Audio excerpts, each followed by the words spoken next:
I felt a firm push on my back, and before I knew it, I was being dragged into the back of a waiting van. Let me go, please! I pleaded as tears streamed down my face, but my cries fell on deaf ears, and the van roared to life, carrying me away to a fate unknown. Little did I know, social media would save my life. Hey, my name is Carly, and I live in Washington. Don't forget to like and subscribe to MSA. Growing up with a politician as a dad was like living in a reality TV show on steroids. We jetted off to fancy places like nobody's business. Forget Disneyland. Our family vacations were on a whole different level. It was so glamorous. Red carpets? Check. Paparazzi? Double check. Speaking of paparazzi, I remembered the day when a photographer jumped out at me after school and asked me how much I loved my parents. I love them both, but when Mommy comes in for a kiss, it's like I'm being attacked by an octopus. It was a joke, but I was only 4 years old. Little did I know that innocent quip would turn Mom into a hilarious meme overnight. Wow,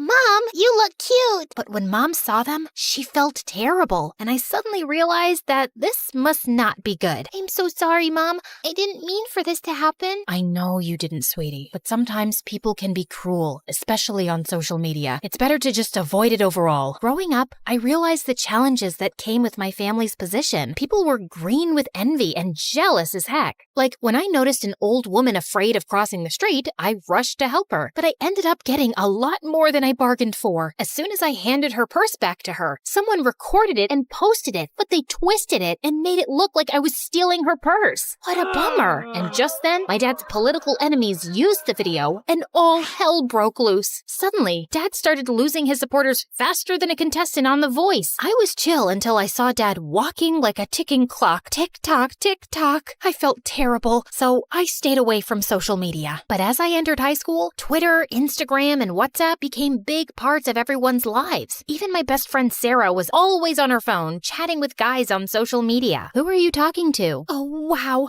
Our soccer champ just sent me a friend request. I'm so cool. Should I accept or make him wait? I couldn't help but feel a twinge of jealousy. I started thinking of using it. Should I? Shouldn't I? Okay. You won. And I was stuck with my boring SIM card for texting, and soon all my friends ghosted me. It was so annoying. But at least I had Sarah, who never got bored of me and always knew how to cheer me up. We made silly videos of ourselves doing fun things. Like that time I was singing my song, Money in the Bank, I got it. Living like a rock star, party like a pop star. You can call me queen, I'm popping like a court star. And Sarah posted the video on her Instagram without my permission, which made me really upset. Relax, no one will see it. You don't know that. Yes, I do. You're no Beyonce, and no one's losing their minds over your silly skills. Yeah, she was right. It only got a few comments, but it was still fun and addictive to read them. I was done playing the good angel role. It was time to explore. So I caved in and created my own social media account with a different identity, just to see the comments. It was fun. Sarah and I continued to make silly videos, and we always played silly characters. But soon enough, Savannah, the TikTok girl of our school, was furious when she heard her friends gushing over my videos. She was so mad that she could have TikTok danced her way to Siberia. You think you're so cool with your little videos, don't you? Huh? What do you mean? Just stick to your own lane. Who made you queen telling Carly what to do? Just because you got no talent doesn't mean you gotta bring others down.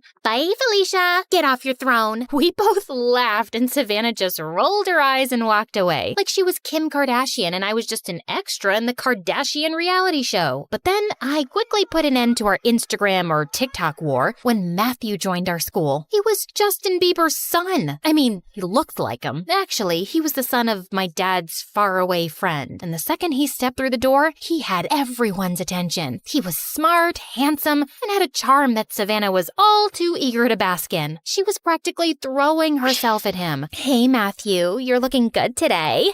Mind if I take a quick selfie with you? Actually, I'd prefer if you didn't. Come on, don't be so uptight. It's just a harmless picture. I'm sorry, Savannah. I'm just not interested. I was wondering why Matthew didn't. I mean, everyone has social media, right? So I did what any self-respecting Gen Z would do. I stalked him online. To my surprise, I found absolutely nothing, leaving me to conclude that Matthew must be part of the 1% of people who don't have a presence on the internet. Hashtag, where are you, Matthew? Hashtag, no social life. Is this seat taken? Yes, by me. Just kidding. It's all yours, thanks. Hey, I noticed you haven't been very active on Insta lately, or, oops, why am I always in a rush. Someone's stalking me? Well, I like my privacy. I can't stand social media. What about you? Ugh, I hate it too. I recently deleted my account. I turned red. Why did I just lie? Same. I mean, what's the point of having thousands of followers if you don't even know them in real life? Yeah, totally. I'm sure all my followers were robots anyway. As we chatted, I felt myself opening up to Matthew like a book. Pretty soon, I realized that I was falling for him faster than a ton of bricks. Why are we waiting? Let's go for a class. I'm just waiting for the montage of us running through a meadow hand in hand. You're different from all those other girls. You don't need to seek validation from others. Matthew seemed to feel the same way, and we started spending more time together. And next, I was expecting a romantic dinner, but instead, I got a hiking invitation. At first, I felt let down a little, but it turned out amazing as we spent the entire day there. And when we were making our way down, my foot slipped, and that's when I got my chance. So I pretended to be in real trouble. I stretched out my arms and closed my eyes, expecting Matthew to scoop me up like in the movies. But instead, he ruined the moment by calling the rescue team to help me out. Talk about a buzzkill. And for the next few days, I was tossing and turning until one morning when I finally mustered up the courage to tell him how I felt. As we sat on a hilltop watching the sunset, I looked into his perfect eyes. I need to tell you something. Me too.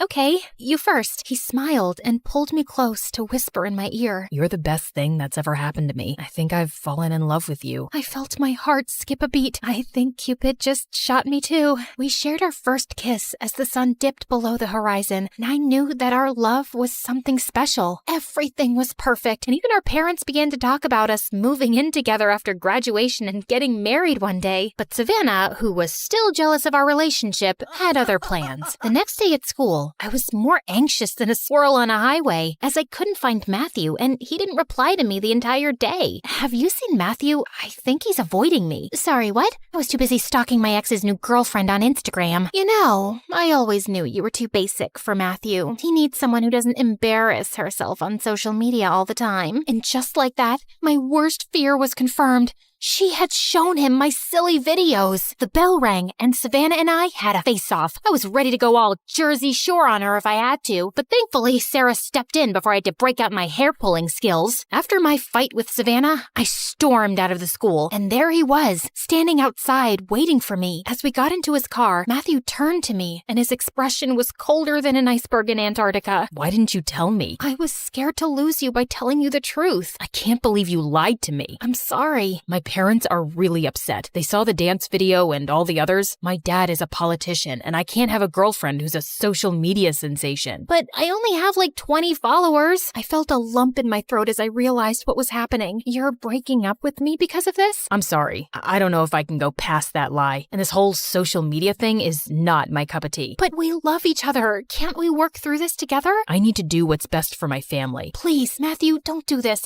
I'll delete my account. I'm sorry, Carly. I need some time to think about things, but we can still be friends. I got out of the car and watched him drive away. Friends? As I walked home, I noticed a van following me. At first, I didn't think much of it, but then 2 men got out and dragged me into the van. I was terrified and confused, wondering what was happening. As we drove to a secret location, I kept thinking it was a prank. Savannah must have paid these guys to play a joke on me. Is this some kind of punked episode? Do I get to meet Ashton Kutcher now? Seriously, if this is Savannah's idea of a joke, tell her it's not funny. As the van stopped in the middle of nowhere, I realized this was no prank. It was real, and I was in trouble. Look, I don't know what you guys want, but all I have is some gum and a half-eaten granola bar in my backpack. There was silence from the guys in the front of the van, and I started to feel a little uneasy. Suddenly, the kidnappers hopped out, and I heard a dial tone. Hey, we got her. No, we didn't hurt her. Sure, we're ready, as agreed, asking for a ransom. A ransom? Who do they think I am? A Kardashian? After what felt like an eternity, I heard the sounds of footsteps approach the back of the van. I knew this was my chance to escape. I braced myself for what was to come. But then I heard a familiar voice. Carly, are you in there? I couldn't believe it. It was Sarah. She found me. Or was she one of them? The back door opened, and I saw Sarah and Matthew standing in front of me with a group of police officers behind them. Are you okay? I'm so sorry for what I said earlier. I can't ever lose you. I nodded, too overwhelmed to speak. Matthew lovingly scooped me up like a pizza from the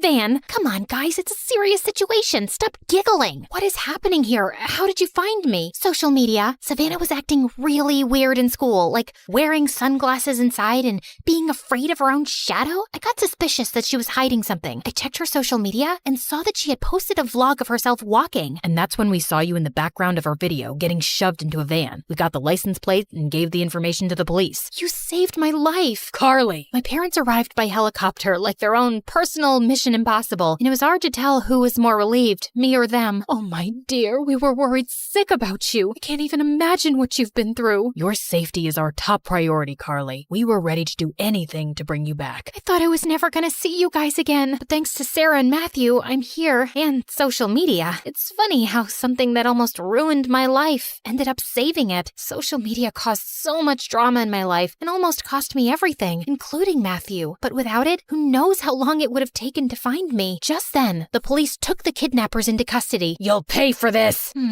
Something just doesn't feel right. The police stripped the bad guys of their belongings and shook hands with my dad. I quickly dialed the last number and saw my dad pull out his phone and drop the call. It was him. I was horrified. My own father orchestrated my kidnapping? That night, Dad admitted to it and asked for my forgiveness. I know it seems extreme, but it was the only way to win back my voters. If I lost the election, my opponent would have won and ruined everything that I've worked for. I don't care about losing, but people would have suffered. There would have been no social security, no free education, and no health insurance. I couldn't let that happen. But you put your political things ahead of your own daughter's safety? And if it was for good, why didn't you involve me in your plan? I could have helped you, or at least have been prepared for what was going to happen. I wish I could have involved you, but the plan involved highly confidential information. Even family members can accidentally leak information, and I couldn't take that risk. I truly believed that what I was doing was for the greater good. I instructed the fake kidnappers not to hurt you, and they didn't. And now that you're home safe, I hope you can understand why I did this. As news of my kidnapping spread, the public's empathy for my father grew. I knew his intentions were good, but his actions were wrong. Still, I forgave him. He was reelected and made sure that everyone got what they deserve. Better wages. I learned the value of honesty and communication. I realized that sometimes people make mistakes, but forgiveness and understanding can bring healing and peace. As for Matthew and I, we were able to continue our relationship, and our love only grew stronger. He even willingly participated in a video for Sarah's TikTok.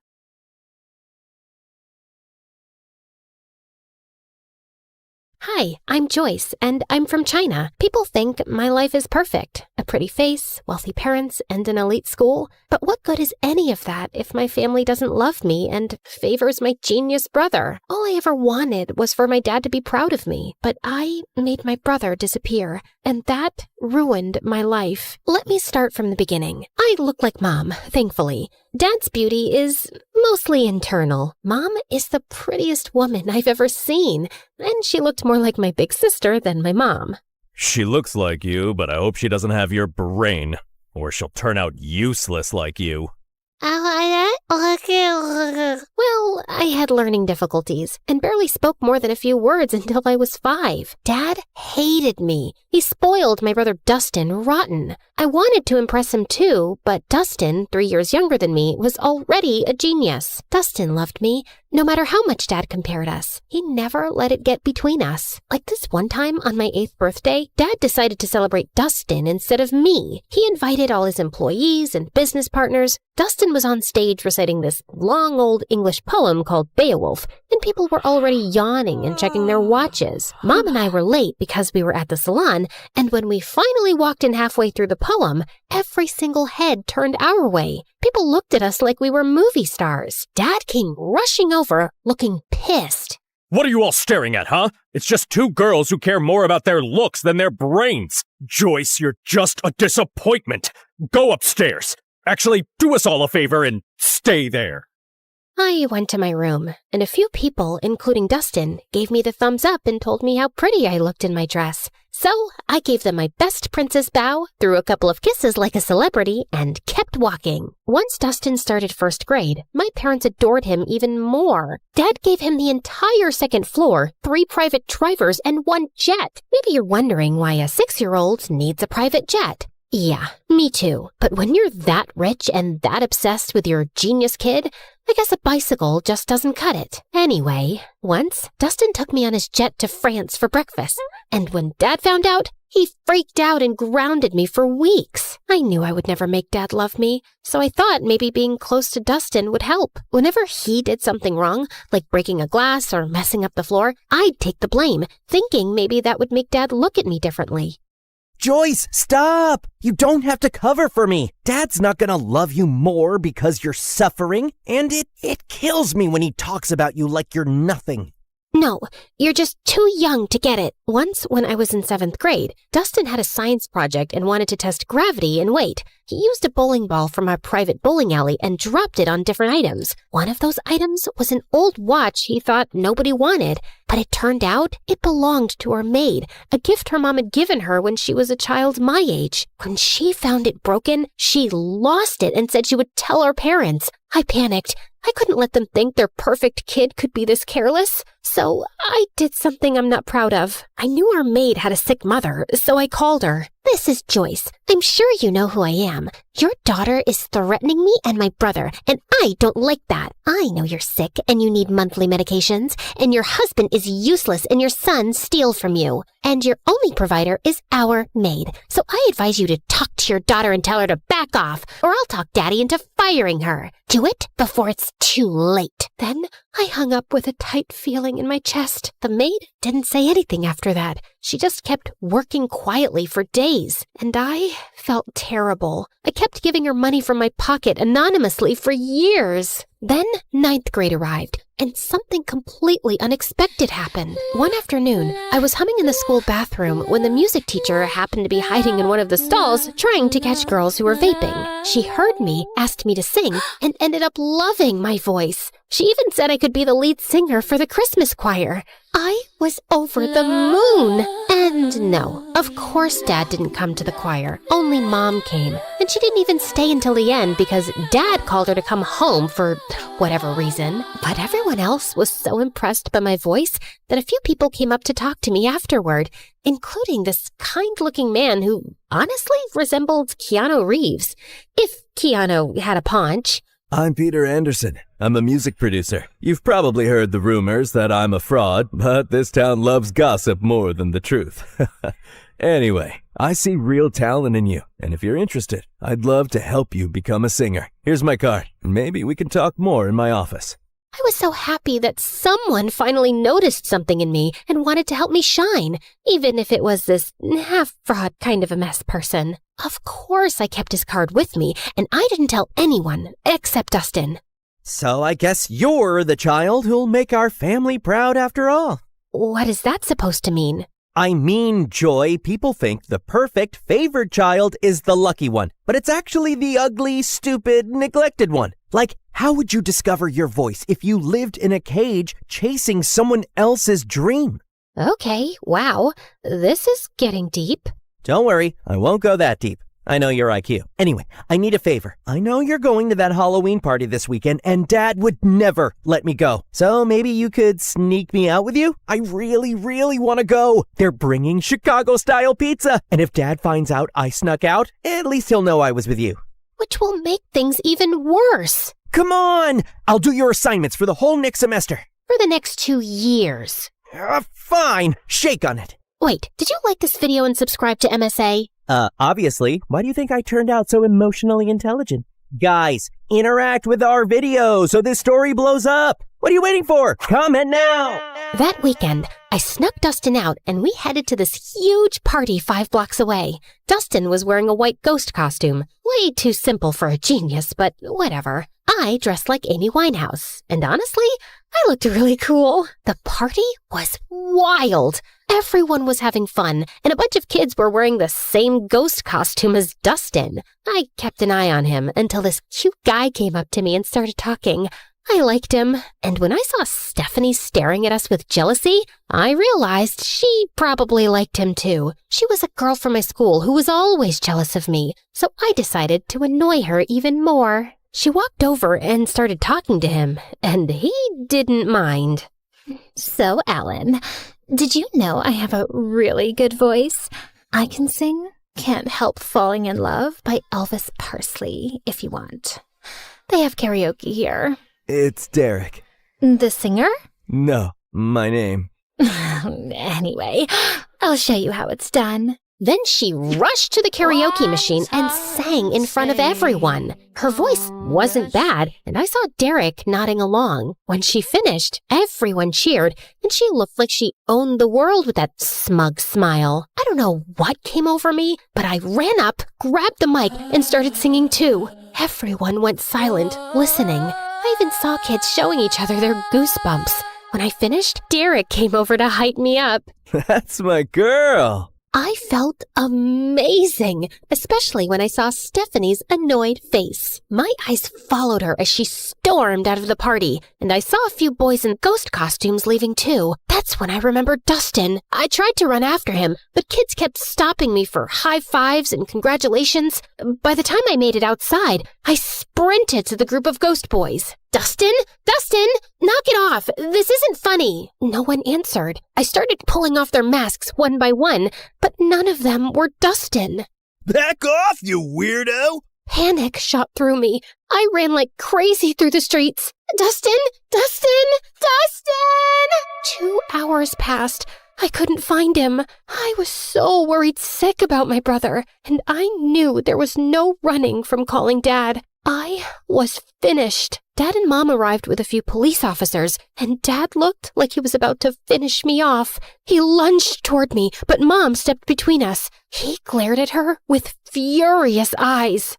So now you're protecting your kid? Oh, that's funny because I didn't see you stopping them from sneaking out in the middle of the night. The officers tried to calm him down while everyone started searching for Dustin. But another day passed, and still no sign of him. The whole town volunteered. People searched through the nights, but nothing. Every second felt heavier than the last. I isolated myself. I text Dustin every day. Stupid messages like, "Where are you?" and "Please come home," as if he'd somehow see them and reply. At night, I'd sneak into his room and sleep in his bed, burying my face in his pillow until his smell faded away. Some nights, I'd just sit on his floor holding his favorite hoodie, feeling like I'd lost the only person who ever really saw me. Dad barely talked to me anymore. Mom didn't yell at me or blame me, but sometimes I'd catch her crying alone, and she'd wipe her tears the second she saw me. "I'm sorry, Mom." She didn't answer.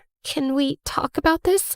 I want to hear your voice. I know what happened is my fault, but I just want you to pat my shoulder, let me cry in your lap, tell me it'll be all right. Just say something, anything." But she didn't. She just gave me a sad little smile, nodded, and walked away. And then I completely shut down. A year of guilt and silence later, I couldn't take it anymore. I needed something, anything to distract myself, even if just for a little while. I remembered the card the producer gave me, and I figured, why not call him? It's not like I had much to do being alone all the time.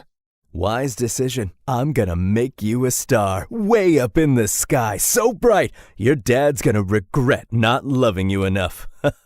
Well, that's definitely a dream to live up to. He started helping me get small singing gigs at local cafes, and I loved it. The attention, the clapping, the feeling that I mattered to someone. One day, someone recorded me singing and posted it on TikTok, and it went viral. People loved my voice and kept commenting that they wanted more. So, Peter created a small YouTube channel for me and uploaded my videos there. He was so proud. It felt nice having a father figure in my life who actually cared. But when my dad found out, he completely lost it.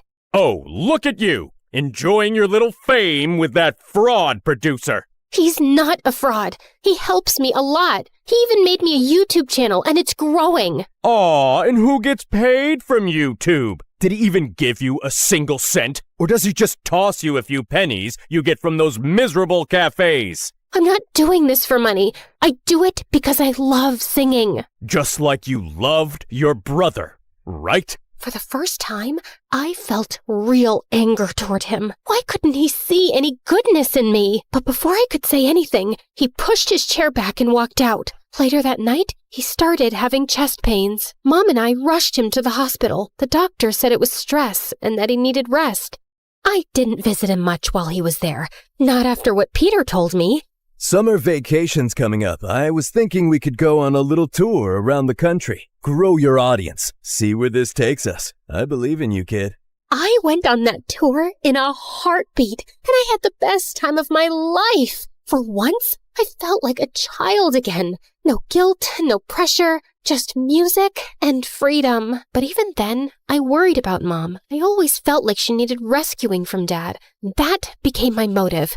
Work harder, grow bigger, make more money, and buy us a house far away from him. My fame grew fast. By the time I finished high school, I was well known enough to earn a good income. One night, before leaving the house the next day for good and renting an apartment in the city, I was having my last dinner with my parents.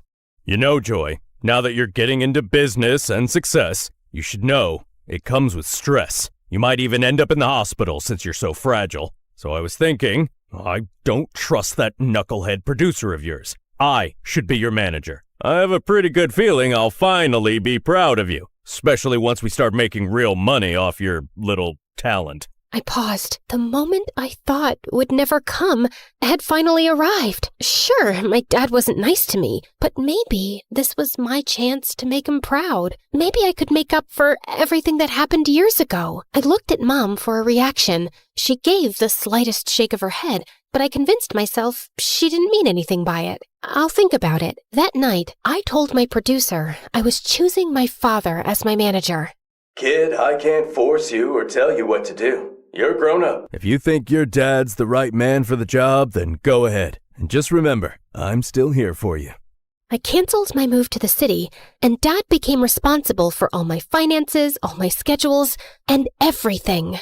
Everything was fine for the first few months, but then I started noticing that my finances didn't make sense. I was earning more back when Peter managed me, and I was working twice as hard now. Still, I gave my dad the benefit of the doubt until one day I checked my bank account and it was at zero, completely empty. I freaked out and went to confront him in his office, but he wasn't there. That's when Mom walked in, pale and shaking. She turned on the TV. William Clark, the billionaire owner of Clark Investment Companies, has been exposed as the center of a massive Ponzi scheme. Authorities estimate he conned thousands of people out of nearly $300 million. Records show the fraud began in the early 2000s, and officials confirm he fled the country this morning. The FBI is now searching for him. Back to you, James. I stared at the screen, frozen. My dad, the man who made me feel small, unworthy, and desperate to impress him, built his entire empire by scamming people. It was my biggest regret, choosing the wrong man to trust. I ran to my mom and hugged her. He stole from me, Mom. He hurt me, and he always made me feel incomplete. All I ever wanted was for him to be proud of me. Where did I go wrong? Mom wrapped her arms around me. You were focused on the wrong parent, honey. Every time I tried to hold you, I could feel myself breaking. And I didn't want you to see that. I didn't want you to carry my pain on top of your own. Words were never my thing, but I always loved having you around. After Dustin, everything fell apart. You shut yourself away, and I didn't know how to reach you. But your father's gone now. Good riddance. It's just us. I've saved some money. Let's start over. I hugged her tighter. Her words came late, and in the hardest moment of my life, but somehow I felt happy. I never knew you could feel so happy and so sad at the same time. After that, everything happened in a blur. The FBI seized our mansion, our cars, and everything inside. Mom and I moved into a tiny apartment and hardly left it. Then one day, someone knocked on the door. It was Peter. Didn't I tell you? I'll always be here when you need me. But who's gonna listen to my music after what my dad did? Joyce, what defines Joyce is what Joyce does, not her father. It's time to rock again. Remember your YouTube channel? I've been saving everything we earned from it for something big, and today's the day. No, I can't. I just want a quiet life with Mom. I'm sorry. Actually, I gave an interview this morning. I told everyone what your father did, including how he stole from you. People are sympathetic. I've read the comments. They love you, Joyce. They want you back. Wait, you You did an actual interview? For me? Wow. Peter helped me restart my career, and people were happy to have me back. And soon enough, I was a huge success and making good money too. One day, before one of my biggest concerts, Mom told me that Dad had been arrested and was facing decades in prison. She said he wasn't feeling well and wanted to see me. I decided to see him one last time before closing his chapter for good. I know you probably think I was stupid, Joyce. No, you committed every sin in the book, but stupidity wasn't one of them.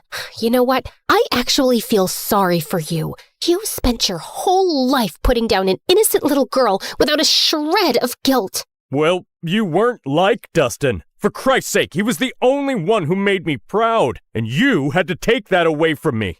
I guess it was for his own good. Otherwise, he would have grown up to be a miserable little fraud like his father. I finally get it. You were never capable of being proud of me. Not because of who I am, but because of who you are. A fraud, in business and as a father. Now, if you'll excuse me, I have a crowd of 200,000 proud people waiting for me. And with that, I spit on him and left. The moment I stepped on stage, the entire arena erupted. I looked out at all those excited faces, at Mom's proud smile, at Peter beaming at me like his daughter had made it. And then I closed my eyes, and I saw him, Dustin, with that same cute, confident little smile he always had when he believed in me more than anyone else. I keep running, running, running, like I'm trying to outrun time. I can't stop, I can't slow down, with these ghosts still in my mind. And it hits me when it's quiet, nowhere left for me to hide. So I keep on moving, moving, moving, just to feel alive. But as I sang, the crowd grew louder, louder than I'd ever heard. I opened my eyes. There was a guy being lifted by the crowd, riding toward the stage, and for a second, I stepped back in fear. But then my heart stopped. Dustin? I signaled for my security to let him through. He climbed onto the stage, and I swear the world went silent around us. I looked at him like I had just seen a ghost. The hostess rushed forward, tears in her eyes. After your mother's interview about your missing brother, the internet made it their mission to find him. He's been missing for 10 years. We interviewed him and confirmed with your mom. He is your long-lost brother. My knees almost buckled. I couldn't breathe. But Dustin spoke first. I was taken by some shady people. They asked Dad for ransom, but he ignored them. They took me to Mexico. We got into a car accident. I lost my memory. A kind Mexican couple adopted me. I didn't know who I was, but I always felt like someone out there loved me. I just didn't know it was you. My heart shattered and healed all at once. I dreamt about this moment every day, always imagining myself as the stupid, reckless sister who failed you. I never pictured meeting you like this, as a woman with a life and strength and dreams of her own. Welcome home, brother. I threw my arms around him, and he broke too. And when I looked up, the whole arena was crying with us. I turned back to the microphone, wiping my tears. Thank you, everyone. I learned something I wish someone told me sooner. You can't buy love. You can't chase approval. Not even from the people you want it from the most. The greatest person you can learn to love is yourself. And once you do that, everything else falls into place. Thank you again. And now, if you'll excuse me, my brother and I have a lot to catch up on. And with that, we walked off the stage together for the first time in years, and the first time all over again. Because sometimes the people who make you feel the smallest are just trying to make themselves feel big.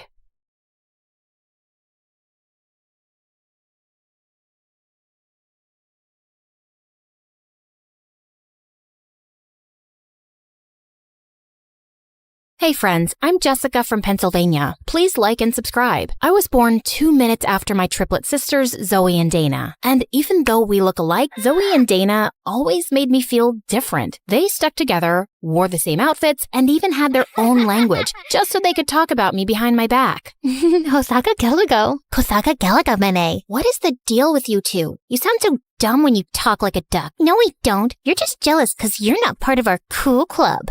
Whatever. They were right. I hated being the odd one out. I think my sisters were jealous because I was prettier, taller, and smarter. And when I turned 13, I landed my first modeling gig for an international teen magazine. And we just grew more distant. They begged mom and dad to get them into modeling too. And my parents went out on a limb to get Zoe to walk a fashion show. But she kept throwing tantrums. OMG. This color makes my eyes look small. Is this Diet Coke? No? Get lost then and get me one. This makeup artist looks like a homeless person. Get me a prettier one. It was so bad, they kicked her out and she never got a call back. I don't get it. We're dressed up better, obviously prettier, and yet somehow you get all these great gigs. Ugh, don't whine if you can't get what's mine. And I'll let you in on my secret, but you have to promise me never to tell mom. I walk on my arms 3 times a day, every day, for at least 50 minutes. That's ridiculous. We've never seen you do that. I won't do it in front of you, dummy. It's called a secret for a reason.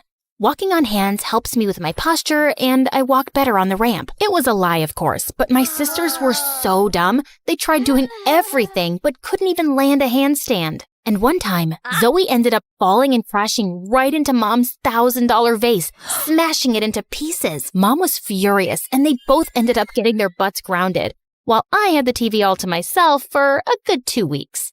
Absolute bliss. But after that day, they never trusted me, but I couldn't care less. Eventually, they gave up on their dream of ever becoming a model. As for me, I continued being the professional that I was, and I only got more famous. One day while working on an ad, I was a bit confused about my lines. It makes me look hot. Excuse me, this is supposed to be a winter wear commercial, right? The lines are all wrong. Let me see.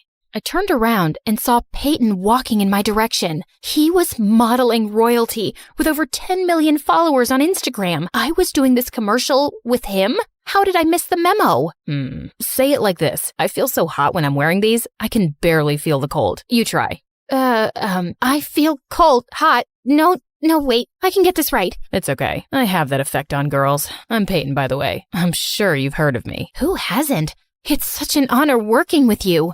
Peyton and I absolutely nailed that winter wear ad, and our chemistry was so good, we ended up doing a lot of ads together. We started hanging out more and more, and soon became good friends. The more I got to know him, the closer to him I felt. You know, apart from good looks and almost perfect body, I also happen to be an amazing singer. Oh, how cool. I've always wanted to be a model, but do you want me to sing for you? Oh, yes. I'd love to. Before I could even finish my sentence, Peyton started singing, and it was so bad. I could feel my eardrums cry. But despite that horrible singing, when Peyton asked me out that evening, I happily said yes. And when my sisters found out, they burned with rage. Seriously? You think I won't know you're talking about me and Peyton? Guess your secret language doesn't make you cool enough to be with someone like him, so I'm just gonna ignore you. Ignore us all you want, but you can't ignore the fact that Peyton is too good for you, and you'll never be able to keep him happy. Say what you want. I'm late for my meeting with my super hot boyfriend. It felt so good to rub it in their faces. The next few weeks were bliss. The news about me and Peyton being an item skyrocketed our reputation, and everyone wanted to sign us up. Life was perfect until my agent booked us for a Christmas ad, and this time they wanted to use my whole family, including Zoe and Dana. I begged my agent not to go through with it, but she didn't give a rat's butt about it. The press is big on this, Jess. If you guys crack this, people will run to get in line for your autographs. Come on, I'm sure your sisters are not that bad. They're horrible. But if this brings more work, then I'll try and give it a shot. I tried to make peace with it, but the next day when the photographers came, Zoe plopped her butt right next to Peyton, and I felt my insides explode. Every time Dana gave Zoe a look, Zoe whispered something in Peyton's ear, and they burst out laughing. What? What's so funny? Tell me too. Ugh, forget it. Your boring brain wouldn't get our jokes. It's okay, Jess. I'll just tell you everything later. And with that, Zoe whispered another joke to him. The photo turned out great and did a fab job at making us look like a perfect family. If only they could see my inner rage. As the photographer was packing up, I had some final paperwork to sign. When I looked up, Zoe and Peyton were nowhere to be found. I went to look for them outside when I found the two of them hugging. You know you can tell me anything, right? Thanks, Zoe. Feels like I can talk about anything with you. Thanks for being the perfect friend. Excuse me? I thought I was your perfect friend. Jess, that's not what I meant. Then what did you mean?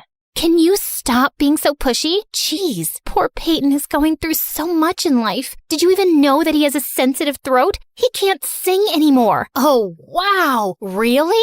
Newsflash, he could never sing. He sang like a toad with a throat infection. You want to be friends so bad? Then go ahead. But I'm done with all of you. Jess, wait. Oh, just leave her. You're better off without her. Peyton kept shouting at me, but I was super mad. The next morning, I was feeling a bit better, so I called Peyton, but he didn't answer. Instead, my agent called me up and gave me the shock of my life. The company we did the Christmas ad for loved Zoe and Peyton's flawless chemistry, and they want to go ahead with them. They want you off the project. Are you kidding me? She's the worst model ever. I'm really sorry, Jess. I was devastated beyond words and rushed to give Zoe a piece of my mind. But when I went to her room, I saw something interesting. Zoe and Dana were arguing over Peyton. You shouldn't keep him all to yourself, okay? We decided I'll get a fair chance to impress Peyton too. Really now? I don't think he's interested in anyone. I mean, look what happened to Jess. She's prettier than both of us combined, and he chose me over her. You don't stand a chance. We'll just see about that. Just stay away from him till I ask him out on a date, okay? Wow,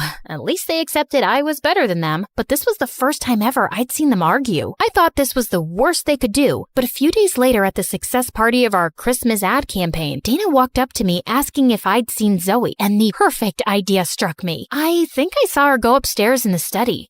Oh, Dana, I think she's with Peyton. If I were you, I'd let them be. She's what? I'm gonna kill that witch! Dana looked like a raging bull as she ran upstairs, and of course, I followed. She opened the door dramatically, just as Zoe was about to kiss Peyton. Get your filthy hands off him. Oh my God, Dana, are you crazy? Get out. Not before you tell me what's happening. What do you think is happening? We're making out?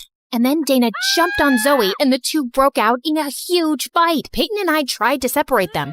But suddenly, Zoe lost her mind and somehow ended up smacking Peyton across the face. Oh my God, perfect. Peyton left angrily and Zoe followed him, while Dana ran and locked herself in the room. I celebrated with the team alone and managed to impress them so well, they gave me another individual project. That evening, as I went onto the porch to get some fresh air, I saw Dana sobbing silently. Here, drink this. It's vanilla milkshake, your favorite. What? Suddenly, she hugged me tightly and started sobbing inconsolably. I'm so sorry. I'm the worst sister in the world. Please, please forgive me. Ew, you got a booger all over me. Yuck, Dana. Sorry, it's just that I've been awful to you all my life. I even tried to get in the way of your career and love life, and look where it landed me. My life's a mess. No, it's not. Get a grip, girl. And why are you sorry now? Did you not think about the time you left me alone while you gossiped in Egyptian with Zoe? What? Your dumb secret language? Oh, that was actually nothing. We just said some nonsense to piss you off. It was Zoe's idea. So you're telling me there's no language at all? Man, you guys are evil. Wait, Jess, I know we've been really bad to you, but how about we join forces and get some good old-fashioned revenge on Zoe? You know you want it, and God knows she deserves it. And how am I supposed to trust you? You have to take your chances, but I won't let you down. I promise. I had to admit, that sounded pretty tempting, but I wasn't a spiteful person. Or maybe I was. Either way, I wanted Zoe to pay for butting into my life and stealing Peyton from me. So I agreed. The plan was simple. Every time Peyton and Zoe went out on a date, Dana and I would follow them and tip off the paparazzi to take the weirdest pictures, till one of them eventually got annoyed. It went on for days, till one day, Peyton got so fed up that he turned to one of the photographers with a snarl. Come on, Peyton, how about a smile for the camera? How about this instead? Peyton punching the reporter and Zoe's smirking face was all over the papers and tabloids. He lost most of his contracts, and so did Zoe, since she only worked on his recommendation. Once their professional relationship was over, their personal one soon followed. Dana and I watched as Peyton came over to see Zoe. I can't get any work since that terrible night. Why couldn't you control yourself? It wasn't such a big deal. Of course it's not a big deal to you. You like the attention. I don't. What do you mean? I mean that a small-time dumb model like you would want cameras to follow you everywhere. Wait a minute. Maybe it's you who keeps tipping them off. This makes no sense. Oh, it makes perfect sense. Getting photographed with someone as famous as me would be a dream come true for someone like you. Shut up, Peyton. You can't talk to Zoe like that. Why are you jumping to her defense? Did you forget how she took over your life and your boyfriend? Seems like she did me a favor there, because I can do a lot better than a bug-eating idiot like you, and so can Zoe. Now do us both a favor and get out before I knock your teeth in. Peyton pouted and left, and Zoe turned to me. Why did you do that? I clearly don't deserve your sympathy. You're my sister, Zoe. The only person who can talk down to you is me. But I hope you learned a lesson. I did, and I'm sorry for everything. All the times I've been mean to you. Yeah, we're sorry too. We're the ones who tipped off the paparazzi. It's okay. I kinda deserved it, so we're good? Might take me a little while, but I'll get there. Even if it takes us years, we're gonna prove to you that we've always got your back. Triplets. To the end. A few days later, my agent told me that due to bad publicity, Peyton got dropped from his modeling agency. Zoe and Dana worked non-stop to get back into business, and I helped my sisters in every way I could, till they were eventually good enough to land their own gigs. Working together brought us closer. But I think the best part was when we got to go on vacation and just relax and do little things together like chatting and even learning new languages. Agana binagutke, amunkachukadu.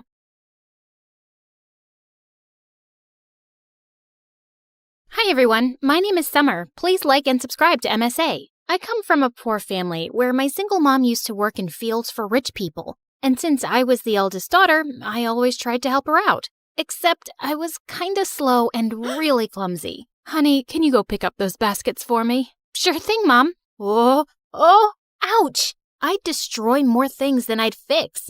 You're sick, Mom. You should rest. I'll feed the cattle for you today. Oh no, wait, Summer. No, shh.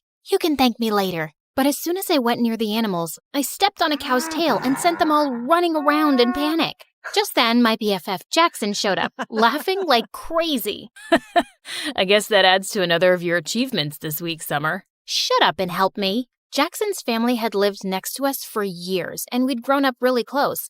And since he was a freaking genius, he'd help me study while I just tried to sleep my way out of it. At school, all the girls drooled over him and came to me to put in a good word for them. Can you give these chocolates to Jackson and ask him to come to our party? Nah, I got a test. You can eat them all. Really? The girls would hate me for being his favorite. And likewise, I adored him too. He was really hardworking and had part-time jobs to support his mom, who was sick most of the time. One day, I went over to check on his mom, and he was surprised when he came home. Summer, what are you doing here? I knew you'd be working late shifts, so I thought I'd help out. I am so lucky to have you in my life. I love you. Suddenly, my eyes went all wide. What, you don't like me? Oh, no. I mean, yes, I like you a lot. But I thought you were too perfect and wouldn't like someone like me. You're the most beautiful person, both inside and out. Summer, I don't just like you, dummy. I love you. After that, Jackson and I started dating, and it was really fun. But over time, things started to get tough. Jackson's mom got sicker, and he became super stressed and started working more part-time jobs. He'd be so busy that I'd barely get to see him. So one day, I decided to stop by at the ranch where he worked. But when I got there, I saw Jackson's clothes were all muddy, and a bunch of kids our age were messing with him. How dare you touch me, you filthy rat? I didn't touch you on purpose. I was just trying to save you from falling. But suddenly, the girl slapped Jackson hard across his face, and I just couldn't watch him being humiliated like that. You jerks! Leave him alone! I jumped over the fence to save him, but I ended up landing in a puddle. Ugh. The other kids started laughing, and Jackson pulled me away quickly. But the next day, Jackson came to my place with the most extraordinary request. Summer, if I asked you, would you date the guy I work for? What? You want me to be someone else's girlfriend? No, I just want you to pretend. why would you ask me to do that? And do you mean one of those jerks who was bullying you? Just hear me out. He asked me if I could get him a fake girlfriend in exchange for a lot of money. Summer, you know I'd never even think of such a thing if I didn't really need it. Mom needs that surgery soon. So, you'll put me up for sale? No, don't say it like that. It's just like any job. It doesn't mean anything more. Please, help me. I knew his need was genuine, but this was insane, and I refused. The next few days, Jackson kept texting me to apologize, but I didn't want to talk to him. Until one day I came home, and Mom told me that Jackson's mom had been admitted to the hospital. I went there as fast as I could, and it broke my heart to see how defeated Jackson looked. And I decided to go along with the fake dating plan. I was going to get him that money, and maybe even teach those jerk kids a lesson. When I told him I'd do it,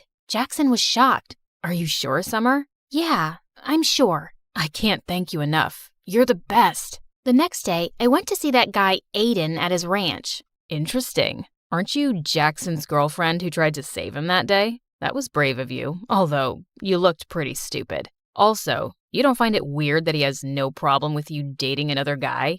What? No, Jackson and I are just friends. Wow, you're one amazing friend. So you're single then? Yeah, but don't get any ideas. I'm only here to be your fake girlfriend. And as far as you're concerned, I'm like gay. I see you and I feel nothing. In fact, I look at you and I want to puke. Yuck. Oh, really? How are you going to be a convincing fake girlfriend for me then? 'Cause I'm a top-class actress and I've played major roles in school plays.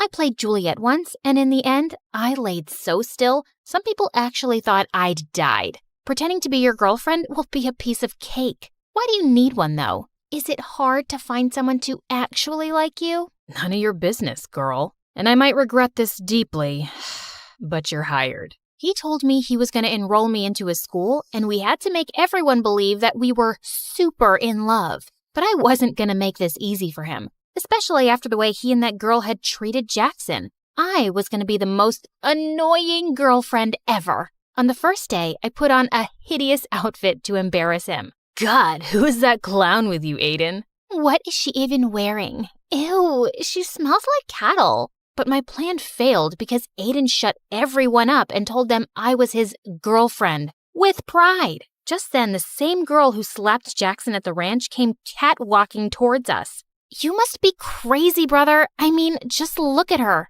Our maids dress better. Turns out that witch was Aiden's stepsister, Meg. It is what it is, and you gotta deal with it, Meg. But later that day, as we were heading home, Aiden warned me. Look, take my credit card and get yourself some decent clothes. This is very important to me, so don't joke around. People have to believe you're my girlfriend, so you need to look and act the part. I nodded and smiled sweetly, but I wasn't going to stop so easily. The next day during lunch, all eyes were on us, so I filled my tray to the top with food. Seriously? What's wrong with you? A girl's gotta eat, man. I have a healthy appetite. I kissed him on the cheek and danced back to our table. I ate like a pig and let out the loudest burp. It was so funny to see Aiden act like this didn't bother him. But just then, a skinny guy with glasses walked up to our table and asked Aiden's friend for some money he owed him for doing his assignment. You want money? Here you go. And he threw some of his loose change at the poor guy's face. I suddenly lost my temper and flung my orange juice at him. What the heck? Aiden, control this ill-mannered girl you got from some jungle. Aiden suddenly leapt up and grabbed that guy's collar, but the rest of them quickly separated them and the jerk stormed off, fuming. But then Aiden pulled me away angrily. Ah, stop! What are you doing? What is wrong with you, huh? Why are you acting like this? Those people are my friends. They're jerks, and so are you. But I already knew that. And I hate rich, entitled brats like you. And I hate poverty. And I hate that I have to pretend to be your girlfriend and— Oh, shut up. I don't care about your whole poverty speech. You agreed to do a job, and whether you like it or not, you'll act like my girlfriend who's dying to make me happy. And I know you're doing this because your friend's mom is sick, and the treatment is super expensive. It's nothing he can afford, even if he works his butt off for the next 5 to 6 years. You better behave or I'll fire you. Gosh, I hated him even more now. I even stayed late at school so I could avoid going back with that jerk. But then Meg and her friends caught me and locked me up in the janitor's closet. Hey, open up! I kept banging on the door for a while, but it was no use. I tried calling Jackson and left him some messages, but he wouldn't reply. And then suddenly, the door flew open, and I was so startled that I lost my balance and fell to the ground, hurting my ankle. Ouch! Are you okay? Aiden lifted me up in his arms and took me to his car. How did you find me? I heard my sister talking on the phone with her friends, and I ran here immediately. Also, I'm sorry. What? It's because of me that they're treating you like this. Also, I'm sorry about what I said to you earlier. I acted like a jerk. It's just that my life will fall apart if this plan doesn't work. What do you mean? My dad wants me to get engaged to his business partner's daughter, but I don't want to do that. I want to become a musician and be with someone I love, not be part of some business deal. So I lied, and I told him I already love someone else. But now he wants to meet that person. That's why I hired you. I could tell that he was having a really hard time, and I decided not to make things worse for him anymore and play my part properly. Later, when we reached home, Aiden even dropped me to the doorstep in his arms. But as I limped in, I saw Jackson waiting for me. What do you think you're doing, Summer? You're supposed to pretend and not actually jump into his arms like his girlfriend. Huh? I hurt my ankle and he just helped me. You could have just walked. What? I'm doing all of this because of you in the first place, and you're being so... Okay. Don't get mad at me, please. It's just that I love you and I got kind of jealous, and I'm sorry, okay? It felt kind of weird, but I could understand his jealousy. And now I just wanted to get this job done as soon as possible. My weird and clumsy habits would come in my way often, but Aiden didn't make me feel bad about it. And I discovered that he was actually a nice and kind person. Once when he was dropping me off at home, he suddenly dialed someone's number and wished them a happy birthday, warmly. That was my old nanny. I adored her when I was a kid, and we've stayed in touch. That was actually really sweet. I couldn't remember the last time I'd even called my favorite aunt on her birthday. And it was things like this that made me warm up to him. And we slowly became good friends. A few days later, it was my birthday, but Aiden told me he had a party at his place and wanted to introduce me to his parents. When he picked me up that evening, I saw him in a suit looking so handsome. Whoa, you look so pretty. You don't have to pretend. No one's watching us here, Aiden. Suddenly, I lost my balance, but thankfully, Aiden caught me in his arms. For seconds, he kept staring into my eyes, and my heart raced like crazy. It's a shame we aren't dating for real. Somehow, I pulled myself back up and stomped on his feet. I would never have dated you for real. You're not my type. Later at the party, Aiden was about to introduce me to his parents, but on the way, Meg stepped on my dress and I ended up crashing into the party cake, which went flying into Aiden's parents' face. Holy freaking cake monsters!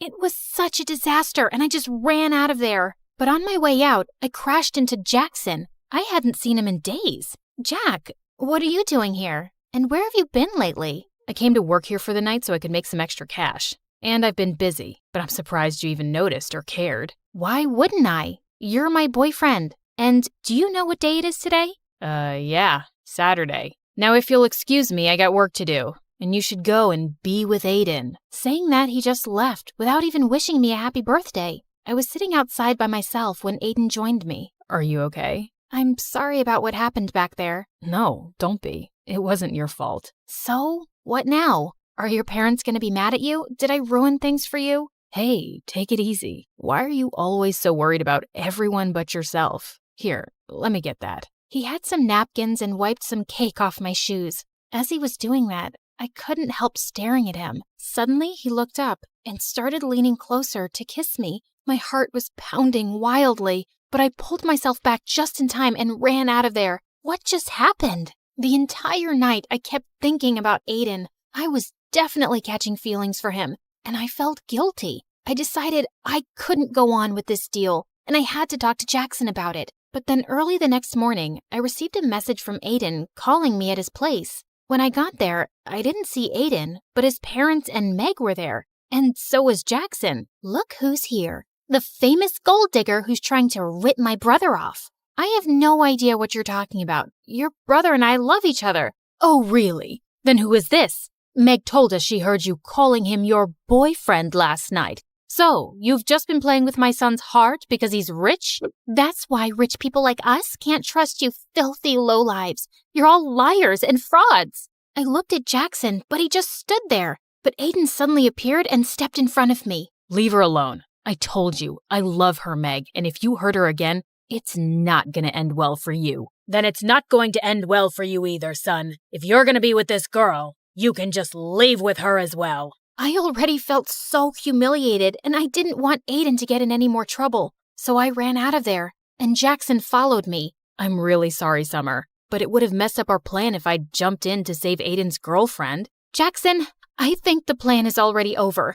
Aiden's family won't accept me as his girlfriend now. But Summer, you still asked Aiden to pay for you, right? This can't have been all a waste. I failed at the job, and I don't want to ask him for the money. I was going to talk to you about ending the deal anyway. Why? 'Cause Aiden kissed you last night? What? I actually left before he could kiss me. But you thought we kissed? And you still didn't want to break the deal? Do you even care about me? Of course I care about you, Summer. You think it's been easy for me to see my girlfriend with him? But you know how desperately we need the money. Not me. You. It's you who's lost his mind over the money. It's like I don't even know who you are anymore, Jackson. Just leave me alone. We're done. Because you fell in love with Mr. Fancy Rich Pants, right? Because I'm not good enough for you anymore, right? Jackson, just stop. No, I won't. In fact, let's see if you still love me or not. He tried to kiss me, and just as I was about to slap him, Aiden pulled him back and punched him hard. You piece of garbage. Step away right now if you ever want to see a penny of that money. Jackson stood there looking furious for a minute, then walked away. I couldn't believe him. So, Jackson is your boyfriend. So what? It shouldn't matter to you anyway. It matters to me, Summer. You deserve so much better than this jerk who didn't even hesitate to sell off his girlfriend. I knew he was right, but I was too embarrassed to accept that in front of him. The next few days, Aiden kept calling me and I didn't answer. Jackson didn't even bother, and I'd sure he'd gotten his money. And then soon after, I left for college, cutting contacts with everyone. But only a few months later, I was walking down my college campus when I heard a familiar voice. You look great, Summer. Aiden, what are you doing here? I came to look for you. But why? Because I want to be with you. I was always under so much pressure from my family, but after you left, I left home too. Somehow, you've made me stronger. I chased my dreams and started my own music band,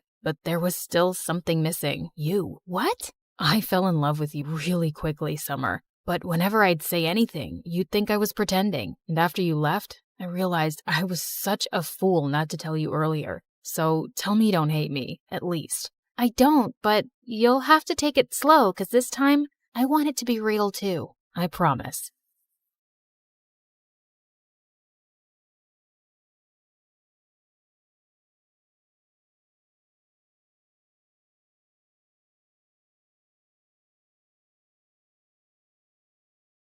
As Hermes, messenger of the gods, I've borne witness to countless tales spun across the tapestry of Olympus. With my winged sandals, I have traveled across the realms of the universe, carrying tidings that have altered fates. Among these tales, one that stands out in my mind is the story of Persephone and how a twist in her fate affects every mortal until eternity. You see, Demeter is the goddess of harvest, and she could turn the earth green with her touch. She made countless flowers bloom and coax bountiful crops from the soil. With her presiding over the planet, no living creature ever went hungry. She took great joy in her role, but her heart belonged entirely to her daughter Persephone, the maiden of spring.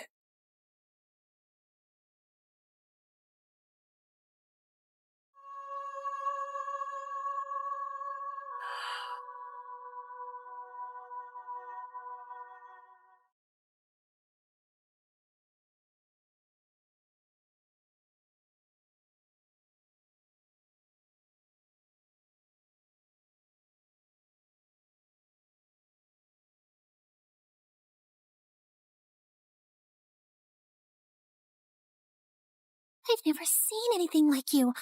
Are there more of you nearby? Little princess, I know of a field where the flowers bloom as far as the eye can see. I can take you there if you want. Oh, really? Oh, that would be a sight to behold. Then come with me, sweet child.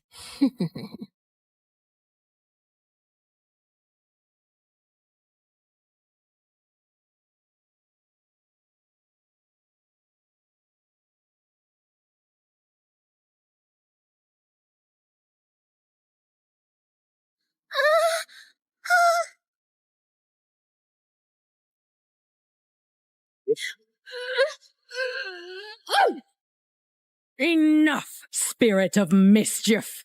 I have given you plenty of chances to change, but it seems all you want to be is a troublemaker.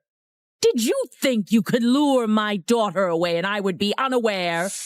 Curse you, Demeter! Why should you and your child receive all praise and adoration when we, the spirits of nature, fade into the background? A heart that is as poisoned with envy as yours cannot be cured. You are banished forevermore from these woods.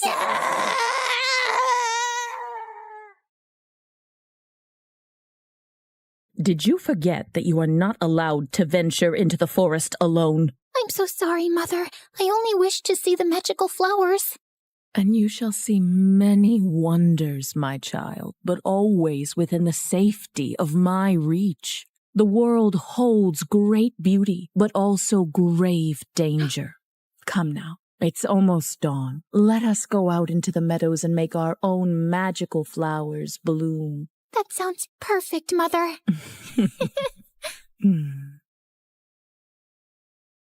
Demeter always wanted to keep Persephone close to her. But as her daughter grew older, she turned into a beautiful young goddess who attracted the attention of many young suitors. Anytime a god smitten by Persephone's beauty sought her hand in marriage, Demeter sternly turned them away. I cannot marry her off, Hecate. She is too delicate for the harsh world outside. Huh? These gods who come after her, they only see her beauty, not her gentle soul. They cannot care for her as I do. Demeter, you must be mindful of what Persephone wants too, or she might grow to resent her cage. A cage? Is that what you would call it? She has everything here that she could possibly desire. She's a powerful goddess, and under my guidance she can wield life from barren soil. Any god she marries will only dim her light. No, she will be here with me forever. Innocent and loved. I do not desire to leave your side, Mother.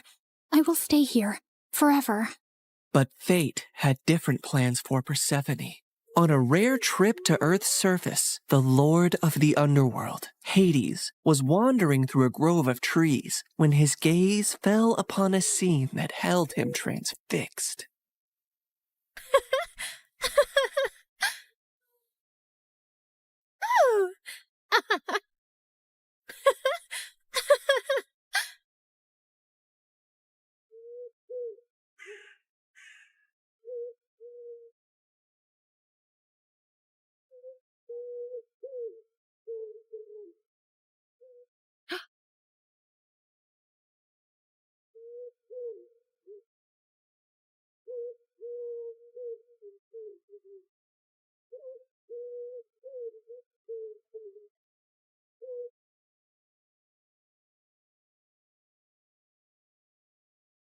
Hades, my lord, you seem to be troubled. What weighs on your soul? As you well know, when my brothers and I overthrew our father, the kingdom was divided among us. Zeus received the sky, Poseidon the sea, and I the underworld. I've never complained about my lonely lot, and do my duties justice. I don't frolic or play like the other gods, and work hard in my solitude. But mortals and gods alike see me as the embodiment of darkness, and their tales paint me as a monster to be shunned. My realm is necessary, but it is hated by all, as am I. But do they not see that I also have a heart, that I am made of the same cosmos as they, even yearn for the light sometimes. What has brought this on, my lord? Persephone, she is the light where there is none. She is life where all is death. Ever since I laid eyes on her, I can think of nothing else. But would she ever see past the darkness that cloaks me? Could she ever gaze upon me and see not a lord of despair, but a soul longing for companionship and warmth? Persephone, Demeter's daughter. Indeed, her radiance rivals the dawn, but she is of the upper world. I must have her as my queen, as my wife. Her presence would bring joy and life to a realm that only echoes with loneliness and sorrow. And I must believe that even in the underworld, love can find a place to blossom. My lord, her mother would never allow it. Perhaps there is a rightful path to this union. I will go to her father Zeus with a proposal of marriage. I only need his permission according to our customs. Get my chariot ready and prepare for my departure. Today, either I win a queen for my empty halls, or I resign myself to an eternity of despair.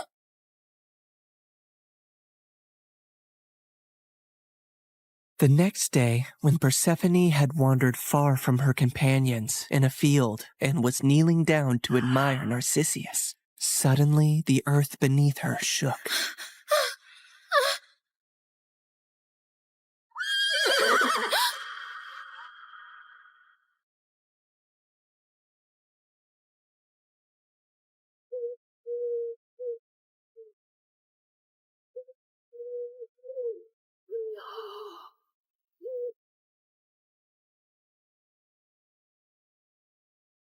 Fair Persephone, be not afraid. I am Hades, lord of the underworld. My kingdom is vast and rich, but it lacks the radiance of your presence. Unhand me! Come with me and rule by my side in the shadows where eternity lies. Let me go. My mother will tear the world apart to find me, and there will be no place dark enough to hide.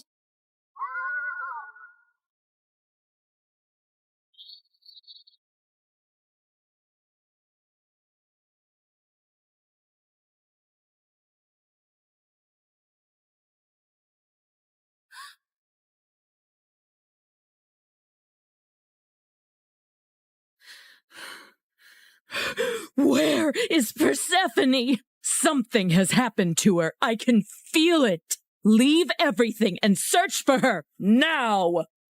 Demeter's grief upon discovering her daughter's disappearance was immense, and as she roamed the earth searching for Persephone, she had neglected her duties. And so, the crops and trees began to suffer.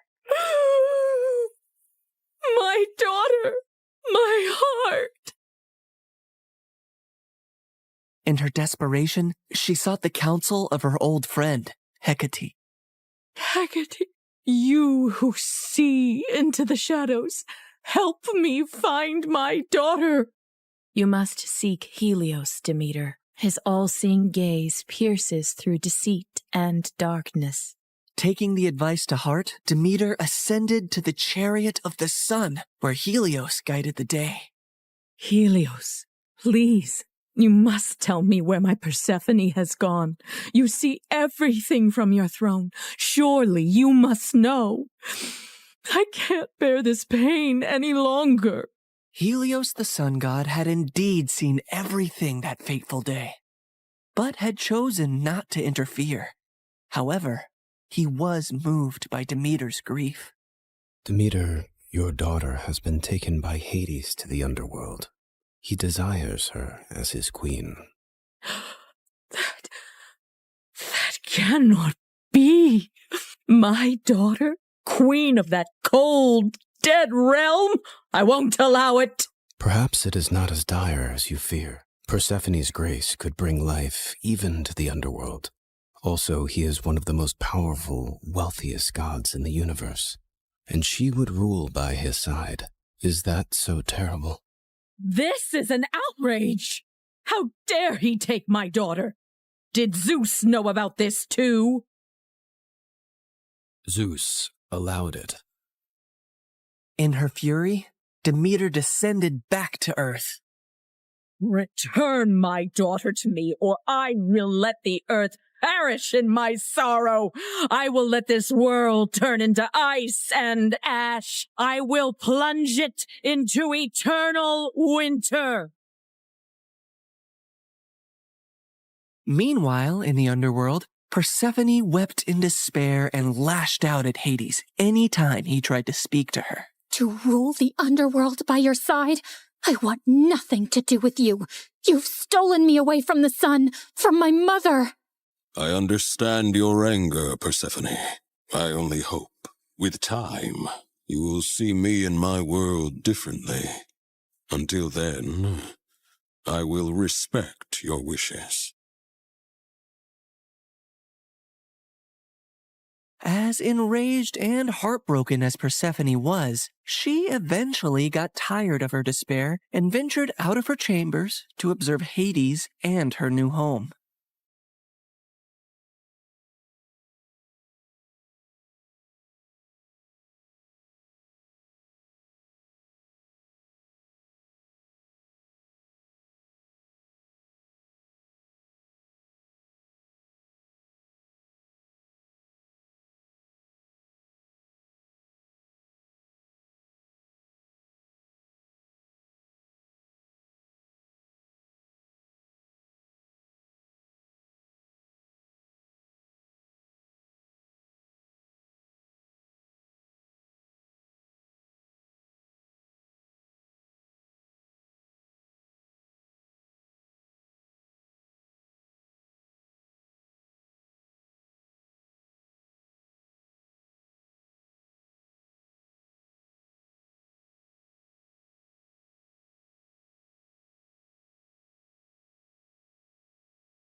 I built this for you, to remind you of the surface and to give you a place of peace. I've never seen something like this. It's so beautiful.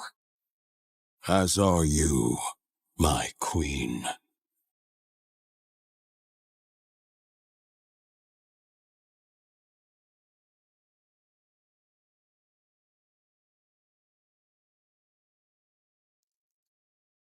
Each realm has its supreme ruler, Persephone. But here, you and I will rule together as equals. You will never be beneath me, but always near me. Meanwhile, on the surface, Demeter's grief and rage was a storm that screamed across the lands. Where she walked, earth cracked, rivers ceased their babble, and crops withered to dust under her shadow. As she withdrew her blessings from the world, famine began to spread far and wide. The cries of suffering mortals eventually reached the ears of Zeus on high Olympus, who could no longer ignore the matter. So he convened a meeting of the gods. Demeter's wrath endangers all. We must find a solution that honors both her demands and the laws of gods. If my daughter wishes to leave the underworld, let her return to me, or I shall never again let the earth bear fruit. Very well, Demeter. If Persephone wishes to return, she shall. If she chooses to stay with Hades, so be it. With a heavy heart, Demeter agreed, and Zeus commanded me, Hermes, to negotiate Persephone's return. So I descended into the gloom of the underworld, where Hades sat upon his throne with Persephone by his side. Her face was as pale as the ghosts around her. Hermes, why does Olympus disrupt the quiet of my realm? Mighty Hades, Zeus commands you to release Persephone, lest the earth die with Demeter's heart. I cannot ignore the decree of Zeus or the pleading eyes of the one I love. But know this, the ties that bind us are not easily broken. What do you mean, Hades? Just then, Persephone looked down at something she was clutching in her hand, and I saw it was a pomegranate. Suddenly, the realization of what had happened dawned on me. Fair Persephone, did you eat from that fruit? I couldn't help it. 6 seeds, to be exact. Each of them has sealed her fate and has bound her to the underworld. I knew I had to think quickly and come up with a deal that Hades would accept. Otherwise, Demeter would let the earth starve forever. She only ate a small portion of the fruit, so she should only stay with you for part of the year. She will spend 2/3 of the year with her mother on Earth, and 1/3 with you in the underworld.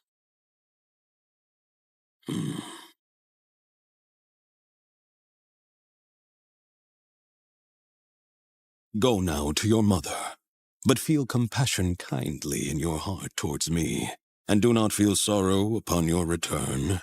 For while you are here, you shall rule as my equal, and have the greatest rights and honor among the gods, as well as my undying devotion.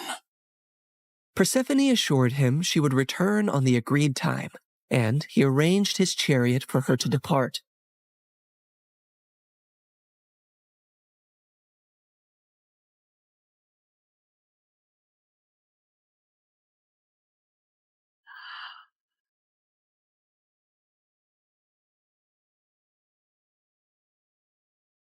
Demeter's joy knew no bounds when she was reunited with her daughter, but she was furious at the deal that had been struck.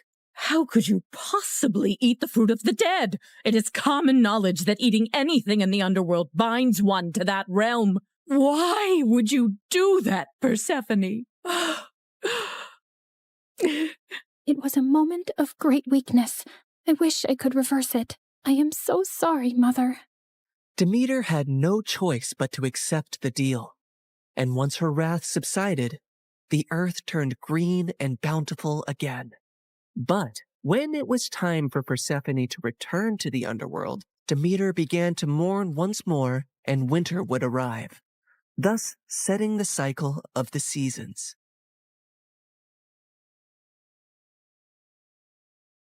My daughter, my soul, your return brings life to this world. Mother, in the darkness, I've learned the secrets of the deep earth, and in your light, I bring forth life. Together, we bind the world in a cycle of death and rebirth. And so, in this tale of compromise, the dance of the seasons has found its rhythm. An enduring love story was also set into motion, for even eons later, Hades and Persephone are often mentioned as Greek mythology's most happily married couple. I can give you all the wealth of the earth, Persephone, but I cannot give you the sun and the breeze. I know you long for them when you are here. You have given me more than I ever expected to experience in my life, Hades. You have given me respect, power, and a love that is genuine and rare. With you, I feel the most like myself. With you, I feel free. So you do not regret your decision to eat the pomegranate seeds? Never, my love.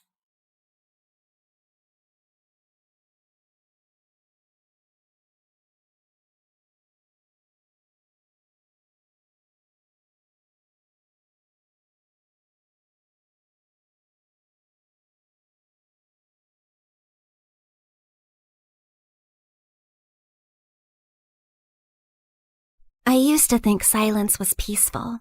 Then my mom fell into a coma, and silence became the loudest sound in the world.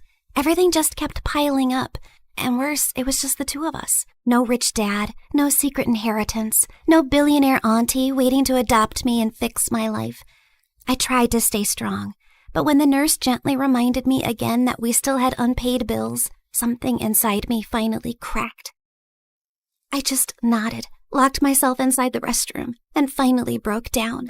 I had already sold almost everything I loved. My iPad, my sweatshirts, even the tiny cute things that used to make me happy. What else was I supposed to give? My hair? Both of my kidneys? I had almost lost hope. Please, I'll do anything. I'll study harder. I'll stop complaining about homework. Okay, maybe not completely, but I'll try. I won't even call the mean girls at school ugly goblins anymore. Just, please, I need a miracle. Just then, I heard a calm woman's voice speak. If you want a miracle, then look up. Wait, like treasure? You are reading it right. A special treasure awaits you. Is this a prank or something? Hello? I slowly turned around, expecting a hidden speaker or a hospital ghost with good acoustics. But there was nothing. I did not just hear a bathroom wall answer me. The wall did not answer you. I did. This is stress. People cry too hard and start hearing things, so this is totally normal, right? Just then, an arrow beneath the message suddenly started glowing. First I'm hearing things, and now I'm seeing things. What's happening? Believe your own eyes. Only that which you see is true. What is unseen is but an illusion. Okay. Let's say I believe you for 3 seconds. So, are we talking about gold? Money? Something that I could sell for millions? Because I don't need some riddles right now. I need some miracle, or at least some actual cash. Or some treasure valuable enough to change your fate. Whether it becomes salvation or disaster depends on who finds it first. And right now, you're already running out of time. Out of desperation to save my mom, I eventually gave in. I followed her out of the restroom, through the hallway, and toward the exit while she narrated every tiny step like a freaking GPS. Continue forward, and please do not look suspicious. Proceed to the exit. Step over the small crack. Avoid the wet spot. Lift your foot slightly higher. There is an unpleasant object 2 centimeters ahead. I stepped down, and my whole body froze. Oh, my apologies. I meant there was an unpleasant object 2 centimeters ahead. Too late. Soon, we reached a narrow alley between 2 old buildings. Miss, are you sure this is the right way? The path continues forward. Though I understand your hesitation, narrow passages often awaken the mind's instinct for danger. However, if treasure were always placed in bright, comfortable places, far few people would learn anything from searching for it.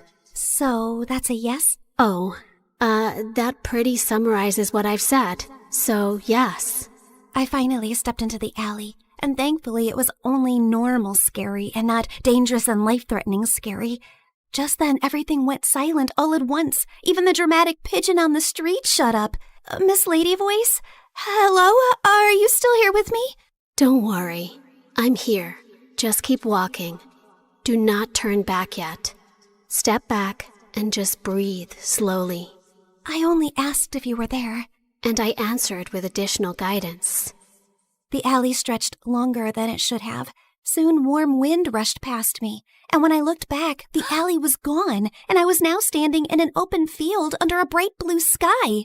Holy yummy cheese balls! Did I just teleport to another place? I also noticed a small glowing orb floating in front of me, shining softly like a tiny star. Yes, you have arrived in Mondstadt, the city of freedom, a land of wind, songs, nights, and many stories carried through time. I realized that the glowing orb pulsed when the voice lady continued yapping. So that meant her voice now had some sort of a body? So you mean I'm not somewhere in Europe and not dreaming? Yes. This is not Europe, nor is it a dream.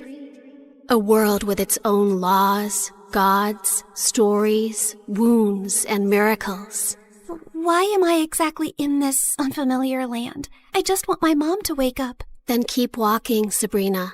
The treasure hunt begins here. Fine. If this treasure can really give me a miracle, then lead the way. Watch out! Explosive encounter highly likely nearby. Explosive what?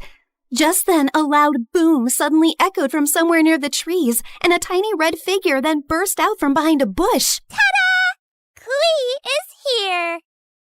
Spark Knight of the Knights of Favonius. She is known throughout for her enthusiasm, remarkable explosive talent, and a long history of incidents that are best described as energetic. Sorry about that. Klee was only doing a little fish blasting.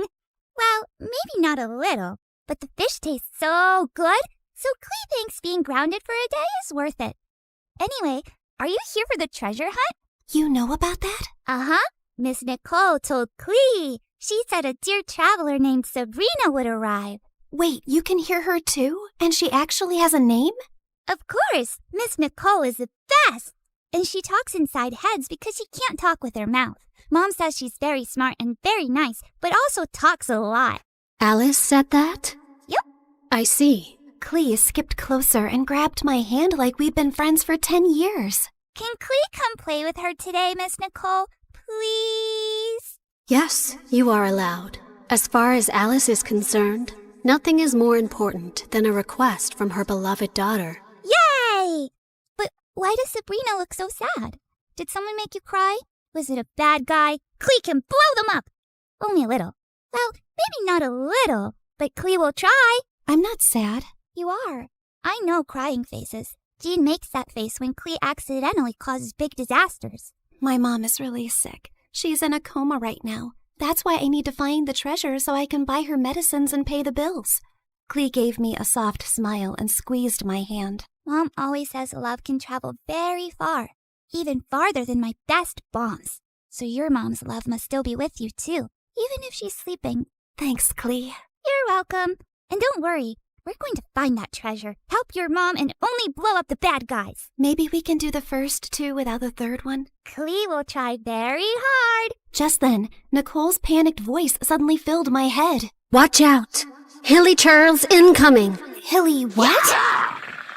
Literally 6 seconds later, masked monsters burst out of the bushes, and Klee pulled out her bombs like this was a normal Tuesday. Jumpy, jumpy, go! Boing, boing, boom! Yeah! Oh my god, am I gonna die? Stay calm. Step back. Duck! Now! Before I could fully lose it, golden light bloomed beneath us. Moment of birth. A glowing flower platform rose from the ground, blocking the monsters just in time. Then a calm boy appeared above us and landed lightly. Mr. Albedo, you came! Klee knew you would. I heard explosions nearby and thought it would be wise to investigate. Finding Klee here confirms my hypothesis. Sabrina, this is Mr. Albedo. He's like my big brother, and he's super smart.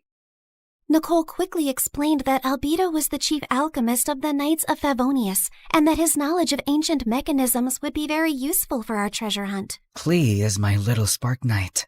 I need to keep her safe and sound. Besides, investigating the unknown is certainly my thing, so count me in. Well, I guess the more the merrier.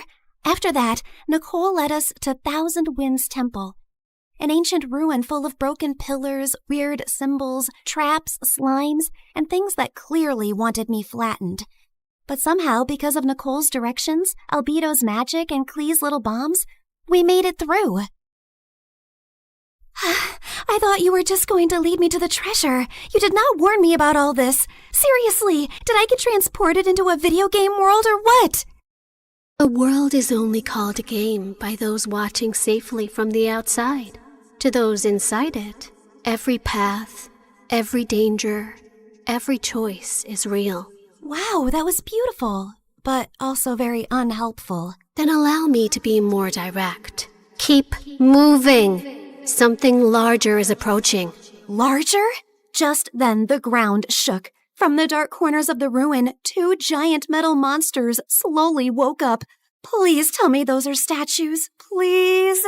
Unfortunately, no. Those are ruin guards. Ancient machines built for battle. And judging by the glow in their eyes, They have already identified us as a threat. Before I could pee my pants, someone crashed down from a broken wall and stood between us and the machines like a walking shield. One swing sent a ruin guard flying back like a stupid little tin can. Whoa, this guy looked like he could punch a mountain and the mountain would apologize. Uncle Varka, you came! Klee knew you would. Now the big metal meanies are in trouble. Ah, the almighty Knight of Favonius to the rescue. How timely. Ha! Miss Nicole! Didn't expect to find you leading children into ancient ruins. And I didn't expect you to enter by jumping from a wall. Yet, here you are. Fair enough. When the coast was finally clear, Albedo calmly stepped toward the broken machines and found a small glowing fragment inside them. The moment he lifted it, the air around us shimmered. The first clue has awakened. First clue? Nicole's glowing orb rose into the air, stretched like a flower opening, and became a beautiful woman. Well, there you are. I was wondering how long you planned to stay as a floating light. Wait, you're Miss Voice Lady? You actually had a physical form this whole time?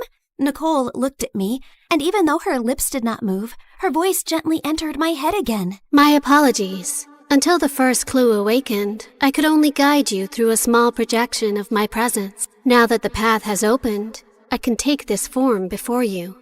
However, for certain reasons, I am unable to speak. This is the only way I can communicate with you. Now then. She continued yapping for 8 more minutes straight. And from what I understood, she was an angel called N from the Hexen Circle, a circle of powerful witches. She then explained that the glowing fragment was a piece of the treasure's scattered light and could lead us to the traces left across Tevat. The treasure you seek was broken long ago. Its light scattered across Tevat, leaving traces behind. This fragment will reach those traces. The brighter it shines, the closer we are to the treasure. Across Tevat? As in, this whole world of yours? Several regions, yes. That means a long trip, but don't worry. With Miss Nicole's incredible sense of direction, we'd never have to worry about getting lost. Yay! More big adventures! Wait, no, not yay. I need to go back. I have classes tomorrow and a sick mom in the hospital. Nobody told me this treasure hunt came with a lot of obstacles and a whole world tour. I understand. Your fear is not unreasonable, but the treasure you seek cannot be reached by standing still. Each clue will bring us closer, and each step will return you to the wish that brought you here. Fine. For Mom, I would continue this crazy mission. After that, everything turned into the fastest, weirdest world tour of my life. The mute angel continued her directions like an unmutable treasure hunt navigation guide, dragging us across a giant magical map, jumping from one region to another, while I tried my best to stay alive and understand what was actually happening. In Inazuma, the sea was angry, the sky was angrier, and my stomach was fighting for its life. Storms often remind mortals that control is an illusion, and yet... Miss Nicole, respectfully, I'm about to throw up into the ocean. I suggest you give the kid the short version, Miss Nicole. Very well. Storms pass. Thank you. That one helped. In Sumeru, we finally got one peaceful break near a waterfall. Albedo sketched the view. Klee showed me Dodoko, and when she said her mom gave it to her so she would never feel lonely, my chest hurt in the softest way. After our little break, Nicole led us to Natlan, where we were nearly roasted alive. Fiery creatures chased us through rocky paths while she calmly yelled directions. And at one point, Varka carried Klee and me like luggage. This is fun! Uncle Varka is the best! Hold on tighter! Every trace we followed made the fragment shine brighter. And by the time we reached Fontaine, it was full-on glowing, like it had finally remembered where the real treasure was hidden. Nicole led us beneath the water to hidden ruins, where the fragment pointed us toward the final trace, the one hiding the real treasure. Freaking finally! Soon, we found a mysterious sealed door, and Albedo figured it out like a puzzle in minutes, using one of Fontaine's underwater mechanisms like it was nothing. The sealed door opened, and I thought we had finally reached the treasure. Behind it were more passages, hidden compartments, and even more puzzles. I swear to God, is the treasure shy or what? Ancient civilizations valued protection. Finally, we reached a chamber where a small chest waited on a pedestal. I opened it with shaking hands, But there was no gold, no money, no jewels, nothing I could sell. Inside was just a small, broken, flower-shaped relic. No, we traveled across Tivat for this? For a broken thing?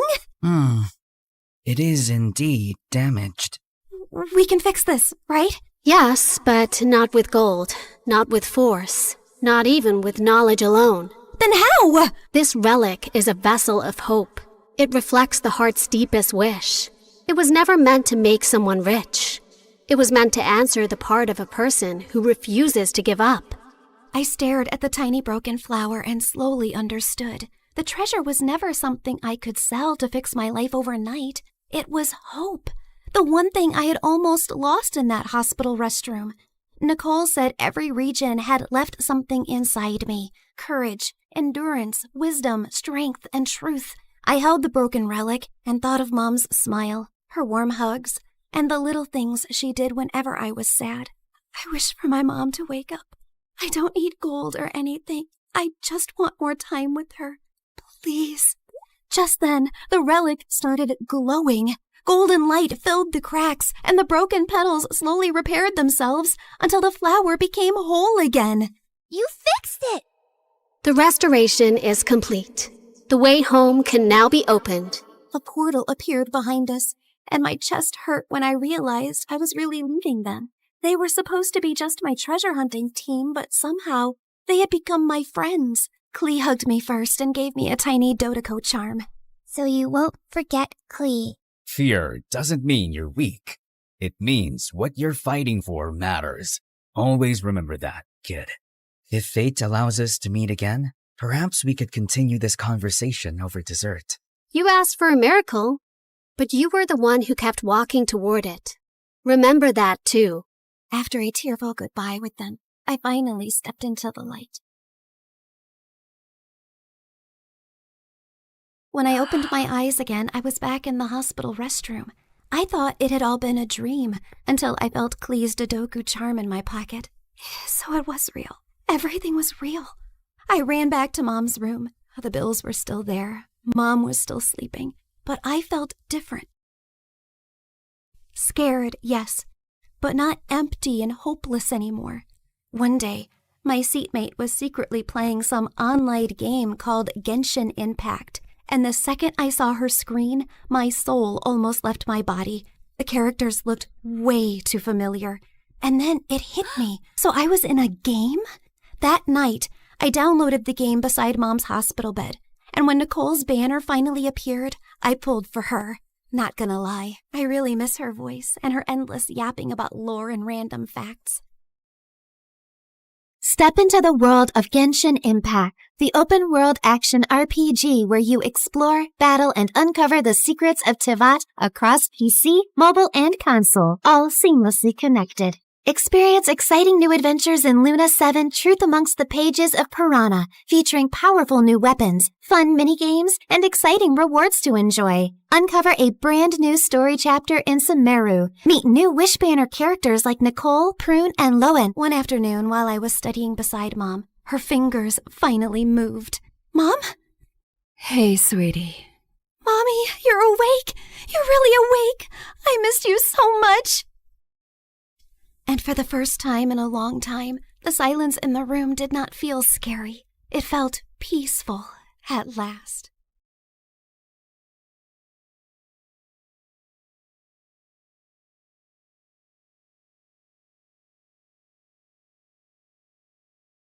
Lots of little kids say they want to be an astronaut when they grow up, but I was one of the only ones who actually did it. Hi everyone, I'm Marisol from Dallas. Please like and subscribe. Okay, so I wasn't technically an astronaut yet, but I was getting close. I've gone to space camp every summer since I was little. While the other kids were doing basic algebra, I was solving complex calculus equations just like the engineers at NASA. My heroes were Valentina Tereshkova and Sally Ride, two of the first women to go to space. I wanted to follow in her footsteps and inspire other girls one day. My parents thought I was strange for only eating freeze-dried space food, but I didn't care. Maybe I wasn't an astronaut yet, but no one could say I wasn't living the lifestyle. I had to hide the food, though, because my little brother was always chasing our cat around the house and squirting her with space ketchup. Rodrigo, That only works when there's no gravity. My dad didn't approve of my dream to go to space. He wanted me to aim for somewhere more practical, like a courthouse or a hospital. But being a lawyer or a doctor just wasn't my dream. One day at school, I saw some students gathering around the bulletin board. I pushed through to see what they were looking at. It was a flyer for Space Cadet Tryouts? My heart leapt into my throat. This was exactly the opportunity I'd been searching for. The tryouts were this weekend at the Space Center in Houston. Now I just had to convince my dad to let me go. Absolutely not. It's out of the question. But Dad, an opportunity like this might only come along once in a lifetime. You need to focus on your studies. I have straight A's. You have chores to do. So if I get all my chores done before the weekend, you'll let me go? I could tell my dad was trying to think of another reason to say no, but I didn't give him a chance. Thanks, Dad. I mowed the lawn, trimmed the hedges, and vacuumed and scrubbed the floors faster than I ever had before. The house was spotless. But every time I told Dad I was finished, he just gave me a longer list of chores. Oh, so annoying. If he thought I was going to let a little housework stand in my way, he was sorely mistaken. Finally, I'd finished everything. My dad looked up from his newspaper and handed me another piece of paper. Dad, come on. I've done everything you've asked. This is getting ridiculous. Look at what you're holding. It was a bus ticket to Houston. This doesn't mean I approve, but a deal's a deal. Oh, thank you. That Saturday, as the bus approached the Space Center, I watched the launch pad come into view on the horizon. It was incredible. A piece of history right in front of my eyes. And there was Mission Control. Once we got inside, I got into my uniform and glanced around at the other cadets. There were about 100 of us. Most of them were boys. They looked tough, disciplined, almost like soldiers. But I was tough too, in my own way. I made my way towards one of the girls. Hey, is it okay if I sit here? Go for it. I'm Marisol, Jessa. This place is so cool. I can't believe I'm really here. No offense, but I'm not here to make friends. Sorry, I won't bug you anymore. Just then, an intimidating-looking officer approached, and a hushed silence fell on the cadets. My name is Commander McLean. I'll be your training officer. Out of everyone in this room, only 10 will make the cut for Phase 2 of training. If you fail, you'll be leaving at noon. That made me a little nervous. It would be so embarrassing if I came all this way just to leave before lunchtime. Of the 10 who make the cut, only 1 will be chosen for the mission. Here at NASA, we only take the best of the best. And before I knew it, we were completing an obstacle course. A lot of the cadets had an advantage over me because they were taller and stronger. But I was smarter. I noticed on the climbing wall that the ropes were frayed. Most of the cadets grabbed the ropes to scale the wall, but I used the handholds instead. While I climbed, I glanced back to see the ropes break, and a bunch of cadets crashed to the mat below. A boy was climbing right beside me, and he winked at me. Who did he think he was? If he thought that was going to distract me, he was wrong. I hit the ground running. The other cadets were coming up fast. Whoa, Jessa was way ahead of the rest of us. I pushed myself as hard as I could, and I finished right behind her. Congratulations. You just made it to Phase 2. I stopped myself from jumping and cheering loudly, but on the inside, I was throwing a party.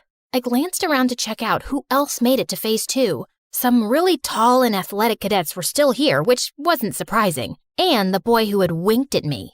I was so excited and really wanted to chat with Jessa, or someone anyway. Here I was, in a room with 9 other people who shared my passion for space exploration. But maybe Jessa was right. They were my competitors, and I needed to be serious if I was going to be the top performer. Forget about everyone else and just focus on training Marisol. After lunch, the same boy winked at me again. I could feel myself blushing, but I was annoyed. I'm not here to make friends. Okay. Our next training exercises made the obstacle course look like a piece of cake. We had to master all kinds of skills, like working the life support systems, orbital mechanics, and space medicine. Thankfully, all my time practicing calculus equations gave me a huge leg up here. The next exercise was the one I'd been most excited to try. Zero gravity training. We floated around the chamber like it was a sea without water. It was amazing. Be aware, your bodies are not yet used to the effects of zero-G. Most of you will get space motion sickness.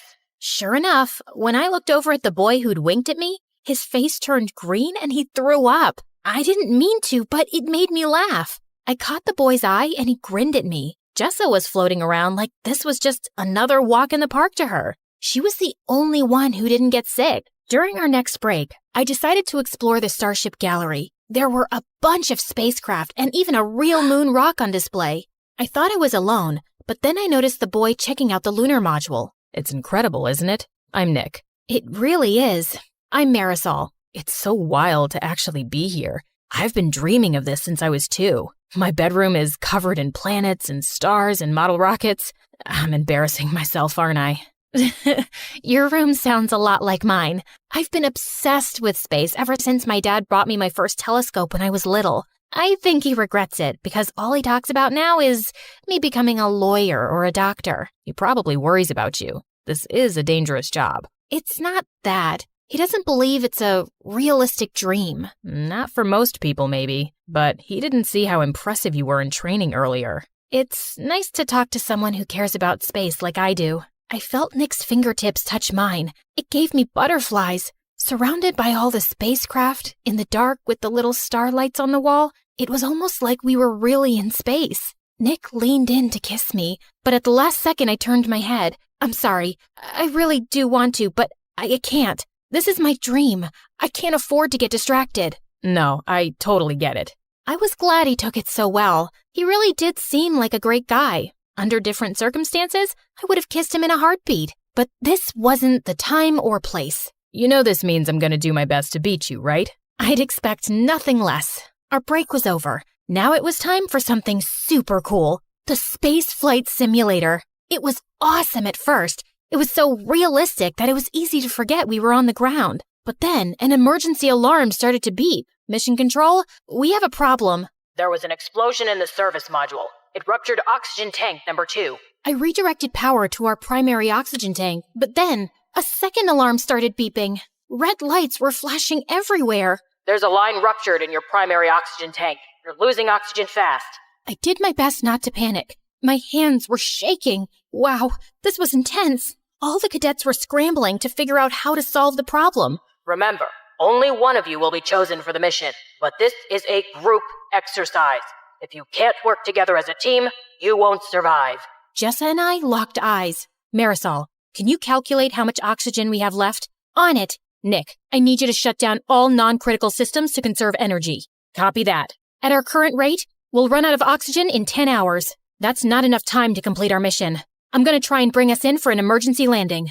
All of us got to work, nervous and sweating, but we were in sync. It's too rocky. There's no safe place to land. You got this, Jessa. We believe in you. Even though it was just a simulator, I had to admit, it was scary. What if this happened on a real mission? That's what you're preparing for, Marisol. So if it does, you'll be ready. Suddenly, the emergency signals were silent. We all looked around at each other, breathless. Congratulations, cadets. You've just successfully executed an emergency landing. All of us cheered. I even gave Nick a hug. We really pulled together and overcame the odds. It made me stop seeing the other cadets as my competition. They were good people who wanted the same thing I did. And when one of us succeeded, we all did. Later, I was hanging out in the observation area overlooking the launch pad. The sun was setting outside, and it cast a beautiful glow on the shuttle. Mind if I join you? Of course not. I'm sorry if I was rude earlier. The truth is, I was afraid if I opened up, it would make me vulnerable. And it's already hard enough,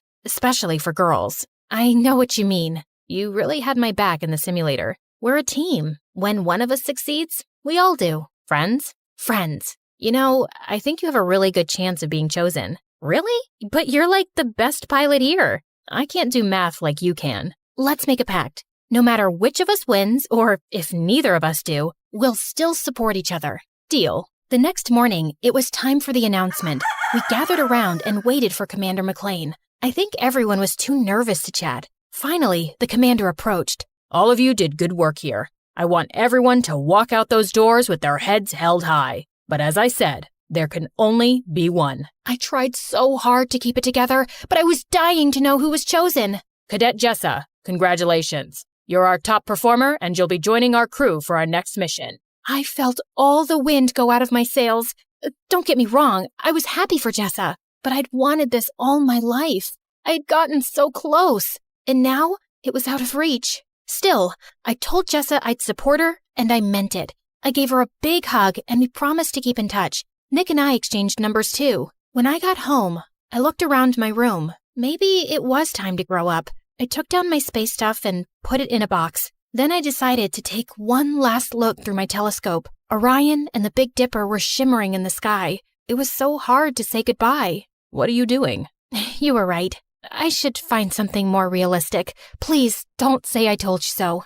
Oh, Marisol, I wasn't right. You were. What? Maybe being an astronaut isn't the most realistic goal, but that doesn't mean it's not achievable. This world needs dreamers. If anyone can make it happen, it's you. From that moment on, I never doubted my path again. I was going to give it my all, no matter what the odds were. And maybe, just maybe, one day I would inspire a little kid, just like my heroes inspired me.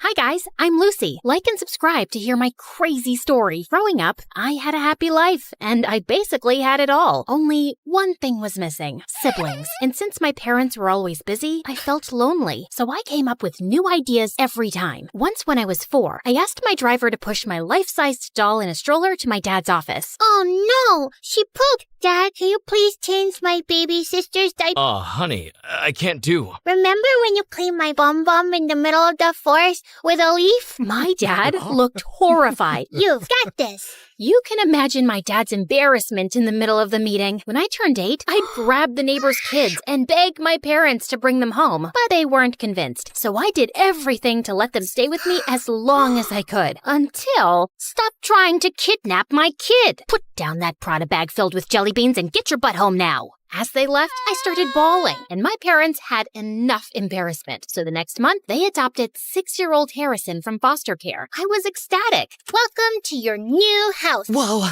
it's so big. Is it an orphanage? He was so cute, but he didn't play with the toys our parents bought for him. Instead, he picked up the cans from the bin and played with those. He also kept wearing the same clothes until they got worn out. My heart just swelled. So I stepped up and decided everything for him since then. But outside the house, his innocence quickly made him a target for bullies. Like in primary school, this one kid, Finn, kept picking on him. Once, when he made Harrison wipe up his shoes dipped in dog poop, hey, gross! I went full demon mode on this kid and sent him packing. But the teacher caught me giving him a black eye. Lucy Godot Raffaelli, my office now. I was in deep trouble, and I got detention for 3 weeks, and Mom had me doing chores for twice as long. But it was all worth it. Finn never messed with Harrison again. But when Harrison turned 12, he bought ponies for all the pretty girls to get their attention. This one's for you. Her name is Chestnut, and she loves carrot-flavored ice cream.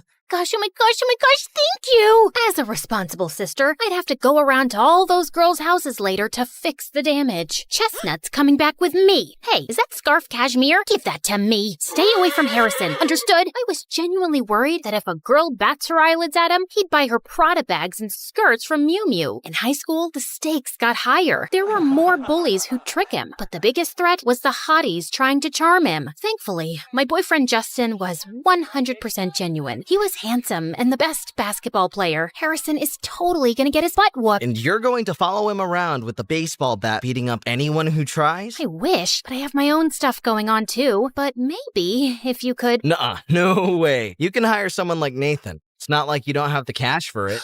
I was kidding, Lucy. I sprinted off looking for Nathan. Oh, meet Nathan, the editor of our school paper. He's your typical dork, but don't underestimate him. This guy knows his work best. I remember in middle school, someone was smearing boogers on all the walls, and it turned out it was our cruelest teacher, Mr. Wobblebottom, and Nathan caught him in the act. Say cheese! So that meant if I wanted the inside scoop on any girls digging their claws into Harrison, he was the guy to ask. But when I went to the school newspaper office to find him, I didn't see him. I saw this muscled blonde guy with a nose piercing. Then I realized that it was Nathan. Wow, talk about a glow up. Puberty did him wonders. If it isn't the queen bee, what are you doing here? I wanted you to keep me updated on any girls getting close to Harrison, and I'm willing to pay anything. I slid an envelope bursting with cash across the table. But Nathan just laughed. An info for an info. Tell me more about Justin. Justin? Why? Guys want to be him, girls want to be with him, so you feed me the info on his lifestyle, and I'll help spy on your little brother. Deal? I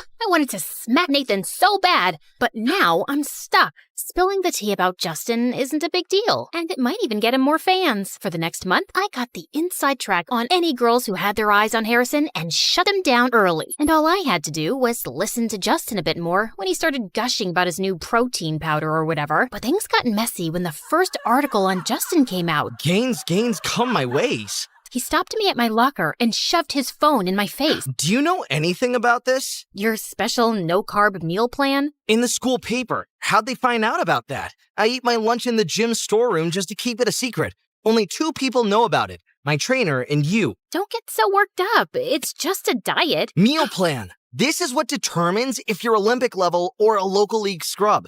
You just don't get it. You never did. He stormed off, and before I could say anything, out of nowhere, Nathan peeked from behind. Don't worry about it. I heard something else that's going to blow your mind. He told me that Harrison and this girl, Natalie, have been secretly meeting up after school. And just today, she got a new iPhone. Okay, what's the big deal? Nathan said Natalie was on a scholarship, and there was no way she could afford the latest iPhone. That leech! This would be a huge scoop if we can prove that she's using Harrison for his money. Oh, she definitely is. And since you're Harrison's sister, I thought you could get in close and help me expose Natalie. Deal. The first step was to figure out just what Natalie had been scamming my brother out of. Nathan got Natalie's locker code, so I snuck into the locker room during my free period and took a look inside. Books, gym clothes, stationery, nothing I could pin on her. On the back of the locker door was a picture of her and Harrison with a big love heart drawn around it. Blech. And then, what really stood out was a folder called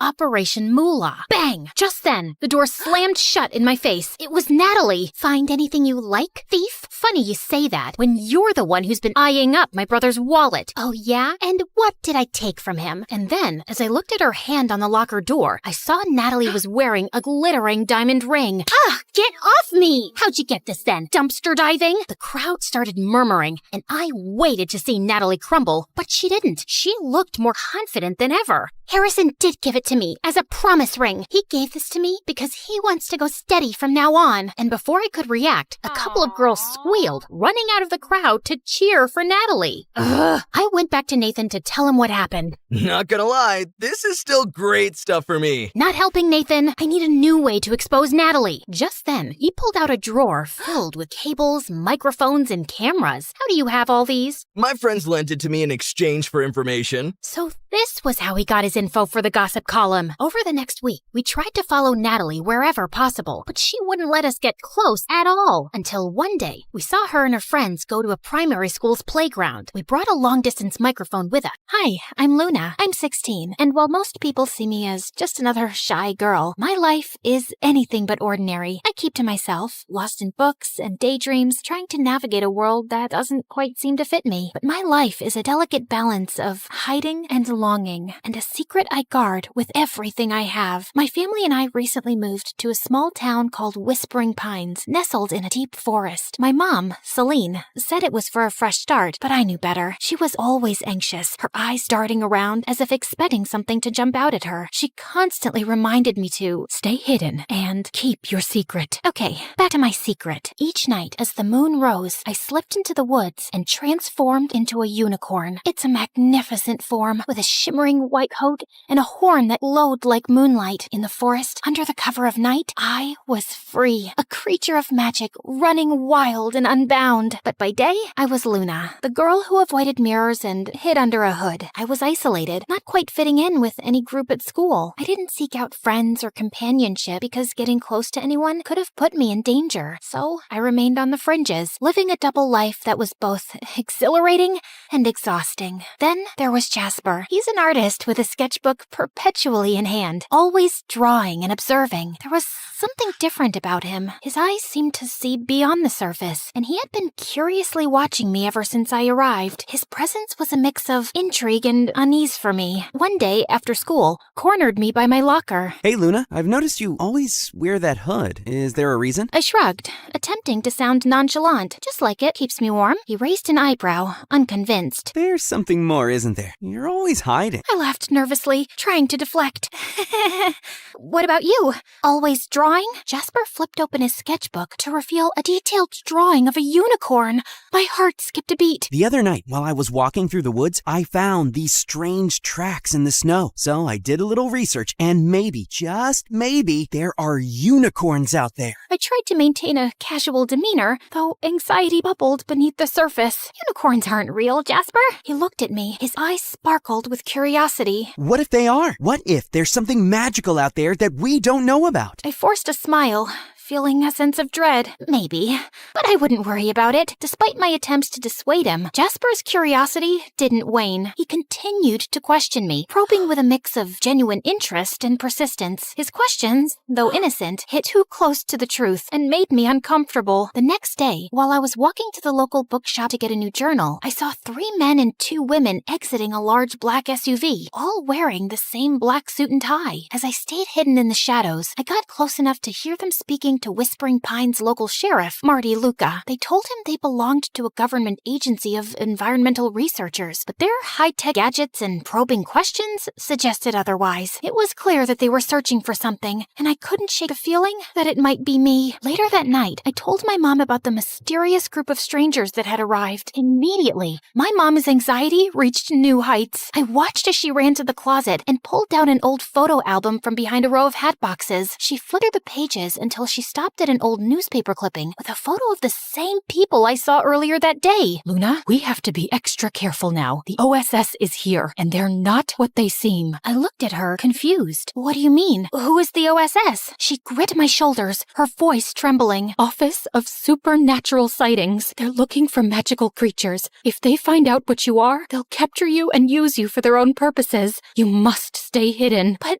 I need to go out at night. It's the only time I truly feel alive. My mom's eyes filled with tears. I know, sweetheart, but it's too dangerous. Please, promise me you'll be careful. I nodded, but in my heart, I knew it was a promise I may not be able to keep. The allure of the forest and the freedom it represented was too strong. That night, I snuck out as usual, but the OSS's presence was palpable. Their advanced sensors and patrols made it clear they were on the lookout for something. My heart raced as I navigated the forest. I was careful to stay out of sight, but in my panic, I accidentally left behind a few strands of my magical mane caught on a branch. The next day, Jasper found the strands while sketching in the woods. He was intrigued, examining them closely. Later, he approached me in the school hallway, holding the strands out with a mixture of curiosity and excitement. Luna, look what I found! He held them up to the light. They sparkled with cosmic energy. They're different, almost magical. I tried to dismiss his concerns with a laugh, but Jasper's gaze was unwavering.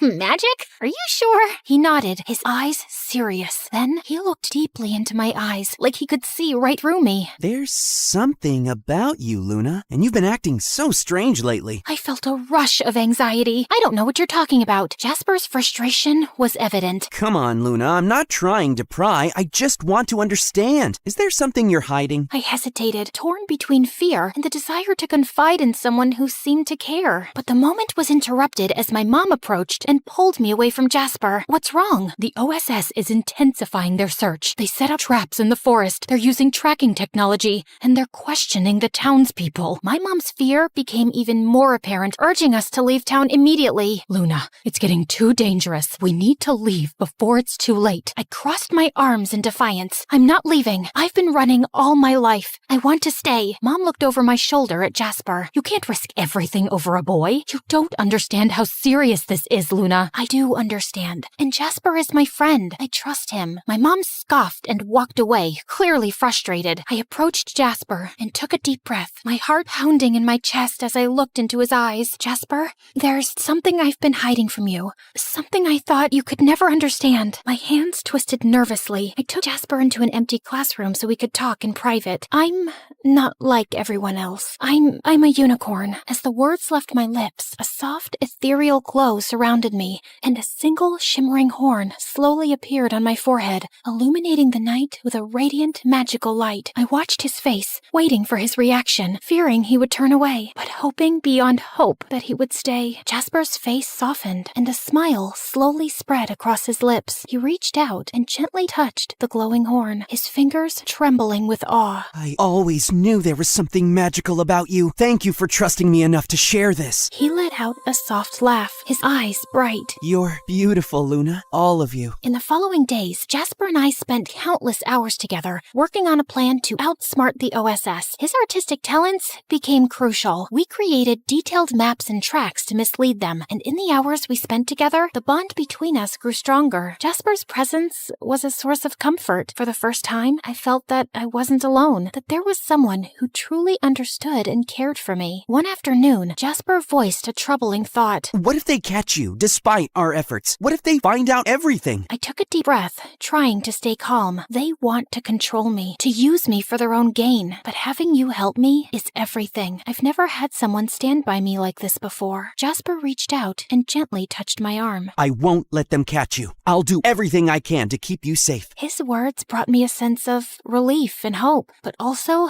a growing fear. The OSS's search was becoming more relentless, and time was running out. The night of the final confrontation arrived. The OSS's search had become more intense, with advanced tracking technology and sophisticated traps. My mom was even more frantic, and her anxiety made it difficult for her to focus. Jasper arrived with a determined expression. We have one last chance. If we can make them believe the unicorn has left town, they'll stop searching. We worked tirelessly through the night, setting up a series of diversions and false evidence. Jasper used his artistic skills to create elaborate fake tracks, leading the OSS in circles. I used my unicorn magic to add an extra layer of deception, making it appear as though I had been everywhere at once. The process was exhausting. We were both drained, but driven by hope and the desire to protect my secret. As dawn approached, the OSS's frustration was evident. They started to pack up, convinced they were following a false trail. Jasper turned to me, his eyes filled with concern. Are you okay? I nodded as tears welled up in my eyes. I'm just grateful. Thank you, Jasper, for everything. He smiled, though there was a hint of sadness in his eyes. I'd do it again, in a heartbeat. You deserve to be free. As the OSS retreated, I felt a sense of peace I hadn't known in a long time. The weight of my secret was lighter, and I was comforted by the knowledge that I wasn't alone. Jasper had been a beacon of hope in my darkest moments. With the OSS gone, my mom's fear slowly subsided, though the threat of their return lingered in the air. As the weeks passed, the town returned to a semblance of normalcy. I continued my life as Luna during the day, but the nights were still mine. Jasper and I maintained our secret meetings, and our friendship grew deeper with each passing day. He became a confidant, someone who understood both my human and unicorn sides. Then, one evening, as we walked through the forest together, Jasper turned to me. Luna, what do you want for the future? I thought for a moment, the weight of my dual existence heavy on my shoulders. I want to find a place where I can be both Luna and the unicorn, a place where I don't have to hide. Jasper smiled, his eyes shining with determination. We'll find it together. We continued our walk in companionable silence as the moon cast a gentle glow on the path ahead. There was still uncertainty, but there was also hope. Jasper's presence was a reminder that I wasn't alone, that there was someone who cared about me and believed in my future. In the days that followed, Jasper and I continued to navigate the challenges of keeping my secret while building a life in a small town. We shared our dreams, fears, and hopes, and our friendship deepened. Jasper's sketches were a chronicle of our journey, capturing the magic and struggles of our shared experiences. One night, as we sat together by a small stream in the forest, Jasper asked, Luna, what's the most important thing you've learned through all of this? I reflected on the journey, the challenges, and the moments of connection. I've learned that even in the darkest times, there's always a light. It might come from unexpected places, like a friend who believes in you, and sometimes the magic we seek is within ourselves. Jasper nodded, his gaze thoughtful. I think you're right, and I believe that with your strength and our friendship, we can face whatever comes our way. We sat together in the moonlight, the stream's gentle murmur, a soothing backdrop to our conversation. The future remained uncertain, but with Jasper by my side, I was ready to face whatever challenges lay ahead.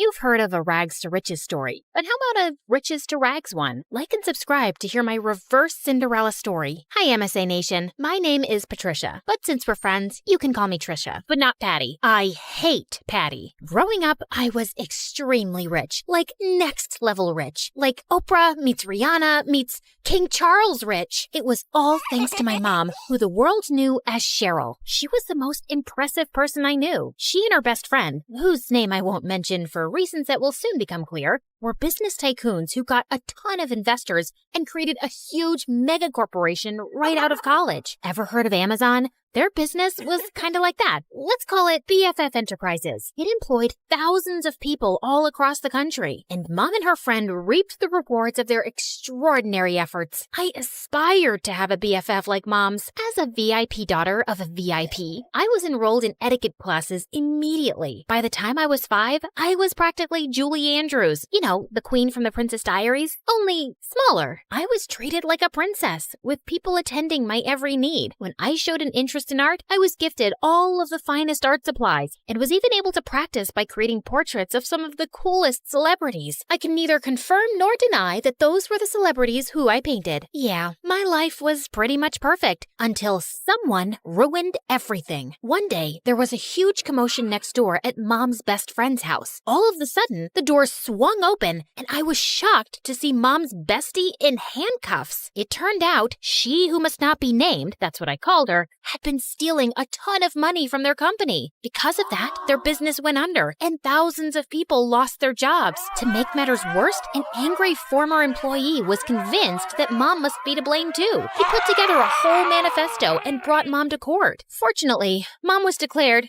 innocent. I knew she always would be, of course. She who must not be named was proven guilty and sent to jail. The employee who had lodged a case against Mom ended up behind bars for defamation too. Mom's name was cleared and she and I lived happily ever after. That's the end of my story. Thanks for tuning in. Just kidding. It got a whole lot worse from there. Even though she was innocent, the public knew Mom as the face of the company, and they were mad. Mom and I weren't exactly well-equipped to fight off an angry mob, so the government intervened for our safety, and we were forced to join the Witness Protection Program and completely change our identities. We were given cover stories and everything. So, remember before when I said my name was Patricia? Well, that was sort of the half-truth. I had a different name before all of this mess. A gorgeous name. But that and everything else were taken from me when she who must not be named ruined my life. I was pulled from my life of glamour and ease and relocated to here. Yeah, the house was a serious downgrade from what I was used to. See what I mean about an opposite Cinderella story?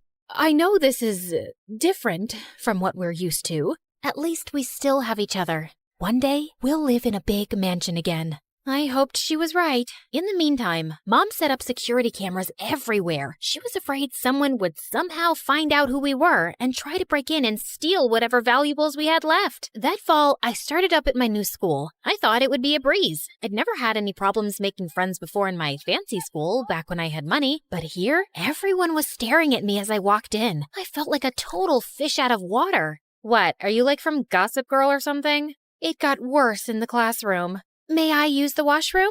Mayhaps the princess would like a peasant to escort her. And even worse than that in the cafeteria. Look, Gossip Girl thinks she's at a royal banquet. Here, have some slop like the rest of us, princess. I was about ready to blow my cover and demand Mom let us move back to her old life when... Hey, leave her alone. Your mama sure would be mad if I told her that this is how you minded your manners. Wow, thank you for that. Don't mention it. Someone has to show you some proper small-town hospitality. I'm Sally. Patricia. Where are you from, Patricia? I grew up in the big city with a ton of money. My paternal grandparents invented trail mix, but my dad walked out on me and my mom and took all of our riches with him. Oh my goodness. I'm so sorry to hear that. We used to have more money too, but, well, it's complicated. It's hard, what with being one of 6 kids. Hey, if you'll let me, I would love to help you learn the ropes of a small-town life on a budget. Under Sally's wing, I started to really get the hang of my new life. She taught me all the tips and tricks to finding the best deals while thrift shopping. $5, final offer. The art of sandwich making. The more cold cuts, the better. Even how to use a lawnmower. She was a hoot. While all the other neighborhood kids were riding bikes, Sally would show up places driving her dad's lawnmower. And you don't need a license for this? Nope.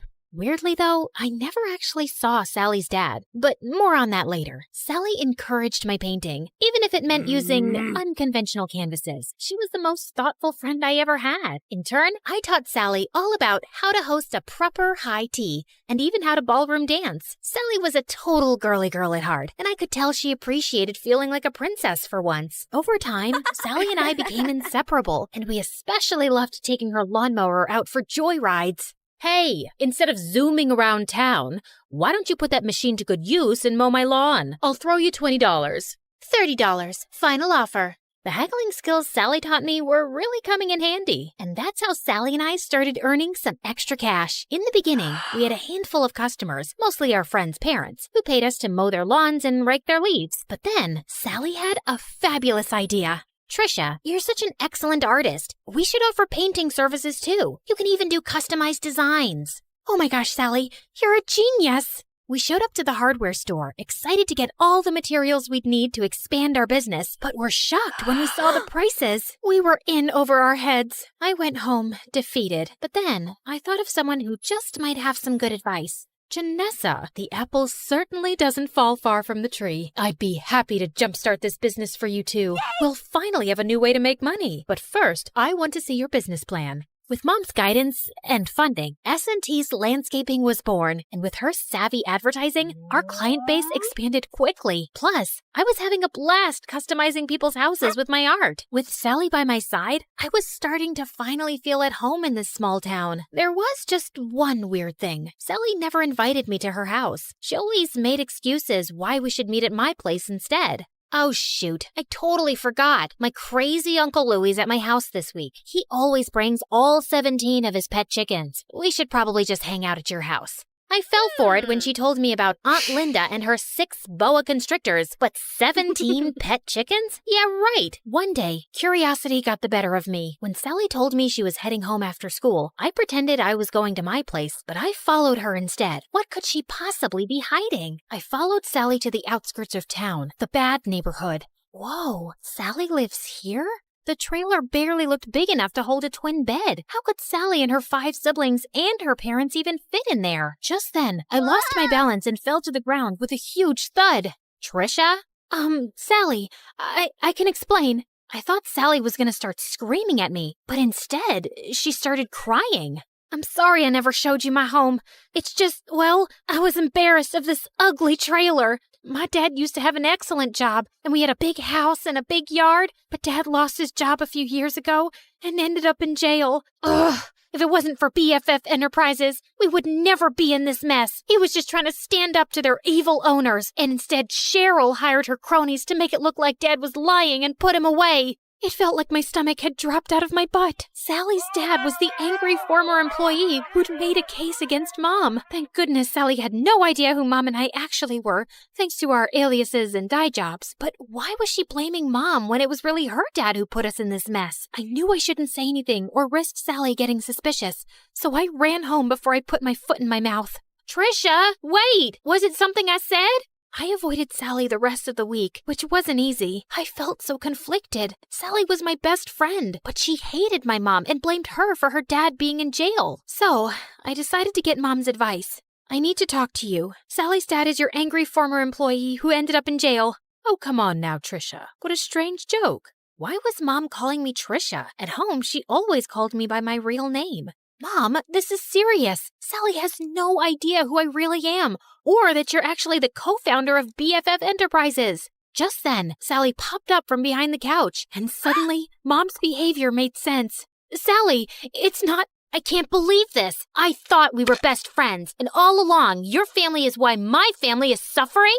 Sally, please, leave me alone. I don't want to talk to you ever again. I've heard of surprise birthday parties gone wrong, but never this badly. I probably lost my BFF forever. But Mom was more preoccupied that Sally would out us both. What are you doing? Follow her. Make sure she doesn't talk. Do whatever it takes.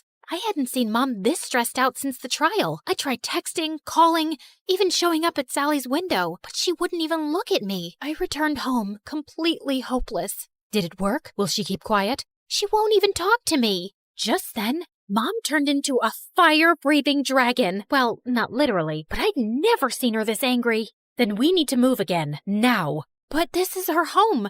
Sally is my friend. Some friend. As soon as she talks, I'm going to jail. Mom, what are you talking about? Why would you go to jail? The judge said you were innocent. Of course he did. I bribed him. My business partner and I were both stealing funds from the investors because we deserved more. But unlike me, she was dumb enough to get caught and unwilling to do whatever it took to stay out of jail. And Sally's dad figured it all out and tried to get me behind bars too. But I showed him I am not to be messed with.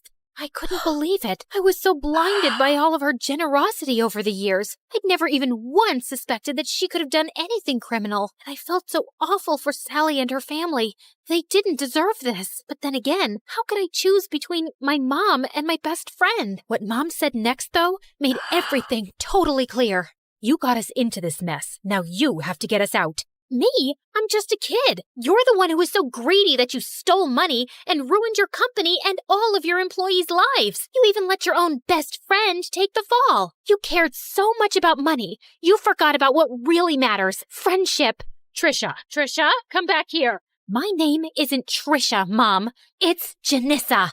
So, let me reintroduce myself. Hi, MSA Nation. My name is actually Janissa. Pretty, right? Okay, back to the action. I grabbed the security cameras on my way out and headed straight to the police station. It had our conversation and Mom's confession recorded. The police took my mom away, and because I had just turned 18 recently, they let me take care of myself. And that night, the story was all over the news. I knew I'd done the right thing, but I'd never felt lonelier. The next morning, I woke up to a knock at the door. Sally, you have to believe me. I didn't know about my mom. She told me everything for the first time yesterday. I can't believe you did that for me, Patricia. Well, I had to. It was the right thing. I mean, sure, I probably could have bounced from town to town with Mom for years, pretending to be someone I'm not, but I don't want to be like Mom, throwing my friends under the bus and not caring about hurting other people. I would choose friendship over luxury 1,000,000 times. And by the way, my real name is Janissa. It took months, but after campaigning tirelessly, we finally got Sally's dad out of jail and back home where he belonged. With Mom behind bars, I was finally free to come out of hiding. Even though I was totally free to move back to the city, I decided to stay put in this small town. After all, this had become my home. I even asked Sally's family to move in with me. Plus, Sally's dad was able to take over the landscaping business. With him in charge, business is booming. Everyone is just so thrilled that he's back home where he belongs. We did have a company name change, though. I'm just so happy to have my best friend by my side.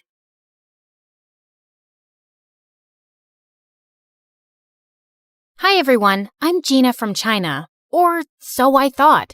Please like and subscribe. I was only a newborn when my adoptive dad found me outside a Shaolin temple in China one night. He was a martial arts teacher and the owner of the Shaolin temple. He tried to find out who my parents were, but when nothing turned up, he decided to take me in and raise me like his own daughter. I knew nothing of my real family, but the only clue I had was a very unique-looking necklace they'd left with me. Growing up, I was weaker than the other kids, but Dad was always there to look after me and trained me hard so I'd become stronger. But the kids at the temple were the worst, and they always made fun of me. Their nasty comments would make me really upset. What happened, Gina? What's wrong? Everyone says you're not my father and I should go back to where I came from, Dad. Oh, honey, you should not let their words get to your heart. You are my daughter, and you're super strong. But I'm so small. No, you're not. Look at that ant. It may seem small, but see how she's lifting a sugar cube? The same way, your strength should come from your mind and not your body alone. Dad's words always encouraged me, and I started focusing on myself. By the time I turned 8, I had a sudden growth spurt, and suddenly I was taller than most kids my age. With time, even my martial arts skills improved a lot, and I started winning many competitions. But the kids at the temple would feel jealous and try to mess with me all the time. This went on until I was 17, and then one day, something weird happened. I was in the market when I crashed into someone, and all my groceries fell to the floor. Hey, watch where you're going, and say sorry. But he just ran off into the alley, and I went after him and pinned him down. Oh God, stop! Are you gonna kill me? What were you trying to do, huh? He told me his name was Drake, and he was a super famous singer from the US. And now he was running away from some crazy fans who were chasing him. I left my hotel in disguise to take a walk around the city, but my fans somehow recognized me. I'm totally lost. Please, help me get back. I decided to help him, but he didn't even know the name of his hotel. What? But you have your phone, right? Call someone. I left it at the hotel. Gosh, he was such a handful. Take me with you. What? I can't do that. No outsiders were allowed inside the temple, but this guy kept begging me, and I decided to sneak him in. You have to stay all quiet in here, okay? Ugh.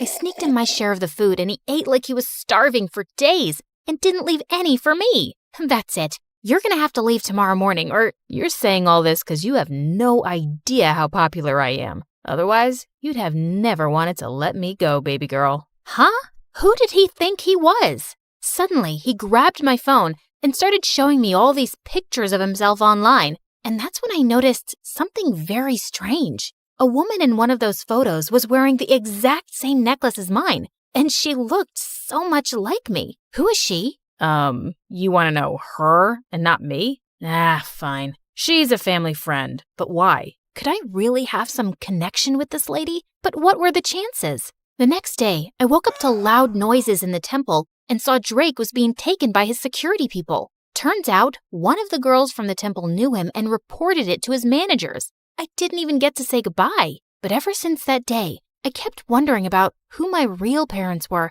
and why they left me. And my dad could tell soon that something was bothering me. Gina, it seems like you're lost, my dear. What's the matter? I told Dad everything that was going on in my mind, and he had the best advice. If it bothers you so much, you should go out there and seek the truth for yourself, my love. But Dad, how can I leave you and go all by myself? I raised you to be strong and independent. I know you're going to be just fine. Oh, Dad. A few weeks later, when I reached the U.S., I tracked down Jake's place and went over, but his security people wouldn't let me in. But I know him well. Oh, yeah. All the crazy fangirls know him well and try to break in all the time. You see that line over there? That's why we're hiring personal bodyguards for him.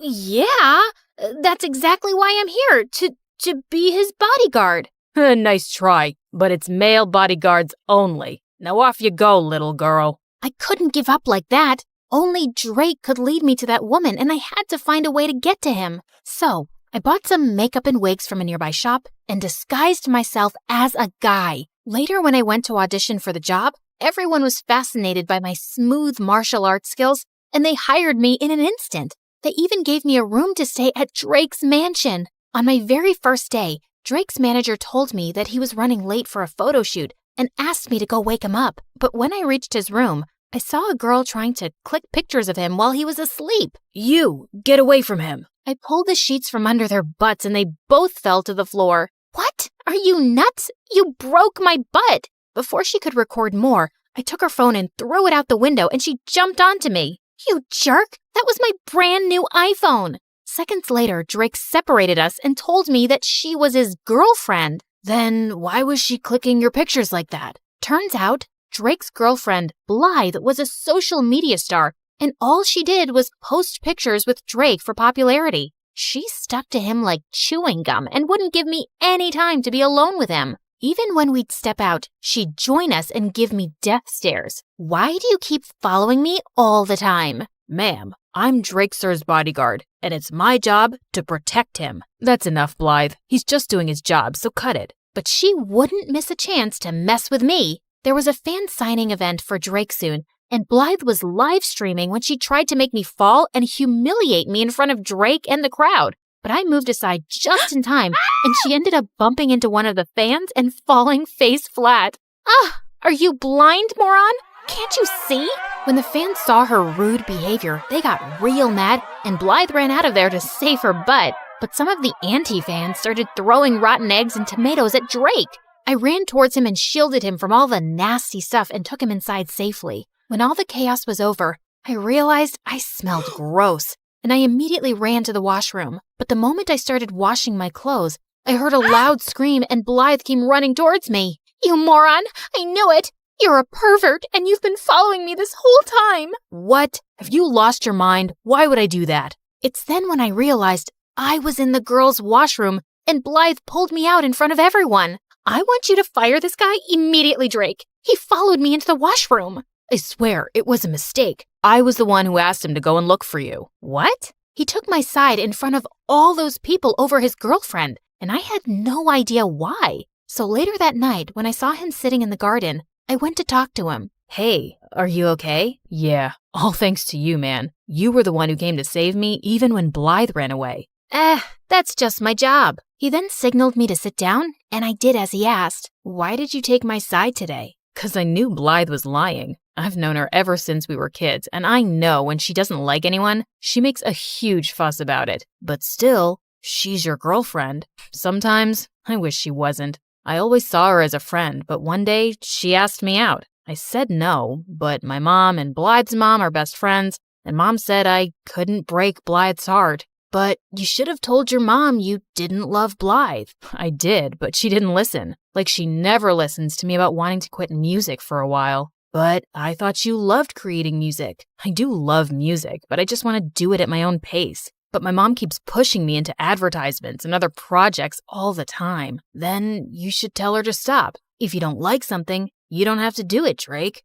You're right, man. I'm just sick of everyone trying to use me for their own benefit. I can't even talk to any of them about this. But I'm so glad I found a friend like you, whom I can trust. Those words pierced my heart. I was staying by his side and lying to him for my own benefit, too.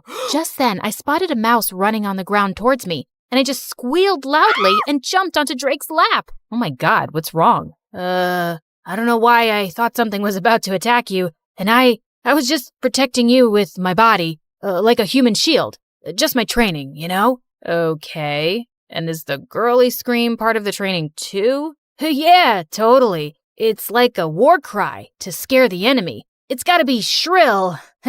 Makes sense. You want to get off my lap now, princess? I jumped off his lap, muttering something, and excused myself quickly. I'd acted like such a moron and almost given myself away. I just couldn't tell him who I was now. He trusted me and would feel so betrayed. So I started keeping an eye on all the women around him by myself, hoping I'd find the woman from the picture soon. And Drake learned to take a stand for himself with his mom and instead started doing things that he loved, like playing soccer. He also started ditching Blythe more often, and we'd sneak out to go on motorbike rides and eat the greasiest burgers across town. Come on, you can't finish a burger? Be a man. I'll finish it, dude. Not all of us inhale our food like you. Wait, you got mustard on your face. And without thinking, I leaned forward and wiped the mustard close to his mouth with my thumb. He just looked at me quietly, and I swear I had butterflies in my stomach. Luckily, just then, his phone started ringing and the moment passed. I was pretty sure he thought I was his gay bodyguard now. A few days later, Blythe followed us to the match and offered to take everyone out for drinks. I quickly sneaked into the shower room first so no one would know my real identity. But just as I was done taking off my makeup and wig, I turned around and saw Drake standing there, and I let out a loud scream. Suddenly, I could hear some footsteps approaching, and Drake pulled me into one of the shower stalls. What the? Stay quiet, or someone's gonna see you. He was so close to me, and my heart was racing. But seeing how Drake didn't look shocked one bit, I could tell he already knew who I was. How long have you known? Almost since the start. What do you think I am, an idiot? Why didn't you say something then? I wanted to see what you were really up to, or how long you'd keep up the act. It's been fun, liar. Drake, I'm sorry. I never wanted to lie to you. I was just trying to find the woman with the same necklace as mine. Huh? What necklace? I told him everything, and when I noticed that the person outside had left, I stepped out to show him the necklace. But I was shocked to see that all the stuff I'd taken off while removing my makeup was gone, along with my necklace. I looked for it everywhere, but I couldn't find it. Calm down, Gina. It must be here somewhere. And I know who the woman in that picture was. But before he could tell me, Blythe barged in with the cops who wanted to arrest me for fraud. Fraud? That's a lie. Oh, come on. You pretended to be a guy and stole expensive things, including my mom's necklace. I've called her. She'll be here any minute, officers, and you can ask her. But arrest that fraud first. Your mom's necklace? What are you talking about? I didn't steal it. It's mine. Gina's right. She didn't steal anything and she didn't lie to anyone. I knew who she was all along. And Blythe, I'm breaking up with you. Blythe looked ready to explode. But just then, Blythe's mom entered and took the necklace from her hand. Where did you get this from? It's it's mine." She turned to me, and that's when I saw she was the same lady from the picture, and she was wearing the same necklace. I told her everything about myself, and at first she looked stunned, but then she broke into tears. "Oh, honey, my daughter, I can't believe it's you. You're alive." She then told me how she got pregnant before marriage, but her super rich family was against her giving birth here and ruining their reputation, so she fled to China. "Soon after I gave birth to you, my parents found me, and the doctors told me you had passed away because you were too weak. But now I know. They lied to me. So you didn't abandon me?" Ugh, stop with your act. She's a liar, Mom. And this necklace must be a fake. Blythe, I know it's a lot to take in, but it's not a lie. She's indeed your sister. I can tell just by looking at her. Ugh. Blythe stormed out of there in anger, and the lady turned towards me. "I'm so sorry that you had to live like this for all these years, but I'm so glad that you found your way to me. Please, give me a chance to make up for all these years." "I can't do that." "What? All my life? I wanted to know the truth about who I was, and now that I've discovered it, my heart is at peace. But this isn't where I belong. I have a life and a loving dad back in China, but I promise I'll visit often and get to know you more." "Oh, dear." Does this mean I'm losing my favorite bodyguard? Pretty much. But you've got a friend for life. Just a friend? No chance you'd say yes if I asked you out? I'll have to think about it.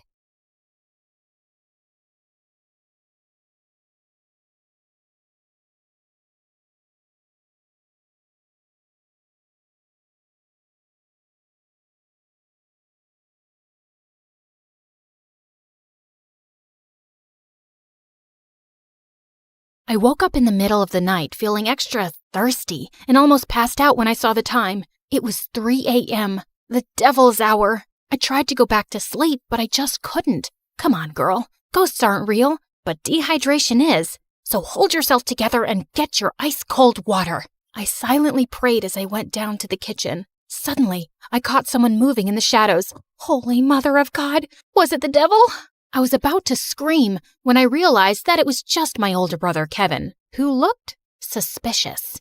I silently followed him as he went down the basement and was surprised when he opened a mysterious door that I had never seen before. But before he could enter, he looked back and saw me. "Don't you ever tell anyone about this, especially Dad, no matter what happens." Why? What's inside that room? He just patted my head and smirked. The devil himself. He then disappeared into the room and locked it, leaving me shaking in fear and confusion. Hi, my name is Kendra, and this is my story of how my mysterious brother changed my life forever. Before I continue, please like and subscribe. After what happened last night, the first thing that I did in the morning was to check that door in the basement. But unfortunately, it was padlocked to death. Kevin was definitely hiding something in there, and it was killing my curiosity. I was finally able to corner him during dinner. Are you sure that you weren't dreaming? Because that totally didn't happen. That night was really weird, so he could be right. Our conversation was cut off when Dad joined us. "Son, it's time for you to take over the company. We will be holding a gala next weekend to introduce you to everyone. They're all so excited to meet you." "But Dad..." "No buts. You're graduating in a few months, so prepare yourself. I don't want any problems. Understood?" Of course, my brother couldn't say no to him. He was always Dad's favorite, his golden boy, the perfect son. While me, I was just a stranger to him. If Mom was still alive, things would probably be different. Later that night, when I was about to sleep, I almost screamed when I saw Kevin leaning against my door. Can I help you?" "What makes you feel alive, Kendra?" "Huh? What's with you? Why are you being so weird?" "The less you know, the better. Good night, Peanut." "Peanut? Where did that come from?" That was the weirdest and longest interaction we've ever had. He was a year older than me, and we had never been close growing up. His time was spent in his room reading, in the piano corner perfecting his sonatas, or with Dad talking about business while playing chess. We also didn't see each other often at school because he was always with his best friend Cedric or surrounded by their crazy fangirls. The next morning, I woke up to Dad screaming from the library. I dashed to check what it was and found out that one of our maids found a letter under Kevin's pillow. I read it and froze.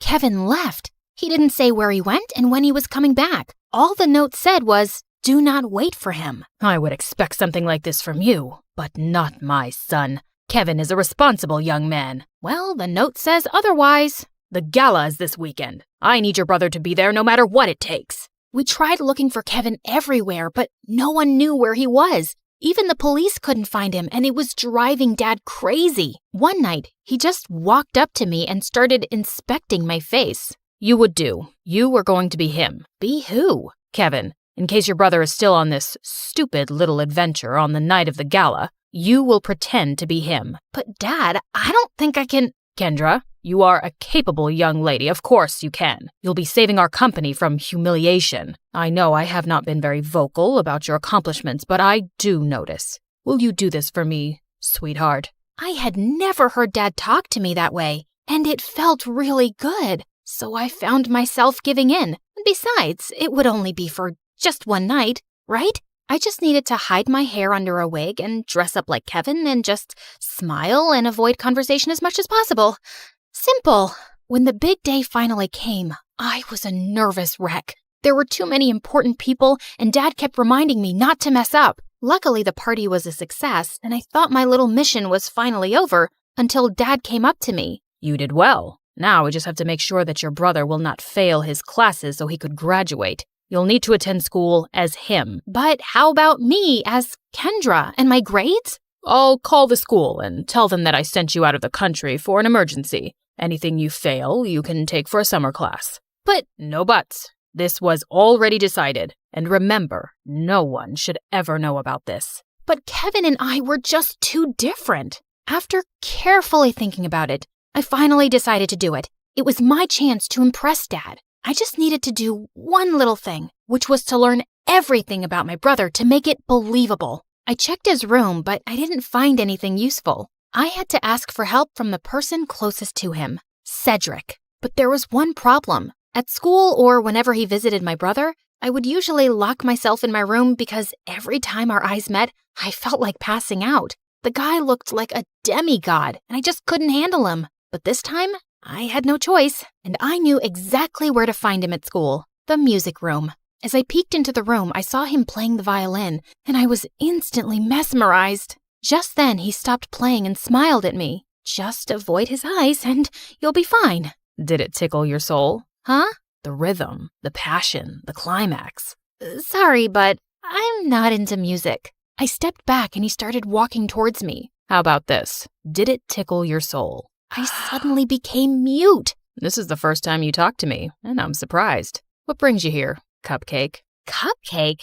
I got a grip of myself and slapped his hand away. First of all, I'm not food. And second, I'm not here to talk about souls and music with you. It's about my brother. Suddenly, his face turned serious. I had already talked to your dad about it. Kevin ran away and he didn't want us to find him, and there's nothing we can do about it. I know, but I need your help with something. I told him about Dad's demands, and he suddenly laughed.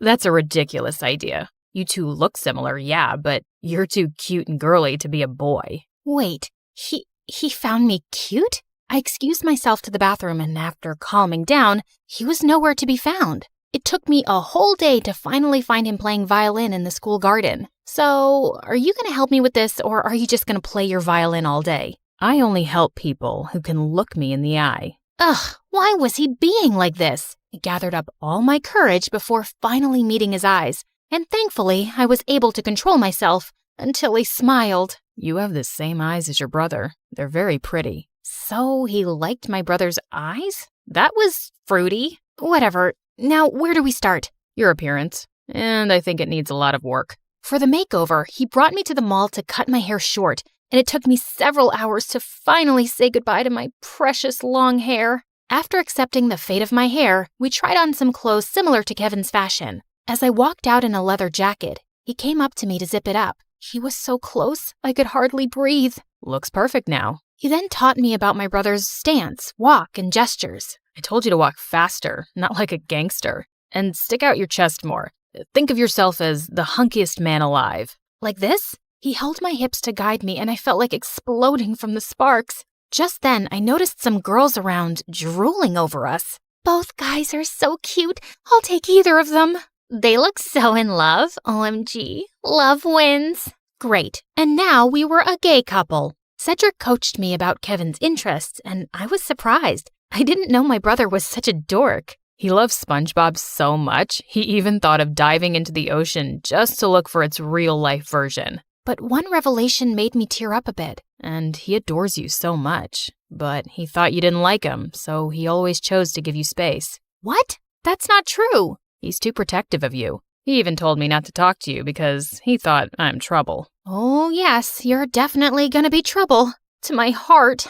That weekend, we continued practicing until I looked convincing enough, and when we finally got to school, I just stayed close to him and smiled at people from time to time. I was doing an excellent job at being my brother until it was lunchtime. We sat at their usual table for lunch when suddenly someone sat on my lap and kissed my cheek. It was Lauren, the prettiest and coolest chick at school. What in the frickin' pregnant duck is happening? What? You hate my kisses now?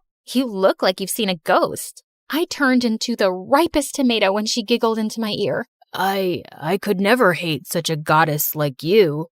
Wow. Since when did you become this cheesy? I gave Cedric a panicked look, but the jerk was trying his best not to burst out laughing. I kicked his leg under the table and his wince was satisfying. I then excused myself in the bathroom and dragged him with me. There, he revealed that Kevin had been dating Lauren for a while now, and I had no idea about it. Lauren had been all over me for the next several days. This was totally normal, of course, except for the little detail that I was not her actual boyfriend. And through all of this, Cedric remained an unhelpful idiot who was clearly enjoying my discomfort. We were walking to our last class when someone suddenly grabbed and pushed me against the wall. You're acting weird lately, and I like it. Before she could kiss me, I acted like there was a bug inside my shirt and ran away. I needed to talk to Cedric. As usual, I found him in the music room. We need to tell Lauren. Suddenly, Lauren appeared from behind me. Tell me what? Wait a minute. Don't tell me that you guys are dating? What? Cedric finally stopped playing the violin and grinned at me. I'm straight, but I don't know about your boyfriend. Aw, baby. You know I would accept you however you identify, right? Well, that's good to hear. Lauren looked like she bought it, and I just found myself exploding. I'm not Kevin. I'm not your boyfriend. I'm his sister Kendra pretending to be him. I then explained everything to her. Oh, okay. Explains why you look and act differently. That's it? No violent reaction whatsoever? I'm used to Kevin's quirks. So, anything I can do to help with this mission? Just don't tell anyone about this. Got it, baby. Despite knowing the truth, she still kissed me on the cheek and it made Cedric laugh. I started hanging out with both of them since then. They would talk fondly about my brother and share things about him that I didn't know. It made me realize that he wasn't as boring as I thought he was. One day, Cedric dragged me to the music room and asked me to listen to his new composition. It was a wrong move to come with him, because the way his fingers moved and his handsome face played with the painfully sweet tune screamed danger to my heart. I calmed myself down and hyped him up when he was done. You really like playing the violin, don't you? I like to touch people's hearts with classical music. How about you? What makes you happy, Kendra? I'm curious. I ended up telling him about my passion, which was fashion designing. I used to draw my designs every day, but when Dad saw it, he burned all of them. He found it lame and useless to his company. I'm sorry to say this, but your dad is the biggest jerk in the world. He treats you and Kevin as assets to his company, and never as a son and daughter. You're right, but it just made me crave for his love and approval. Someday, I hope you'll be able to find the courage to do what you need to do. You have me now, you know. I'll take care of you. He leaned in closer, and I thought he was going to kiss me, but to my surprise, he pulled away and walked back to the platform to play again. What was that all about? After the incident in the music room, I started thinking that maybe Cedric liked me too, until one day I heard him talking to Lauren in an empty classroom. You like Kendra, don't you? What are you talking about? She's off limits. And besides, she's just like the little sister I never had. Those words were enough for me to accept the truth, that Cedric will just be my dream. To distract myself, I invited Lauren for a sleepover, and as she was trying on some of my favorite clothes, I couldn't help but admire how beautiful she was. Just then, I found her smirking at me through the mirror. Are you falling in love with me now? What? No, I wish I was as pretty as you. Oh, honey, you are prettier than me. And not to mention cute. She ended up knocking on my drawers, spilling some things. There was one thing that suddenly caught my attention. A peanut. What was it doing there? Suddenly, I remembered Kevin calling me a peanut before he ran away. Why don't we crack it open? Maybe he left a secret message or something. And he actually did. I'm finally alive. Wait a minute. That night before he left, he asked me what makes me feel alive. Lauren and I then came up with a mission to find the answer to that question. Your brother is too mysterious sometimes. Maybe Cedric knows something. But unfortunately, he was useless. One day, Dad suddenly called me and started asking about Lauren. I learned that she's dating your brother. Her parents and I are talking about a very important business deal. We will have dinner with them tomorrow night. Make sure to be extra attentive to her. I thought it wouldn't be much of a problem until they suddenly decided to marry us off with Dad knowing that I was Kendra. He was crazier than I thought. Do you think Kevin will be home by then? I don't know if he's ever coming back. I can't believe you dated an idiot. Watch your words, honey. That's my idiot. Well, we need to find your idiot ASAP. The next day, we met up with Cedric in a cafe to talk about finding my brother. We don't even know what makes him feel alive. Shouldn't we just wait for him to come back? Our parents are talking about marriage, for Pete's sake. We're running out of time. Do you know what my parents would do if they found out they were being played? Out of panic, I remembered something again. The mysterious door in the basement. I told them about it, and we waited for Dad to be out before destroying the padlocked door, only to find out that it was actually a dark room where Kevin developed all his photographs, and it was connected to his room. And all those pictures were related to an island that only meant one thing. Kevin was staying on one of them. It makes sense now that he always disappears on weekends. I also found a camera in his bag one time, but I never saw it again. And why didn't you both tell me about this earlier? You're both idiots. And with that, the three of us were off to an adventure to get my brother back. As we traveled, I kept on flirting with Lauren to avoid Cedric. And for a moment, I thought I saw his deadly glare through the rearview mirror. Was he jealous? I wished. In a span of 2 days, we had already visited 7 islands, but there was no luck. Just when we were about to give up, we suddenly spotted someone resting on a hammock. It was Kevin. He looked shocked to see us. Suddenly, he glared at Cedric. Dude, you told them? Wait, you knew? Let me explain. No, you knew. And you kept silent while I was going crazy trying to find a way to bring back my brother so I could get me back. Kendra was equally furious. Babe, I can explain. Shut it, Kevin. You're not my favorite person right now. Kendra. Later. I need to speak to my brother. I walked away and Kevin followed me. Now start explaining the reason I'm sacrificing my identity. I'm sorry, Peanut. I didn't mean for you to be tangled up in my mess. I felt stuck and suffocated because of Dad's expectations.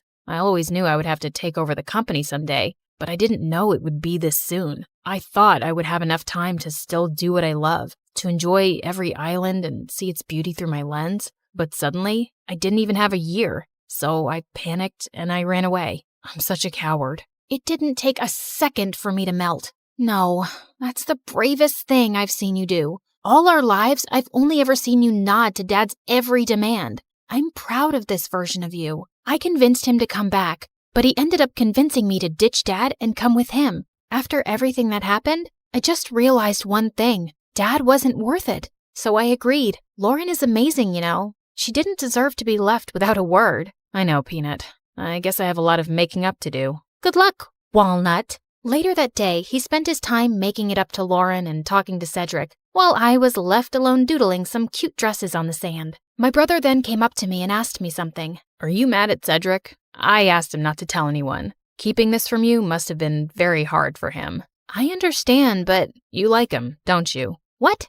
No, I mean... Don't worry. I finally gave him the go signal. You two can kiss or whatever. As soon as he left, Cedric walked up to me with an earth-shattering smile. Can we talk? I couldn't look at him in the eye again. About us. I've always fancied you, you know. More than violins. I felt like melting at his confession. I told him about the reason why I'd been avoiding him all these years, and he responded to it by finally kissing me on the lips. Thank God I didn't pass out. So, did it tickle your soul this time? Yes. Finally.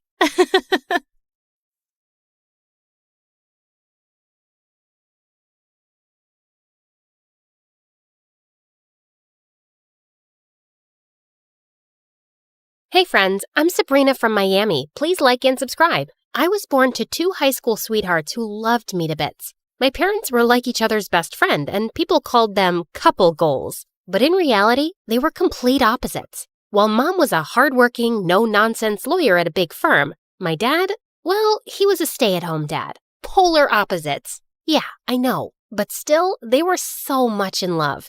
As a kid, I wanted to be just like them. I was the best student in class, and I guess that came from my mom, considering what a book nerd she was, and a total goofball. That part I am 100% sure came from my dad. As a kid, I always dreamt of becoming a scientist after a field trip with my school to a science lab. I was mesmerized by the many colorful test tubes. I would read science magazines like they were fairy tales and was able to remember everything. Why is it so hard for you to wake up in the morning? Come on, we're going to be late. That's because of Newton's first law. A body at rest wants to stay at rest. 5 more minutes. Pretty please. Not happening. And don't throw your science facts at me. Ah, you little rabbit. Okay, fine. I could take a 5-minute nap too. Growing up, I was always close to Dad because he was the parent mostly around. One time, Dad took me to the water park and I was having so much fun. When I went for the water slide, I spotted a girl crying and instantly recognized her. It was Gemma from my school. Even though we were in different sections, I had often seen her. Hey, what happened?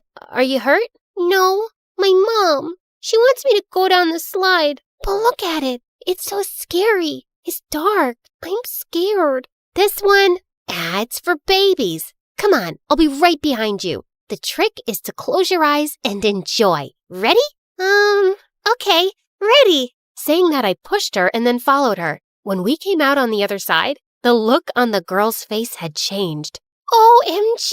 It was perfect! Let's do it again! Yay! We had a blast, but our fun was cut short when we heard some people scream and run out of the pool. I turned around and what I saw made me want to hide my face from the world forever. Dad was in the middle of the pool while the water around him was turning blue and all the kids were running out of it. No. That's your dad, right?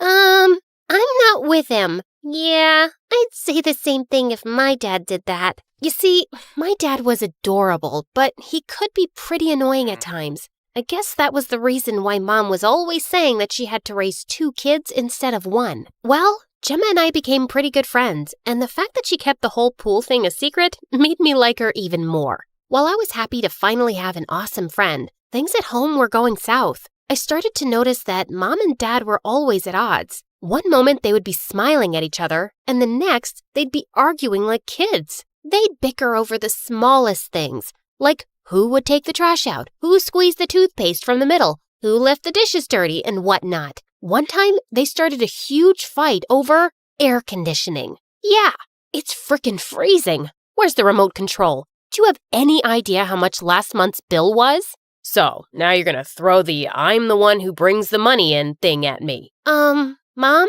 Dad? I have homework.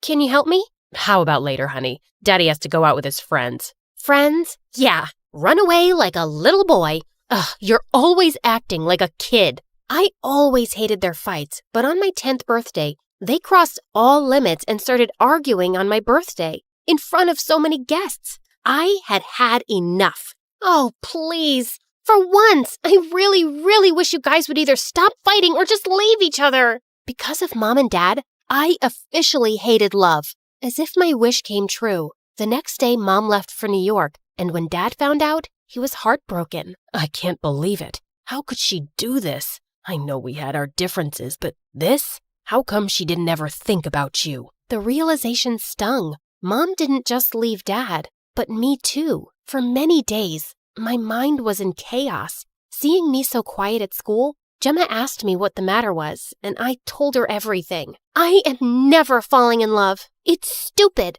Totally. Friendship is the best ship. With Gemma by my side, I felt like things would be all right. But boy, was I wrong. With Mom gone, Dad was out of control. It was like his life's mission to embarrass me. One time when I had participated in a debate competition, Mom was a no-show and I knew the reason. As for Dad, he was in the audience all excited for me, dressed up like a cheerleader, carrying a huge sign. Oh my God, I might die because of embarrassment. Come on, your dad is so supportive and cute, too.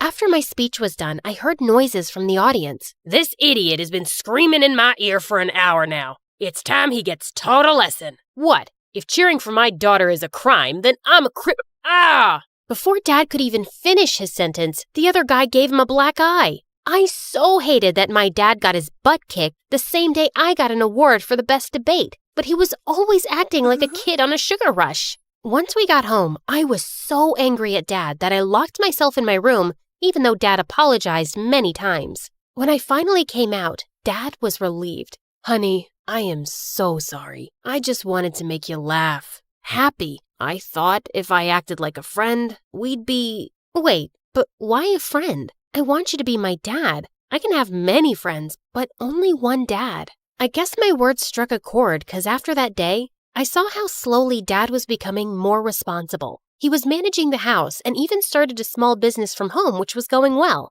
He even started to help me with homework, and when I had a science fair at school, he worked with me and we made the best project. On the day of the fair, I stood proud with my project and Gemma was with me. Everything was going fine until I spotted Phoenix, the school's outcast. In grade 1, poor Phoenix had vomited all over a girl, and since then, everyone called him Puke Boy behind his back. For some reason, Phoenix was always smiling at me, and Gemma would often tease me by saying the guy had a crush on me. Looks perfect, just like you. You're in the way. Phoenix, can you maybe move aside with your snacks? Right when Phoenix turned, someone shoved him hard. The jerks from the basketball team were here, and Phoenix happened to be their favorite target. Puke Boy fell on his food. Again. Aw, are those tears in your eyes? Hey, want a hand? Nah. Instead of helping Phoenix up, they shoved him back and started laughing. I couldn't just stand there and watch the poor guy suffer, so I gave him a napkin. What are you doing? Are you all right? Whoa, we got something going on here. Sabrina and Phoenix sitting on a tree. Kissin.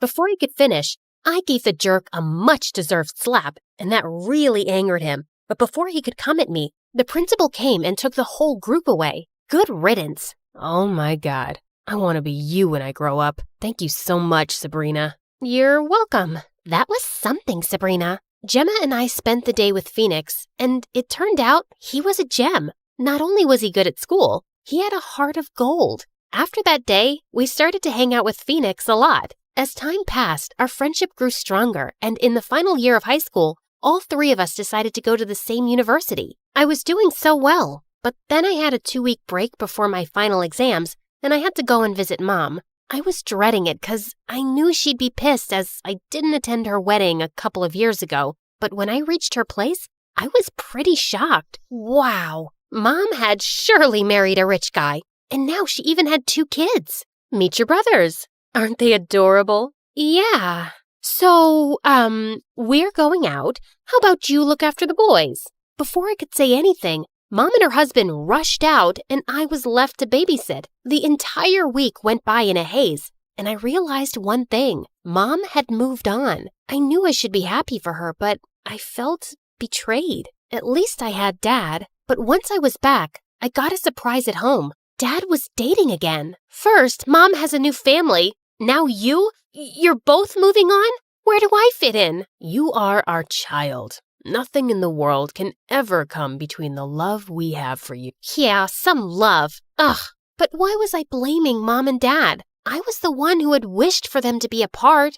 The guilt was keeping me awake at night, and to take my mind off it, I poured my heart and soul into my studies and got a scholarship to my favorite university in New York. The best thing was that Gemma and Phoenix were going to be with me, but in different facilities. It was totally worth it considering how we got to meet every single day. Things were going great, and in the 3rd year, I was one of 2 students selected to be part of a research team. That was huge! Finally, my dreams of becoming a scientist seemed so near. While working for a research assistant, I met Jacob. The guy was sure amazing, and every time I'd meet Gemma and Phoenix, I'd be telling them about him. Looks like someone has a crush. A crush? Yuck!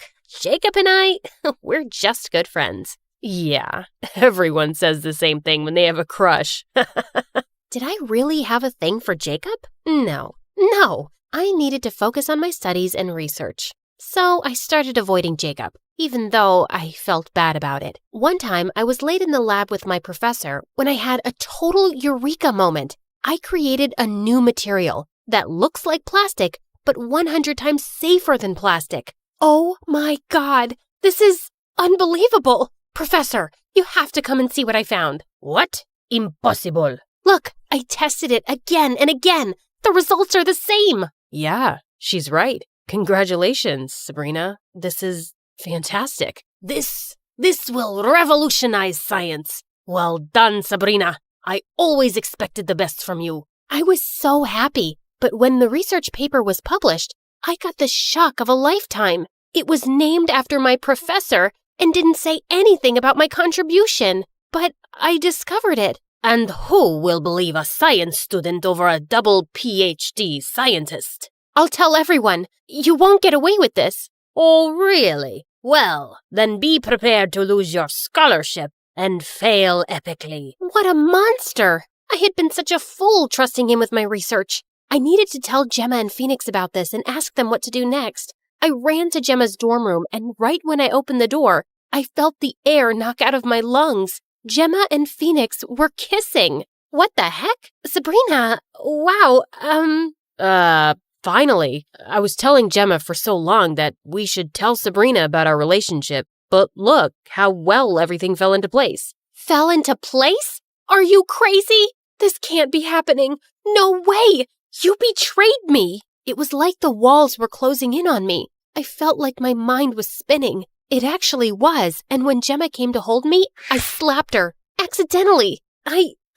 Gemma, I am so... What has gotten into you, Sabrina? You hit her. I didn't mean to. Saying that, I ran out of there. I had been walking in the rain for what felt like forever. All my dreams were crushed. My family, my friends, and my career, everything. I didn't know why, but that night I ended up knocking on Mom's door. Oh my God. What happened, sweetheart? Mom?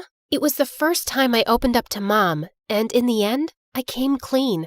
I told her how my wish had caused her and Dad to leave each other and how the guilt ate me. Because of them, how I hated love. It was never, ever your fault. You're a grown-up now. Listen, everything breaks if you don't take care of it. Your dad and I, we didn't take care of the love we had. Things fell apart. Don't be afraid of love. Don't run away from it. Otherwise, you'll never know the real joy of life. Remember, whatever life throws at you, you've got to be steadfast and strong, and everything will fall into place. Even though we're no longer together, look what we have. A smart, strong daughter. You, sweetie. Strong? Smart? Me? Ugh.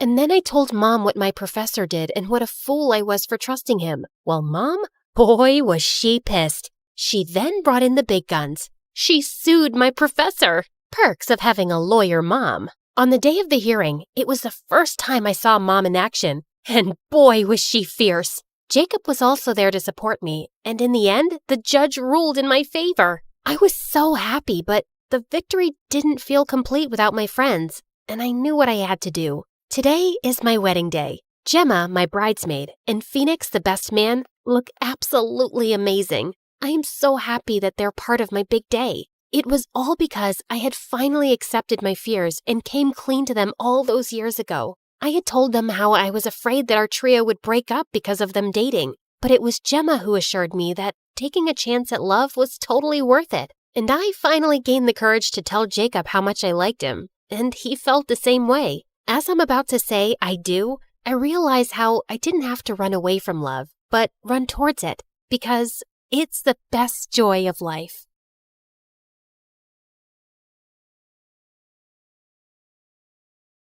And I opened the door to find the most gorgeous boy ever standing outside.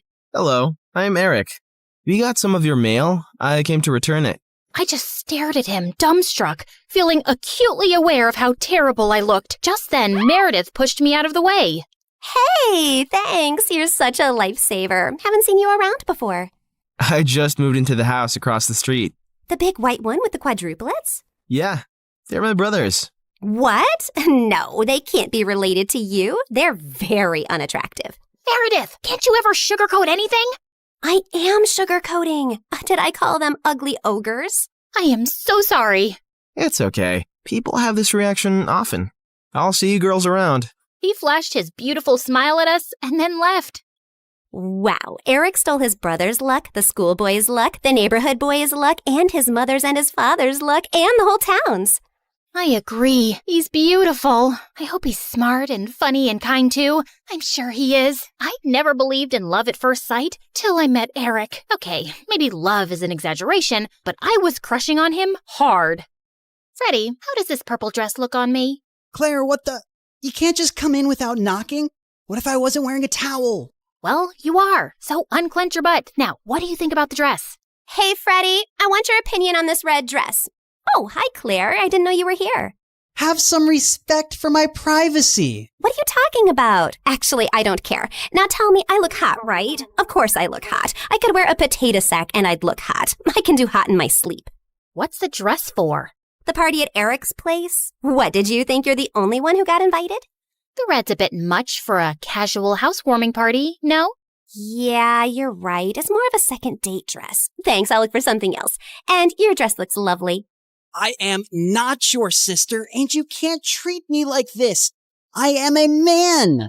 Okay, thanks for the news flash. Come on, Claire, let's go before Freddie has a heart attack. The party was coming up soon, but I knew there would be many guests, and I wouldn't really get a chance to talk to Eric then. So I decided to drop by to borrow some sugar one evening. But my heart sank when I spotted Meredith and Eric in the kitchen, and they were kissing. I couldn't believe that witch. It was so obvious I was crushing on Eric, wasn't it? Can you give me some mashed potatoes, Claire?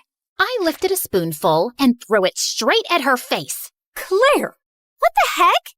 Oh, I'm sorry. You didn't want them on your face? You should have been clearer then. You got a problem with me? What a genius. Since you're so smart, I'm sure you already knew I liked Eric, but you went after him anyway. Yeah, I saw you two kissing. Oh my God, what? You like Eric? I had no idea. You should have been clearer too. Cut it out, okay? You knew. Did not. Okay, so now that you know, will you stop seeing him? No, duh. Are you really into him? Not really. I barely know him, but he's cute and rich and he likes me. You did see that he was kissing me back, right? I flung another dollop of mashed potato straight in her eye and stormed off. Fine, that jerk could have Eric. I wasn't even gonna go to the party now. But on the night of the party, when I heard music floating from across the street, I couldn't help myself. Eric had just known Meredith for 2 days. This battle wasn't over yet. I knew I looked smoking hot as I marched up to Eric and Meredith in her stupid red dress. She looked furious to see me before she turned sickly sweet. Oh, hi. I thought you were unwell and not coming, honey. How are you doing now, honey? I'm good, honey. How are you, honey? I'm great, honey. Do you like my honey, honey? What honey? Honey? The honey, honey. I see no honey. Honey? What's happening here? Don't worry about it. Let's go get some honey, honey. We don't have any honey, Meredith. Honey! You ruined it. You should have ended the sentence with honey. Don't mind her, Eric. You already know she's rude. And she has a vile temper. She once tried stealing money from an old lady and kicked her hard when she resisted. Oh, so that's how it's gonna be, huh? Eric, did you know that Claire is so dumb? I told her when we were kids that if she ate bluebells, her eyes would turn blue like mine. She ate a bunch and then pooped her pants in school. Didn't Meredith tell you she used to fart in the neighbor's jacuzzi just because they said they liked me more than her? It went on for a month. Oh, how about the time you dropped Mom's toothbrush in the toilet and just put it right back? Imagine someone being so awful to their own mother. Meredith has a boyfriend who works in a mental institution, and he steals the patient's clothes from there for her. Imagine doing that to sick people. Claire keeps acting like she doesn't know her best friend is in love with her, and she keeps using him for his money. What? Are you talking about Fred? I've never used him, and he's not in love with me. Oh, please. A blind person can see Freddie's been in love with you since day one. Shut up. You shut up. How about you shut the heck up? Not till you shut up first. I pushed Meredith out of my way, but I ended up pushing a little too hard, and she crashed straight into the punch bowl. She got up and charged me, and we landed straight on the food table. As Eric was trying to pull us apart, Freddie suddenly ran in. Claire, Meredith, stop! Your mom. She isn't okay. You gotta come now. We ran outside to see Mom unconscious and being wheeled into an ambulance. Since Freddie's dad was a neurosurgeon, he took Mom's case and ran tests for weeks to discover that she had some inflammation in her brain for unknown reasons, which had sent her into a coma. Freddie's dad decided to enter her name in a clinical trial for rare brain diseases since she met all the criteria. But what's it going to cost us? We take one pro bono case for the trial, but there will still be other hospital expenses. And you girls will have to figure out something soon. Do you have any relatives?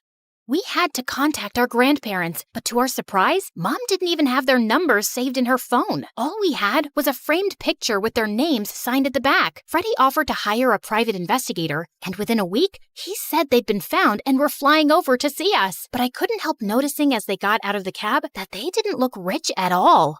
Those paupers are our grandparents?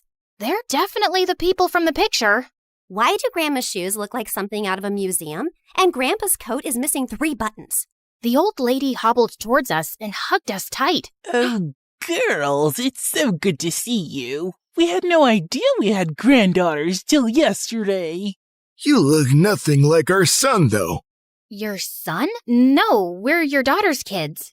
Oh, honey, we don't have a daughter. The private investigator who tracked us down did say our daughter was looking for us, but we just assumed that was our son who ran away from home 18 years ago. He was always saying he'd change into a woman one day.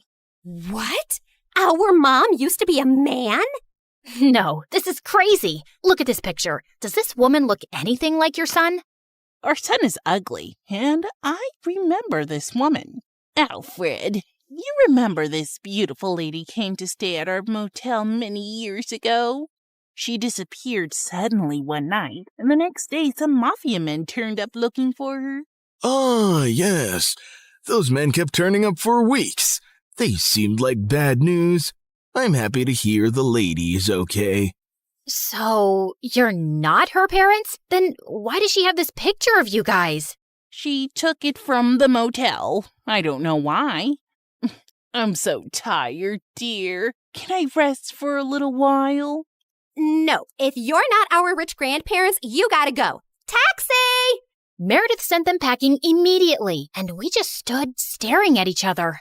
When was Mom in a motel? And why were there bad men after her? She told us all our lives these random people are our grandparents. What else has she been lying about?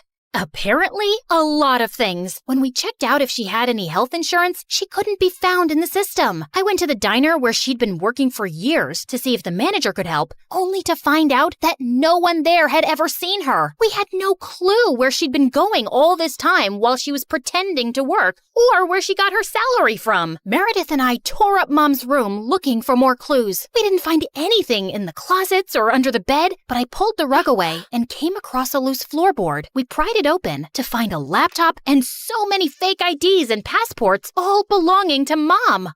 Oh my God. Mom? As a French redhead? Her hair is black here, and she's Swedish. We opened the laptop, but we couldn't get past the security code. We asked Freddie to come over and told him everything. And when he went over the laptop, he let out a low whistle. Whoa, this is heavy encryption and insane firewalls. Is your mom from the CIA or something? Have you ever seen her using this laptop? Yeah, I have once, but she told me she borrowed it from a friend to watch Keeping Up with the Kardashians. Who is this woman? We really had no idea, except that her hair dye started fading soon, and we discovered she was a natural blonde. We still desperately needed the money and contemplated selling the house, but we couldn't even find any documents for it. For the first time in my life, I felt overwhelmed and completely out of ideas. Then one night, as Meredith and I were sitting on the porch, Freddie joined us, looking grim. I need to tell you guys something about the clinical trial. There's only a 50% chance that your mom will get the drug that could make her well. What do you mean? Doesn't everyone get the drug? No, half the patients get a placebo drug. Oh God, I did something really wrong. I checked the files of everyone on the clinical trial, and your mom has been assigned the placebo drug. She's not going to get the treatment. So that's it? We're just gonna sit back and watch, knowing there's no chance of her getting better? Make your dad give her the drug! I can't. Dad would lose his medical license if anyone thought he interfered with the trial. Then why did you even tell us, Freddie? Freddie looked at me silently. He told us because he and his dad can't do anything, but we can. Whatever you plan, I can't be part of it, but you have to do it soon. The trial starts next week. Thank you, Freddie. You don't know what this means to us. Of course. I'd do anything for you, Claire. For the first time, I saw what had maybe been so obvious all along. Freddie was in love with me, and I was about to use it to my advantage.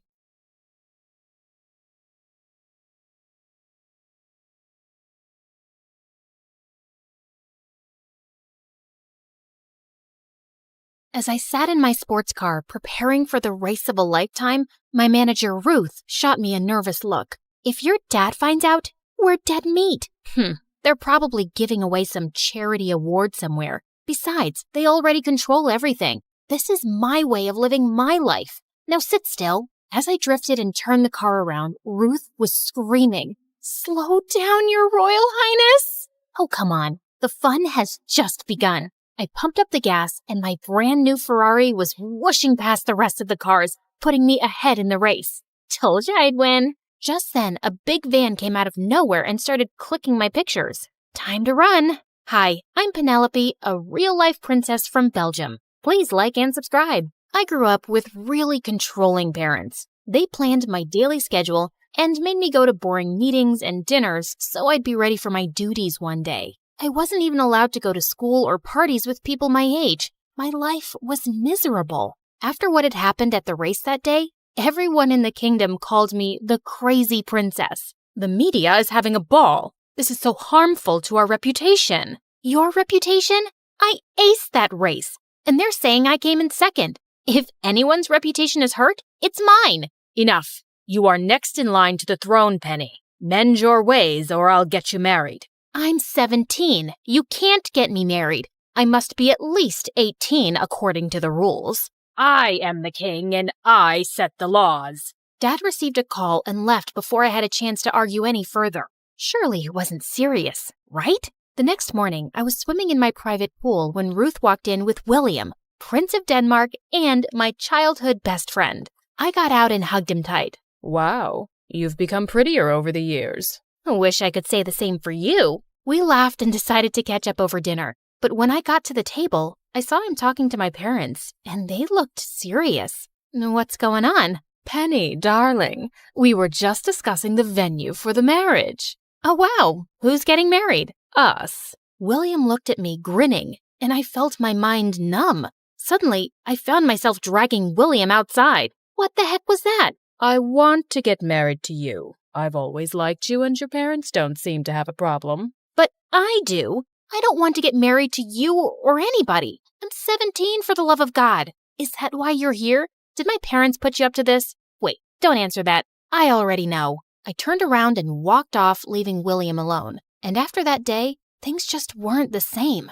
I avoided William all day long, and it came to a point where I couldn't step out of the house. It was insane. Just as I was trying to figure out a way out of this, Ruth told me she was leaving for New York on official duty for a year. You can't leave me. You're the only one on my side. Then join me. Nobody knows you there. You'd be free to do what you like. That did sound like a brilliant idea, but I knew Mom and Dad would never allow that. That didn't mean I couldn't try. So the next day, I went to their chambers to have a one-on-one. I want to finish my last year of school in New York. No one, least of all William, should know where I am. And why should we listen to you? You have to if you want me to get married. If this is the last year of my single life, I'd rather spend it away from all this drama. After hours of arguing, they finally caved and agreed to enroll me in one of the best schools in New York under a different name, Mia.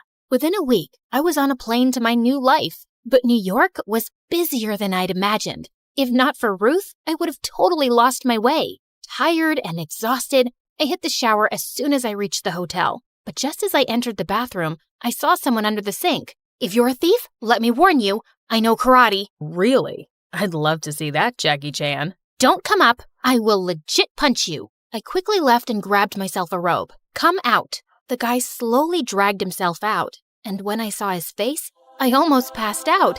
He had to be the most handsome guy I'd ever seen. if you're done staring, can I leave? I have another job to get to. Not so soon, mister. Do you know what would have happened if I didn't see you? This is a strict violation of human rights. I'm late. Call a protest, light a candle, I don't care. My job's done. And he turned around and left. What a jerk. That night, I couldn't get a wink of sleep and woke up feeling annoyed and exhausted. I would have skipped my first day if Ruth hadn't boosted my confidence. As I entered the classroom, I immediately noticed a familiar face, the hot plumber guy. And unfortunately, he was the only one with an empty seat next to his. I'm Asher. What? If you're stalking me, you might as well know my name. You wish.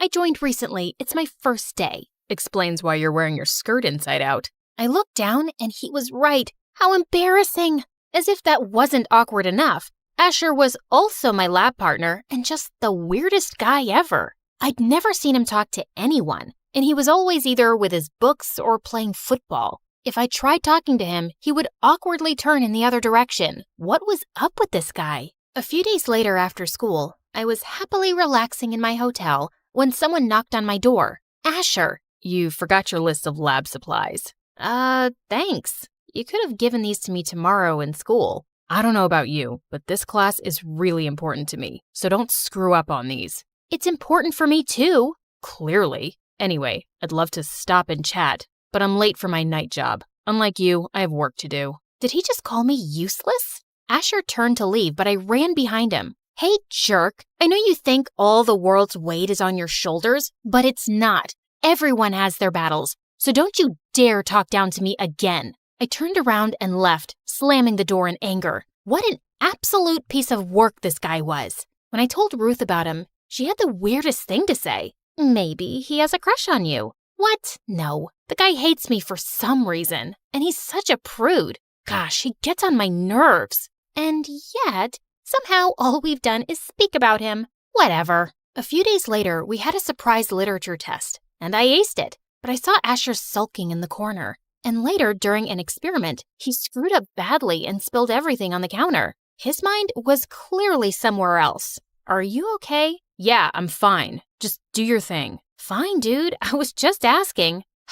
I'm sorry. I didn't mean that. It's just that I've scored miserably on my literature paper. If I don't get this right, I'll lose my chances of ever getting a scholarship. What's a scholarship? Asher gave me a confused look before explaining it to me. I had no idea that people struggled so much to get a good education. For the first time ever, I felt lucky to be born rich. Fine, I'll help you. You will? Yeah, but you'll owe me one, and you'll stop pissing me off. Deal? Deal. Soon after, Asher and I started with his classes in my hotel room, and he was worse than I thought. My love is like a red, red rose. It blooms in June. Who talks like that? Ahem. Now take my hand, look into my eyes, and say it again. And try not to sound like a robot. Asher took a deep breath and did exactly what I asked. But just when he took my hand, I felt a weird rush in my body. My love is like a red, red rose that's newly sprung in June, that's sweetly played in tune. How was that? Wow, that was brilliant. Yeah, cool. That was, good. Pretty awesome, actually. My heart was racing faster than ever. What was this heart-pounding rush? I'd never felt anything like that before. Asher and I were still holding hands when the door flung open and I saw William standing there. I leave you for a month and I already have competition? But why this peasant? William, what the heck are you doing here? I came to check up on my girl. Oh, shut up. I thought we were over this. Just leave me alone. I won't let you go this easy, love. William tried to take my hand, but Asher interrupted him. I don't think Mia needs you here. Now, if you don't want your butt kicked, I suggest you leave. Her name's Penelope. If you like a girl, at least get her name right. I'm leaving now, but this isn't over. After William left, Asher turned to me, confused. What was he talking about? Asher looked at me confused as I told him the whole story. Whoa, that's insane. You're an actual princess? Yeah, I'm sorry. I just wanted to live like a normal person for once. Suddenly, I felt my hand on his, and my stomach erupted with butterflies. I hope you won't throw me in the dungeons for being a jerk to you before. I just might, if you annoy me again. After that day, Asher and I got a lot closer. He promised not to tell anyone about me, and I promised to help him with acing his literature tests. Once we got talking, I learned that we had a lot in common. My parents are too busy in their own world. I was always ambitious, and they had no money, so I figured out a way to make it on my own. Now, I love being independent. I wish I could make my life the way I wanted. You can. All you gotta do is be brave. From here. As he laid my hands on his chest, I could feel his heart pounding, fast and hard. I was falling for him, and I knew he felt the same way when he asked me to be his date for the Halloween party. Life was good, except William was always around me, and that was kind of annoying. When I told my parents about him, they were actually supportive of his behavior. You should be happy he loves you so much. I suggest you come back and let go of this foolish adventure. Why did they hate me so much? One day before the party, when I walked into school, I saw William waiting for me on his knees and a life-size bouquet. Beautiful flowers for my beautiful date. I'll pick you up at 8 tomorrow. No need. I already have a date. Who? That peasant from the hotel? Come on. You deserve a prince like me. Only royalty can match royalty, and you know that. That's enough, William. You were my childhood friend, and I respected that for as long as I could, but I'm done. Teach your lessons on royalty to my parents who love you so much, but leave me out of it. You'll regret this. Yeah, whatever. That evening, as I got dressed, I got a text from William that he was leaving, and I couldn't be happier. Good riddance. When Asher came to pick me up, I was shocked to see him stepping out of his car, looking like an absolute dream. We entered the party dressed as Cinderella and Prince Charming, and people couldn't stop gushing over how amazing we looked together. The mood became better when the song shifted to a slow number. You look beautiful tonight. Just tonight? I fell for you the day I saw you, and I never stopped liking you. Is that why you were so rude to me? It was a way of keeping my feelings under control. I thought you'd distract me from my goals, but I was so wrong. Asher pulled me closer till our faces were inches apart, and he gently kissed me on my cheek. And suddenly the song changed again, and we lost our moment. Let's get out of here. I'd like that. Asher took my hand and took me to the school rooftop, overlooking the entire city of New York. It was beautiful. Penny, I know you're a princess, and I would never be able to match your status. But will you date me and make me the happiest person on earth? It was a dream come true to meet a guy like Asher, and I was the happiest I'd been in a long time. But just as I was about to say yes, the door of the roof crashed open, and suddenly I had people taking my pictures left, right, and center. Is he your new boyfriend, Penelope? Will you leave the crown to get married to him? Show us the ring! I wanted to leave, but there was no way out. Just then, I caught a hold of one of the guys with the camera. Who sent you? Tell me now or I'll destroy your career. The guy got scared and told me he got an anonymous tip from someone named Asher. No way! I immediately started looking for Asher when I saw him taking money from one of the media people. How could you betray me? Penny, listen to me. This isn't what it looks like. I'm not blind. I just saw you taking money from him. If you needed money, you could have just asked. You're worse than William. At least he didn't lie. Asher tried to stop me, but I was too heartbroken to stop. Soon after, I called Ruth and asked her to get me on a private plane back to Belgium.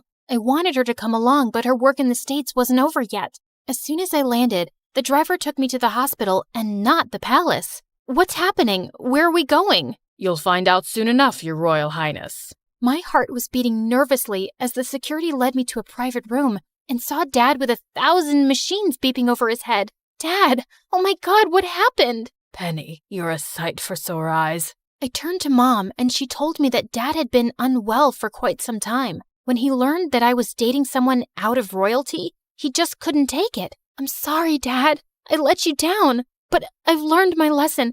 I'll do everything you say. I just want you to take over the crown and get married to William. He's perfect for you, honey. Even though I didn't agree with Dad, I nodded with a heavy heart. The news of my marriage and coronation spread like wildfire. Mom planned a major event inviting all the royal families of the world. As I stepped into my wedding gown, I could feel my heart sinking. Asher was the love of my life, but I had to make the sacrifice in the name of my family. I was walking down the aisle when Ruth came running into the church. Stop! Stop the wedding! Ruth, what are you doing? I have to do this. For Dad, Stop being dramatic. He doesn't love you. He's only after your money. Ruth told everyone how after I'd left, she went back to the hotel to get the rest of my stuff and ran into William. But he told me he'd left. That's exactly what I was wondering too. So I followed him to a club and saw him making out with random girls. She went on to tell how William's parents were practically broke and they wanted to marry their son off to recover money. That's not true. She's lying. He was the one who tipped off the media about you. For money. I looked at William, who had turned pale as paper. Spill the truth. Now. Fine. I did it. And I'm not sorry. How could you choose that peasant over me? I'm royalty. I slapped his face hard. I swear to God, if you say royalty one more time, I will have your sorry butt arrested. Now, if you have an ounce of shame, take your parents and get out. When I reached the palace that night,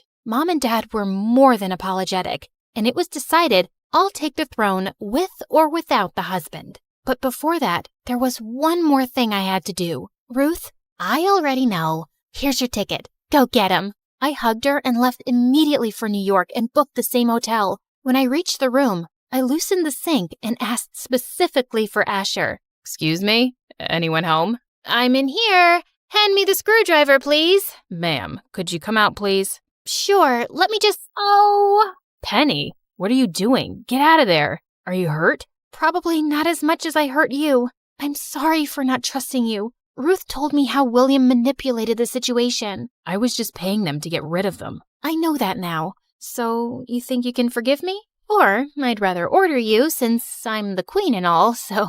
Asher pulled me in for a kiss, and it was everything I'd hoped for.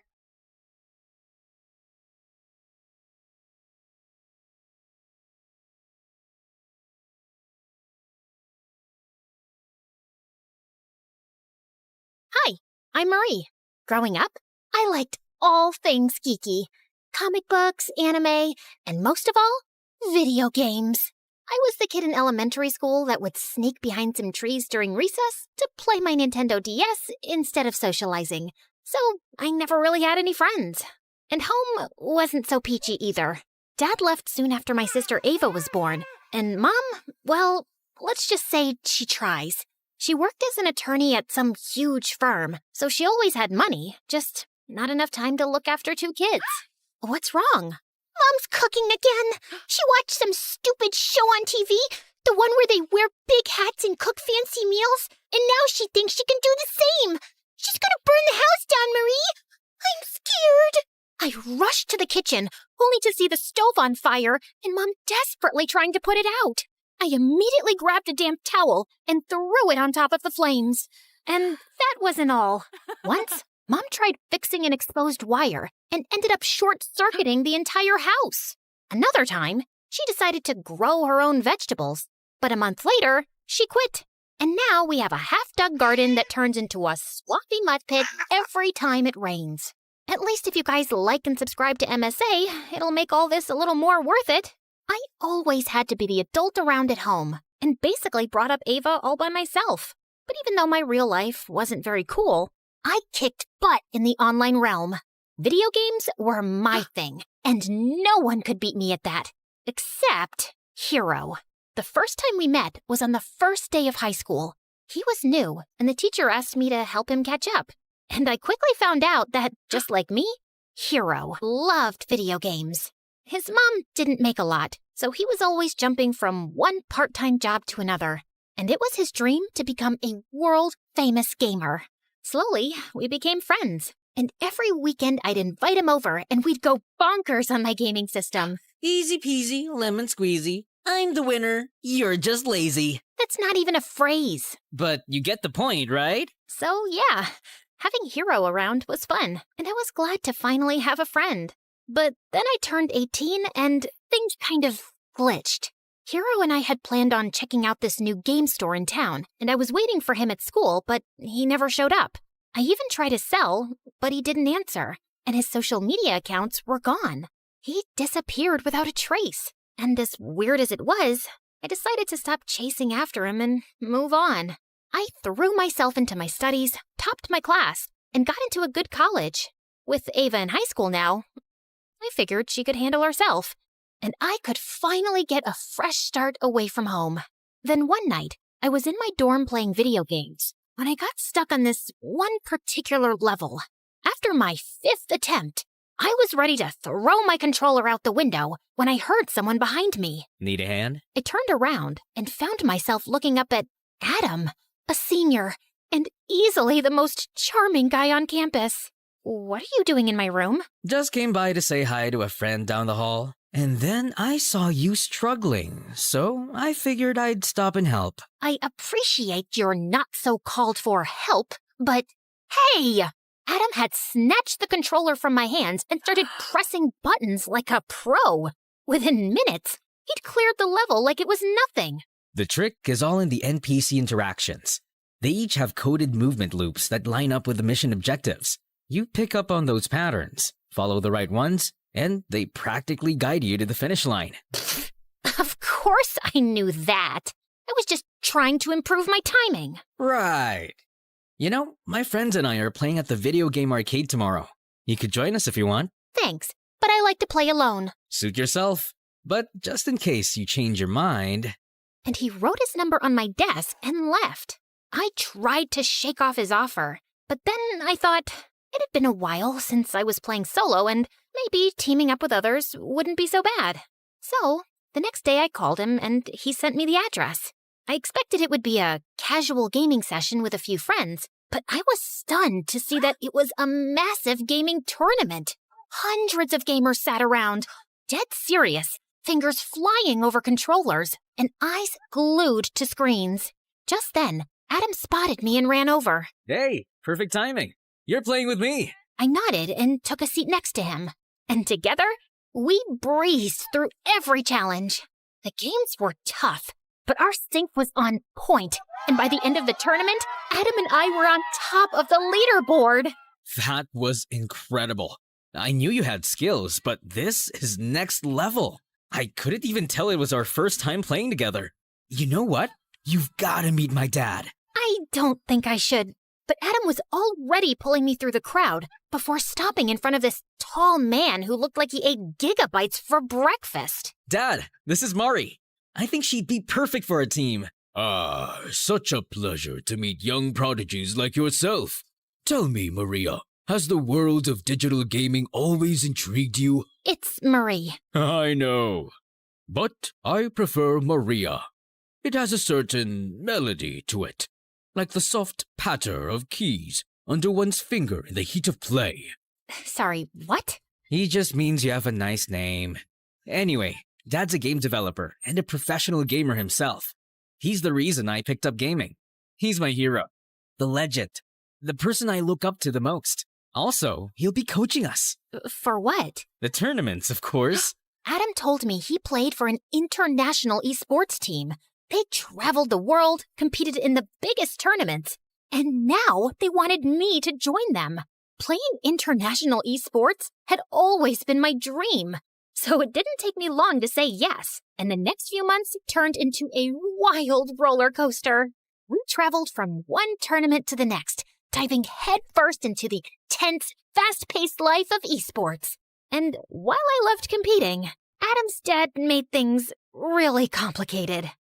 Our primary objective is to establish dominance in the early stages by monopolizing resource nodes and obstructing adversarial progression. What is he saying? He wants us to capture as many resource points as we can at the start and block the other team. Why doesn't he just say that? That's just how he talks. You'll get used to it. But Adam's dad's constant hovering and descriptive plans made every practice session feel like a mental marathon, and I just couldn't keep up. Then one day, after a grueling practice, I was scrolling through my phone when I came across an invite to the closed beta test of Infinity Nikki, a game that had been making waves as the coziest open-world experience out there. I was tired of playing endless battles and high-stake combat games with Adam, and I was looking for something that felt more comforting and fun. And the game seemed like the perfect escape. So I enrolled for access to the closed beta, got in, and boy, was that the best decision ever. The game took me into the magical world of Mirrorland, where Nikki, the main character, went on amazing quests with her cute companion Momo. The coolest part of the game were the ability outfits that helped Nikki navigate Mirrorland, gather resources, and complete quests. I got to explore dungeons, tackle boss battles, ride vehicles, and even capture beautiful moments with the photo feature. It was so much more than a dress-up game. It was pure magic. I was so amazed by it, I even joined Infinity Nikki fan forums to know more about shortcuts and outfit combos.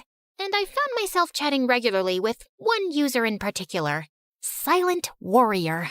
Oh my god, Momo camera is so cute. I could pose in front of that forever. Oh, but here's something that makes it even better. Usually, you can only take pictures of the scenery in Nikki, but there are certain spots on the map where this Feywish sprite, Dakabo, will suddenly pop up and look straight at the camera while you're capturing the shot. I swear, it's the funniest and most unexpected thing ever. No way. How did you even figure that out? Spent hours wandering the map, taking random shots. The first time Dakabo appeared, I almost dropped my controller. You've got to try it. It's seriously worth it. Well, since you've been so helpful, I've got news for you too. December 6th is actually Nikki's birthday, and to celebrate that special day, all Infinity Nikki players will be getting this stunning new dress called Starlit Celebration, absolutely free of charge. I mean, talk about a sweet deal. But you have to log into the game before December 19th to redeem it, so tell all your friends to download it now. I've already told mine. It felt like I'd found someone who spoke my gaming language, and I really wanted to meet him. So, naturally, a week later, I was one of the top players invited to play Infinity Nikki live at an exclusive arena. I walked in feeling excited, and I was at the snack bar getting a soda when another hand reached for the same can. I looked up and froze as I saw Hero smiling at me. Didn't realize this one was yours. Well, it certainly doesn't have your name on it. Just then, the announcer called all gamers to the stage for a quick face-off, and I hurried to the stage.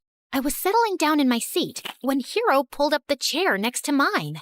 He opened his mouth to say something, but I shushed him and focused on my game.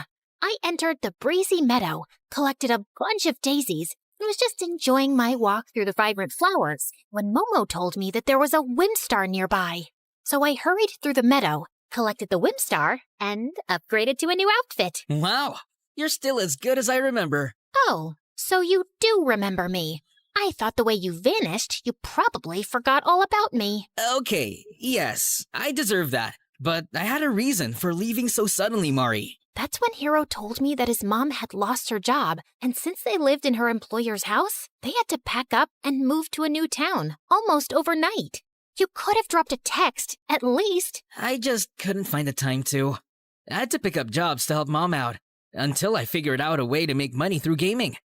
You have no idea how many times I thought about calling you, but I just didn't know what to say. So when I saw your name on the Infinity Nikki forum, I decided to send you a message as Silent_Warrior.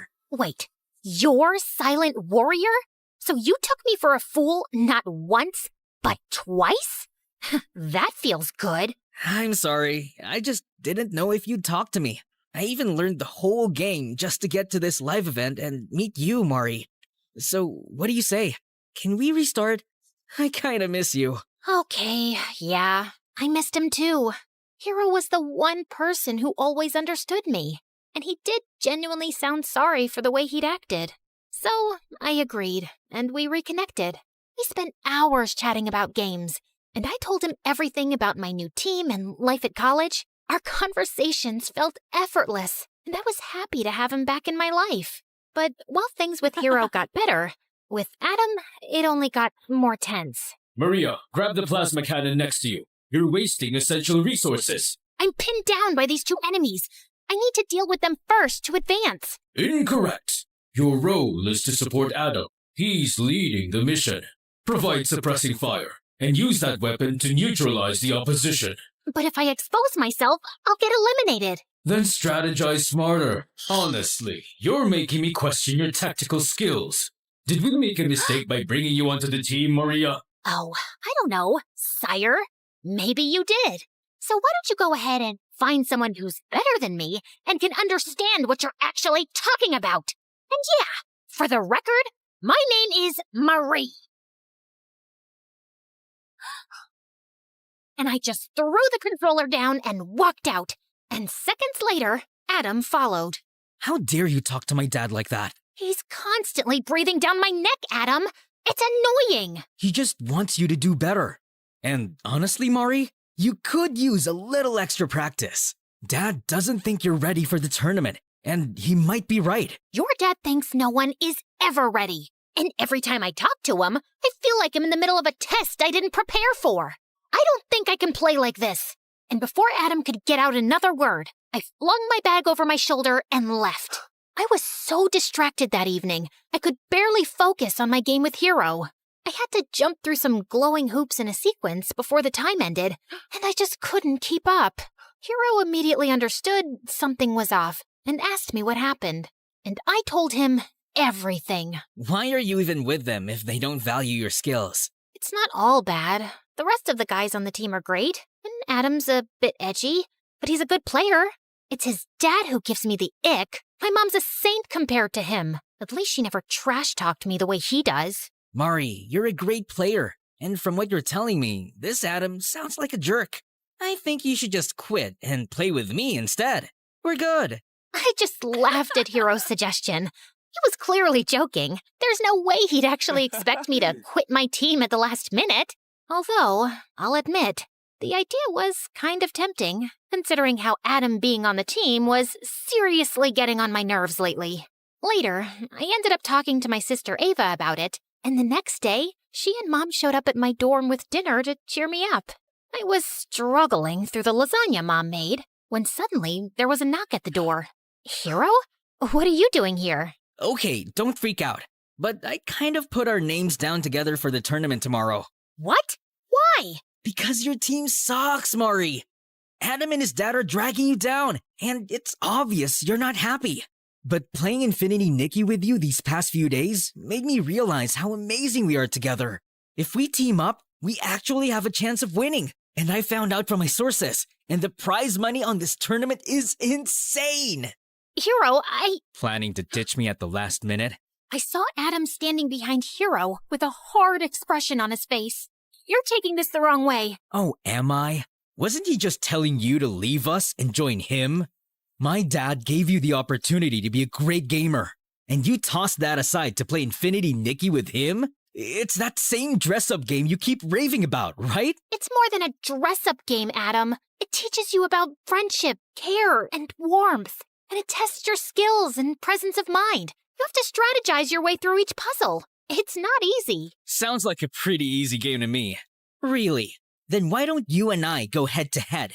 First one to complete his quest wins. And Mari joins the winner's team. That's the stupidest thing I've ever heard. Why?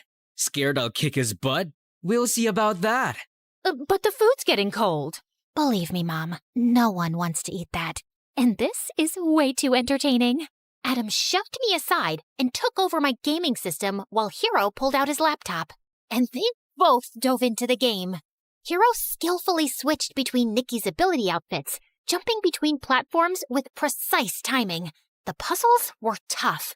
Rotating tiles that moved unpredictably, hidden traps waiting to catch him off guard, narrow pathways requiring precision, and lasers that could slice through in an instant. But Hero kept his pace steady. Adam, on the other hand, was clearly struggling. The caged greed towered over him, and he just couldn't figure out how to break through its defenses. While Hero completed his challenges with absolute ease. This is not fair. I was just getting the hang of the game. Besides, you already knew the shortcuts and how to switch between the ability outfits. Fine. Then how about we do a dress-up contest? Mari can rate which dress combo looks nicer. Does that sound fair to you? Huh. I breathe fashion. Bring it on. The combat started, and just like before, Hero nailed this one too. He carefully curated a stunning look.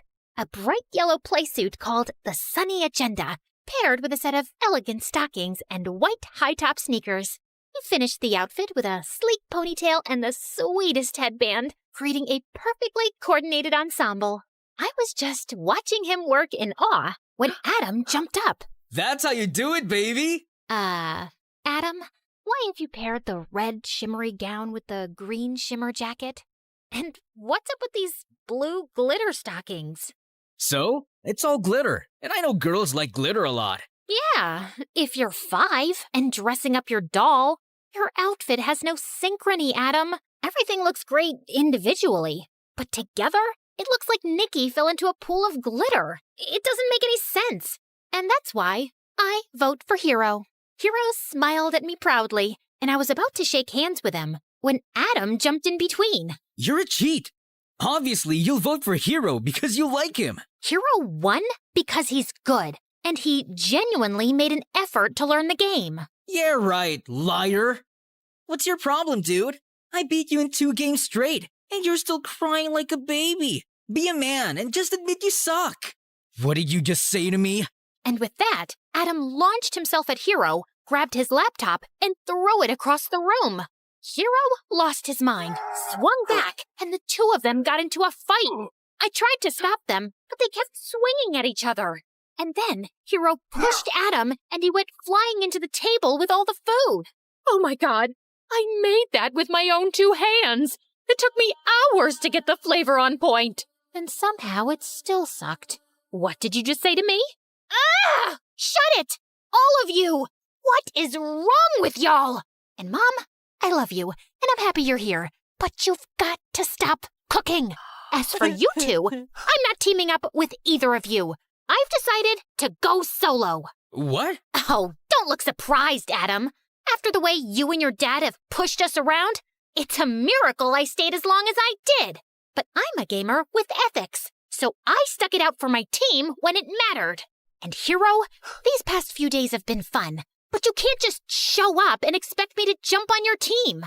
You didn't even know about this tournament until I mentioned it. And now you want to participate for the prize money? I get that it's a big opportunity, but I can't make decisions like that on a whim. Maybe someday we'll team up again, but for now, I need to do this my own way. And I totally respect your decision. I don't. It's a stupid decision, and I'm not letting you get away that easily. Adam grabbed my hand, but I twisted his arm around in one swift motion, and he winced in pain. Guess I picked up a thing or two from your so-called combat games. Maybe you could learn a little something from Infinity Nikki and handle defeat with a little grace, instead of throwing a tantrum every time things don't go your way. Wait till my dad hears about this. You and your dad can both eat slugs for all I care. Now get out and don't come back. Adam left that night, but I knew he wasn't going to stay quiet. Not that I cared. I'd already made up my mind to pull my name from that stupid tournament. I didn't want to be part of something that sucked the joy out of the one thing I loved. It was time to take back my happiness, to focus on what made me feel alive again. And for the first time in weeks, I felt free. It's showtime, baby.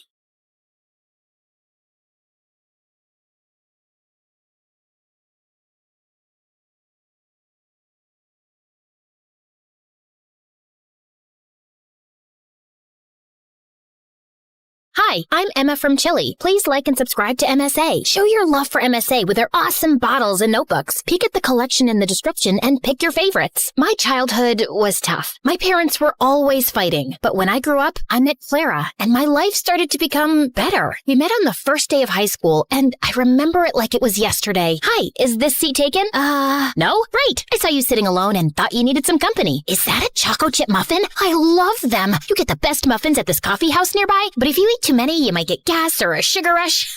Sorry, I'm blabbering a lot, right? Kind of. You'll get used to it. I'm Emma, by the way. Do you want to be my friend? Trust me, we both need friends if we want to survive high school. Oh, okay. I'd like that. I'm Clara. Since that day, we were like gum. Clara was a pretty and shy girl, and me, well, I was the weird girl with a tiny obsession for Sherlock Holmes. You better not be asking who Sherlock Holmes is. Wow, that's an interesting outfit. It's my Sherlock Holmes uniform, Clara. I already told you like 1 trillion times. Yes, of course. How can I forget? The world's greatest detective, right? The best, the biggest, the most... Wait, are you teasing me? Wow, you figured it out. Guess you are good at detecting things. It's elementary, dear Watson. What? Oh, never mind. But despite my weirdy personality, Clara always stuck by my side until one day, everything started to break. I was coming back from school and saw Mom going crazy in rage. She was screaming at Dad, throwing his stuff outside, while Dad just looked like a deer in the headlights trying to stop her. Let go of my hand. That's it. I can't live with someone who scams others. We're done. Get out of my house. Please, not in front of Emma. Why? She should know what kind of father she has. Tell her how you scammed people into investing money in your little Ponzi schemes. Tell her that you're a liar and a crook. Go on. A mouse got your tongue? Mom kept screaming at Dad, and I just couldn't take it, so I ran away to my room and locked my door. Mom followed me and was still screaming, but I just lay on my bed, trying not to cry. And later that night, she came into my room. I know you feel horrible, darling, but it's for the best. Your father was a good guy, but now he prefers money over his own family. But what happened? I don't know, dear, but I do know that you and I are going to be just fine. We're a team. Remember that, okay? The next day, I went to school feeling worse than ever, but I saw Clara and I got a little happy. Hey, I had the most awful day yesterday. Can we skip classes and talk? I really need to vent. And why do you think I have the time to listen to you whine? Excuse me? Clara started to walk away from me, but I stopped her. No, wait, I don't understand. Did I do anything wrong? We can talk about it. Oh, God, if I have to listen to you talk one more time, I will kill myself. I don't even know how your parents tolerate you. You're so childish and annoying. I can't be around you anymore. But we're best friends. And now we're not. So please don't talk to me again. Clara left, and I felt completely broken. Did she always think of me like that? I tried to talk to Clara between breaks, but she ignored me, and she did so for the rest of the week. I had no other friends, so I just spent my time in the school library reading some Sherlock Holmes. At least the books were loyal. But one day, I was walking to my next class and saw a notebook by the lockers. I opened it out of curiosity, and what I saw blew my mind. The notebook was full of pictures of Clara. Clara going to class, Clara in the gym, Clara walking to her house. What kind of creep would do something like this? I was flipping through the pages when I noticed someone familiar in one of the photographs. It was this guy from our class, Gerardo, and he was holding a camera in a mirror reflection in the photograph. I'd seen Gerardo following Clara around in school, and I always felt that there was something off about him, but Clara would never let me chase him away. And now he was taking her pictures? This guy was a freak, and I had to do something before Clara was in some serious trouble. So I went to the principal and explained everything to her. I can't accuse any student without real proof, Emma. I mean, Gerardo is the official photographer for our yearbook. He could be taking pictures of anything else. But if you feel so strongly about this, I'll tell the teachers to be on the alert, okay? But nothing ever happened. Since telling the principal blew up in my face, I fell back on the one thing that I knew would work. My awesome detective skills. I spent the entire night stalking Gerardo on social media, but it was a dead end. The only possible solution was to confront him. But the next morning when I entered school, I saw Clara walk in with Gerardo looking completely different. Her face was painted with makeup, and her hair was all red. Oh my God, Clara, what happened? Did a radioactive spider bite you or something? What happened to your hair? And what's with the makeup? Can you stop touching her, you freak, and get out of the way? I wasn't talking to you, creepy stalker. Clara, what are you doing with him? Did he torture you? Do you need my help? She doesn't need anything from you, so get lost if you have nothing to say. Clara didn't look at me, so I walked closer to her, ignoring Gerardo's protests, and pulled out the notebook. Clara, this guy is a stalker. He's been taking your pictures since God knows when.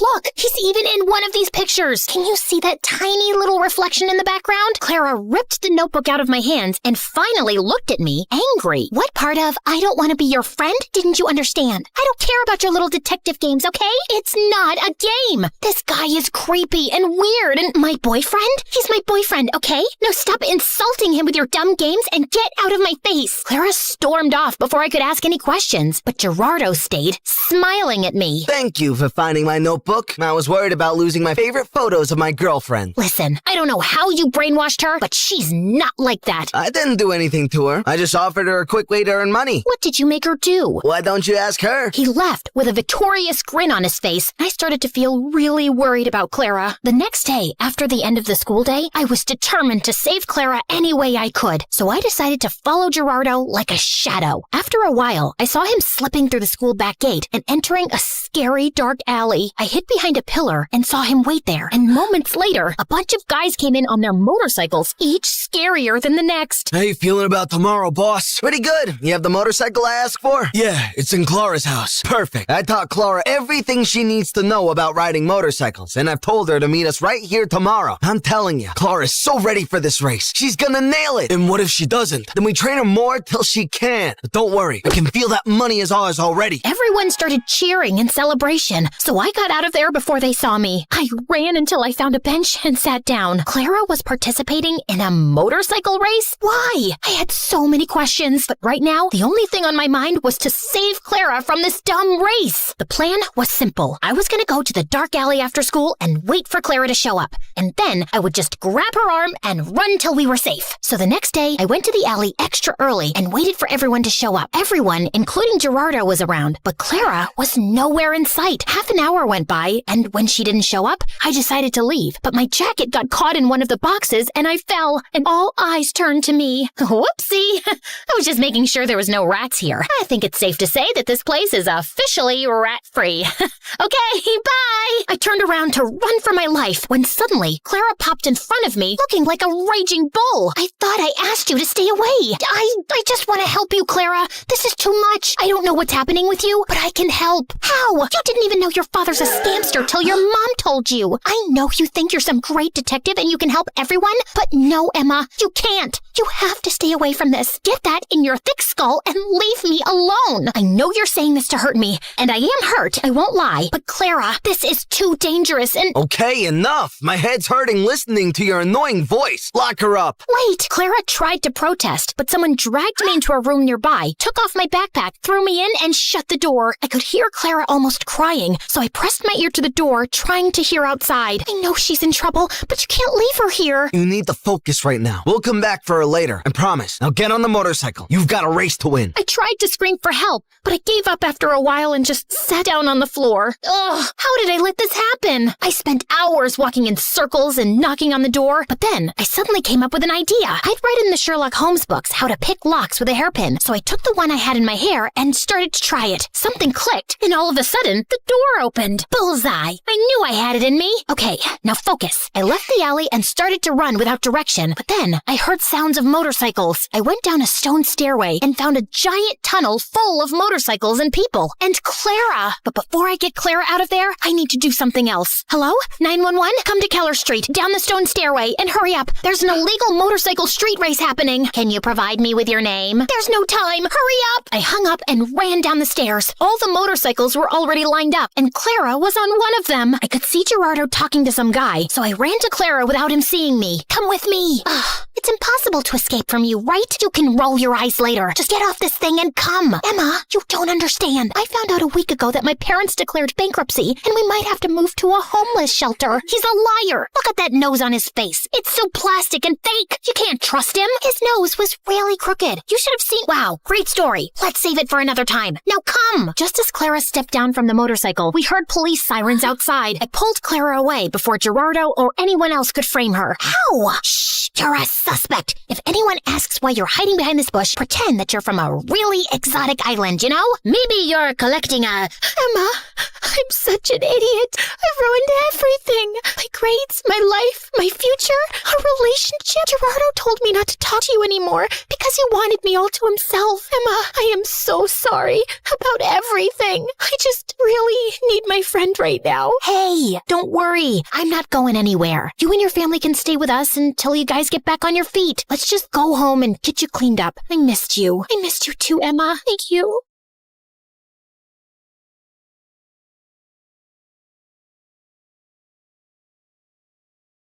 Hi everyone, my name is Marina, and I'm from Nevada. Please like and subscribe. I was raised in a small town by my aunt who owned a small bakery and loved me to bits. Aw, honey, today's your first day at school, so I packed muffins for all your classmates so you can make a lot of new friends. You're awesome, Aunt June. She wasn't super rich, but she was the richest person at heart, and that's why everyone loved her so much, including me. I always wanted to be just like her, so I'd help her out at the bakery.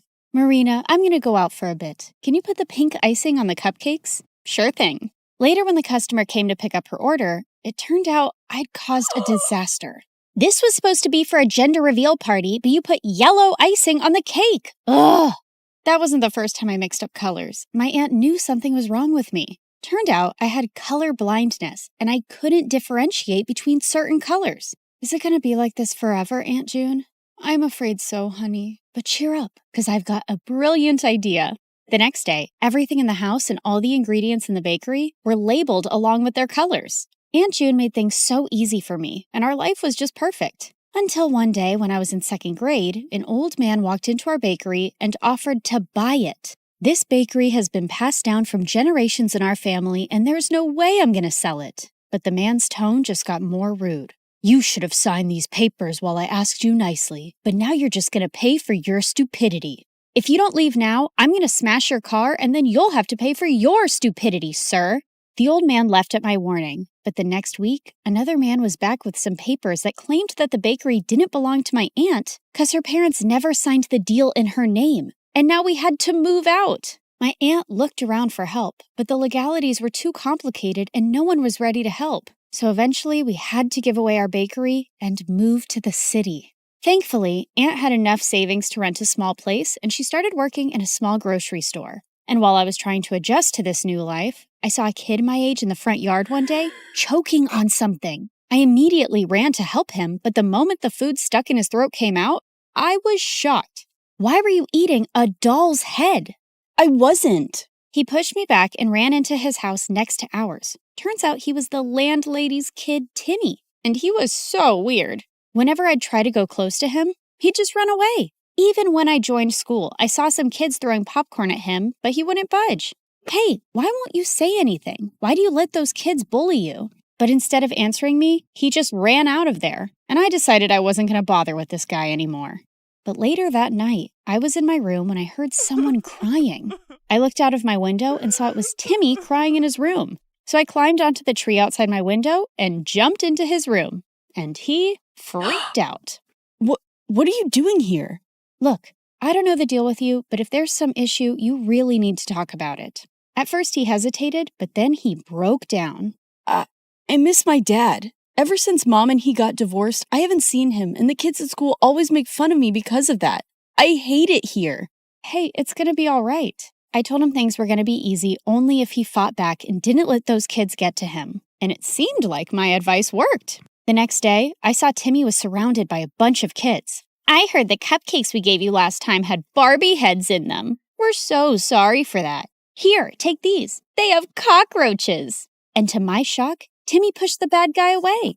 Get away from me. And don't trouble me anymore or I'm going to tell the principal about you. The other kids ran away scared, and Tim turned to me with a bright smile. Did you see that? I wasn't scared and what you said worked. After that day, we started getting along and became the bestest of friends. And Tim grew up to be really protective of me. He'd keep me away from all the bad guys and trouble in school. Then on my 16th birthday, I told him I was going to start working to support my aunt. But he had a weird reaction. No, you can't do that. Your aunt wants you to study and make a life for yourself. You shouldn't be waiting tables. And if you need money, you can always tell me. Tim was a genuine friend, and I loved how he always cared for me. But now I really wanted to support my aunt, so I took the job without telling anyone. But the very first week of my shift, something weird happened. I ended up making a mistake because of my color blindness, and the customer went bonkers on me. I want to see the manager right now and get you fired. But I told you it was a genuine mistake. But he kept shouting and started pulling my hand when one of his friends got up and stopped him. Let go of her hand and apologize to her right now. Dude, you want me to apologize to this low-life waitress? As soon as he said that, the guy landed a punch on the bad guy's face and my jaw dropped. Holy jeez! The manager immediately threw all of them out, but after my shift was over, I saw the guy who stood up for me was still sitting in the alleyway and his hands were bruised. I immediately got some ice for him. Excuse me, sir, you can use this. But for some reason, he looked really mad at me. Who do you think you are trying to act all nice, huh? Just leave me alone. I could see his eyes were red, like he'd been crying, and I thought it was best to leave him alone. But to my complete shock, I saw the same guy in my class the next day. The teacher introduced him as a new student, James. While the girls were drooling over his handsome looks, he kept staring at me the entire time, and the moment class was over, he came up to me. I don't want you spreading any rumors about me from last night. Do you get that? Before I could even reply, he just stormed away, and Timmy came running to me. What happened? Was that guy bothering you? I didn't want Timmy knowing about my job or anything about how I knew James, so I brushed it off and went ahead to prepare for my chemistry practicals. But turns out, James was already there. Minutes into the practical, I realized some of the labels on the chemicals were missing, so I asked James to help me differentiate, but he didn't even look at me. That jerk. I continued guessing and mixing the chemicals, but suddenly they caught fire, and I almost got hurt when James jumped in and pushed me out of the way. I quickly got up and put out the fire. What are you, nuts? Did you want to die? Suddenly, my eyes went to the burn on his hand, and I rushed him to the nurse's room and gave him first aid myself. Seems like you're always helping people who are hurt. Yeah, especially those who get hurt because of me, and with you, it's every single time. And that's when this tough guy finally let out a smile. You don't look so bad when you smile. I know. I don't want the chicks going crazy over me, so I keep it under check. This guy had multiple personalities. As time went by, we started spending more time together because we had similar projects, and James turned out to be a really fun person to hang out with. He'd often walk me to my work after school, and we'd enjoy all sorts of treats on our way. And even though he was a little mysterious, he was growing on me by the day. But there was someone who just hated our closeness. What's going on between you and that new guy? He's bad news. Stay away from him, Marina. What are you talking about? And how do you know he's bad? Oh, come on. Haven't you seen? He's always covered in bruises. Just stay away from him, okay? Well, I could understand Tim's concern, and there were things I wanted to know about James, too. A few days later, we were at a friend's party playing Truth or Dare when I was given a dare to kiss James. My heart raced with excitement, but I saw Timmy looking at me with furious eyes. I wanted to run out of there, but thankfully, James got up and left first, and I let out a loud sigh. But later, when I went out, he was waiting for me. Was it that bad, huh? The idea of kissing me, so you sighed with such relief when I left? No, it's not like that. It's just that there's only so much I know about you, and I didn't... Suddenly, he pulled me close and looked deep into my eyes. What do you want to know about me, Marina? Well, why did you cry that night in the alleyway? And is there something that you keep from me? My mom is really sick, and she was admitted to the ICU that day, and I couldn't help but... Shh, it's okay. You don't have to say anymore. With that, I pulled him in for a kiss, and he whispered into my ears, I love you, Marina. Gosh, I loved him too. But the very next day at school, my fairy tale came to an end when I received a message from James's phone. Here's my parting gift to you, Marina. There were several pictures of me kissing him and me working as a waitress with ugly captions, and he shared them with everyone in the school. What in the world? I tried to call James about what was going on, but he wouldn't answer it. And I felt so embarrassed and furious about everything, but then Timmy came to me. Hey, are you all right? I thought he'd question me about the pictures, but he just took me home and comforted me. I don't believe what's going on, and I can't even reach James. He left, Marina, and he's never coming back. He then showed me the newspaper articles of how James was the grandson of the same businessman who took away my aunt's bakery. I heard his grandfather sent him here as a punishment because he used to be a jerk at his old school, but looks like he's still going around messing with people's feelings. Gosh. There was no way I was going to forgive a jerk like him, but I wasn't going to cry over him either. I blocked him everywhere and decided to shift to another city for my college, along with my aunt. And after graduation, I joined a top law firm and helped my aunt open a nice bakery in the city itself. For the opening day, we sent out invites to everyone across the city, and it all went so well. After we were done with the day, we were about to close up when Timmy took me to the roof and proposed to me. I love you, Marina. I have always loved you and... Oh, Timmy, please stop. I liked him too, but he was my friend and I could never see him any other way. What is it now? Don't tell me you still love that moron. Timmy, what are you saying? You know I hate him. Then why won't you say yes to me?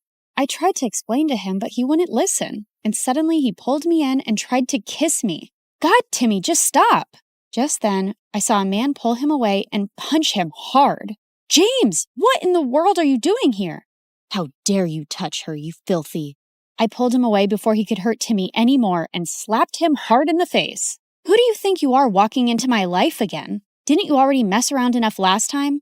Marina, what are you saying? I never messed around with you. Oh, really? Then why did you leave? And what about those texts and pictures? What? I have no idea what you're saying. I know it was my fault to leave you like that, but I told Timmy everything. What? What do you mean? That night after you left the party, I received a call that my mom had passed away. My grandfather wanted me to return home. Timmy was right there, and I asked him to inform you.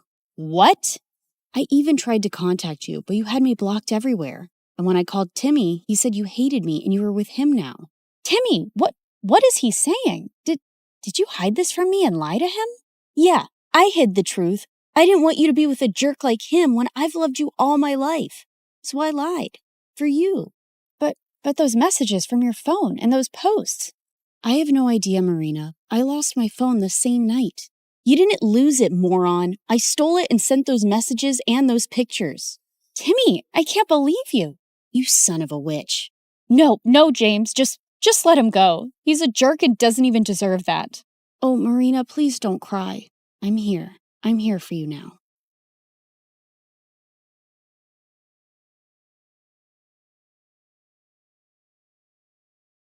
I turned the corner as fast as I could, but the scary men in dark suits were still behind me. I couldn't let them catch me. I had the fate of the world on my shoulders. Well, actually, it was around my neck in a butterfly locket that held the super secret code to a powerful weapon that had to be protected at all costs. Hi, my name is Grace, and I'm a super secret that's classified. Let's just say I have a special set of skills.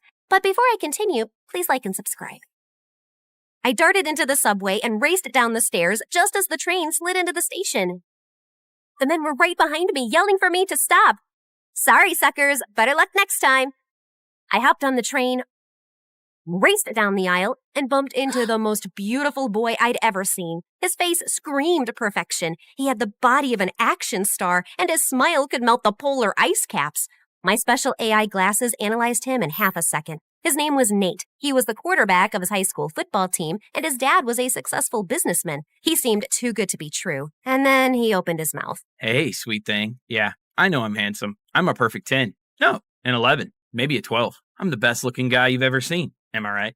Nate pulled out a marker and started signing his name on my arm. What the heck are you doing? You don't want my autograph? I'm a famous football star. At least I will be in a couple years. Though the way you're looking at me makes me think I might be the man of your dreams. You're pretty cute, too. I mean, pretty and cute. Both? Get it? Suddenly, I saw the angry men in black suits running down the aisle headed in my direction. The last thing I needed was to get caught with the necklace, so I pulled Nate into a kiss, distracted him, and quickly slipped it into Nate's backpack. Wow, that was intense. Well, what can I say? I'm an intense person. Oh, this was fun. See you never. Bye. Saying that, I just ran. Just as I'd expected, the men rushed past Nate and didn't give him a second look. I raced off the train and into the crowded station and got out of there undetected. When I walked into headquarters, Agent Mama Bear ran up to me screaming, "Where's the necklace?" I had to stash it with a civilian. A civilian? Are you crazy? What are you thinking? If Mr. X gets to him before we do, that poor civilian is toast. Hello, the bad guys were tailing my butt, and I didn't want the necklace on me in case they caught me. I was thinking on my feet, and it seemed logical at the time. The president should be thanking me. Actually, he should put my name in the super secret agent handbook. I knew you were too young for this mission. I can fix this. I'll just get the locket back. Fine, this is your last chance. Hold on, I can see you guys are confused. Mr. X is actually a criminal mastermind who stole a super secret government weapon, but he can't use it because it works on a code that's hidden in a butterfly locket that I stole from a secret underground bunker. And now Mr. X wants to catch me, take the code, and sell the weapon to a group of evil men that are up to no good. You get the drill, right?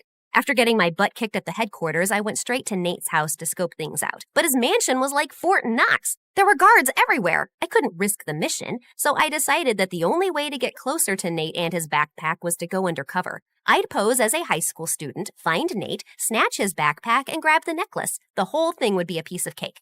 The next morning, Agent Mama Bear enrolled me into Nate's school. The moment I stepped on campus, I was on a hunt to find Nate. But every time I tried to get near him, he was surrounded by an army of lovesick girls. Nate, you're so strong and your muscles are so big. I know. I go to the gym every day. Your eyes are so perfect, Nate. Thanks. I use a special kind of eye drops that Robert Pattinson used in his vampire movie. That's why his eyes were shining so much. He winked. A couple of girls cheered and some begged him to take a selfie. I wanted to barf. A couple of hours later, I saw Nate alone at his locker. He had his backpack on, but it was zipped shut. So I crept over like a cat burglar and reached for the zipper. Just as I was about to open it, Nate turned around. Our faces were inches apart. He looked at me with his dreamy brown eyes, and I swear I heard angels singing. Then some kid ran by and bumped into me. I lost my balance, fell forward, and suddenly my lips were on Nate's. And then we were kissing. You really can't seem to get enough of me, do you? That was a mistake. I have to run. Not so soon. I'm not letting you get away this time. How about you be my girlfriend? We can kiss all the time, and you can stop playing this game.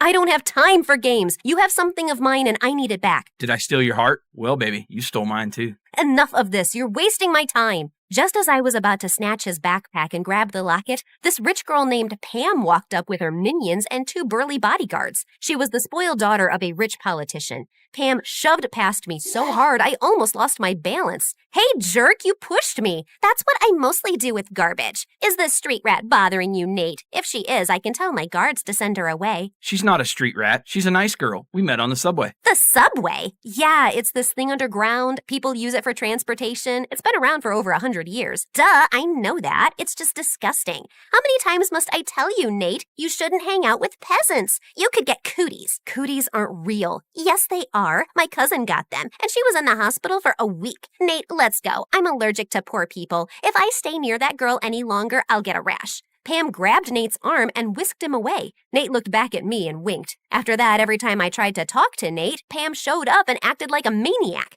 I saw Nate outside at lunch, but when I approached him, Pam started screaming and threw herself on the ground to get his attention. Nate, help! Monster ants are eating me alive! Of course, Nate fell for her act. He rushed to her side, picked her up, and held her in his arms like she was an overgrown baby. She was beyond annoying.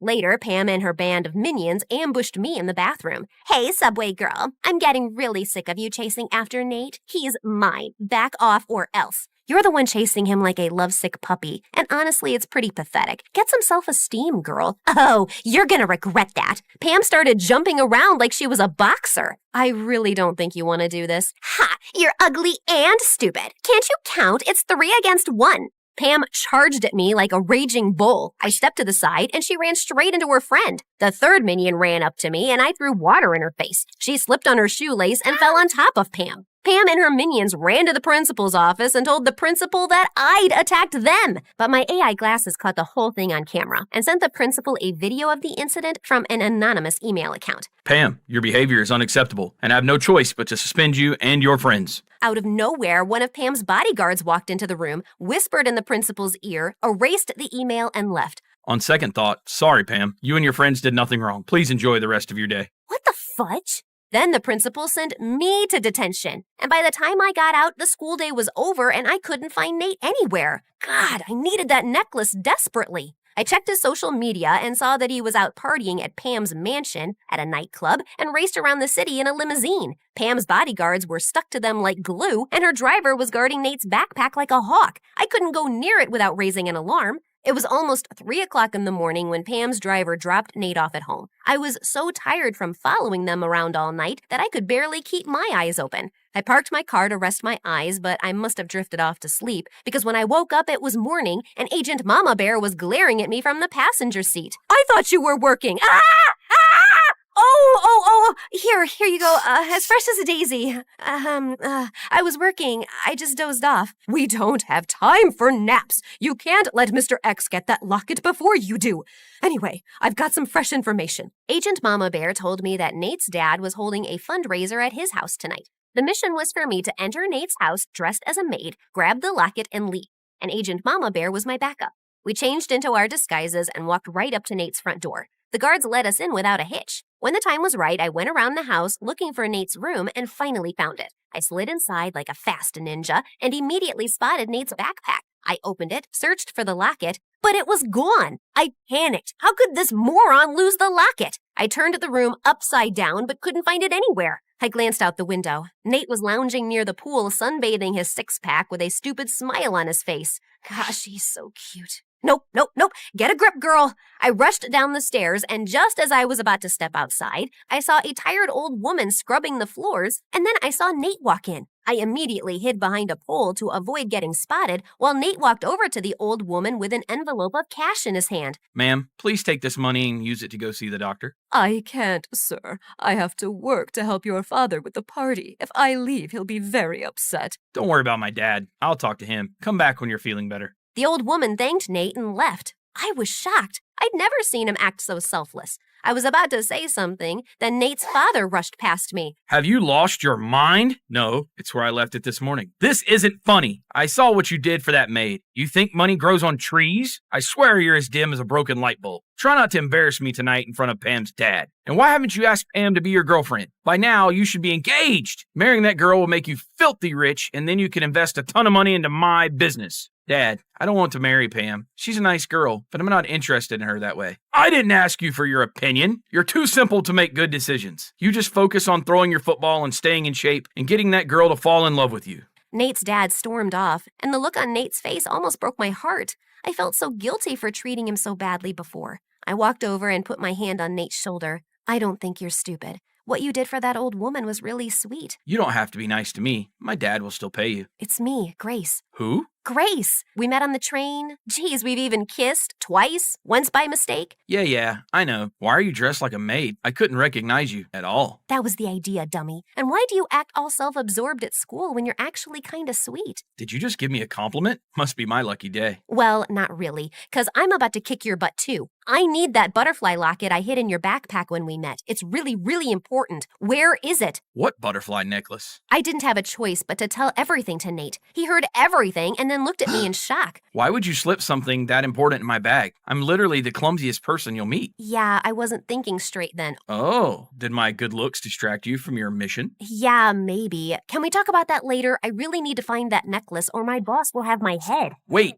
I think I saw Pam wear something like that a few days back. Nate showed me Pam's Instagram account, and I immediately spotted the picture where she was wearing that butterfly necklace. I asked Nate to call Pam and ask her to come for the fundraiser wearing that necklace. She should be here soon. Pam and her dad are the guests of honor. What do we do next? We get ready to pull off the heist of the century. Okay, that might be an exaggeration, but you know what I mean. Pam was really late, and we were beginning to think she wouldn't even come, but she finally arrived along with her dad and an entourage of guards. And thankfully, she was wearing the necklace. She immediately walked up to Nate, gave him a peck on his cheek, and my insides felt on fire. What the heck was this feeling? Nate, this necklace is divine. I found it in your backpack when I was going through your things. I just had a feeling you might have a present for me. Yeah, about that. That necklace is, dangerous. No, it's poisonous. It will make you break out in hives. You'll get pimples on your face. It will be totally disgusting and gross. You'll give nightmares to small children. Pam yanked off the necklace and threw it on the ground. Before I could get to it, Pam's dad sprang into action, but Agent Mama Bear got in his way. Not so soon, Mr. X. You're busted. Grace, quick, grab the necklace and run.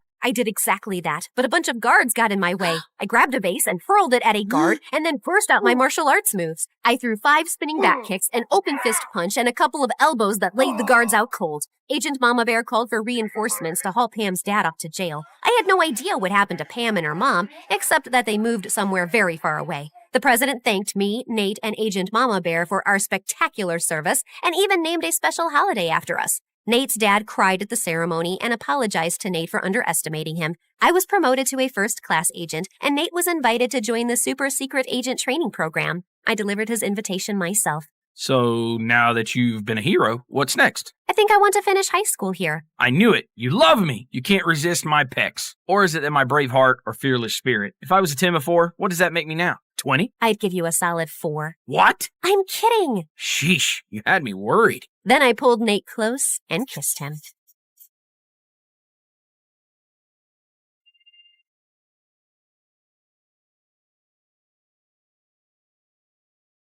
I woke up as the maids drew the curtains and I could hear the sound of birds singing. I slipped into my shimmering gown, just like Elsa's, placed delicate heels on my feet like Cinderella, and styled my hair like Rapunzel's. I looked awesome. Why wouldn't I? It was my 7th birthday after all. Whoa, I want to pinch myself. Is it for real? You look stunning, my princess. Thanks, Dad. But you remember your promise? You will rescue me if I need you to, right? Of course, sweetheart. Hi, I'm Olivia, the princess of a small country in Europe. Dad threw a grand party for my birthday, and everyone was stunned to see how pretty I looked. Oh my God, the princess came straight from heaven. You light up the room with your beauty. The party was great, but then the son of a duke started boring me with how awesome his new school was. He went on, and all I wanted to do was return to my baggy jeans and hoodie and continue playing Minecraft. So I gave Dad a signal, our secret signal. I coughed once and then rubbed my nose, and just like that, Dad came to my rescue. The princess needs her rest, don't you, darling? Yeah, I do need it. Real bad. Yep, my dad was the best. He spoiled me rotten, and for him, my happiness was everything. My aunt asked him why he spoiled me, and he had the best reply. I'm her father, not just her king. Olivia is strong and wise, and her life is her own to decide. I only want her to be happy. Growing up, I felt like I was different from other princesses.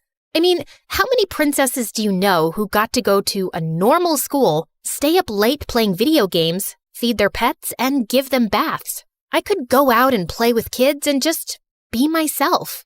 I loved to live a simple life, just like everyone else. I remember one time I begged Dad to take me to the circus in town. Oh, honey, I could bring them to the palace. You don't need to go there. No, Dad. You know I want to go like everyone else, and I want you to come with me. Dad wasn't too sure about it, so I suggested we get a little creative and disguise ourselves to throw off the paparazzi. It was so worth it. Oh, girl, that's really fun. Yeah, I told you so. Okay, now say hooray! All of a sudden, I had terrible hiccups, which worried Dad, so I told him I was fine and went outside for some fresh air. As I walked around, I heard cries and rushed towards the tent to find people trying to train a monkey. Hey, you just stop it. How cruel. You can't do this to this poor baby. Ho, ho, ho. Ordering us? Who do you think you are? Some princess? Show off, kid. I ran away not because I was scared, but because I wanted Dad to know about it. And later, he dealt with it. But I remained upset for days, just imagining how that poor animal must have felt. One day, I heard some kids playing in my garden. When I went to check, I learned they were twins, Sophia and Ted. Their parents were friends of Dad's, and he promised to take care of them now that they had lost everything. The twins and I got along great. Ted was so much like me. We had all the same interests, and he was so gentle with animals, which I loved. Sophia was also sweet, and when we first met, we started talking like old friends. But gosh, she had this royal attitude that I just couldn't get with. Guys, I'm going on a tree planting campaign. Would you join me? It's going to be so much fun. No thank you. I don't want to get my hands dirty. I've never done it before, but since you're doing it, it'll be interesting. I'm coming. Ted was the sweetest. My life was perfect, but when I turned 8, my hiccups became awful. And to make things worse, my eyes started to twitch.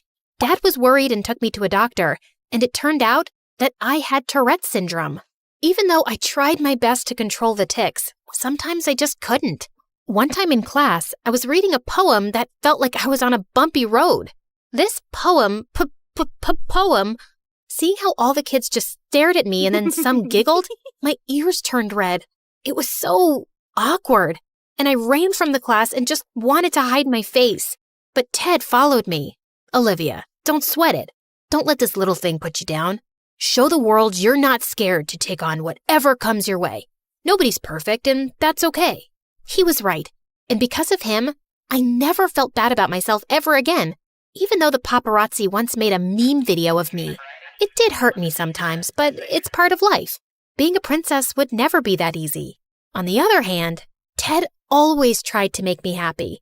He gave me cards every day. That's the weirdest thing he always did. That's so cute, Ted. But nowadays, no one makes cards. But I always have time for you. You know I care about you the most. Oh, come on. That's a little overdramatic. Just because I don't make Olivia one card every day means I care less about her?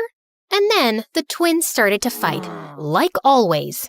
I immediately came between them and stopped them from bickering because it could easily turn into a war. When we graduated from high school, he asked what I wanted to do. I told him I wanted to go camping and explore the wild. And to my surprise, he agreed. A couple of days later, I set off on a cruise to reach a forest camping site. I went to my room to freshen up, but when I came out after taking a bath, I screamed in horror when I saw a guy lying on my bed. Who are you, and what are you doing in my room? I'm going to call security right now. Actually, that's my line. This is my room, 206. Why don't you check it again? I marched to the door and cringed when I saw that the jerk was actually right. I'm so sorry for that. No problem. Do you need help with that? Yes, thanks a lot. Jerk. I grabbed my stuff and walked to my room as everyone stared at me. I went out to the ship's deck to take a couple of pics for Instagram, but I slipped and was about to fall. Thank God someone grabbed me. It was Mark. Oh, you okay? Oh God, you're hurt. It's just a scratch. It's okay. He looked so worried and instantly pulled out his handkerchief to tie it around my arm. That was kinda cute of him. The next day we reached the campsite, and I was totally mesmerized by it. I loved the greenery and the peaceful atmosphere. Everyone had split up into pairs, and guess what? Mark ended up with me. I saw a pond and decided to refill my bottle, but then all of a sudden, Mark snatched the bottle from me. Are you crazy? No, but I'm not sure about you. Didn't you see that water snake? I was stunned. He saved me for a second time, but he kept bossing me around like he was some kind of camping and forest expert or something. It was really annoying. You packed this many clothes for a camping trip? Are you serious? Perfect. You don't have a sleeping bag? Were you thinking we'd get beds here? You can't go out of the tent without a mosquito repellent spray. You know what? I can't wrap my head around how a princess could give up all luxuries and live in the wild. You know I'm a princess? For how long have you been stalking me? Are you from the paparazzi? You some spy? Some mafia guy? Look, I know karate and I'm not afraid to kick your butt. Hey, hold on. How difficult could it be to know about a princess? You are world famous, you know. So why are you here? I sat with Mark by the fire and told him how I had always wanted to see where animals lived freely. I talked about my love for animals and how I hated those who hurt them, how I even turned vegetarian, and it made me happy when he said he thought the same way. We stayed at the camp for 2 days, and I have to admit, Mark wasn't that bad. Yeah, he was still talkative, but I actually had an amazing time with him. But when the trip ended, we went our separate ways. After some time, I went to college, and right on the first day, I saw a familiar face. You really are a stalker. So you followed me here too? Like, oh my God, this must be my lucky day. I'll get to see you every day. Ew, so cheesy. Is he bothering you? No, he isn't. He's just naturally annoying. After that day, Mark was always around. And Ted, well, it looked like he wasn't too thrilled.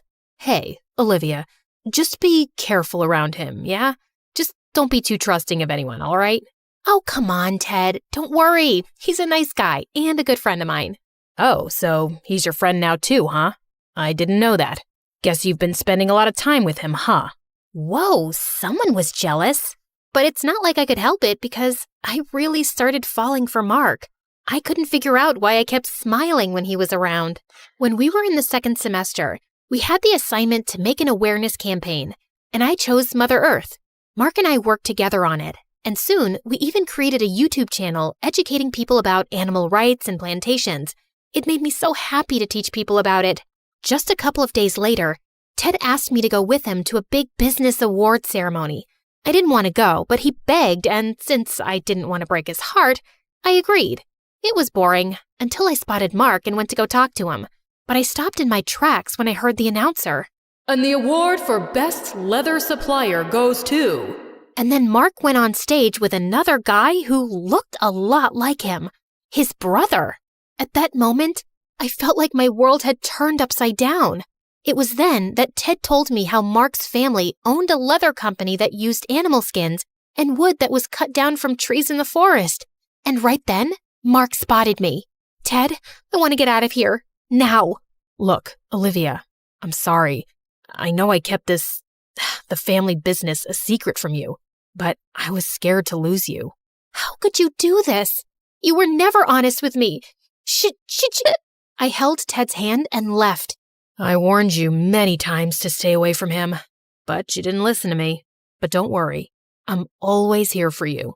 I'll never hurt you. He was right. It was me who acted stupidly and trusted Mark. Mark tried every possible way to contact me, but I shut him out. At college, he tried to talk to me, but every time he came, Ted was standing right next to me. I so wanted to hate Mark, but my heart wouldn't let me. Ted, on the other hand, tried everything to make me happy, but nothing worked out. Sometime later, Sophia and Ted made a plan for a family holiday in France, and right outside the Eiffel Tower, Ted suddenly got down on his knees and proposed to me with a ring. Holy moly! What is this? But my words were stuck in my throat. Right then, tons and tons of paparazzi came flooding in and flashed their cameras at us. Dad and Sophia looked at us with a smile. Ugh, it was like I had no choice but to take the ring. After that, it was like the whole country was talking about Ted and my wedding. The news spread like wildfire, and people even came out with merchandise with Ted and my faces on it. I was stuck. Seeing me look so worried all the time, Sophia asked me what the matter was. I lied and said everything was fine. You were never a good liar. Olivia, it's not Mark, is it? What? No. Maybe. Actually, yes. I can't get him out of my mind. Does it mean that you don't love Ted? Then why did you take the ring? But before I could answer, Ted entered. A couple of days later, we had a Christmas celebration at our palace, and when I went downstairs, I was shocked to see a familiar face. Mark. Apparently, he was Sophia's guest. With Mark and Ted both there, it was getting tense. So I ran to the garden to get some fresh air, and that's when I heard Mark. Olivia, can we talk? Look, I am so sorry. I should have told you everything earlier.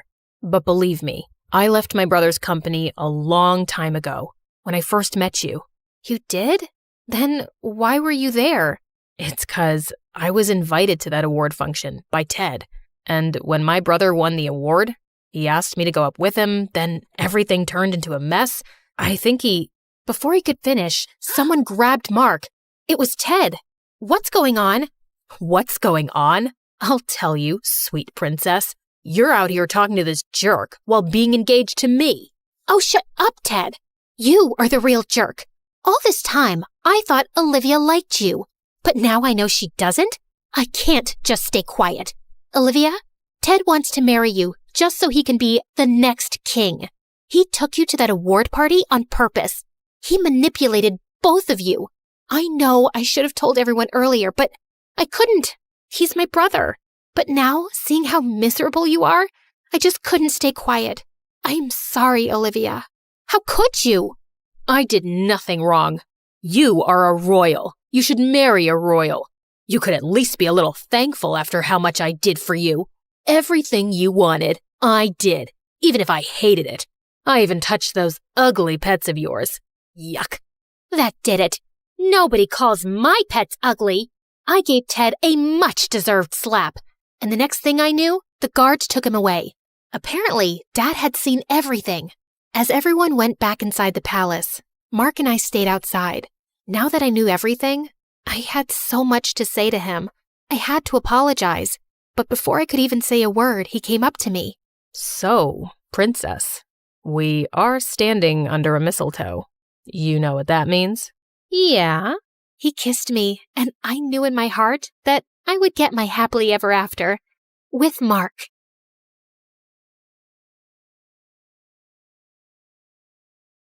Just as I got up, I found myself facing Eric. What are you doing here? Isn't the meeting going on? Nope, that's just what I told you. I sent everyone home and was now waiting for you to steal the painting and run away with it. What? After the painting was stolen from the museum, the FBI contacted me to help them catch the guy they suspected was after it. Does the name Pierre Soufflé ring a bell? Nope, never heard of him. What a dumb name. They told me he would probably strike again. I really didn't suspect you until one of my brothers said something about you looking like a girl we once met in Connecticut, who had a twin. I just couldn't shake that off, and wondered if you were hiding something. I had the FBI look into you, and most of your information checked out, but then they told me that they'd seen a suspected art thief and a girl your age leave your apartment a few times. Okay, so let me get this straight. Tonight was a trap? How could you trick me? Hello? Should I get a mirror for you?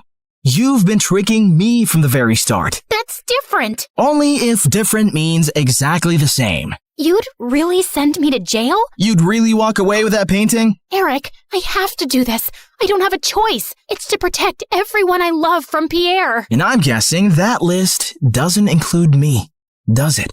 As we stared breathlessly at each other, suddenly Pierre's van stopped beside us. Good Lord, get a room! And before I knew it, his men had grabbed both me and Eric and put some rags on our faces, and I instantly drifted into unconsciousness. When we came about, Eric and I found ourselves tied to chairs on some boat. Ah, the sleeping beauties are awake just in time for me to say goodbye. You're not getting away with this. Oh, yes, I am. It's not like you were smart enough to call the police to your house when you caught Claire. Yeah, that's her real name. You didn't call the police? What was your plan then? My guess is he was just going to take the painting from you and give you a chance to run away. I think he even gave his own security men the night off. Why would you do that, Eric? Because he wasn't going to send the girl he loves to prison. Duh. Eric sat there poker-faced as I glanced at him. Pierre, you got what you wanted. Now keep your end of the deal. Pay up and let us go. Your sister double-crossed me first, which landed you in this mess, remember? I think I'll do the same. Why is there water coming in the boat? Oh, that's because it's got oils everywhere. It's going to sink soon. You two should make up and forgive each other because life's too short to be angry. I mean, literally, your life is really short. I'd say about another 30 minutes. Adieu, so long, farewell.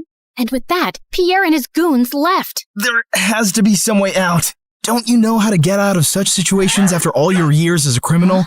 I'm a con woman. I don't know how to trick my way out of these ropes. Great. Then I'll just die here with you of all people. Who would you rather die with? Maybe that really pretty, extra smiley waitress at the restaurant you love so much? You know what? Let's just not talk. Fine by me. We sat silently for a few minutes as the water kept seeping in. I've never had boba tea. What? You know, a few years ago when everyone really got into boba tea, and I never had boba tea. I always thought I had time to drink boba tea, and now I'll never drink boba tea. It's nothing special. You didn't miss much. You really mean it? Nah, it's amazing. Who is stopping you from trying boba tea? No one? Oh, you're the worst. Let's go back to not talking. As we sat there in silence again, I slipped my fingers through Eric's. Eric, I'm so sorry for getting you into this. I really wish I'd never crossed your path. He pushed my hand away. For the first time today, I agree with you. Just then, the door burst open, and Meredith came running in. Thank God, Em. I knew you'd come for me. You could have told me too. I would have panicked less.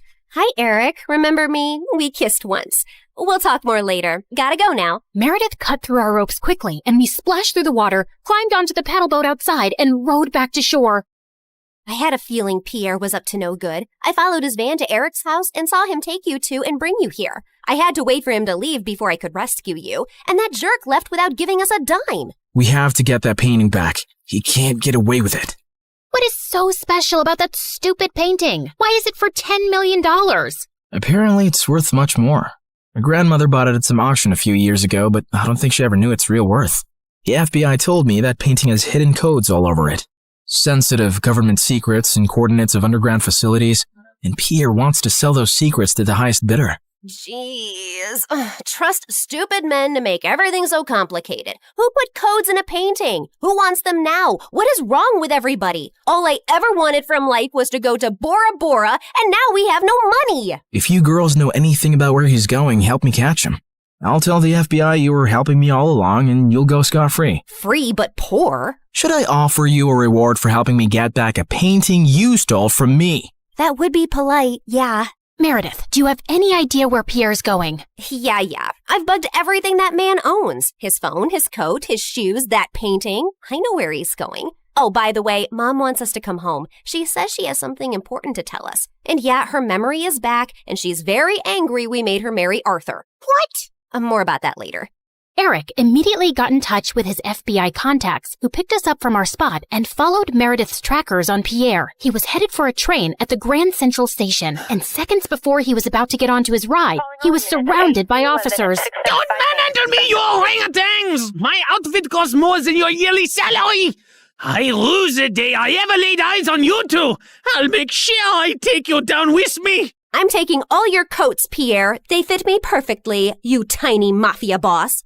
Get used to an orange jumpsuit, cause you'll be wearing that for a long time. As the FBI officers took him away, I turned to Eric with a worried face. He'll give them information against us. You've helped recover a really important painting and capture a criminal the FBI has been trying to nail for ages.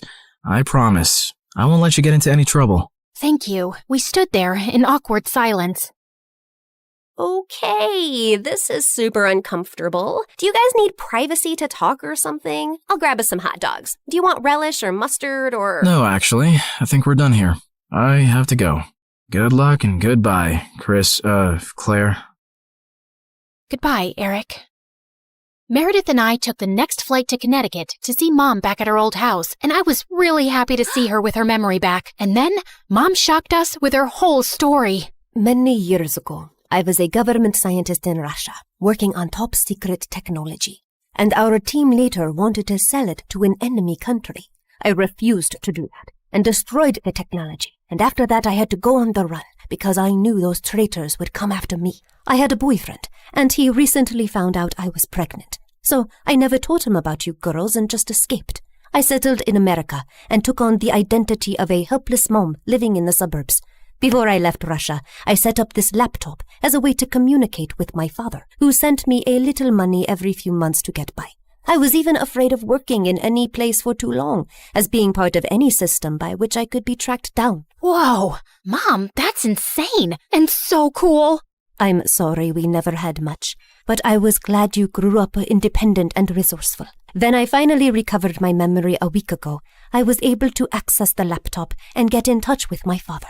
He hadn't heard from me in so long, he thought I wasn't even alive anymore. He told me that the traitors working on the project are all behind bars now. It's safe for me to go home. So we're going to Russia? Man, it's so cold there. I always wanted to go to... Bora Bora, I know. That's all you said growing up. We'll visit Russia to see my family, and then we'll go anywhere you girls want. Mom, we're kinda poor, especially since you've left Arthur too. Oh, but my family isn't poor at all. I come from old money. We've been rich forever. There is a God out there. Thank you. Claire, we're finally going to Bora Bora. Yeah, it's everything we ever wanted. I tried to be as excited about the trip as Mom and Meredith, but my heart felt heavy. I wish things had ended with Eric on a better note. On the bright side, I got to meet Freddie, and I was so pleased when he introduced me to his lovely girlfriend. I'm so happy for you, Freddie, and I don't know if I can ever thank you for everything. You're amazing. I know. Just don't forget about me and come to visit, okay? On the day of our flight to Russia, we just reached the airport when Mom and Meredith turned to me with strange smiles on their faces. What's going on? Here's your ticket. That's a ticket for New York. Why, are we going there? No, Mom and I are going to Russia, then Bora Bora. You're going to New York. What? Why would I do that? Come on, Claire. You've been so mopey lately. I can't stand your face anymore. Just go talk to Eric, okay? You're in love with him. And even though he's way out of your league, he loves you too. And that's something you shouldn't give up on so easily. Pretty sure he hates me now. Claire, go meet him once. You'll regret not trying. And in case it doesn't work out, you know where to find us, love. Go get him, loser. Mom and Meredith hugged me, and I felt tears flowing down my face fast as I turned away. Suddenly, I got the wind knocked out of me as Meredith gave me a bear hug. I can't say this with you looking at me directly, so don't turn around, okay? I love you more than anyone in the world, sis. You're my BFF and my soulmate and my better half, so you better not stay away too long because of some stupid boy. No one's ever coming between us, Em. I love you too, and I'll see you soon. As I walked out onto the New York airport, I was feeling so nervous about visiting Eric that I accidentally bumped into a man's luggage cart and went down with the suitcases. Are you blind? You blind idiot? It was an accident, sir. You don't have to be so rude. You don't have to be so blind, you blind idiot. You're so obnoxious. I grabbed the bagel the man was holding, threw it on the floor, and started jumping on it. As I continued jumping and he kept yelling, I suddenly found Eric by my side. I'm sorry, sir. She hasn't taken her meds today. So sorry. Jeez, what's with your temper? He started it, and what are you doing here? You texted me that you were coming and wanted me to pick you up. You said it was an emergency? Oh, I'm guessing that was Meredith. Yep, but I did come to New York just to see you, Eric. so I might as well say my piece now, which I've been rehearsing on the plane, and I've forgotten every single word. Dang it. Okay, I'll just spit it out. Look, I'm really sorry about the tricking and the lying and stealing and hitting your brother and endangering your life. The one thing that wasn't part of this assignment was falling for you, but I just couldn't help it right from the start. In fact, you made me fall for you years ago, and I often wondered what had happened to you. I really wish we'd met again under different circumstances, and I know I don't deserve another chance, but here I am, asking for one anyway. Well, they say third time's the charm. They do say that, whoever they are. Just as Eric pulled me closer, we suddenly found ourselves surrounded by federal agents. Did you set me up? I swear I didn't. Ma'am, there's no need to panic. We got notified about your arrival in New York when you checked in for your flight. We've also apprehended your sister before she could leave for Russia. We've been looking for you girls for a long time, actually, but you always managed to get away. Now we have a deal for you. Come work for us and help us nail some con artists, and you'll have a clean slate. Are you offering me a job? Yes, and a really well-paying one. The only catch is that you two will have to serve 6 months jail time first. We have to do that as a formality. No, officer, there has to be another way. Eric, wait, it's okay. I think I need to do this actually. Maybe we got away for too long without any consequences. If this gives me a chance to start over fresh, I'm willing to do it. What about Meredith? Oh, she's gonna be pissed, but she'll do it for me. So, will you come see me in prison? It's a date. How many weeks has it been here already? It's just been 2 days. Oh, God. I was so close to Bora Bora. And you're so ugly and orange. How am I supposed to look at you for 6 months? I think you're actually happy we're getting to spend more time together. You know, since I'm your BFF and soulmate and better half. That was so cheesy. Ow!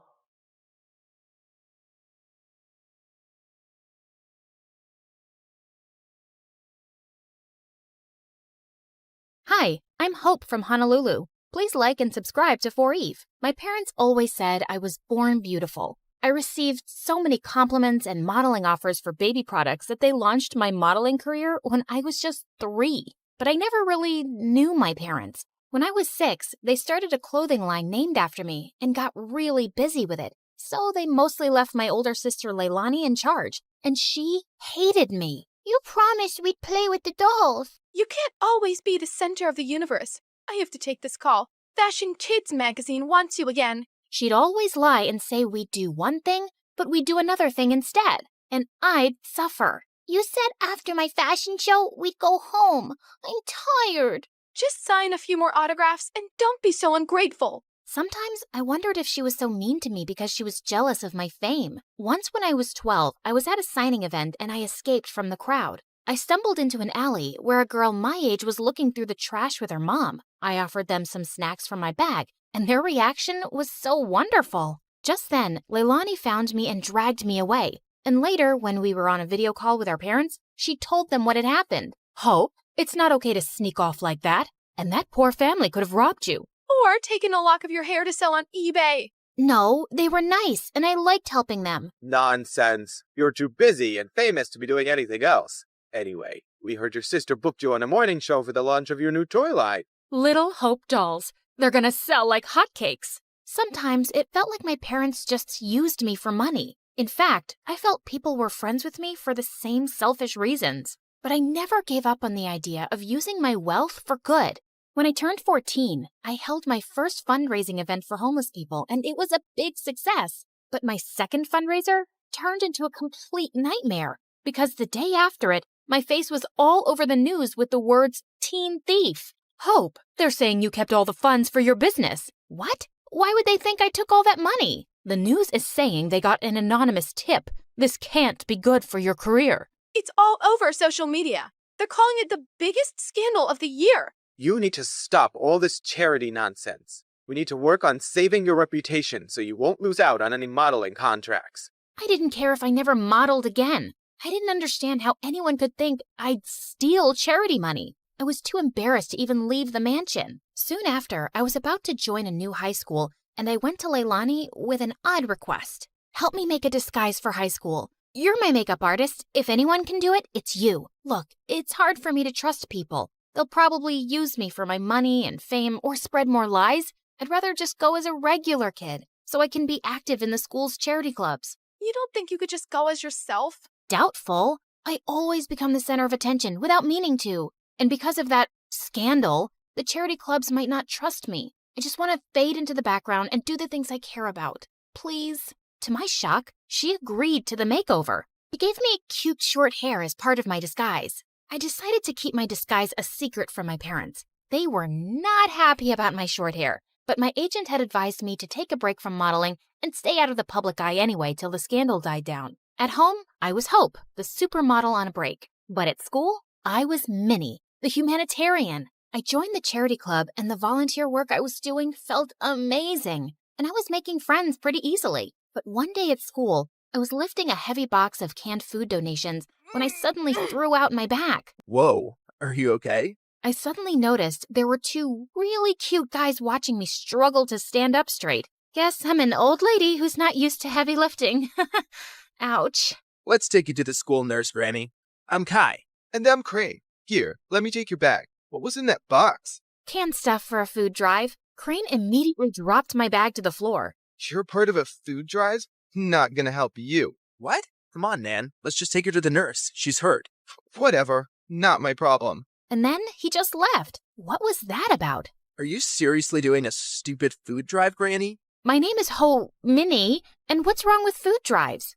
Minnie? Minnie. Everything about them is wrong, Minnie. If the poor just got off their butts and worked, they wouldn't be poor. Why should we treat them like babies and take money from people who do work? Wow. Sometimes it's hard for people to find work or earn enough, and they need help. Maybe lame losers do. Well, Minnie, here you are. Kai winked at me as he left. What a jerk. But I wasn't going to let his arrogant opinion stop me. I organized a school dance to raise funds for the food drive, and it was a hit. But just as I was dancing with some friends, Kai and Crane busted through the gym doors with crowns on their heads. To the rich, stand with the rich. What are you doing, Kai?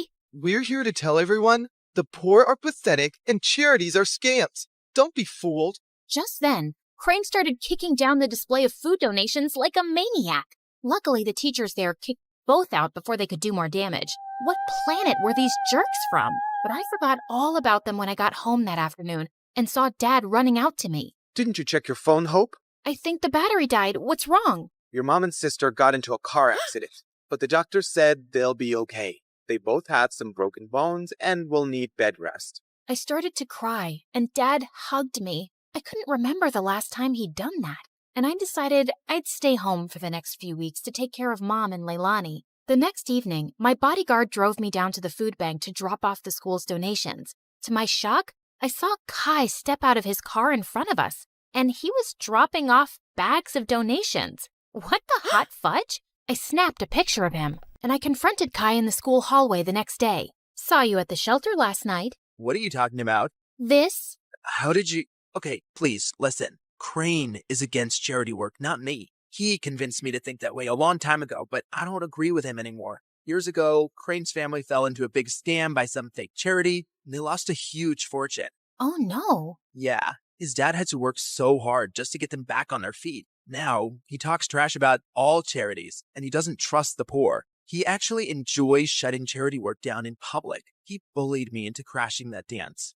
And well, I'm sorry I did, really. He looked really sincere. If that's the truth, I understand. But you gotta stand up to Crane sometime. You can't keep pretending to be someone you're not. Kai offered to walk me to class, but I explained I was just there to collect my books as I was homeschooling for a while. He asked for my number, and I kinda left with butterflies in my stomach. Kai and I texted every day for weeks, and he even started coming over. I kept saying it was best to give my mom and sister space to recover, so we'd always hang out in my backyard. Keeping Minnie away from my parents and Hope away from Kai was getting exhausting. I was also developing the biggest crush on the real Kai. He was nothing like the jerk I'd first met. Once I found him waiting for me in my backyard with the most amazing picnic laid out. Hey, what's all this? Just a little surprise for your big day. Happy birthday, Minnie. Kai, my birthday isn't for another 5 months. What? Really? I looked for you over social media, but I couldn't find you because you're apparently the world's most private person. Then I went to go check the school records,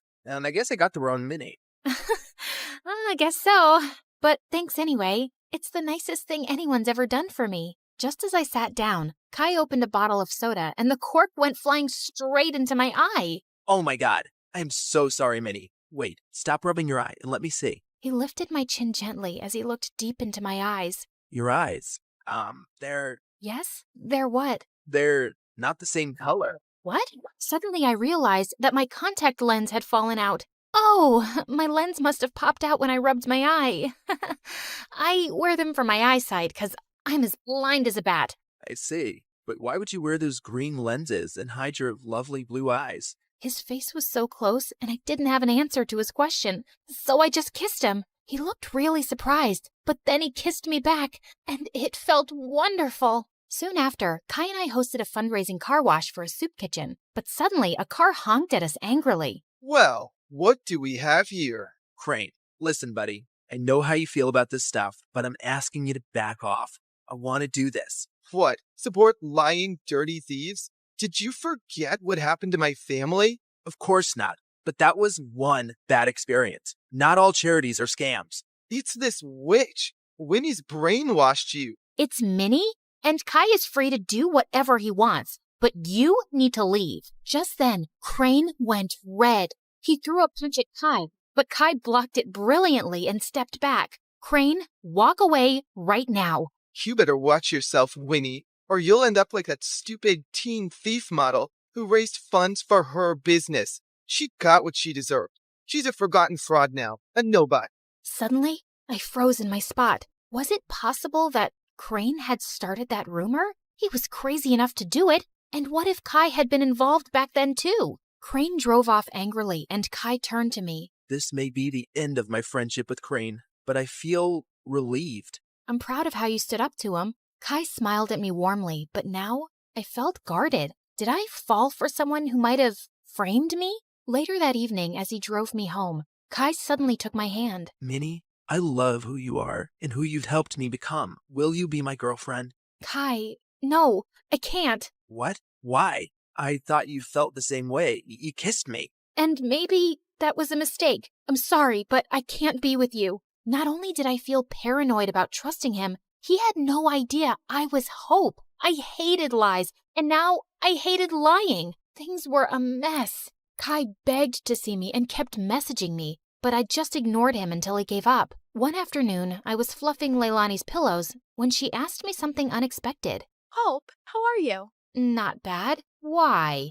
Nothing. I just noticed that you looked a bit sad these days. I kinda lost someone I cared about. Wait, Leilani, why are you crying? Oh, Hope, I just need to tell you something. I can't keep it in any longer, especially after you've taken such good care of me. And to my shock, she confessed how she was the one who had started the rumor that I'd stolen the charity funds. I know it was really wrong, and I'm sorry, but I just got so resentful. I was left in charge of you, and you always came first. And you were always in the limelight, while I never even got thanks for anything I did. I got carried away. Leilani, how could you? I really regret it. That's why I agreed to your makeover request, because I didn't want to stand in your way again. I know how good-hearted you really are. Do you know what you've done?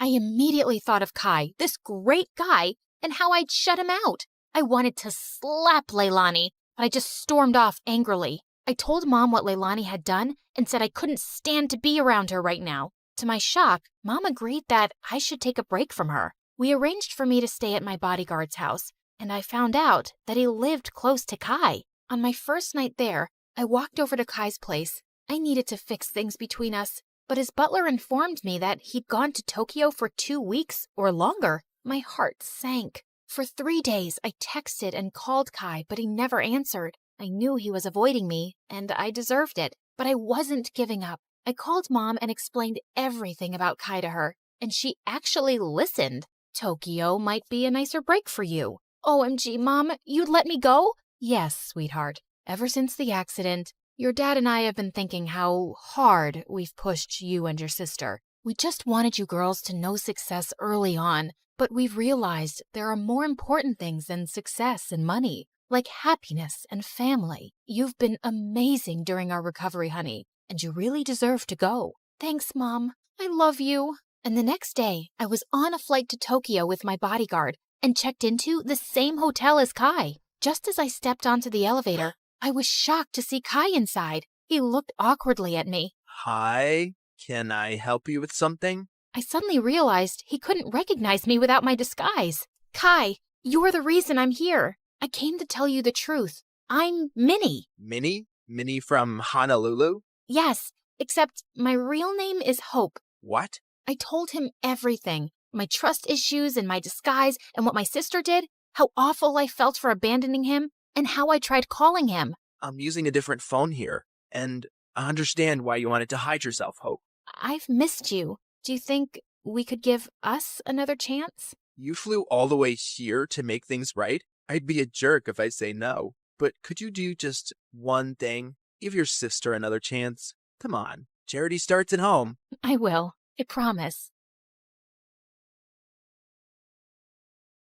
Hi, I'm Jules from Arizona, and I have the most opposite parents ever. But that's not why I'm telling you this story. If you want to know more, please like and subscribe to MSA. My mom was a lawyer who worked long hours for a multinational company, and Dad was a broke, stay-at-home artist with a wild imagination. He'd spend hours telling me stories about random superheroes, which Mom thought was a waste of time. On my 10th birthday, Dad threw me a huge superhero party, and everyone was asked to dress in costumes. We've got a costume for you, too. Ugh, really? Wonder Woman? The guests are gonna be here soon. I can't wear this junk. But Mom, I stayed up all night to pick that outfit for you. Well then, sweetie, you obviously need to make better choices in life, which you won't if you continue sticking with your dad. What's the matter with you? It's her birthday. Why can't you loosen up a bit? And why can't you be like an adult? Ugh, I'm so tired of this. I need a break. With that, Mom simply tossed the costume aside and left. As time went by, I became more like Dad. I loved art and painting. Life was good, except when I turned 16, Mom asked Dad for a divorce. He tried convincing her otherwise, but she was set. Since Dad was struggling to find a job, Mom won full custody, and I had to move with her to a new city. Mom tried her best, but she had no idea how to take care of me. Eventually, she found a new boyfriend, a bigger house, and a new cook, and that was the end of her efforts. I started school soon, and on my first day, even though the kids were cool, I just wanted to be left alone. So I went to the school garden and had taken out my sketchbook when this girl in a chicken costume flew past me and hid behind a huge tree. And soon after, a group of girls followed. Have you seen a headless chicken running around here somewhere? Chicken? Here? Nah, maybe try the poultry farm? The girls just pouted and walked away, and I went behind the tree to see the girl in the chicken costume crouching. Hey, they're gone. Are you okay? Who are those people? Oh, just some bullies. I'm in the school play. Well, not technically, because I could never act in front of people. But anyway, I was just trying out the costumes and they spotted me, and now they're after me to lay an egg. How can I lay an egg? I'm not a real chicken. I'm Maggie, by the way. Jules, and I think your costume is cool. My dad and I dressed up as superheroes all the time. Maggie and I were quick to become friends. She was a bit introverted and hardly spoke to anyone in school, but when we were alone, Maggie was a totally different person. She would dance, sing, and had some of the best jokes to crack. It was fun to be around her, and with time, Maggie and I got closer. When we turned 17, I started getting a lot of attention from boys, but every time someone asked me out, Maggie would talk me out of it. Heck no, he applies too much gel on his eyebrows. Such a loser. I think his eyebrows are just naturally thick. Nope, he smells like horse poop, but he's so cute. Yeah, so? You deserve better. I didn't think much of it at the time. Maggie was only looking out for me. But then this new guy, Charlie, joined our school, and boy, was he a stunner. Charlie and I hit it off instantly and bonded over our love for art. We started hanging out, and when he asked me out, it was an easy yes for me. On our first date, Charlie decided to take me to this really fancy place downtown, and I was more than excited. We were having the best time when suddenly Maggie popped up out of nowhere. Oh, hey guys, what a surprise! What are you doing here? I was just here to get their snail croissant. Oh, they're the best in town. Anyway, now that I'm here, maybe I should just join you guys for dinner. That's of course if Charlie doesn't mind. You know, right? Perfect. You know, Charlie, I never thought Jules would find anyone. Not after she found out she farts when she's nervous. I do what? It's okay, babe. There's nothing to be ashamed of. We all have our ups and downs. You have more than what a normal person does. Like the time you pooped your pants because you ate too many burgers before a roller coaster ride. Or like that you shaved your head when it was too hot and, okay, that's enough. She's just kidding. I don't do that. Tell him. Yes, I was just turning around to tell him. Didn't you see me turning around? Yes, tell him now. Like I was literally turning around and about to tell him. Stop telling me to tell him. It sounds like an order and that I have to obey you. Charlie, I was turning around to your side. You saw that, right? Just tell him, Maggie. Now you said my name, so it's officially an order. Fine. Yeah, I was totally kidding. I'm not. Oh, look at the time. My croissants must be ready. Enjoy your date. So nice to meet you. Maggie left soon after, but the damage was done. Charlie looked visibly disgusted, and the next day in school, he told everyone that I was a weirdo with a thing for shaved heads and farts. Everyone looked at me like a crazy person. It was so embarrassing, and I only had one person to blame, Maggie. But where the heck was she anyway? I tried calling her, but she didn't answer, so I searched the school for her and finally found her hiding in one of the bathrooms. What do you think you're doing? Oh, Jules! Hey! I was just cleaning some spider webs. What's up? What's up is that the whole school is laughing at me after what you said on the date. Why would you do that? Charlie is a knucklehead, okay? I said all those things because I wanted to see how he'd react, and look, he acted like a jerk. That's a sign. He doesn't deserve you. Stop it, Maggie. No one is ever good enough for me according to you. I'm so done with this. Just go and tell everyone that you made everything up. Maggie did end up telling Charlie that she lied, but obviously he didn't believe her, and no boy in school ever asked me out again. I was so mad at her. I refused to meet her or even take her calls, even though she kept apologizing. It was frustrating. I had no one to share my feelings with. So I picked up painting again to distract myself and even applied to a few prestigious art colleges. And one evening, I was wrapping up an application form when someone knocked on my door. Maggie, what do you want? I love your stairs.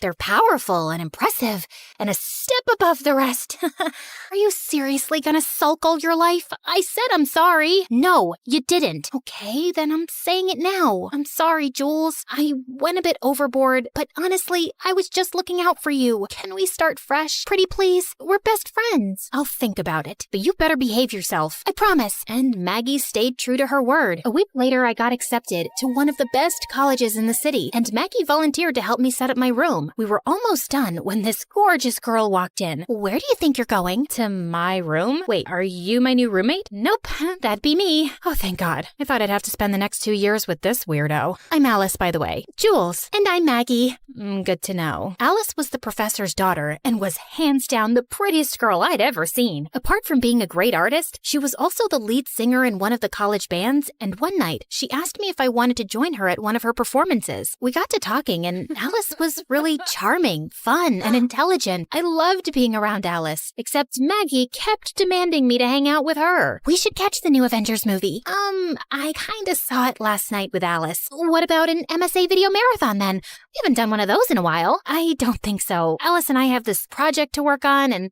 Alice! I am tired of listening to her name. You just met the girl, and I like her. She's my friend. Sounds like more than friends to me. I didn't know what Maggie meant by that, but a few days later, I was at one of Alice's shows when Maggie walked in. You didn't tell me you were coming. Well, since you won't hang out with me, thought I'd come to you. Why? Are you not happy? Before I could say another word, the performance started, and as always, Alice blew my mind. Watching her on stage was always amazing, but something in my heart jumped when she blew a kiss at me while singing. Ew, that was so cringe. Stop blushing like a moron, Jules. And what's the whole hype about this Alice? She literally sings like a pregnant horse. I could do so much better than that. And with that, Maggie went on stage and pulled the plugs, and the crowd went silent. What do you think you're doing? Saving people from your horrible voice? Give that back. Alice tried to snatch the plug from Maggie's hand, but Maggie pushed her. Then Alice got up and she pulled Maggie's hair, and the two of them got into a huge fight. Before I could butt in, Alice shoved Maggie, and she tripped over something and ended up falling off the stage, unconscious. Alice and I took her to the hospital where the doctors told us she had a broken arm. Maggie got discharged the next day, but the doctors said that she needed to rest. Her parents requested if I could help her with her recovery since she was always happy around me, so I tried to drop in whenever I could, but every time I said I couldn't come over, she'd freak out or have a full-on panic attack, making me feel like I had to drop everything and go see her. Even Alice started noticing how stressed I was. Then one day, she told me about this great art exhibition in town, and I really wanted to see it. I told Maggie that I wasn't well, and surprisingly, she understood. Alice and I were having a great time, and the exhibition was out of this world. I've missed that smile, you know. Me too. Thanks for bringing me here.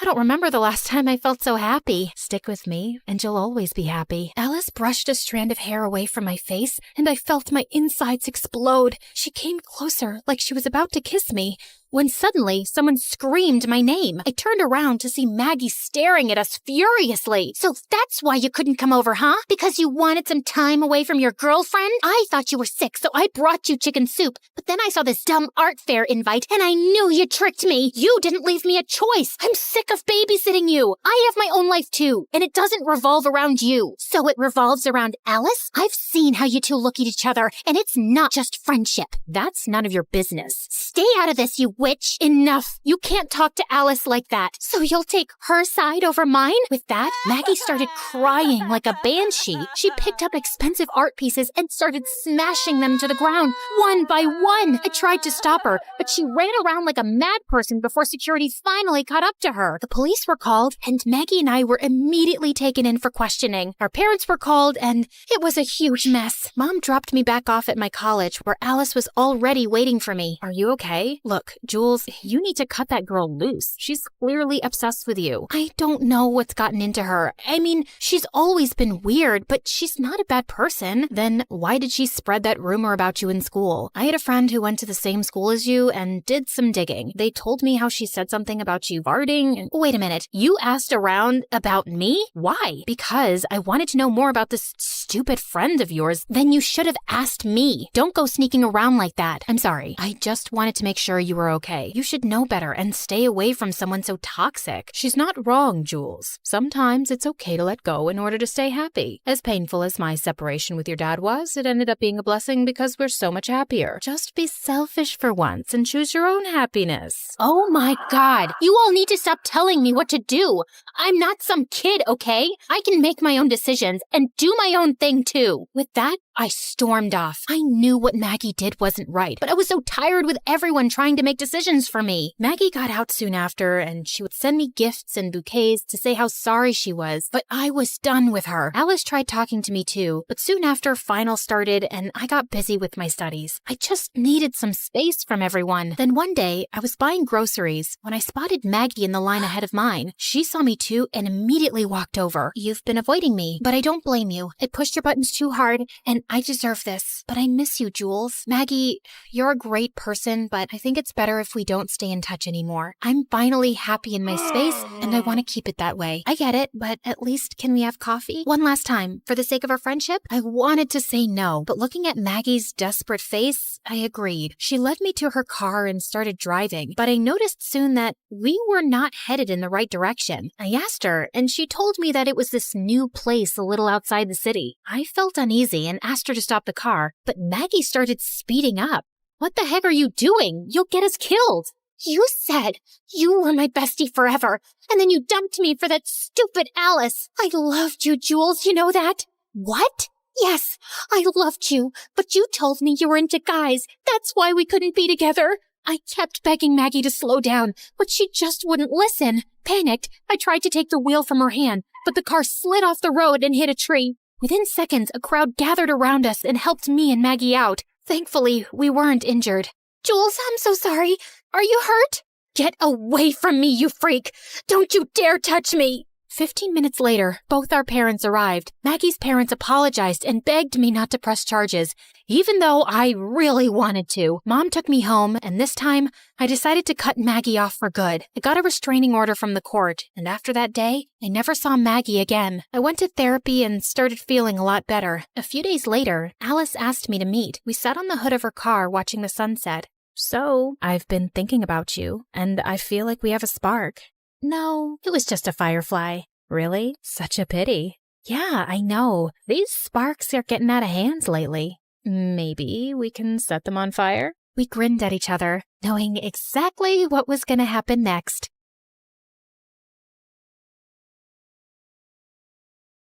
The heir of that painting is a young, charming millionaire, and you will get to know him. You need to earn his trust completely, so he lets you into his life and his home.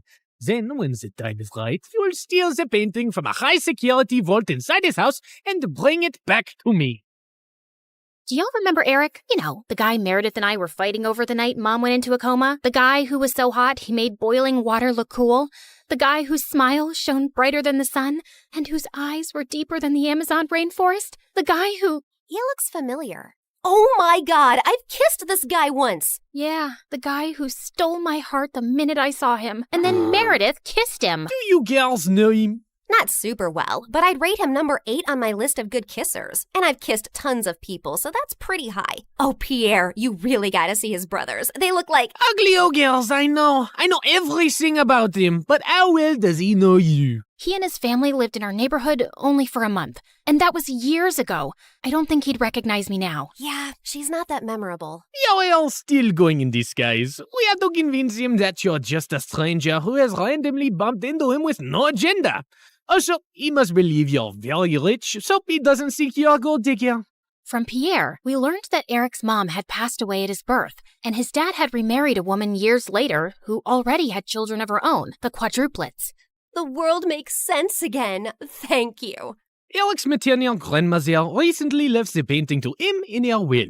His father is a big business tycoon, so they always have security at the mansion. But the painting is even harder to access. The only way you'll make it in and out of there is if you're welcomed into their home.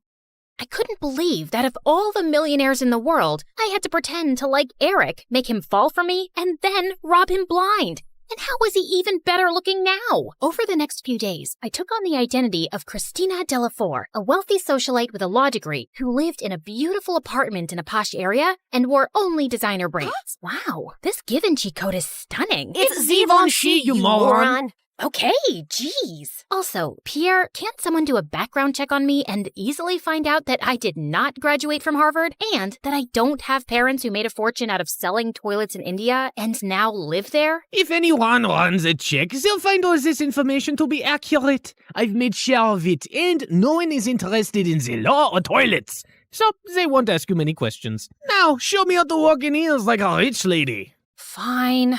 Meredith, pass me the Jackie Chim Chews. Oh my god, they'll know you're fake in a second. I was joking. Relax. I've hung out with enough rich people to pick up a few things. I got this. And then, a week later, I was inserted into Eric's life. We talked over coffee for an hour, and I thought it was going really well. But when it was time to part ways, he didn't ask for my number and just left. Ugh, I'd failed to capture his interest. I'd have to plan another encounter without seeming suspicious. As I was walking away distracted, I ran straight into a garbage can and stuffed my toe hard.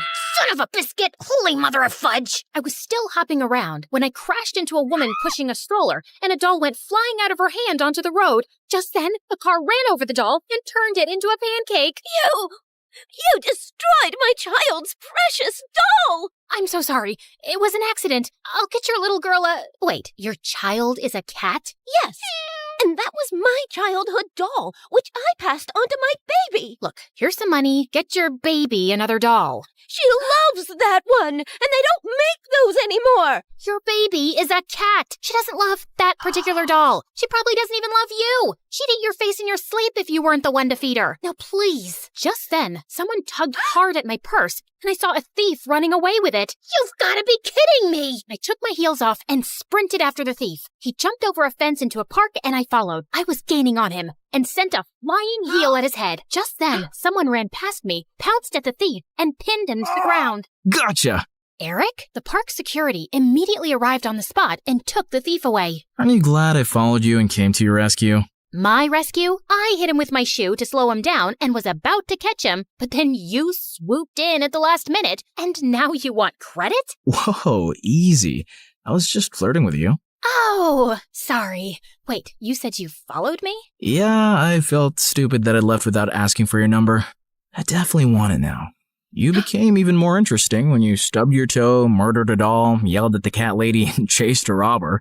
Eric and I started seeing each other, and even though I knew it wasn't a real relationship, it still felt wonderful. We both hated rom-coms, but were always up for watching horror movies. We supported different baseball teams and had heated debates about who sucked more, and we both loved eating from street vendors and walking around the city at night. I enjoyed his company more than I cared to admit, and my heart skipped a beat every time he took my hand or gave me a goodnight peck on the cheek. And then one night, as we watched a fireworks show in the park, he pulled me close and kissed me, and I practically melted in his arms. Soon enough, he told me his parents were hosting a party at their house, and he wanted to introduce me to them. This was the first time I'd be in his mansion, and I needed to make sure I got invited often enough to find out where the vault was. Eric's dad was lovely, but his stepmom looked at me with a stare so icy it could make hell freeze over. I escaped from the party for a while when the dancing started. Yeah, that's when Meredith dropped by as Catwoman with a cheeseburger. But soon enough, Eric came around to call me in for dinner, where the quadruplets also joined us. So, Eric told us your parents sell toilets in India. Yeah. It's a great business because everyone needs a toilet, right? And you know the population of India. Multiply that with toilets and you have a fortune. What is the population of India? Well, I don't have an exact figure. It's just a lot of people. Suddenly, I had a queasy feeling in my stomach. Didn't you get made fun of as a kid? If you were in my school, you'd be called the Toilet Princess. Rubber Queen. Duchess of Poop. Guys, cut it out. You're not in high school anymore. Wait a second. Have we ever met before?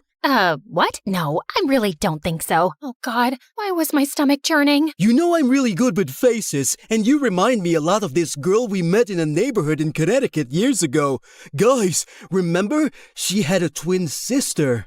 Oh yeah, I remember those twins vaguely. The blonde one was prettier, right? Dang it! Has to be someone else. I'm an only child, and I've always lived in Boston until I moved here. Yeah, Eric told us you're a lawyer from Harvard. So who's the baddest person you put behind bars? Not that kind of lawyer. I'm actually an environmental lawyer. I was really feeling sick now. Maybe it was that burger I ate? Like you have trees as clients? What do they pay you with? Leaves? Hey, why are you turning green? You love trees so much that you're becoming one? You guys stop. You're not even that funny. No, look at her. She's green. I think I'm gonna hurl. Eric called the doctor immediately, who said I had food poisoning. He gave me some medicines, and Eric insisted I stay over for the night in one of their guest rooms. I fell asleep immediately and woke up a few hours later feeling thirsty. As I made my way down to the kitchen, I realized I had the perfect opportunity to try finding the vault. Just then, I heard some low voices from some room, and I slowly crept up to find Eric's stepmom talking to one of the bodyguards in the library. Were you able to figure out how to unlock the vault? There's no way. I've tried everything for weeks. I only have to use a tiny explosive device to destroy the lock. The vault is all the way up in the attic. No one will hear a thing. But we have to steal a painting the day after tomorrow while your husband and Eric are away on business. Are you ready for this? And then he pulled Eric's stepmom into his arms. I can't wait to run away with you, James. I'm so tired of seeing you secretly, and I'm completely ready. As the two locked lips, I turned around and tiptoed away as fast as I could. Okay, so the vault was in the attic, the lock could only be destroyed with an explosive device, and I couldn't let Eric's cheating stepmom and traitorous bodyguard run away with it. The next morning, when Eric came to check on me, I decided to tell him the truth for once. Eric, I have something really difficult to tell you. I got up last night to get some water, and I heard your stepmom and this bodyguard, James, talking. They were talking late at night? Yeah. Do you have some vault in this house with some painting inside? How do you know that? That's what they were talking about, breaking in and stealing the painting. They're planning to do it the day after tomorrow, and your stepmom said something about running away with James. I saw them kiss. I'm so sorry. I wish I hadn't. No, I'm glad you did. This is gonna be a huge blow for Dad. But it would have been much worse if we'd found out everything afterwards. Thank you for telling me. And please, keep all this to yourself. I know I can trust you. Eric kissed me gently before walking away, and 2 days later, when the bodyguard and Eric's stepmom were about to escape with the painting, police officers immediately arrested them. This is fantastic. They might link the museum robbery to the bodyguard and stepmom too, and assume the painting is now safe, so it'll be easier for you to steal. Good job, mon chéri. I knew you was a smart twin. After Pierre left, I sank into my armchair, but then I noticed Meredith staring at me. What? You should be happy, but you don't look happy. What's up? Nothing. I just can't wait for this job to be over. You can steal the painting soon, right? You know exactly what to do, and Eric trusts you. By the way, have you two kissed? I've been dating him for 2 months. Of course we've kissed. We text every day and you never mentioned it. I didn't know I had to. So, how is it? It's fine. It's whatever. It's like kissing anyone. My memory's a bit fuzzy, but you know I've kissed him. You never let me forget. And I definitely wouldn't call it a whatever kind of kiss. Yeah, okay. It's nice. It's good. Nice? Good? Oh, wow. Don't make me jealous with all the passion. Okay, you want to know what kissing Eric is like? It's like flying through space, like a meteor that explodes into 1,000 stars, and then jumping into really cold water that makes you feel alive all over, and then feeling warm and tingly down to your toes, like having hot chocolate next to a fireplace on a snowy winter night. So, I'm guessing it's better than kissing the pillow you used to practice on? I did not! Shut up! You're in love with him, aren't you? I was about to snap at her again, but then I just sighed. Yes, I am. The night of the heist arrived, and I felt sick to my stomach, but I just wanted to get it over with. Eric's dad was away, and Eric was holding an important shareholders' dinner with which most of the household staff was busy. I'd volunteered to host the dinner with him, and got ready to leave before their meeting started. Thanks for your help tonight. You're the best. Oh, it was nothing. Don't thank me. So, I'll see you tomorrow at our coffee shop? It's a date. As Eric walked away, my heart felt like it was breaking into 1,000,000 pieces. This was the last time I'd ever see him again. I gulped down my tears, and instead of leaving, I sneaked up unnoticed to the attic. Inside, I found a heavy metal door to a vault. I took out the tiny explosive device Pierre had given me, placed it on the lock, and activated it. In a few seconds, there was a tiny pop and a sizzling sound. Then, I heard the lock click open. I walked into a tiny, dark vault and found the painting under a glass case. Praying to every god that no alarms would go off, I lifted the case carefully, put the painting in my bag, and started sprinting down the stairs. But just as I'd reached the second-floor landing, one of the Ninja Turtles blocked my way. What are you doing? Hey, bro! You know when I stayed over a few weeks ago? I dropped a necklace, and I was looking for that guest room, and I got lost. But it's fine. I'll just get new earrings. See you later. He suddenly grabbed my bag and pulled out the painting. Do you think I'm a moron? A moron? You? No way! Sorry, which one are you? Michelangelo. Okay, no one has time for that. Now listen, Mike, you're definitely the smartest of your brothers, and just a tiny bit better looking than all of them too. We're identical. That's what they want you to believe, but I know you're better.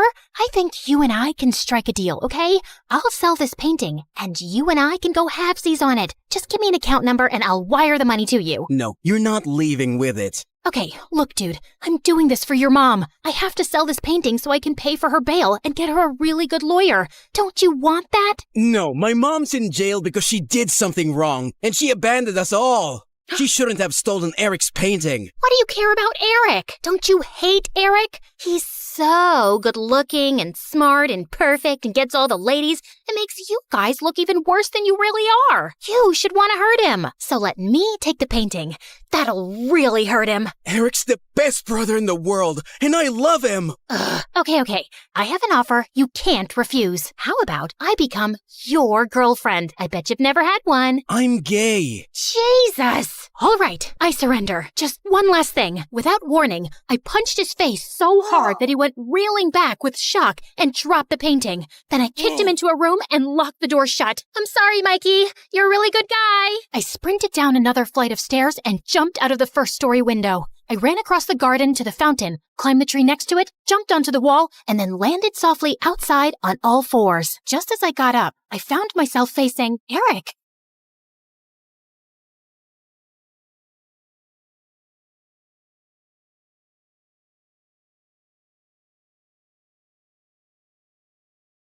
Hi there, I'm Ellie, and I've got a story that'll make you laugh, cry, maybe even question your own sanity. But hey, don't we all need that from time to time? So like and subscribe and strap in. because this roller coaster is about to take off. You see, I was born with a slight anger problem, the kind that made me want to karate chop a stuffed animal when I was just 5. Yep, I had anger issues. On a sunny day at the park, 5-year-old me just wanted to have fun on the swings and slides, but things took a different turn. I'm gonna slide like a penguin. Move it. I'm going first. Hey, no cutting. That's not nice. Do I look like I care? The bully pushed past me, smirking. Feeling furious, I climbed the ladder fast with my juice box in hand. You'll be sorry, mister. I squeezed the box hard, squirting juice straight into the bully's eyes. Then I slapped him and pushed him down the slide, and his nose started bleeding. He started crying like a baby, and his dad came running over. What is wrong with you? Behaving like a monster? You should be ashamed of yourself. I picked up a pebble and threw it at him, but it missed him by an inch. Don't tell me how to feel. You should be thanking me for teaching your awful kid a lesson.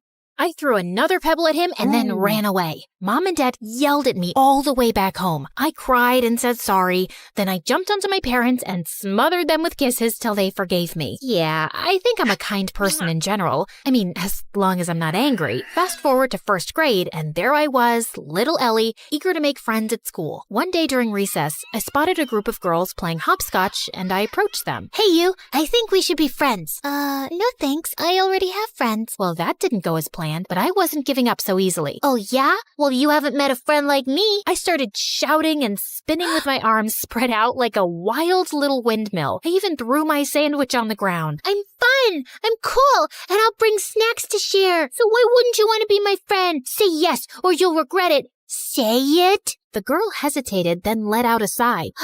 Okay, fine, I'll be your friend. Please, just stop yelling at me. And just like that, I made a new friend. Her name was Lucy, and she was the best. 2 years later in 3rd grade, my family told me one day that we had to move for Dad's job. Scared of losing Lucy, I got really angry. I won't leave Lucy. She's my best friend, and I'm not going anywhere. I protested by staying in our backyard treehouse, and I refused to come down till my parents changed their mind. We know you're upset, but we have to think about what's good for the family. But when I didn't budge, my parents caved after a few days. I was so happy, I finally climbed down from the treehouse. And I learned that standing up for what matters can make a difference, and that my anger was the best thing I had. It gave me whatever I wanted. What I didn't realize back then, though, was that Lucy eventually figured she could take advantage of my anger issues to get her way, too. If she wanted something from someone, she'd come up with a sneaky plan to get me all riled up against that person. Yeah, it always made me the bad guy fighting and bullying people, while Lucy looked like she was the nice, calm friend of a monster. But no one got seriously harmed. As we entered middle school, though, Lucy started doing it more frequently and for bigger things, and I began getting into serious trouble. Like one day, Lucy came to me saying that Mrs. Thompson had called her into her office and said she was giving her a C- on her project. You know what else she said?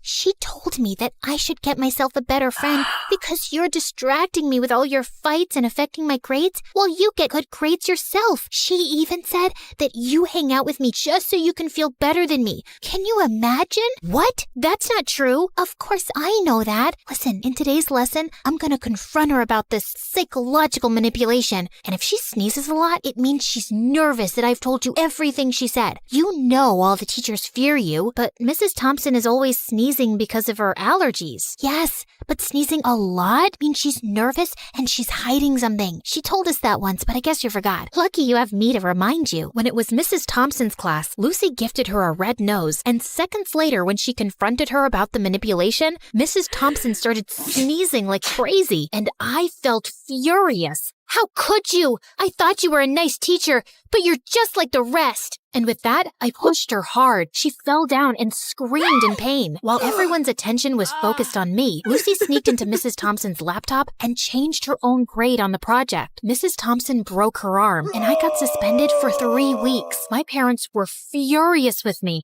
and insisted that I tell them exactly what happened. When I did, Mom said that Lucy was the manipulative witch here. I yelled at her and didn't talk to her for days. How could she say that about my BFF? Days later, I visited Lucy and her mom opened the door and looked at me like I was some cockroach. Ugh, you again. What do you want? I heard what happened with Mrs. Thompson. Why can't you be a normal human being? Poor Lucy, she almost failed her project because of you. What? Yeah, you're crazy and you're affecting my child. She'll end up failing all her classes because of you. Why does everyone keep saying that? Because it's true. Hey, listen, you silly woman. I was about to scream at her when Lucy showed up and pulled me inside her bedroom. Please, Ellie, you can't talk to Mom like that no matter what she says. But I'm a good friend and I forgive you. Now calm down, girl, and take the Snickers bar. I know it's your favorite candy. Lucy had clearly been spreading lies about me, but I was too blind to see it back then. And when I returned to school, things were a bit different. A new girl, Isabella, had joined our class. She was rich, pretty,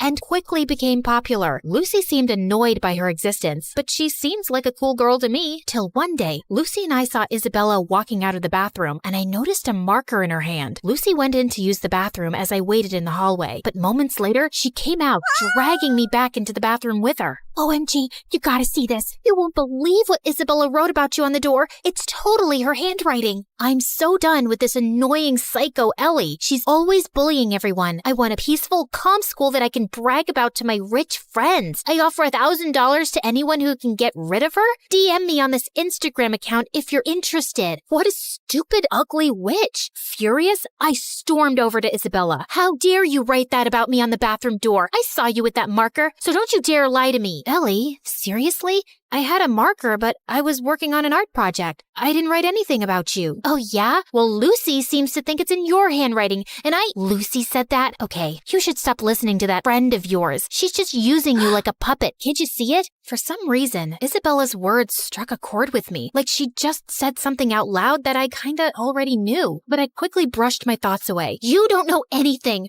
Just leave me alone. But Isabella didn't leave me alone. She'd always make an effort to talk to me and waved at me with a smile. I started warming up to her, and we got closer. But that drove Lucy crazy. One day during lunch, I was sitting with Isabella, laughing and chatting, when Lucy stomped over angrily. Ellie, how could you ditch me for Isabella? After all we've been through together? Just calm down, will you? I'm not ditching you, just spending time with Isabella. We can all be friends, you know. Are you for real? How dare you replace me? And with that, she pounced on me. I didn't want to fight her, so I just pushed her away, but she grabbed my hair again. Luckily, someone called a teacher, and Lucy got detention for 2 weeks. And I swear, those were the best 2 weeks of my life. Things were calm and peaceful, and I didn't have a single fight with anyone. Isabella even convinced me to start getting therapy for my anger issues, and I felt really good about it. Then one day, Isabella told me something. Hey, Ellie, yesterday when I got back from school, I was shocked to find Lucy in my house. I asked her what she was doing there, but before she could reply, her mom showed up. She's our maid. I swear I had no idea. She said she'd brought Lucy over to help her clean the kitchen before Christmas. Oh, yeah, I know that her mom works as a maid for you, but we never talk about it, because I don't want to embarrass her or anything. But I don't have a good feeling about her suddenly being in your house. She might be up to something fishy. So we decided to keep an eye on Lucy that afternoon, and we watched from a safe distance as Lucy's mom gave her instructions to clean. But just a few moments later, after her mom left, we heard a loud crash, followed by Lucy's scream. We rushed to find Lucy lying on the floor with a broken shelf and scattered kitchenware around her. We tried to help her up, but she screamed in pain and couldn't move. Just then, Lucy's mom and Isabella's parents came running too. Oh my God, what happened? Oh, Mom, I was just reaching for something on the shelf, but it was unstable. It just all came crashing down on me. Lucy's mom turned to Isabella's parents furiously. This is all your fault. You knew this shelf was broken and you never bothered to fix it. I told you so many times. Now my daughter is injured because of your negligence. I'm gonna sue you for this. You'll pay for the harm you've caused my daughter. Isabella's parents tried apologizing repeatedly, but Lucy's mom didn't listen to a word and called an ambulance to take Lucy away. I couldn't help feeling sorry for Lucy, although I was almost sure she'd hurt herself on purpose to cause trouble for Isabella and her parents. She probably hadn't expected it to be this bad. And sure enough, the injury was very bad, and Lucy couldn't walk for a few months. A few days later, the teacher planned a visit to Lucy's house for the class to cheer her up. But the moment we entered Lucy's room, she went ballistic, calling me a horrible friend who'd betrayed her and calling Isabella bad names too. I was feeling angrier by the second, but I tried staying calm. Just then, Lucy's mom walked in, and she started calling me a bad friend too. Are you here to hurt my Lucy even more, Ellie? You've made it obvious whose friend you really are. But be aware, Isabella, I'm certain she only chose you because you're rich. Ellie has always been a bad, rotten egg. Suddenly, I just snapped. I jumped at Lucy's mom, and she fell back and hit her head on the floor. Everyone looked shocked, and I knew I'd messed up big time. I ran out crying. When Mom found out about it, she was so mad. Ellie, I can't believe you attacked Lucy's mom. She called me, threatening to contact Child Services and telling them that you need to be put in some rehab center because you're a danger for other people. I honestly felt terrified hearing that, and my first instinct was to lash out and scream in my defense. But instead, I took a deep breath and thought of my friendship with Isabella, and it helped calm me down. Mom, I know it was wrong, and I'm really sorry. I'm working on controlling my anger. I'll be better, I promise. Mom looked really surprised and then nodded, but she still took my phone away and grounded me for a month, and I didn't protest. I knew I deserved that. Back at school, Isabella told me Lucy's mom was going ahead with the lawsuit, and I really wished there was something I could do to help. Lucy or her mom wouldn't listen to a word I'd say. But then one day, I was in the school's bathroom when someone knocked on the stall door. It was Lucy's mom. Ellie, I need to talk to you. I've been reading Lucy's diary, and I've discovered the truth about her actions. She's been using your anger issues to her advantage. I sometimes had a feeling that something was off with Lucy's behavior, but I never knew for sure. Are you still gonna sue Isabella's parents or report me to Child Services? No, I just wanted to apologize to you, and I won't be causing you or Isabella's parents any more trouble. I'll also get Lucy the help she needs. We might even move to another town and live with my sister if it means Lucy can get better therapy. I'm so sorry for everything, Ellie, and I want to thank you for being a good friend to Lucy, despite everything. With that, she gave me a quick hug and left. I felt tears pricking my eyes. I was kind of sad I wouldn't get to see Lucy again, but I also felt lighter and free. Moments later, Isabella walked in. Ellie, everything's gonna be okay. Isabella hugged me tight, and for the first time in a long while, I felt like everything would be okay.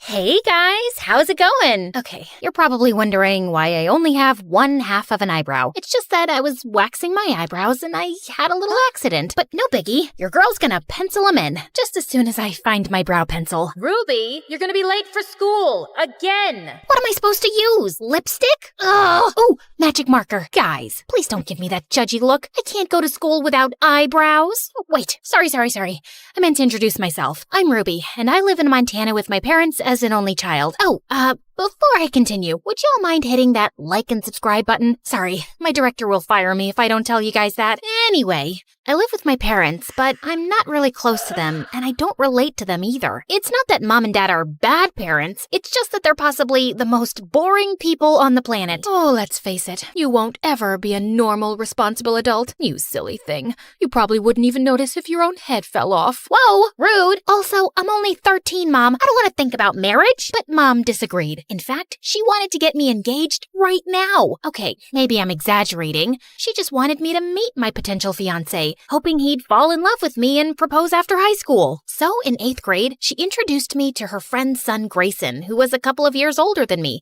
and a triple package. Handsome, smart, and planning on starting his own company one day. So, Gremlin. Grayson. Totally. So, your biceps, they're huge. I've never seen biceps that big before. Not that they look bad. They look very, very fine. Sorry, did that sound creepy? I swear, I'm not a creep. Please kill me. Oh, I can't kill you. Sorry, I really can't go to jail for murder right now. At least not until the new Wednesday series gets canceled. Anyway, this has been a lovely meeting, Mr. Healthy-Looking Biceps. Keep up the good work. Boy, that was awkward. I guess Grayson won't be my future husband after all. But secretly, I did really want a boyfriend, so That summer before 9th grade, I decided to give myself a makeover, a new skincare routine, a healthier diet, and a better wardrobe. Though, when I was shopping at the mall for my wardrobe, things got a little crazy. While I was picking out dresses, I also decided to get some new bras. But just as I was walking into the changing room, I ran into my crush. His name was Colin, and I hadn't seen him all summer. He looked a million times more handsome. Hey, dude. Fancy seeing you here. These aren't mine. They're for my mom. Your mom likes bras with unicorns on them? No. I mean, what's wrong with unicorns? Do you have a problem with them? Because that's just racist. I ran off before Colin could answer. That didn't exactly go well. And when I got home, things just got worse. I found out Mom's friend's son Grayson was gonna start volunteering for her company. Remember that handsome snob with the enormous biceps? He wasn't exactly thrilled that we'd be seeing each other all the time at the house and at social gatherings.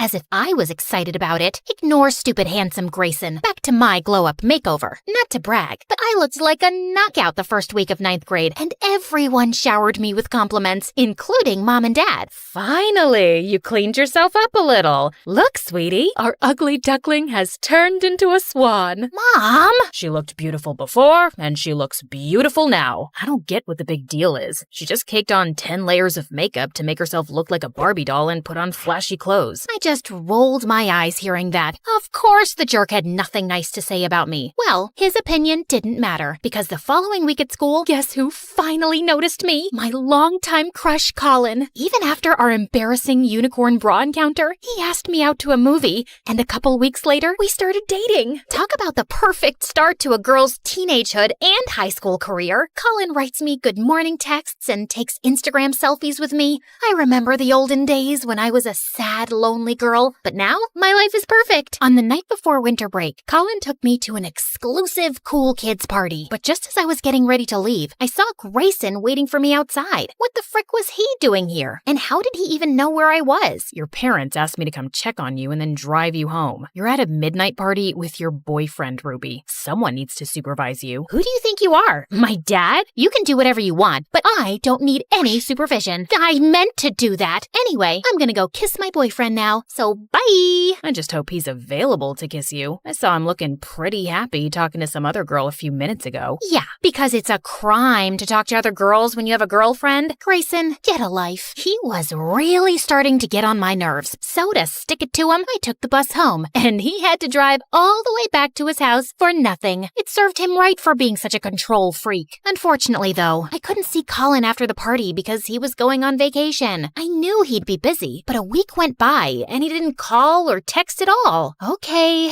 no reason to panic. Couples need space. I totally get it. I had other stuff going on in my life. I went to a yoga class, read books, painted my nails. Finally, when we got back to school, I searched everywhere for Colin. I didn't have much luck until I wandered into the school garden to find him kissing another girl. Ahem. Oh, Ruby. Sorry, I meant to tell you. I'm getting back with my ex-girlfriend. We've sort of been on a break, which is why I asked you out, because I was still getting over this precious girl. So I was just your rebound? You are such a jerk. How could you use someone like that? I'm sorry. You're really great and all, but I just wasn't feeling those magical sparks between us, you know? I just smacked him across the face and told him we were done. And then to really stick it to him, I texted Colin, "We're done," 3 more times over text message. The truth was, though, I felt really depressed about my breakup. I mean, yeah, I was mad at Colin for what he did, but I was more mad at myself for believing he'd actually cared about me. I distracted myself the next few days by hanging out at the pet shelter and keeping the kittens company. It was exactly the heartbreak therapy I needed. I was even starting to feel better until Dad called me, begging me to come home and help him prepare for a fancy work dinner. But when I arrived at the house, Grayson was already in the kitchen with his sleeves rolled up. Ugh, I just knew my parents had told him about my breakup, and he was waiting to rub it in my face. I asked Grayson over to help us cook since your mom isn't home yet. Yeah, and also, because your dad told me you don't know how to cook. Did you seriously start a fire trying to deep fry ice cream? First of all, the fried ice cream disaster wasn't my fault. I just happened to forget to watch the tutorial first. And second,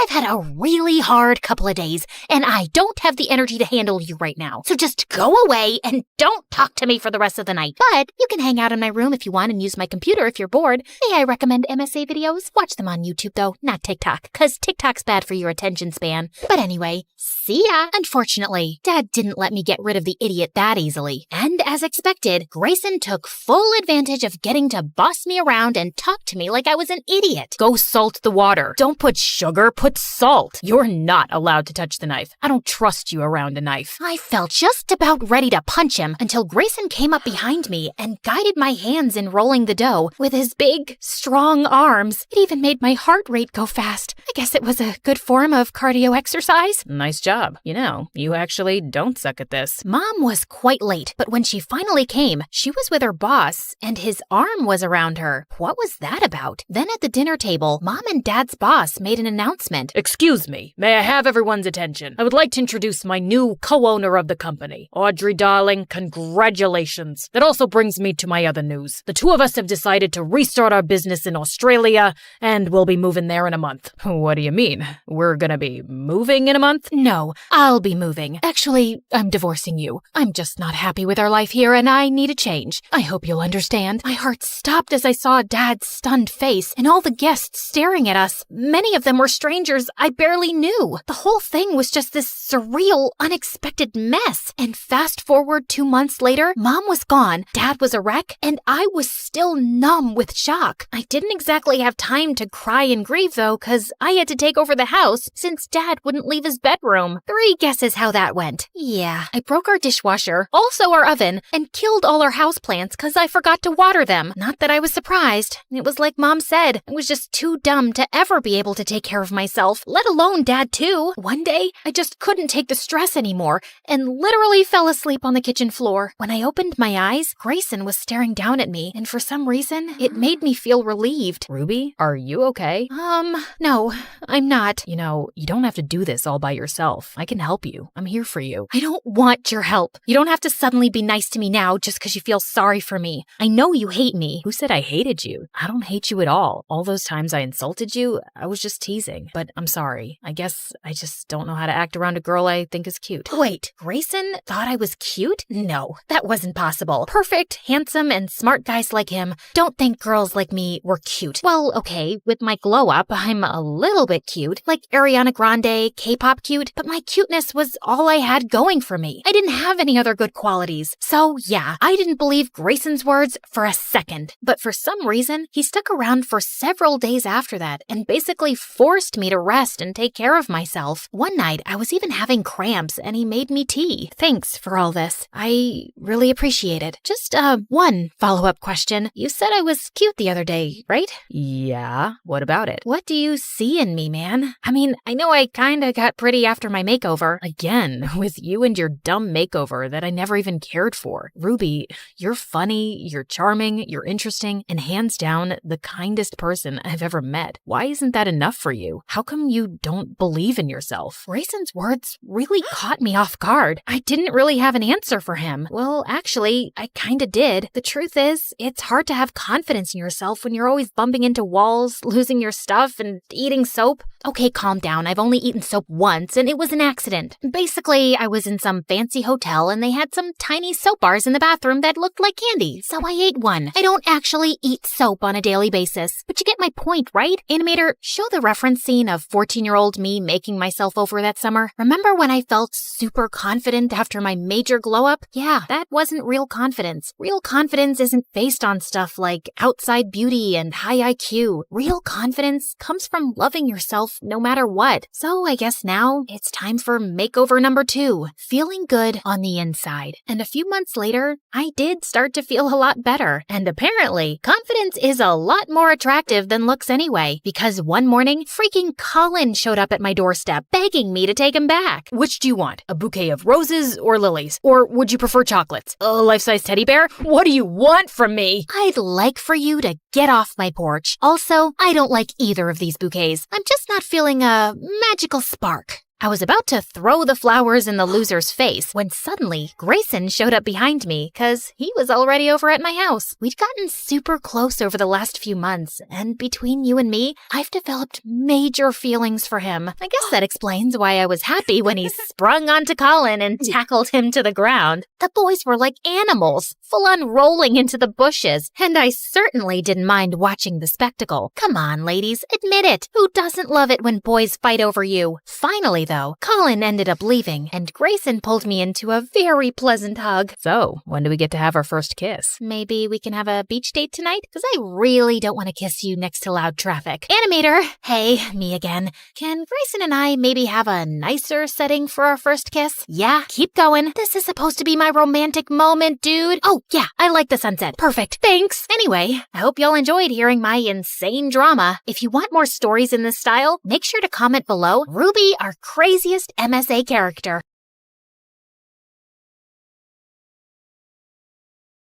Contestant 9, please state your name. Sierra? Looks like a nightmare, right? Hi, I'm Sierra, and ever since I could talk, I've had a stutter.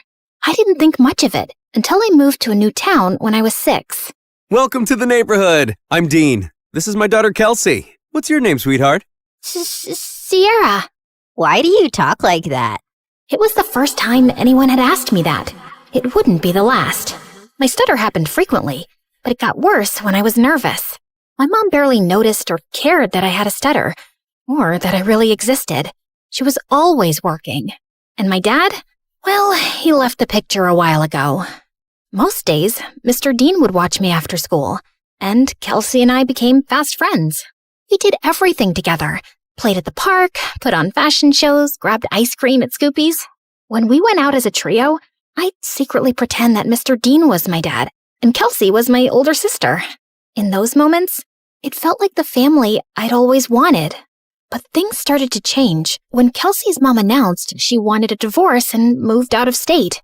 After that, Kelsey started to change. She wasn't just upset. She was furious. She yelled at everyone, and once even smashed the living room furniture in a fit of rage. She lashed out in class and got held back a grade. And if her dad hadn't been the superintendent, she probably would have been expelled. By middle school, we ended up in the same class, and Mr. Dean dropped us off on the first day. Wow, your daughters are so beautiful. Aren't they? I'm a lucky dad. Kelsey looked like she was about to explode. I'm Kelsey. I'm his only daughter. My mistake. And what's your name? Sierra. Sierra? Why do you talk like that? Yeah, can you not speak properly? Or are you stupid? The class erupted into laughter, and I could feel my face burn. Since then, Kelsey wasn't my friend anymore. A real friend wouldn't do that. Through the years, Kelsey's hatred only grew. Anytime I had an accomplishment, she had to ruin it. Opening night of the school play, she stuffed worms in my costume. She threw her birthday party on the same day as mine every year and literally paid people to skip mine. At the science fair, she unplugged my volcano as the judges walked by, so it just looked like a sad pile of paper mache. And during my middle school graduation speech, she just had to make a scene. And so, I want to say how proud I am of our class. We did... What the glitch here is trying to say is we did it. Congratulations, grads. Party at my house tonight. Everyone's technically invited, but only cool people should show up. If it weren't for being her neighbor and still being close with Mr. Dean, I would have liked to never see Kelsey again. I'm sorry about my daughter. Ever since her mom left, she's been a different person. I just wish she wasn't so mean. You shouldn't be ashamed of something you can't control. At the end of the day, your stutter is something that makes you unique. I held on to that going into high school. My stutter didn't bother me much anymore. In fact, it was getting better with age. He was right. It did make me different. And I liked that. One Friday in English, we were doing a vocabulary spelling exercise, and I was totally killing it. esoteric. Esoteric. querulous. Querulous. vacillate. Vacillate. Everyone was surprised at how well I was doing. And honestly, so was I. Who knew I was that good at spelling? Sierra, there's a regional spelling bee in a few weeks. You should join. Who knows, you may make it all the way to nationals. That night, as I sat in my room looking over the spelling bee brochure, loud music suddenly rattled my walls. Kelsey was throwing a party in her backyard. A few classmates waved me over. Fine, just for a little. The party was fun, but I couldn't stop thinking about the spelling bee, and I decided I would sign up. I was about to leave when... What's this? She snatched the brochure out of my hand. A spelling bee? Oh, please. Like you could ever win one of these. In case you didn't know, you trip over your words. Give that back. Not so fast. I'll help you practice for your big day. She pulled out her phone and turned the flashlight on as if it were a spotlight. Some other people gathered around and did the same. I felt blinded by all the lights in my face. Why don't you show us what you got? Nothing screams fun like watching you butcher the alphabet live on stage. Your word is quiberate. That's not even a word. Okay then, your word is pathetic. I'm sure you're quite familiar with that. irrelevant. Irrelevant. I'll use it in a sentence. Kelsey is irrelevant. Now give me back my brochure. But she ripped it into pieces and threw it up like confetti. I took a small step in her direction. Kelsey took a step back and fell into the pool. Ugh! You pushed me! Yeah, right. I didn't push you. Your attitude just slipped. She climbed out and stormed over to me, and I bolted. As I ran, I saw her shoving people in her way into the pool. I made it home and locked the door just as she started kicking and clawing at it. My heart was racing. By Monday, the whole school was talking about it. Someone had filmed everything, and she looked completely unhinged. I avoided her all day. After class, I asked my teacher if she would sign off on my spelling bee application, and she wrote a letter of recommendation. That night, I was recording myself practicing when I heard Mom come home early. I rushed downstairs to tell her about the bee, but she really wasn't listening, as usual. Sierra, that's great and all, but I'm working and I don't need any distractions tonight. And the Mother of the Year award goes to... Feeling annoyed, I went back upstairs and found Kelsey sneaking through my bedroom window. What are you doing here? Get out! Relax, Miss Broken Record. I'm just here to apologize. Apologize? Yeah. I saw the video from the party over the weekend. I looked crazy. It wasn't okay how I was treating you, so I'm sorry, okay? Thanks? I'm not really sure what to make of this. Yeah, well, we used to be friends or whatever. I think it's time to put the bad blood between us to bed, right? Trust doesn't just snap back into place. Not after everything that's happened between us. I understand. I intend to prove it to you. Do you mind getting me some water? Climbing up the vines was harder than I thought. Uh-huh. Sure. This certainly wasn't on my bingo card for how the night would go. I brought her water, which she downed in one gulp. Thanks. I'll see you tomorrow. Maybe we can sit together at lunch? Maybe. Also, never sneak into my room again. Then she climbed out the window. What a strange interaction. But maybe we really were turning over a new leaf. The next day, I walked into class feeling good about the new era I was in, where I tried new things and made up with old friends. But that confidence vanished when I found my teacher waiting for me, looking pissed. Sierra, you will not be attending class today. I've contacted the spelling bee and pulled my recommendation for your application. What? What did I do? You should be ashamed of yourself. The principal is waiting for you in his office. What was going on? It has come to our attention that the English exam answers were sent to your entire English class yesterday. I'm sorry. I have no idea what you're talking about. That's strange. Given the exam answers were sent from your email address, you'll be suspended for 3 days. Your mom is on her way here to come get you. What? This wasn't possible. I didn't do it. When Mom showed up, the veins in her forehead were practically bursting. I begged her to believe me the whole way home, but she didn't say a thing. When we pulled up to the front of the house, she told me to get out of the car. I can't believe I missed an hour of work for this. You're grounded. Then she just drove off, and I burst into tears. I was wrongly accused, suspended, banned from the spelling bee, and all my mom cared about was missing work. Over the next few days, I stayed home and studied, and I kept practicing spelling words anyway. Failure. Failure. Dismay. Dismay. Okay, maybe I was leaning into the drama a little. When I finally got back to school, everyone basically hated me. A bunch of students had used the answers sent from my email, so the teacher failed the entire class, and now everyone was blaming me. Next few weeks were so lonely. I walked straight out of school one day and went to get an ice cream cone from Scoopy's, and Mr. Dean happened to be passing by. I told him everything that happened. Let's go talk to the principal right now. It was nice to have one person who actually listened and seemed to care. Back in the office, Mr. Dean demanded answers. It was sent from her email account.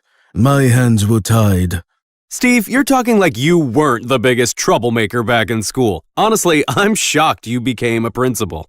Mr. Dean insisted on seeing the email with the timestamp. It was around the time I was practicing spelling. Wait, I had recorded myself doing that. I pulled out my phone to prove it. We watched me spelling, then leaving when Mom got home. Then Kelsey climbed through my window and went for the laptop, but I walked in. Once she sent me away for water, she sat down and typed out the email. She did this. They called her into the office. Dad, what are you doing here? You framed Sierra for stealing exam answers when she's completely innocent. I did not. He showed her the video. Of course you go to defend her. She's never been completely innocent, Dad. What had I ever done to her? The principal and I had front row seats to their screaming match. Kelsey got suspended for a week, and the principal and teacher apologized to me and reinstated me in the spelling bee. That night, I heard a commotion outside. I looked out my window and saw Kelsey stuffing suitcases into her car. I'm over you, Dad, just like Mom was. She slammed the door, rammed the car into the garage, and peeled out of the driveway. I ran to Mr. Dean, who was covered in food. What happened? We were in a huge fight about what she did to you, and she threw everything in the fridge at me. I kicked her out, and she's gone to live with her mom. As much as I wanted to jump with joy at the thought of never seeing Kelsey again, I didn't want things to be like this.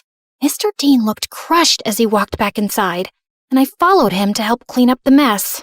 At school, word got out about what Kelsey did, and people started being nice again. Things weren't just back to normal, they were better. I gave an incredible anti-bullying speech at a school assembly that got a standing ovation. I started a support club where victims of bullying could share their stories. And at every free moment, I was practicing for the spelling bee, often with Mr. Dean's help.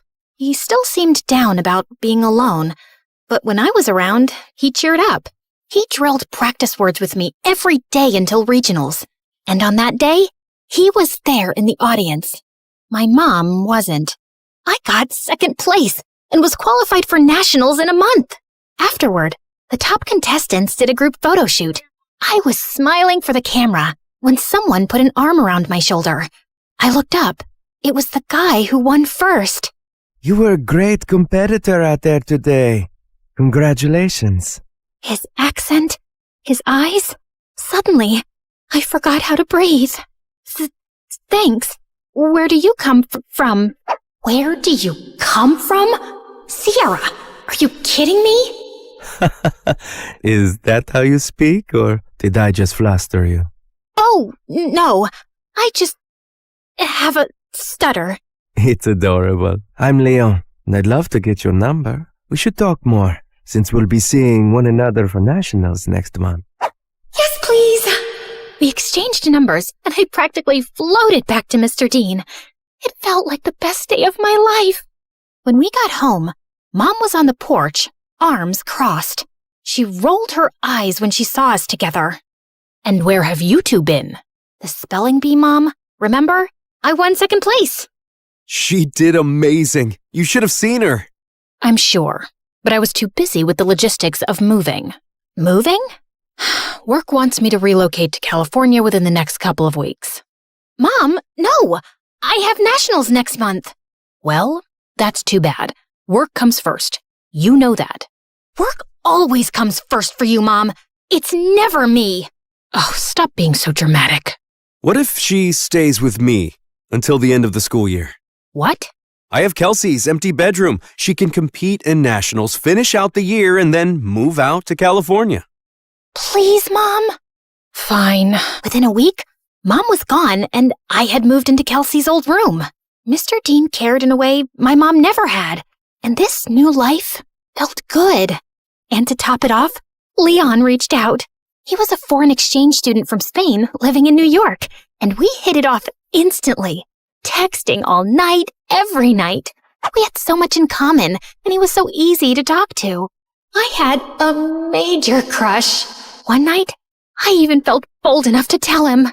I was losing sleep, slipping in school, and didn't care. I had never felt like this about someone in my life. Leon and I even planned our first date the night before nationals. That weekend, I was behind on prep, but I was more excited to see Leon than I was to compete. We planned to meet at a park, and I spent hours getting ready. I waited for him at the park. He was 5 minutes late, then 15, then 30. After 2 hours, unanswered calls, and 20 unread texts, I gave up and walked home. I got in bed and cried. Had something happened? Had I been stood up? I barely slept that night. The next morning, I was exhausted. Mr. Dean and I headed to the Bee. I checked in and looked for Leon. Nothing. When it was time to go on stage, I scanned the crowd. No Leon. But then backstage, I heard whispered voices. I turned and saw Leon talking to someone behind him. No, I can't keep doing this. Leon, come on. It's not that hard. He pulled away, and I gasped. Their heads snapped towards me. Kelsey laughed, while Leon froze like a deer in headlights. Was this all just a setup to mess with me? Sierra, wait! My ears started ringing, and I don't remember anything else that happened until... Contestant 9? Contestant 9, please step forward! A contestant sitting next to me tapped on my shoulder, and I walked up to the mic, trying to steady myself. Sierra? Why do you talk like that? Yeah, can you not speak? Are you stupid? You should be ashamed of yourself. Like you could ever win one of these. In case you didn't know, you trip over your words. Contestant 9, please state your name. Sierra? Your word is vicissitude. Vicissitude. VICISSITUDE. That is correct. And just like that, my first round was over. With every ring of the bell that told me I got the word correct, my confidence rose. I shut Kelsey and Leon out of my mind. Contestants were dropping like flies, but I stayed strong. Until it was just Leon and I. Your word is appoggiatura. Appoggiatura. A-P-P-O-G-I-A-T-U-R-A. Appoggiatura. I'm sorry, that is incorrect. Sierra, if you can correctly spell the word, you will be our national spelling bee champion. Appoggiatura. A-P-P-O-G-G-I-A-T-U-R-A. Appoggiatura. That is correct! I did it! The audience went wild. I got my huge new trophy and went to the lobby to find Mr. Dean. But I heard Leon's voice behind me. Wait, Sierra, please! Leave me alone! Sierra, please, let me explain. It was all Kelsey. She put me up to this. She wanted to get in your head so you'd lose. Wait, don't go to the lobby. I walked through the doors, but Leon lunged at me and pushed me out of the way. The doors had buckets of slime and feathers on them, which all fell on Leon. Why did you push me away? I was trying to save you from this. Listen, Kelsey moved to my school and found out I was going to regionals for the spelling bee. She said she'd pay me to flirt with you and distract you from studying. I'm so sorry. I was just a game to you? I only agreed because I really needed the money for my mom's treatments. That's why I'm even competing in the bee. I didn't expect to end up having real feelings for you. When Kelsey found out, she stole my phone and smashed it. She even threatened to get me kicked out of school. Just then, my mom and Mr. Dean walked up. Mom, what are you doing here? Mr. Dean convinced me to attend, and I had no idea you were so talented at this. We're so proud of you, Sierra. And then Kelsey walked in.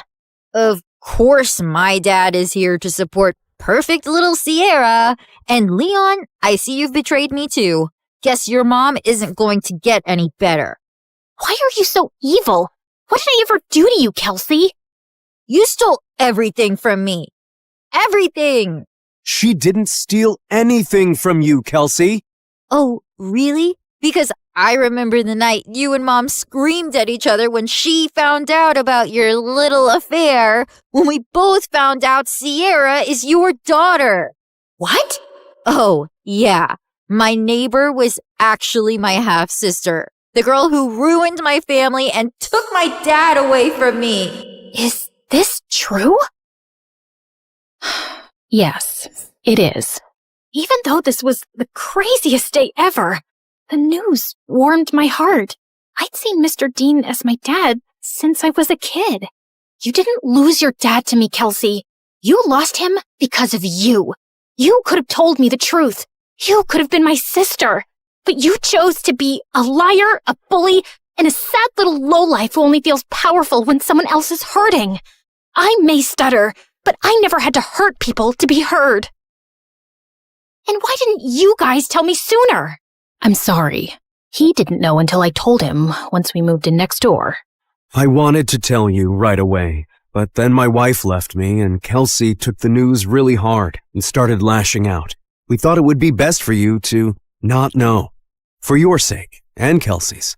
I was planning on telling you. I figured since we live together now, it was the right time. You live together now?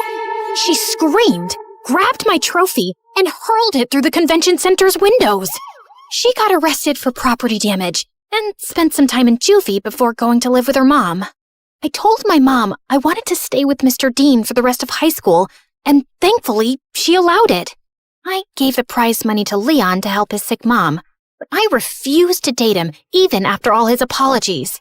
My self-worth wouldn't allow me to be with someone who thought it was okay to play with my feelings for any reason. I'm so proud of you, Sierra. Thanks, Dad.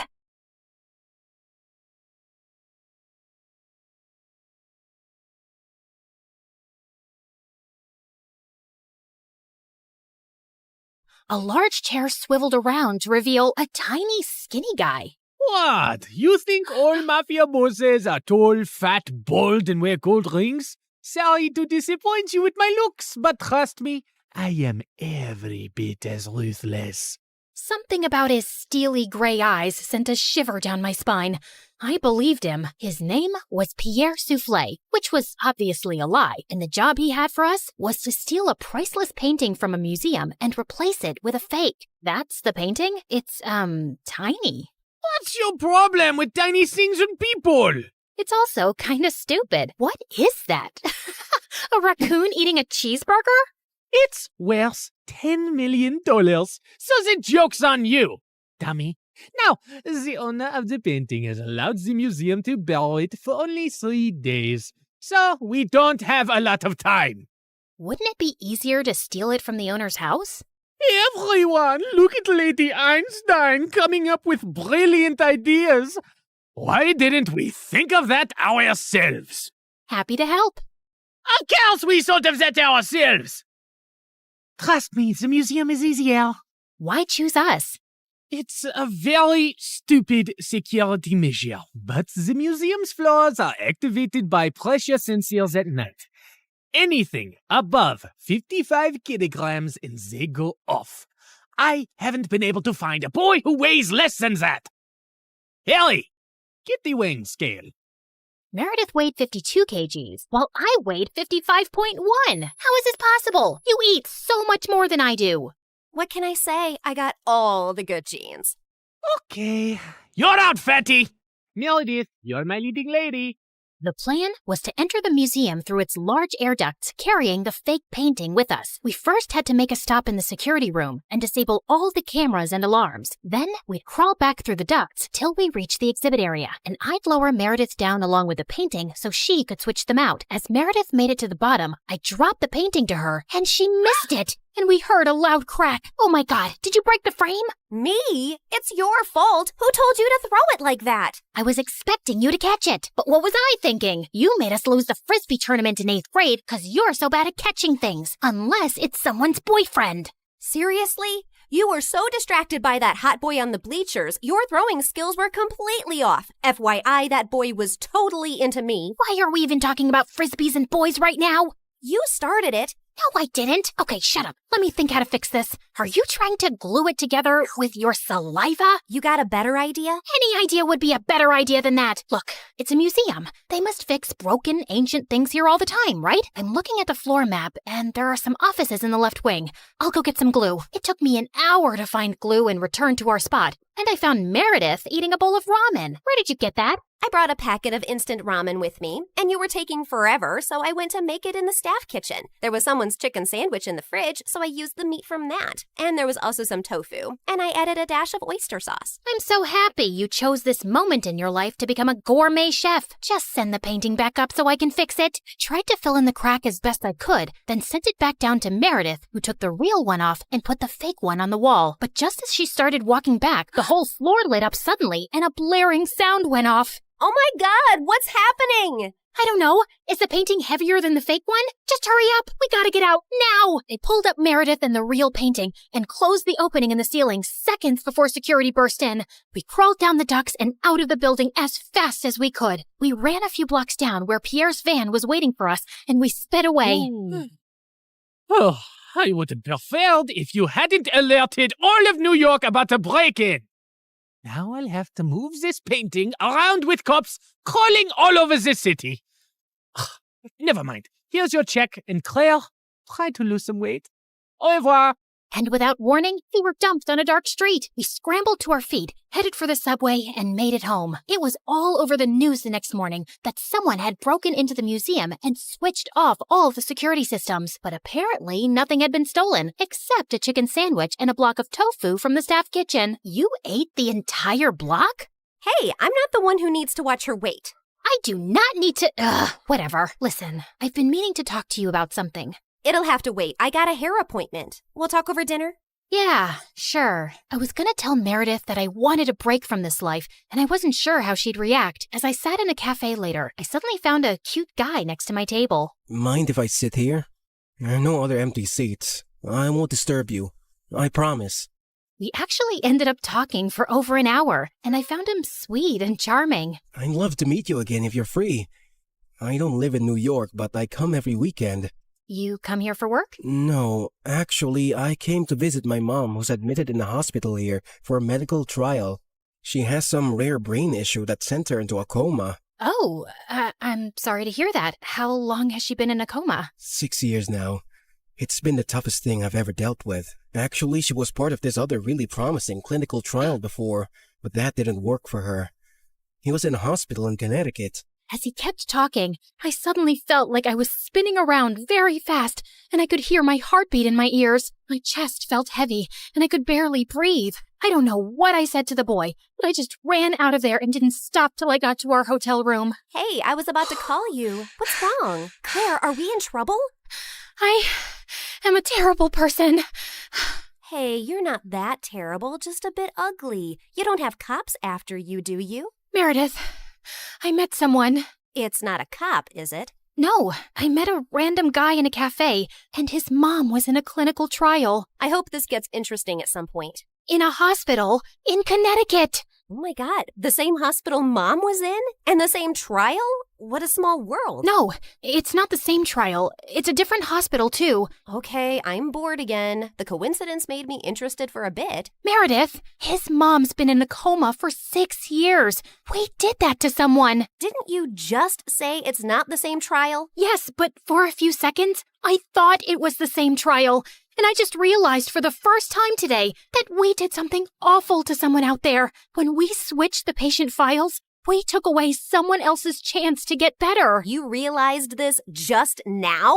Are you dumb or something? Of course that's what we did. I mean, I never really thought about it like this. It was just a name on a file. But meeting someone who's going through that with their mom for years, it just made it so real. We're really bad people. Not really bad, if you consider all the bad people in the world. Okay, look, we didn't have a choice. If I had to do something like that to save Mom all over again, I'd do it in a heartbeat. Okay, so we did that to save Mom, but what about everything else? We had a choice to not continue living this life, but we didn't stop, and I want to stop. What's the big deal, man? It's not like we're stealing from poor people. It doesn't matter who we steal from. It's not about them. It's about us and the people we've become. I don't want to be this person anymore. Look, just calm down. I'll get you a pina colada and everything will seem better. But I pushed her away angrily and she landed on the floor. She looked up at me, stunned. No, I am done. Meredith and I barely spoke over the next few days, and I had no idea what was going through her head. But I'd made my decision. I was gonna go home. I sent Freddie a text to say I'd be coming next week, and he called me back. Hey, I'm actually in New York with my parents for the weekend.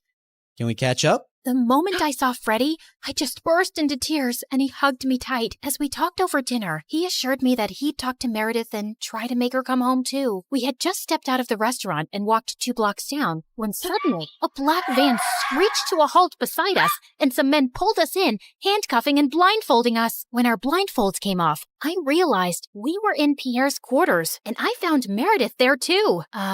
What's going on here? Welcome.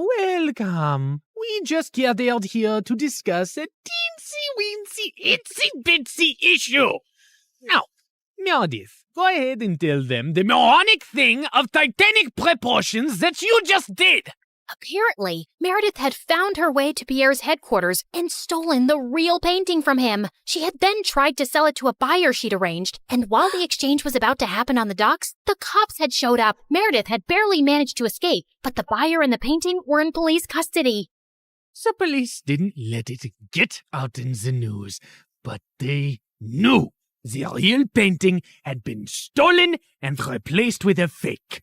They were probably watching every dock, airport, and train station to see if someone would try and move it out. And your sister practically handed it to them. What were you thinking? It's your whole quitting the biz talk that made me do it. I did it for us, so we could sell the painting and retire to Bora Bora for good. And what the heck is Freddie doing here? Hi guys, I'm Freddie. Old friend. Nice to meet you. Not terrified at all. You made me lose a fortune, and you double-crossed me. And Pierre does not take betrayal well. Harry! Sam! Yes, sir! You know what to do. Boss? I'm not really sure how I feel about punching a girl. Yeah, boss, I am not really comfortable with this. Maybe we can just punch the boy. I'm not really a boy. I used to be a girl. Ask Claire and Meredith, we practically grew up like sisters. Please don't hurt him. He has nothing to do with this. Silence! You buffoons! I didn't say hurt anyone yet. I just wanted you to threaten them. But of course, you're useless. I'll do myself. torture Harry and Sam after this meeting. Now, get lost. Then Pierre shifted his cold gaze to me. That painting is everything to me, and I want it back. And now the only way we can get it is from the owner himself. You, Claire, will be executing this mission. The heir of that painting is a young, charming millionaire, and you will get to know him, become his girlfriend, kiss, cuddle, yada yada. You need to earn his trust completely, so he lets you into his life and his home. Then, when the time is right, you'll steal the painting from a high-security vault inside his house and bring it back to me. You will do this if you care about your moon sister and this girl/boy and his family and your mother and your stupid husband and your whole neighborhood. What if I fail? I don't think you want the answer to that. But once you succeed, I'll give you two enough to go to Bora Bora and never return. I'd be ecstatic to never set eyes on you annoying girls again.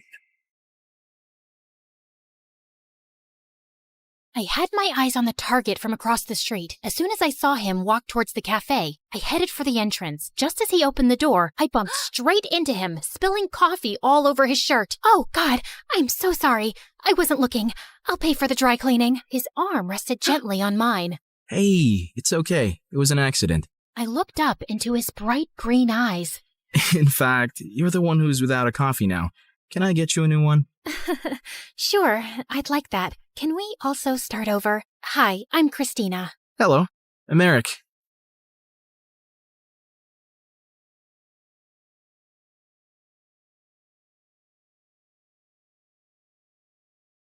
Hi, I'm Allison from a small village in France. Please like and subscribe. I lived in a small cottage with my single mother who worked as an artist. Life was tough since we had little money, so when I turned 5, Mom decided to move back to her home city. And it had a freaking palace. Whoa, is that a real palace, Mommy? I want to see what it looks like from the inside. I want to meet the king. The king doesn't live there, Allie. Only his sister, the Duchess, does. And only those who work in the palace can go there. Soon after, Mom got a job as a royal portrait artist, and I would beg her to take me along someday. But she always said I was too clumsy and the palace was full of delicate things. I'll be careful, I promise. Oh, I forgot to tell you. There's also a ghost who has lived in this palace for decades. Was the ghost there when you were a kid? Yep. Then it must be old by now. I can easily outrun it. Of course, I didn't believe her. If anything, it made me more curious about the palace. When I was 9, Mom was called by the Duchess to make her portrait, and this time, I followed her. Somehow, I managed to sneak inside without getting noticed. And boy, was it pretty! As I wandered around, I slipped into a nearby room full of toys and blingy things. I'd never seen anything like that before, and it was so fascinating that I grabbed a few of them. But when I reached home, I felt guilty and scared. If anyone at the palace found out, Mom could lose her job, and this was stealing. I'll bring you guys back someday when I work at the palace. Till then, you can hide here. My passion for working in the palace grew stronger as time passed. I begged Mom to teach me how to paint so I could become a royal painter just like her. And by the time I was 17, I was better than her. One day while I was painting, Mom came home with some big news. The king is coming to town after 17 years, and they want paintings for the whole palace. We started working day and night, finishing all 20 paintings in under a week. But a day before the delivery, Mom slipped and sprained her ankle. I'll ask someone from the palace to pick them up. No, I can take them. I promise. I won't break a thing. Whoa! Are you sure? We can't lose the job. Yes, Mom. You can count on me. I managed to convince Mom and then left for the palace. I also took the stuff I'd taken all those years back. I could finally put that back. When I entered the palace, it was exactly as I'd remembered. Wow, how dull. This place could really use some color. I was so lost looking around that I tripped over a giant statue's foot, and the paintings flew in the air. Just then, I heard someone scream, and when I looked back and saw a girl, I almost passed out. It was like I was looking in a mirror. I touched her to make sure she was real, and she slapped my hand away. Don't you touch me, you peasant! Don't you know who I am? My doppelganger? We look exactly the same. No, we don't. I'm a princess and you look like a street rat. If I look like a street rat, so do you, because we have the same face. Wait a minute. Is that gold? Oh my God, you're a thief. The girls started screaming again, and I was surrounded by palace security within seconds. Just as they held me, I bit one of the guards and ran till I reached home. When I told Mom what had happened, she looked at me in shock, and minutes later, the king arrived with the Duchess. Oh, my sweet daughter, it is you. You're what? Mom, what's happening? My mind went blank when the king told me how years ago the nanny had taken me out for a walk, but we both never returned. Your mother and I searched everywhere for you, but we failed. She was heartbroken and no longer wanted to be here, so we left the palace. But today, when the security guards told me of an intruder who looks just like the princess, I just had to come and see for myself. Mom, is that true? I'm not your daughter? It's true, Allie. I found you on my doorstep with a note and some money, but I had no idea you were a princess. Why didn't you ever tell me I'm not yours? Because I fell in love with you the moment I saw you. Now you were my daughter. I am so sorry, Allie. It was just all too much to process, and I ran off. I was a princess, and I had a twin sister. I was living a lie for 17 years? I was walking along the road trying to clear my head when a big sports car pulled up next to me, and a handsome guy got out. Cherry, what are you doing here? It's not safe. Cherry? Do I look like a stupid fruit? Leave me alone. I called you pumpkin before, but you hated that too. What the heck's your problem, dude? This is not a good time. I was saving this as a surprise. But here, will this make you come with me? Holy moly! That diamond was bigger than my fist! Calm down, Allie. Okay, you've got the wrong girl. Whoa! Sorry, I'll have to carry you back home if you don't listen. I punched him in the nose as the guy screamed like a little boy and then ran for my life. This was officially the worst day ever. The next day, the royal staff packed all my stuff and I was moved to the castle. My royal chambers were bigger than my whole house, and everything was beautiful, except it didn't feel like home. Mom wasn't there, and even though I was mad at her, I missed her. I was unpacking when my sister walked in. I know you think you're suddenly a princess now too, but don't let this get to your head. Remember, I rule. Charlotte, dear, don't be so rude to your sister. You should be happy she's back. Okay, Amber. Allison, darling, we're starting with your royal lessons from tomorrow. Be ready at 4 a.m. sharp. Good luck with that. It's not easy being a princess. She wasn't kidding. It was a mad schedule. Mornings were for horse riding, then music in the afternoon, and martial arts in the evening. My body was super sore, and I was exhausted. But within a few weeks, I'd grown tougher and learned a lot. One evening during martial arts practice, someone walked up to me. It was the diamond guy. I thought they were just rumors, but you are prettier than Charlotte. We look exactly the same, like identical. Can't you see that, or did the punch make you blind? Feisty. I'm Prince Arnold, by the way, Charlotte's fiancé. Isn't she too young to get married? Are you jealous? What? Move along, dude, unless you want another punch. But the guy just winked and left. What a flirt! Later that evening at dinner, Dad announced that he'd be holding an official coming out party for his daughters, and the entire village would be invited. What's a coming out party?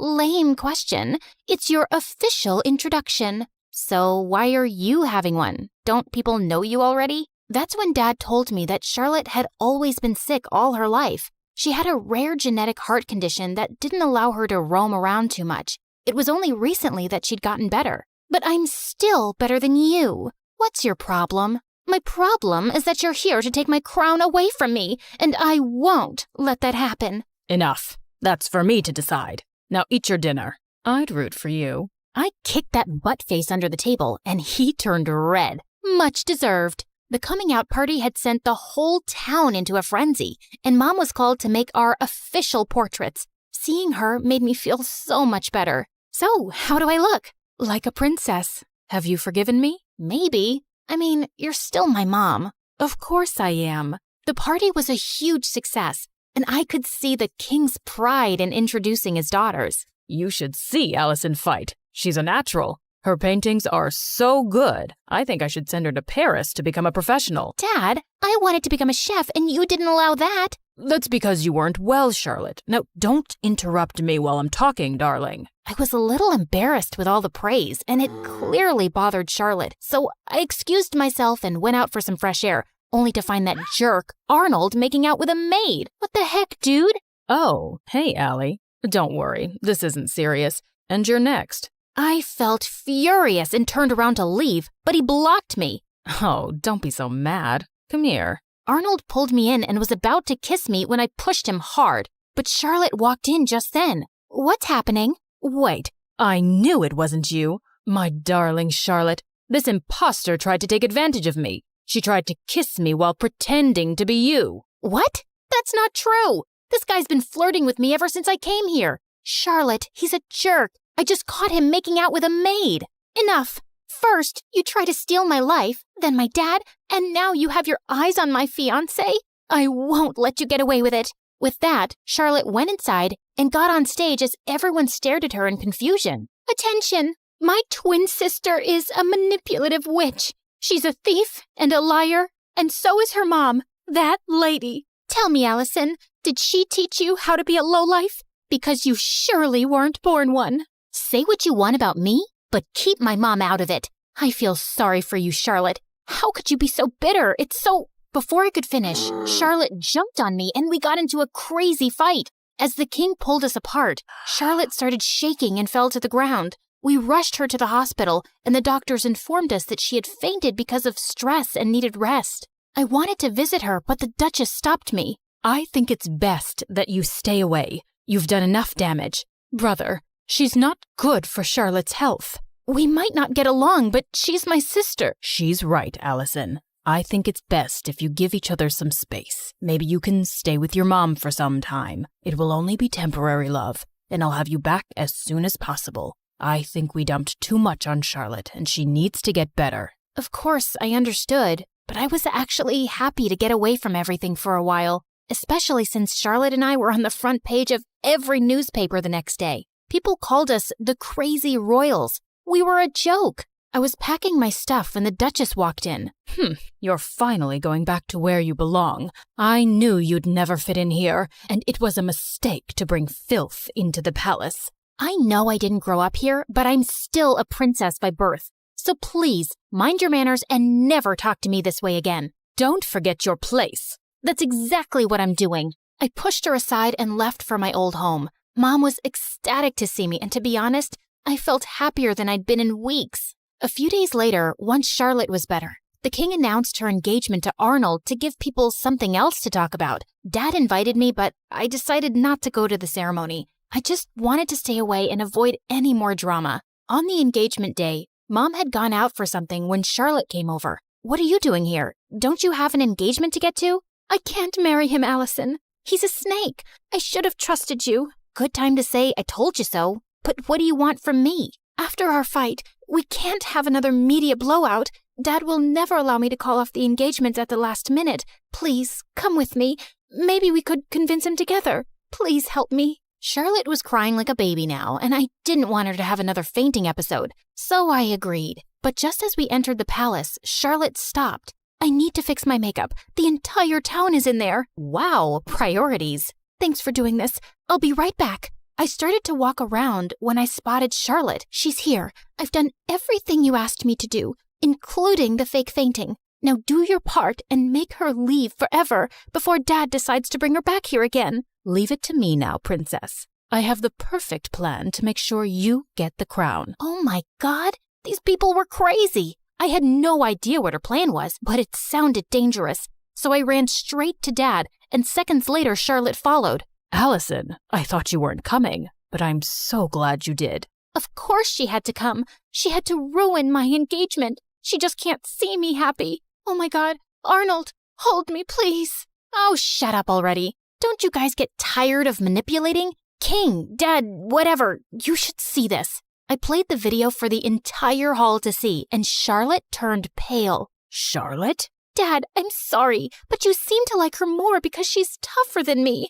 And when Auntie told me that she was after Arnold and my crown, I couldn't take it anymore, But this was all Aunt's idea. Sister, what were you planning to do and why? Suddenly, the Duchess turned into a mad person and started screaming. I'm tired of being your servant. I'm the older sister and the crown was mine, but these girls took that away from me, and I would have gotten away with everything if this one hadn't shown up. What do you mean? You knew she was alive? Whoopsie, you did a boo-boo. The Duchess confessed how she'd paid the nanny to take me away and drop me in the jungle, but the nanny had dropped me at Mom's doorstep instead. Charlotte was so sick as a kid, I didn't think she'd survive for so long. With both of you gone, I'd be a queen, but Karma's a witch. The king gave orders to take the Duchess away to the dungeons for treason, and Charlotte turned to me. I was horrible to you, and I probably don't deserve your forgiveness. But could you try? It might take some time, but I'll get there. What about me? You can chew your shoes and get lost. Yeah, I always knew you were a jerk. I was called back to the palace, and I took Mom along this time. Charlotte and I changed history by taking over the crown together. We were both queens in our own way, and I learned that those who love you will always stick by your side.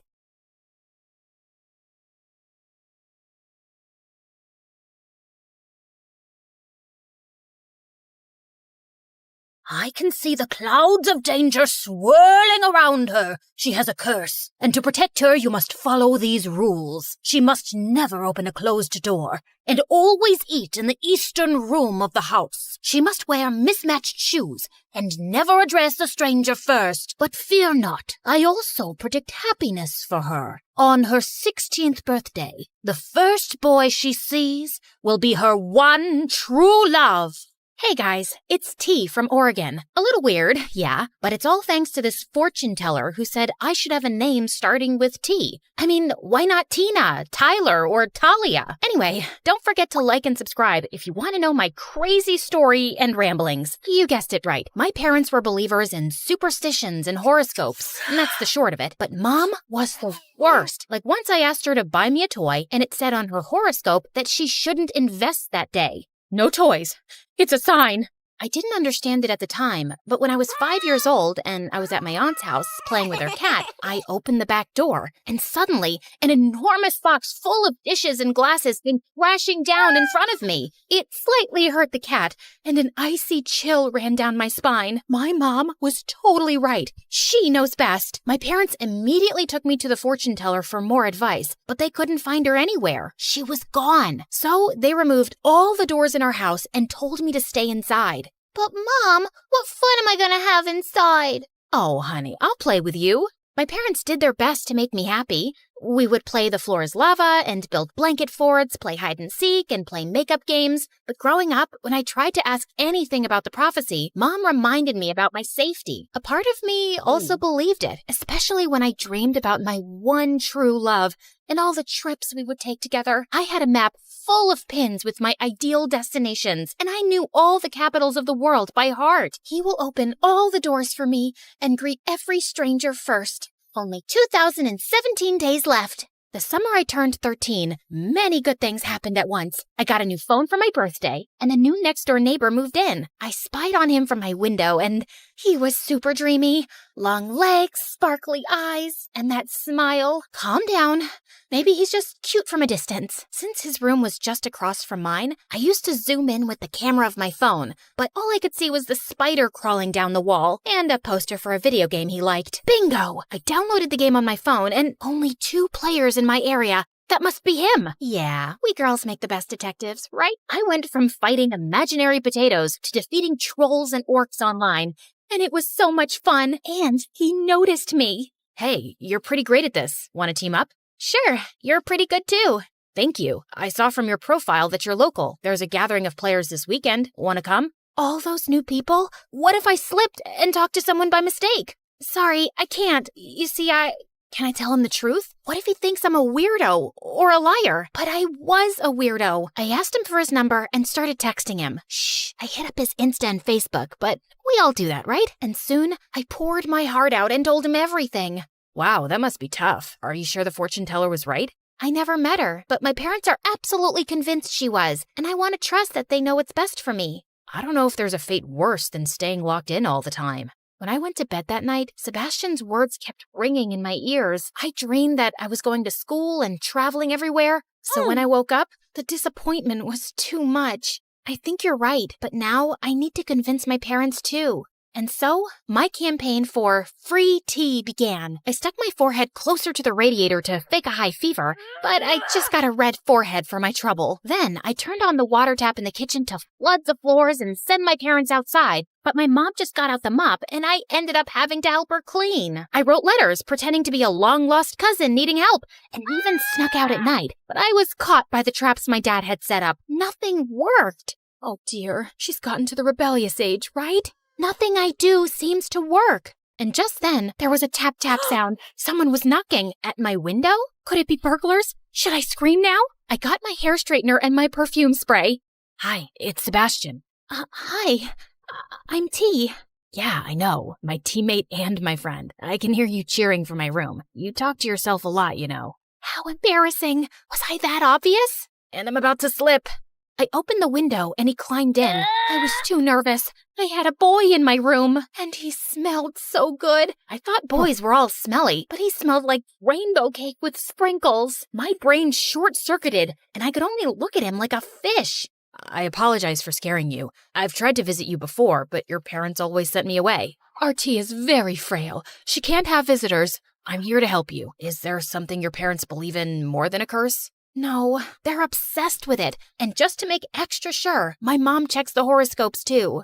The horoscope. That was the answer. Sebastian printed a free daily horoscope and put it every morning under our front door. Then we set out to make its predictions true. On the first day, I had him hide out of the window with the water hose. Look, this horoscope says it'll rain with a clear sky. And look outside. It's raining, but the sun is also shining. The next day, he put a super smelly fish under the hood of our car. And the day after, he threw a ball at our window, which landed in my mom's soup. All of it was predicted by the horoscope. This went on for a few months, and Sebastian even asked some of his friends to set up predictions for my mom. She believed in it so much, she wouldn't leave the house without checking it. It's time to make our move. Look, Mom, it says that girls named after a drink will have good fortune all year. I'm sure this counteracts the fortune teller's warning. This horoscope is never wrong. I really want to go to school. I'm not sure. But T's all grown up now. She knows she must not open any doors, right? Yes, of course, Dad.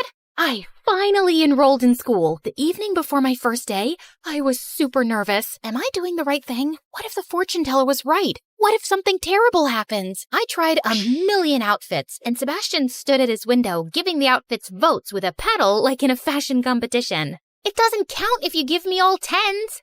My first day was fantastic. I asked Sebastian not to tell anyone about my curse because I knew no one would believe me. He agreed and didn't laugh when I opened my backpack, and instead of books, all of the good luck charms my mom had stashed in it fell out. Here, you can read mine. I still had to eat alone in the supply closet because it was the room to the east, and I became a pro at never opening doors. If one was about to close, I'd just throw my books at it to stop it. At once, I couldn't get out of the bathroom because no one was there to open the door for me. And fortunately, Sebastian came to my rescue.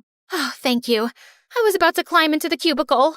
You can't really believe this rule about the door, T. There's no such thing as a curse. What if there is? I'm not so sure I can risk it. Or, I don't want to put anyone else at risk. As my 16th birthday approached, I eagerly anticipated meeting my one true love. But I like Sebastian. He's kind and funny, and he wants to travel too. I just needed to make sure I gave fate a little help. Again. So the morning of my birthday, I stared at Sebastian's window, waiting for him to appear, but the blinds never came up.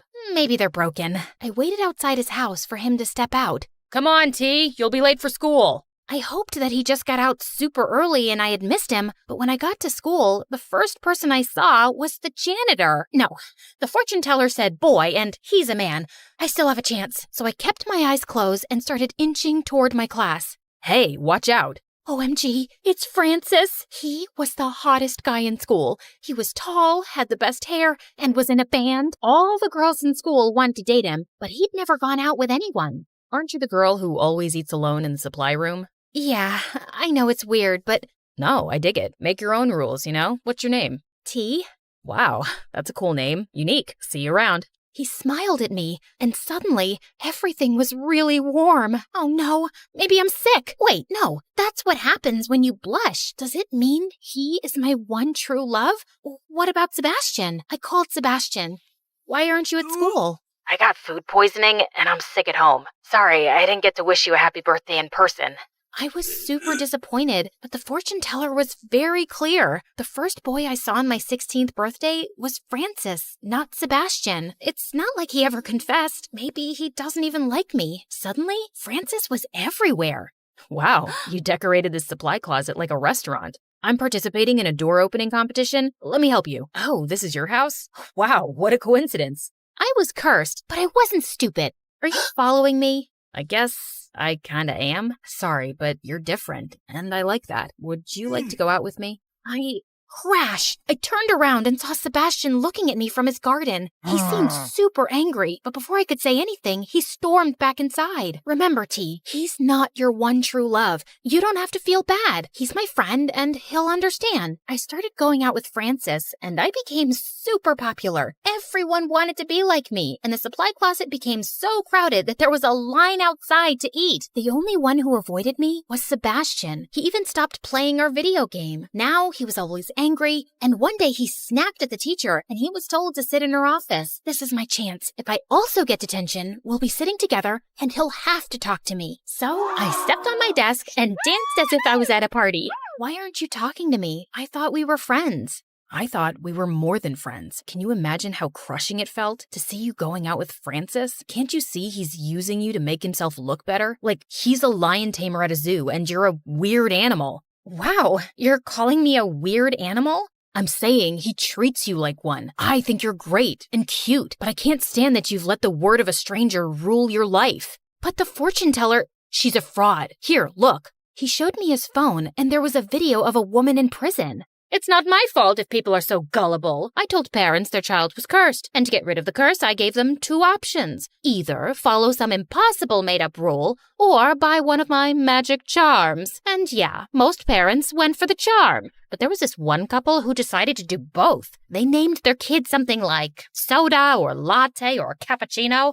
I mean, come on, guys, you're just asking for trouble with a name like that. I was so shocked, I almost dropped the phone, but Sebastian had left the room and closed the door behind him. I was trapped. Open the door. Nothing will happen. Trust me. This was the hardest thing I'd ever done in my life, but Sebastian is on the other side, and I trust him more than I trust anyone else. I closed my eyes, pushed, and I fell on the other side, right into Sebastian's arms. You caught me. I will always catch you. Everything was good so far, and I looked into Sebastian's eyes, but Francis appeared, ruining the moment. Hey, I made a My Girlfriend is Cursed t-shirt. Wait, what's going on here? What are you doing with him? I finally see reason. I'm not cursed. What? So you're like normal now? As normal and boring as it gets. Let's break up, okay?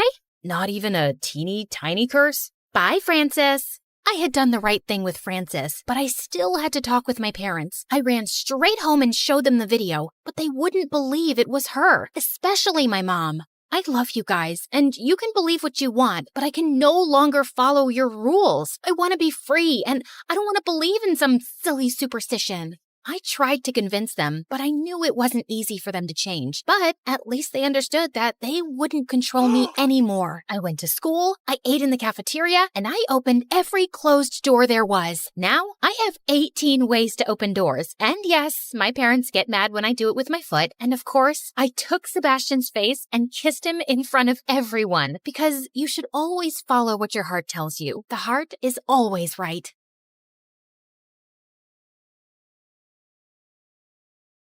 Hi everyone, I'm Hayden from California. Before I continue, please hit like and subscribe. I was born into a big, happy family, and growing up with 4 spunky older brothers was always a blast, and we ran into a lot of trouble. Like when we kicked the ball into our neighbor's window, and another time when we all fell into the pond and Mom thought slime monsters were invading the house. Yeah, we were all grounded, except for my younger sister Rose, the only odd one out who never joined us and only cared about her looks and her clothes. Ugh! Ugh, Hayden, I can't believe you dress like that. Why can't you wear a proper dress? I can't believe you like those clothes. Look at this t-shirt. It's large so I can get underarm ventilation. And I can stuff my face without fearing my waist. And these pants, they have pockets. Here, want to see the frog I found? Eee! Well, my brothers became super boring after they started high school. They got girlfriends and hobbies. Ugh, it's not like I need them to have fun. I can find my own friends. One day, when I was on my way home from school, I spotted some meanies hassling a puppy. Not under my watch. I grabbed a stick and rushed over to them, screaming, but then I trod on a stone and fell. They all started laughing at me, but I got back on my feet. Let that puppy go. Or what? You'll fall on your face again? Or I'll teach you a lesson. Ew, we're shaking in our boots. An army of ants is coming our way.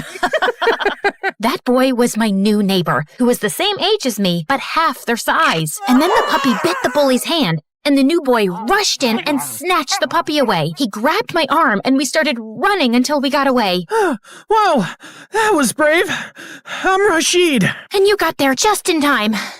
I'm Hayden. He adopted the puppy, and from that day on, Rashid and I became best friends, and everyone called us the Terrible Duo. But things changed the summer before high school when Rashid decided to visit his grandparents in India. Can't you stay home? Aw, I'll text you every day, and then we'll be in the same class this year. Finally, we can sit together. Without him, I was so bored that I even tried spending time with Rose. She pulled me out for shopping or a salon, which I never liked. She even dragged me to her ballet class. Ugh. All that pink tulle and that boring music. I was starving, so I searched for a vending machine and almost crashed into a girl doing a backflip. I peed into the classroom and everyone was doing backflips and handstands, and the splits, they looked free, strong, and flexible. I wanted to be one of them, and that was my true calling. I caved in and trained every day, and by the end of the summer, I had already won 3 trophies at local competitions. I couldn't wait to show them to Rashid. On the first day of high school, I got in early to save us the best seats. But when I got in, someone was already there. Hey, can you? The guy looked at me, smiled, and... Hey, Hayden, I missed you. OMG, Rashid? Wow, I almost didn't recognize you. He looks tall, and the glasses are gone, and wow, he's so...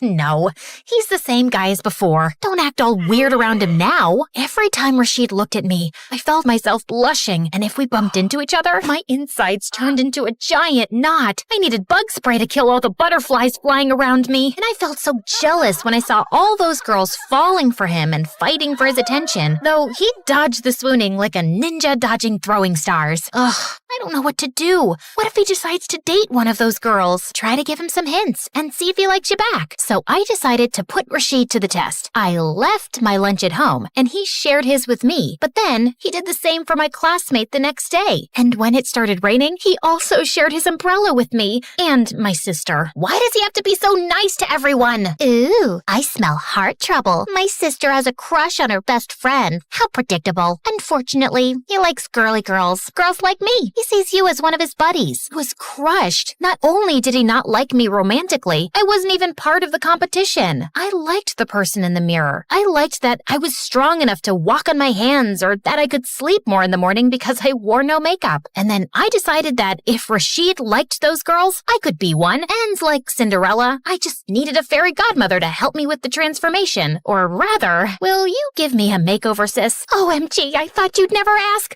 I would love to. And you need to learn that Puma and Adidas are not the same brands. Well, leave it to me. I'll take care of your closet. Suddenly, Rose turned into a whirlwind. She plopped me in front of the mirror, pulled out brushes and paint, stuffed me into tight clothes, and gave me the highest heels to wear. Are you sure about these? Maybe I can still wear my sneakers. Do you want to catch a boy or not? I was shocked. Was that even me? Rose had certainly transformed me, but I wasn't sure it was for the better. It's okay, Hayden. Think of this as an undercover mission. I thought being a girly girl would be a breeze. Boy, was I wrong. I had to do this awkward, clumsy walk because of that dress. And of course, I missed the bus and got to school late. As if that wasn't bad enough, when I walked into the class, my dress tangled on my feet and I stumbled, but thankfully Luckily, Rashid was there. Oh, Hayden, you look... Magnificent? Majestic? Breathtaking? You've got lipstick on your teeth. I didn't know you were into makeup. Well, you know, of course I'm into makeup. I'm a girl, no? Okay, let me help you with that backpack. It worked. Rashid had never offered to carry my books before, but every day I got into a new accident. Once I sneezed while putting on mascara, and I drew a line all across my face. Another time, I found a fake nail in my lunch and almost swallowed it. No matter what I did, it felt like we were growing distant. Rashid was treating me more like a girly girl and less like a friend. No more games of basketball or all-you-can-eat buffet lunches on Saturdays. But I'm still the same person. I can stuff my face even if I wear a tight shirt, right? Luckily, I still had my gymnastics practice, where I could burn out my frustration. I trained so hard that I was ready for the regional competition by the end of the year. Congratulations! I'll come and cheer you on. Perfect. I'll tell him about my feelings there. With Rashid cheering me on from the stands, I felt like I could do anything. And soon enough, I won first place. It was such an exciting moment. Even a scout stopped to watch. I run a prestigious academy for stunt actors. You've got the looks and you've got the moves. If you want to make it in Hollywood, give me a call. It's never too early to start. I wanted to run to Rashid to talk, but I was a disgusting sweat fountain. Plus, I needed the time to rehearse the speech I had prepared with the help of Rose for him. So I snuck into the storage room. Hey, I know we started as friends, but since last summer, I started to like you, you know? I won today because you're here. Brian! OMG, you scared me! Brian was one of my teammates, just a couple of years older than me. Sorry. I just needed to put these away. Sure, I was leaving anyway. Oh gosh, what if he heard? This is so embarrassing. Brian had said nothing, so I hurried to get changed and do my makeup perfectly. Wow, look at you. You're really girly now. Just Rashid's type, right? But when I came out of the changing room, Rashid wasn't there. I texted him, and he replied coldly. Sorry, something came up. I couldn't wait. That's disappointing. Hey, do you need a ride home? I turned. Brian was waving at me, and for the first time, I noticed how cute he was. He was leaning against a nice sports car. I could wait for the bus, but I was sad and I didn't want to go home alone. Well, thank you. We spent the ride home talking about gymnastics, and by the end of the trip, Brian had asked for my number. I like this new style, by the way. You'll look even better with long hair. Long hair is such a chore, but I guess that's what guys like. From that day on, Brian started texting me, and soon he asked me out on a date. I still liked Rashid best, but he had barely spoken to me since the gymnastics competition. It was clear he wasn't interested. I might as well go out with someone who appreciates me. Brian had booked a super fancy restaurant. I wore my high heels, and I even borrowed a wig from Rose to complete the look. When I walked into the room, I felt everyone looking at me with awe. You look stunning. All the boys here are jealous that you're my date. Wow, this is what being a girly girl looks like? Everyone is always staring at you? Brian was impressed, and we started chatting about ourselves. Brian already had his life figured out. He would work for his father's company. And what about you? I don't know. I might consider this stunt acting gig. I'd get to kick butt for a living. Aren't those film stunts too dangerous for a girl? What? How could you say? Just then, the fire alarm rang, and a fire started erupting from the kitchen. Everyone started running toward the exit, but I heard a cry and turned around. An old lady had fallen, and nobody had noticed. But with my high heels and tight skirt, I couldn't run. So I took off the shoes and ripped the dress and rushed to help the lady up. We made it out just in time, and nobody was hurt. I can't believe you rushed back like that. Thank God you made it out, but you look like a proper fright. Well, I wouldn't have had to rip my clothes if I wore my old t-shirt and sneakers. Of course I look a fright. I just ran into a building on fire. Oh, wait. Please don't sit in the car. You see that ash on you? Ugh,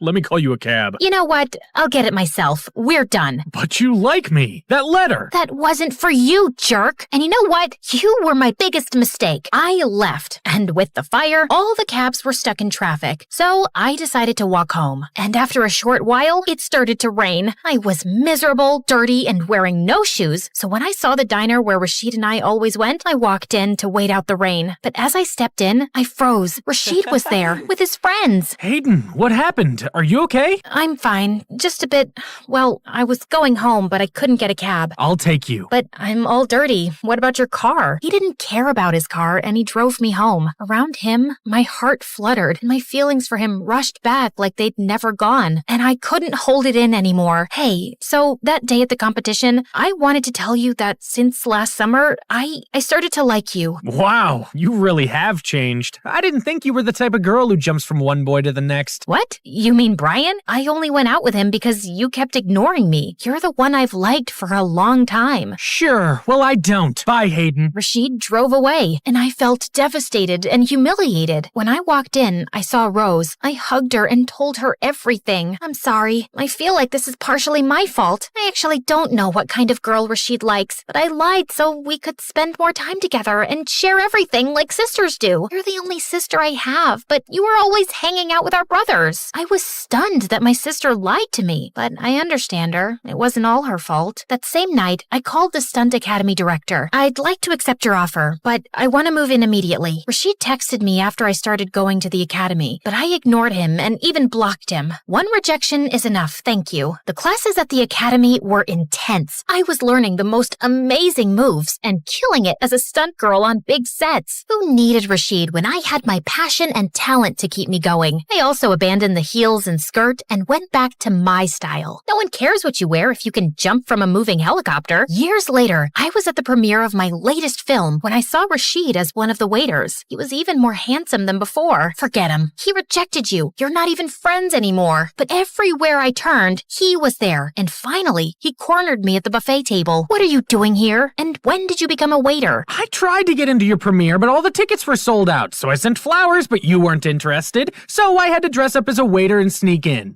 Whatever. Hayden, please stop running. Talk to me. At least let me explain. You were very clear the first time. Look, when we were at the competition, I overheard your confession, and I saw Brian, so I thought it was for him. When you confessed to me, it kind of made me feel like I was your backup plan. It made me pretty mad because I had a crush on you. And later, I got to know the truth from Brian, and I felt too guilty. I tried to reach you, but you blocked me. Wait, you had a crush? Yeah, since we met. After you started dressing more girly, I got really confused because I liked you the way you were. So I didn't need to change for you? Absolutely not. You were perfect, and I never stopped liking you. I couldn't believe it. All these years, I could have been with Rashid, and it was all because of a stupid misunderstanding. Well, it was clear now what I needed to do. I spun on my heels and perfectly landed into Rashid's arms in the perfect position to kiss him. I never stopped liking you either. Let's get the camera rolling.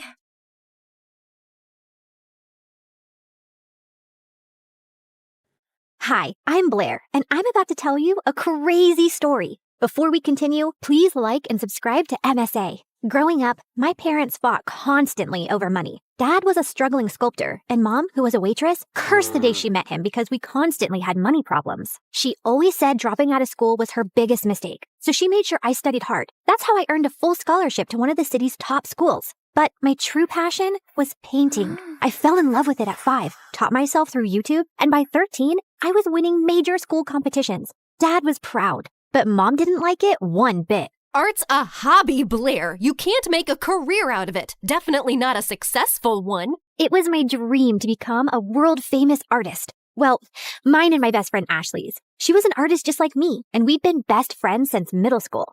Ashley was rich, so she got to go to amazing art classes and shared everything she'd learned with me. And whenever my parents argued, I'd sneak over to her mansion. Life was just better with Ashley around, except for her annoying twin brother Dexter. He mocked our art, hid our supplies, and chased us with his paintball gun. Whenever we complained to Ashley's parents, Dexter would just put on his innocent face and get away with it. Even at school, everyone adored him for his sense of humor. Ashley absolutely hated him, and I could see why. Like on their 15th birthday, Ashley spent hours getting ready, and she looked beautiful. But the moment Dexter walked in, everyone gathered around him, completely ignoring Ashley. Look at him, smiling like he owns the world. I will never understand what people see in him. Probably his athletic body. I mean, if you look at it from an artistic point of view, Dexter's pretty much perfect for a portrait. What? I mean, so what if he's good looking? You've got a great personality. That's what you tell ugly people, Blair. You're also so much more creative and way smarter. People would notice that someday. Notice what someday? That you're a total jerk. Aw, are you jealous because no one's paying you attention? Go away, Dex. It's her birthday too. Don't make things worse. Fine, I'm sorry. Here, I got you a flower, little sis. Happy birthday. But as soon as Ashley took it, the flower squirted water all over her face, ruining her makeup, and Dexter ran away laughing. As we grew older, Dexter just got more annoying. At 17, he joined the football team, became the most popular guy in school, and a serial heartbreaker. Every day, some girl would be crying over him, and it was nauseating. As for me, my parents were fighting a lot more lately, and one day, Dad just packed his stuff and left. Shortly after, he filed for divorce, and Mom went bonkers. She refused to shower or step out of the house, and a week later, she came home and told me she'd quit her job. Between rent and expenses, we soon ran out of our savings and didn't even have enough money for food. Do you have cash? Sure. Let me just grab some from the secret trust fund your dad left me. No, I don't have cash, you moron. Just run the card again. I've already tried 3 times. It's not working. Pay or leave. Mom just started yelling at the cashier like a madwoman. He called security, but as they approached, Mom grabbed a bunch of stuff and bolted in the other direction. She went round and round in circles before the security guys finally caught her and dragged her out.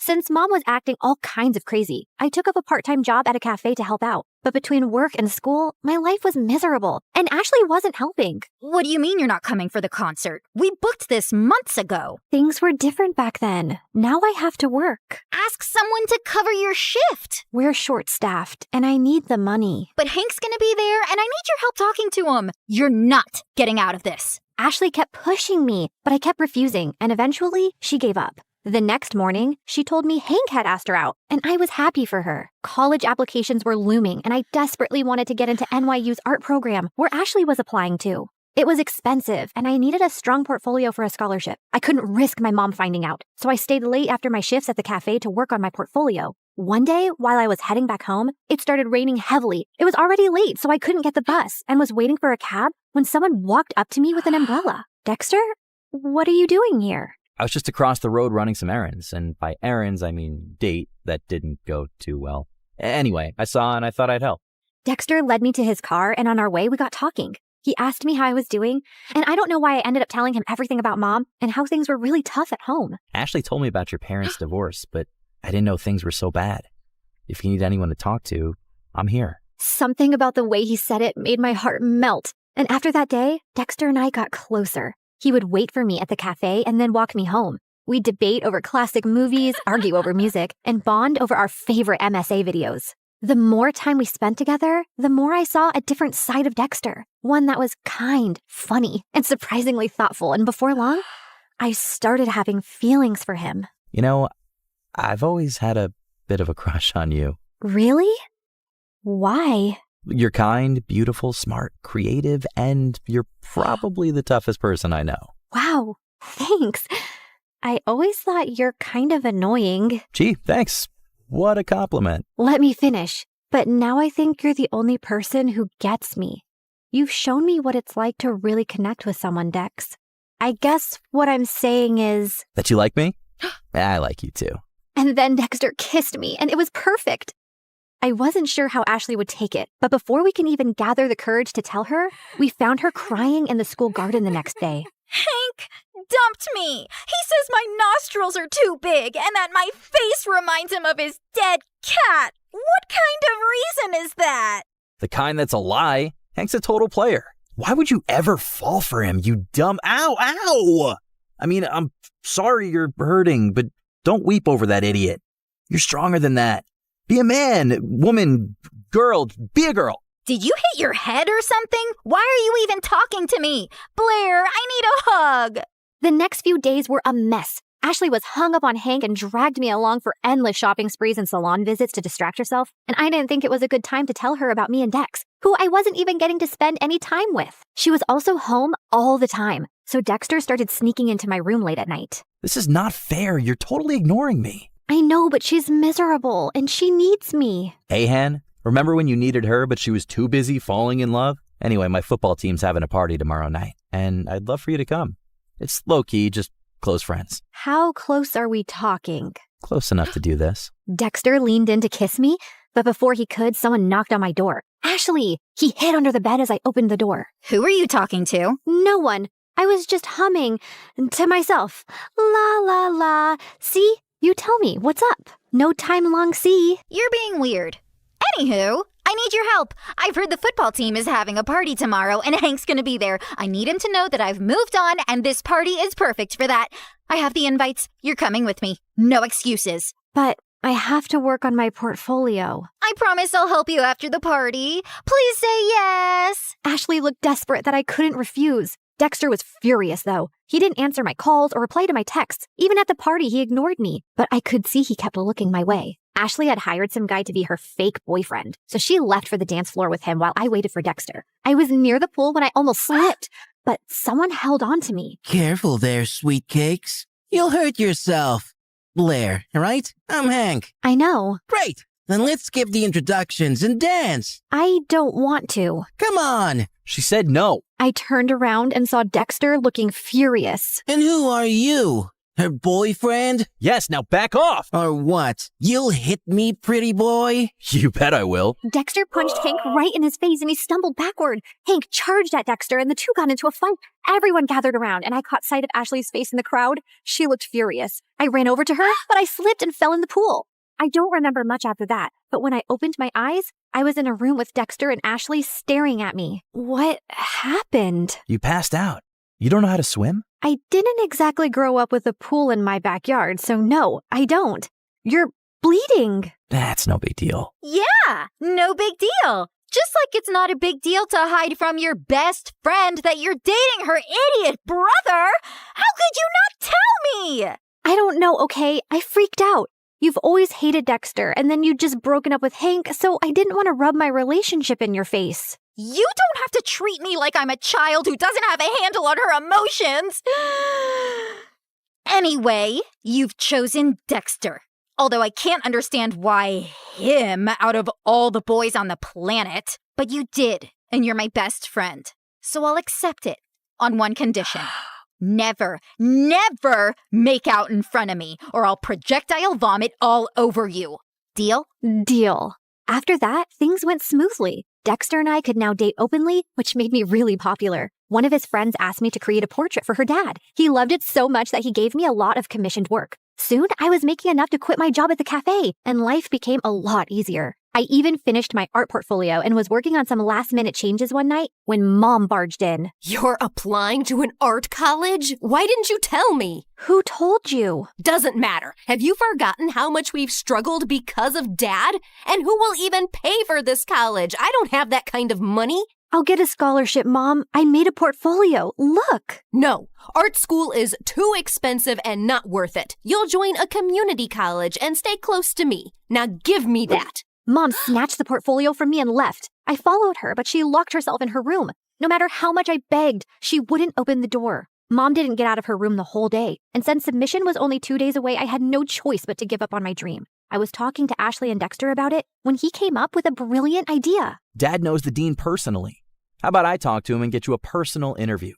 And we can ask my friend whose dad bought paintings from you to let us borrow those. It could be your portfolio. That'll work. It should. I'm not letting you give up on your dreams, Blair. What about Mom? She just has to make peace with it. I know you love her, but what she's asking of you is not fair. She's acting like the kid in this relationship. The interview was scheduled for 2 days later, and I spent every second preparing. On the big day, I felt really confident. But as I was on my way, I got a call from the admissions office saying that my interview was canceled. Apparently, I had called and canceled my interview, claiming my mom was unwell, even sending medical reports as proof and withdrawing my application because I needed to take care of her. I tried telling them so many times that it wasn't me, but they just cut the call. I had no idea how Mom had found out about my interview, but I was furious that she'd done this. I went back home to confront her, but to my shock, I found her passed out on the floor. I called 911 and immediately rushed her to the hospital. On my way, I messaged Dad, and by the time we reached, he was already there. And what he told me next shocked me. A month ago, your mom fainted at work and was diagnosed with a rare heart disease. She needs a transplant, but since she couldn't afford it, she turned to me for help. But why didn't you tell me? We're trying to arrange money, and we wanted to wait till then to tell you. She didn't want to worry you. And here I thought she was lying when she submitted those documents. What documents? I explained about NYU and my interview with the dean. I don't think your mom's behind this. She was skeptical, but after seeing your portfolio, she was impressed. She told me she was changing her mind about you pursuing an art degree. I thought she threw my portfolio away. No, sweetie. She was proud of you. But Dad, if Mom didn't call them, then who did? Does anyone else know that she's sick? Yeah, Ashley's dad knows. We needed money for tests, so I asked him for a loan and sent pictures of your mom's report to prove it. I told him to keep it a secret so you wouldn't find out. I immediately understood who might have done this. But just to be sure, I called the admissions office and asked them for the number they received the call and reports from. And when I saw who it was, my mind exploded with anger. I took a cab, reached Ashley's place, and barged into her house. You called the admission office and told them that my mom was sick and I won't be attending the interview? Don't even try to lie to me. I have proof. My mom was sick, Ashley. You could have told me that at least. Instead, you used that against me. Hold on, I think there's some confusion. Why would Ashley do that? Ask her. And suddenly, Ashley's face twisted into rage. Yes, ask me. Ask me why I'd go out of my way to make your life miserable, Blair.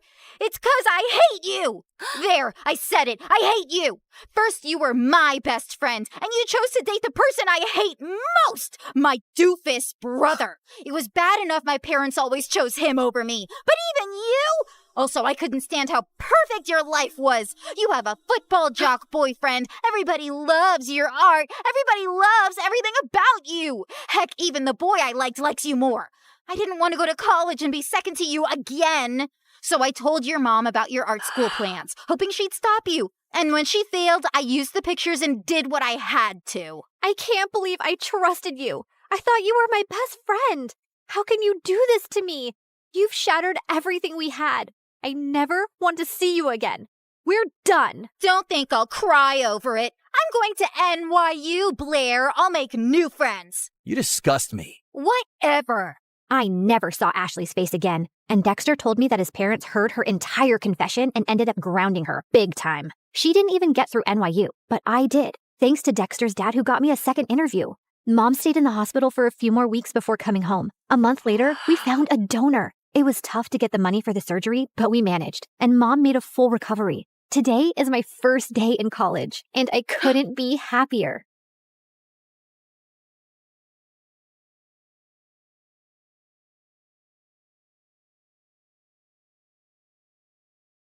Hi, I'm Carly. This is my crazy story. Before I continue, please like and subscribe. I was born to a single mom who worked very hard to raise me and my twin sister Blake. Blake was born with a rare condition that impacted her kidneys, and she was always sick. Since Mom was busy juggling things at home and work, it was my duty to look after Blake. You can't eat milk with your hands.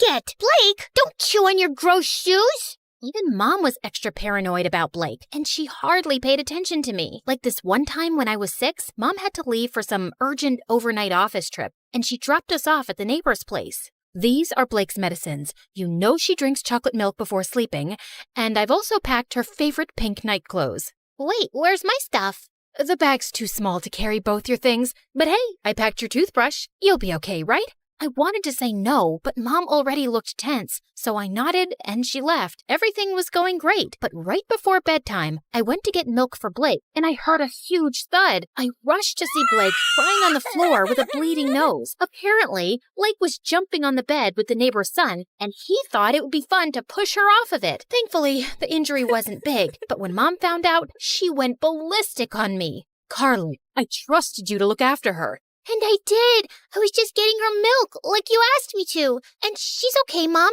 Everyone falls sometimes. Your sister isn't like everyone else. After that day, Mom banned both me and Blake from participating in any extracurriculars at school or playing in the park afterwards like other kids. I was always stuck at home with Blake, so I never really got a chance to make new friends. And those at school joined clubs and got busier. I missed having a normal life, but Blake needed me more. Mom got more paranoid with time and took special care preparing food for Blake. I knew how tired she was, so I'd get by with frozen meals. And over time, I started taking comfort in junk food food, eating candy bars from the hospital vending machines, while I sat in waiting rooms for hours. By 13, I was much bigger than most girls my age. One time, our aunt was visiting us, and she hadn't seen me and Blake in a while. Look, I bought you girls matching outfits. Go on, try it. I'll just wear it later. What are you saying? Come here. Aunt pulled me to her and tried her best to fit me into the dress, but it barely got past my neck. I was so embarrassed. I went to my room and didn't come out till Aunt left. Don't be so sad now. So what if you're a little bigger? Easy for you to say. You don't have to wear clothes 3 times your age. You're thinking too much. Here, I got you these. Blake's health improved as we got older, and by 16, she was much better and put on medication to manage her condition. Soon after, Mom got married, and a year later, she delivered my twin brothers, Jake and Jonah. I was happy for Mom, but I could tell Blake wasn't adjusting so well. Oh, I want to pluck out my ears. They cry so much. I know for a fact Jonah hates me. He farted and gave me the stink eye. That one's a devil. I knew Blake didn't mean that. She just missed Mom since she was busier than ever. And I tried my best to make Blake comfortable, but she was constantly throwing tantrums and hardly ever helped me take care of the boys. Jonah pooped his pants again. Quick, hand me a nappy. Right. What's that? Forget it. Can you just warm up the milk? Actually, I don't feel so well. I'm getting a headache in my stomach. A stomach in my headache. You get the point, right?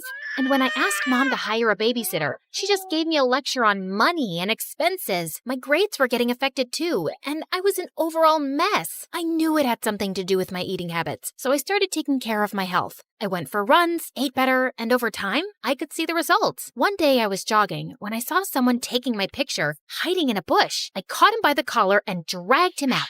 What do you think you're doing? I just thought you were pretty. I'm good at taking pictures. Here, have a look. Wow, that's me? Yeah, whatever. But you should be asking me first rather than acting like a creep. I get it. I'm sorry. Can I make it up to you with some coffee? Fine, but I want a copy. Deal. Eli and I went to a coffee place close by and hit it off instantly, and soon we became good friends. He was into filmmaking and would always have his camera around his neck. Watching him, I got interested and tried my hand at handling a camera too, and it was love at first sight. Okay, so that's how you focus. Now look at that sunset. Beautiful, isn't it? Yeah, you know so much about the camera. It's really fascinating. I've always wanted to make movies, you know? And I love the ocean too. I'll tell you a secret. I'm part mermaid. Oh yeah? Prove it. Eli got up from the rock he was sitting on and started doing an awkward dance, flapping his arms like fins. Okay, I believe you. Well, good, because I was afraid I'd have to splash you with my tail. Really? That was on your mind? Well, that and something else. With that, Eli jumped down and pulled me in for the most magical kiss. Eli and I started dating soon after, and I decided to make him finally meet Blake. So the next time he invited me out, Blake tagged along, but the moment she saw him, she burst out laughing. Oh my God! Where did you get that shirt from? Your grandpa's closet? Actually, yeah, he has a really good shirt collection. Do you like it? I can get you one. Ew, no thank you. I'd rather wear a tent than slip into something so cringe. Come on, Blake, that's not very nice. What? I'm kidding. I'm sure Ebola can handle a few harmless jokes. Eli. Blake made it painfully obvious that she didn't want Eli around, and even though Eli kept his cool, I knew she made him uncomfortable. Then one time, Eli invited me and Blake to the launch of his dad's new restaurant. I appreciated the effort he was making with her, and I hoped she would too. But I was so wrong, because minutes into the event, Blake threw a massive tantrum over pickles. What do you mean you're out of pickles? Pluck them from a tree or something. Could you please keep it down, Blake? Everyone is staring. So, you care about all these fancy people, but not your sister? No one understands me. I just had a very big lobster, and I feel like throwing up. You know pickles calm me down. This is such bad customer service. Hey, you have pickles, and you, and you. And then she started taking pickles off of everyone's plate till Eli intervened and dragged us outside. What's the matter with you, Blake? What? It's not my fault your party sucks. At least I brought some entertainment to it. Blake, let me handle this. Eli, I'm really sorry for the mess, but what? Your sister's not normal. And you are? You're so boring, if someone stole your identity, they'd give it up because it sucks. You really need to watch your tongue. And you need to watch your hands around my sister. Guys, please. Before I could say another word, Blake started hyperventilating and fainted. We immediately took her to the hospital, where the doctors told me that she passed out from anxiety and high blood pressure. Thankfully, she was out of danger. I'm really sorry about Blake, but that girl's out of control. You've got to draw a line somewhere. You saw what happened, Eli.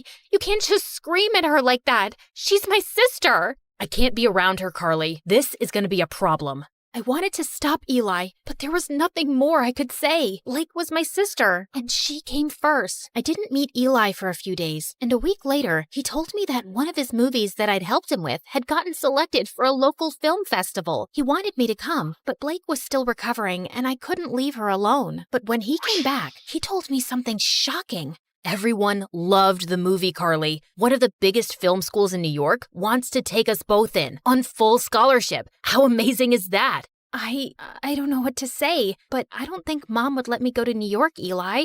You're a great filmmaker, Carly, and you should give it a fair shot. And think about it. You could finally live your life on your terms. God knows you need it. I was numb for a second, and then I felt like someone gave me new wings. It did sound like an amazing opportunity. All I had to do was convince Mom, but when I told her, she looked at me like I'd asked her for her kidneys. Have you gone crazy? You can't move to New York. Your life is here with me and Blake. I applied to this marine biology course on behalf of both of you, and you guys got in on scholarship. This was always the plan, and it's the right one. But that's not what I want to do. I want to make movies. I'm really good at this. Everyone says that. Everyone or Eli? Who's Eli? Just this dumb boy she's dating. I'm sure he's the one who's filled your head with this sawdust. How can you even think about leaving me? I just want to do what I want for once. Can't you give me a few years for my own life? Oh, stop being so dramatic. And not another word about this movie business, Carly. You'll stay here with us. Is that clear? Mom left and I turned to Blake angrily. You couldn't take my side for once? What did I do? Oh, you mean telling Mom about Eli? I don't think she even noticed. I left the room angrily and didn't speak to Mom or Blake for the next few days. I thought I could confide in Eli, but suddenly he was acting really cold. Every time I tried to talk to him, he would turn the other way, till one day I finally cornered him after class. Am I imagining things or are you ignoring me? Neither. I'm just busy. So, I told my mom I want to make movies and she went bonkers, but look, Carly, you and your family have issues and I don't want to get in the middle of it. Do whatever they say. But you told me to live my life. You said... Yeah, I did. And now I'm saying I don't care. You'd choose your clown sister over everything. I've seen that. So good luck, but I don't think I can be with you anymore. Eli, wait. Tell your sister she won. I felt frozen in my place as Eli walked away, and a week later, he left for New York. I couldn't believe he'd just dumped me like that. I felt so bummed out that I didn't come out of my room for days, and Blake was the biggest pain in the butt. Come on, we need to go shopping. It's painful to watch you in those pajamas. I'm not in the mood, but I am. Also, we'll have a nice lunch, watch a movie, just like old times. I said I'm not in the mood. Back off. Jeez, why are you so snappy? Because of that stupid boy? He wasn't stupid. I loved him, Blake, and now he's gone. Because I chose you over him, like always. And you don't care about my feelings, like always. Carly, just leave me alone. Blake left with a small face, and I felt kind of bad, but I was too mad to go after her. The next day, I calmed down a bit and was about to call Blake when her phone started buzzing like crazy. I picked it up, and I was shocked to see it was Eli. Before I could answer, the call got disconnected, and a text message appeared. I did what you wanted. Leave me alone. My mind went blank, and I opened the call logs on Blake's phone to see multiple calls to Eli. Suddenly, it all started making sense. Of course Blake must have driven Eli away. No one hated him more than her. What's this? You don't understand. Oh, I understand everything perfectly. You asked Eli to dump me so you and Mom could use me as your servant all my life, right? Before Blake could even say more, I pushed her out and slammed the door in her face. I started packing my bags and stormed downstairs, only to run into Mom. What's wrong? Is Blake okay? Yes, she's fine, but I'm not, and I haven't been fine for a while now. But you don't care, do you? Of course I do, sweetie. Why would you say that? Because you never have. Not since we were kids. Carly, I knew you could take care of yourself, and you were the healthy one, and Blake, No, Mom, I was eating my feelings, and you didn't even see that. I got back to being healthy on my own, and you've stunted both my growth and Blake's. Hers by over-coddling her, and mine by always holding me back to be her guardian. And now I'm done. I will go to New York because I want to get away from you and Blake, and you can't stop me. I left home and booked a flight to New York. On my way, I called Eli and explained everything to him. He told me that he was proud of me for taking a stand for myself and welcomed me with open arms. We moved in together and I was doing really well in my classes. Mom and Blake tried getting in touch with me multiple times, and even though I missed them, I needed my space. Eventually, they stopped calling. After graduation, Eli proposed to me and I said yes. Life was going great, till one day I heard a knock on the door and opened it to see Blake and Mom. What are you guys doing here? Eli called us and told us about the engagement. Carly, I have a confession. It was me who convinced Eli to break up with you, not Blake. Wait, what? Eli never told me that it was Mom behind everything. I didn't want to stress you out more. I could see you missed your family and this would have made you sad. But I saw the call logs and the messages on Blake's phone. I'd actually been calling him to apologize, but I guess he thought both me and Mom wanted him to dump you. And I don't blame him. I was always awful to Eli. I guess I was just terrified of being on my own without you, but I drove you further away. I'm sorry too, my baby. I'd just become used to having you around, always taking care of everything.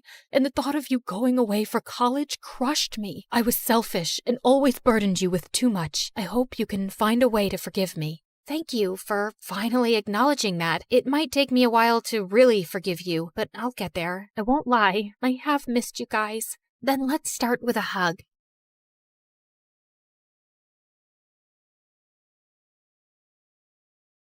Hi, I'm Sasha from Florida. Please don't forget to like and subscribe. My mom always told me that when I was born, I came like a ray of sunshine in their lives. My parents were struggling financially and were the poorest in their families, but I was a special kid. They could tell from the start that I was super bright and I could read and count when I was only 3. This made them so proud, especially since my brother Damien, who was 2 years older than me, was just a troublemaker. Once when I was 5, Damien and I were playing baseball in our small yard, and I told him not to throw so far, but he wouldn't listen. Relax, Sasha. Don't be such a nagging baby. But Damien, the neighbors... He threw it again, and this time it broke the neighbor's window, which my parents had to pay for. Damien, you're not getting a Christmas gift this year after that stunt. You're always getting into trouble and costing us money we can't afford. I told him not to throw so high, Mom. Of course you did, baby. I wish your brother was smart like you. Damien looked at me with pure hatred. And ever since then, we fought like cats and dogs, and there was no peace in the house with us around. I kept excelling at school, and with time, my parents' struggles also started getting easier. Dad got a job in the city planning department, and he had a good salary now. The only one getting worse was Damien. He failed 10th grade twice, and now we were in the same class. If you fail another year, you'll have to find a part-time job and pay for your own school fees. I am not spending my hard-earned money on your failures. Sasha, why don't you help Damien with his math? Heck no, I don't want any help from Little Miss Perfect. It's not like I'm dying to teach you, but this is just getting embarrassing, bro. Take my help if you ever want to leave high school. I tried my best to help Damien, but he was such a thick-headed student. How could someone's IQ be this low? One day, while we were sitting at the local ice cream shop going through his homework, this fancy, overdressed girl sitting at a table opposite us started yelling at the waiter for accidentally spilling a milkshake on her. You stupid fool! Look at what you did to my Gucci top! Even though the waiter apologized 10 times, the girl kept being a jerk and told him she wasn't paying for her food. She started walking out, and just as she was passing by our table, her shoe's heel broke and she tripped. But Damien moved at some lightning speed and caught her just before she fell. It was like watching a Bollywood movie in slow motion. The two were staring deep into each other's eyes till I interrupted. Hey, Superman. These algebra exercises won't solve themselves. Thank you so much. You really are my Superman. You saved my life. I'm Chanel. Watching Dumb and Dumber making gaga eyes at each other was making me nauseous. So I left them and took the bus home. But I was surprised to see Damien and Chanel already there. How did you get here so fast? Chanel drives a Lamborghini. Didn't you see it parked outside?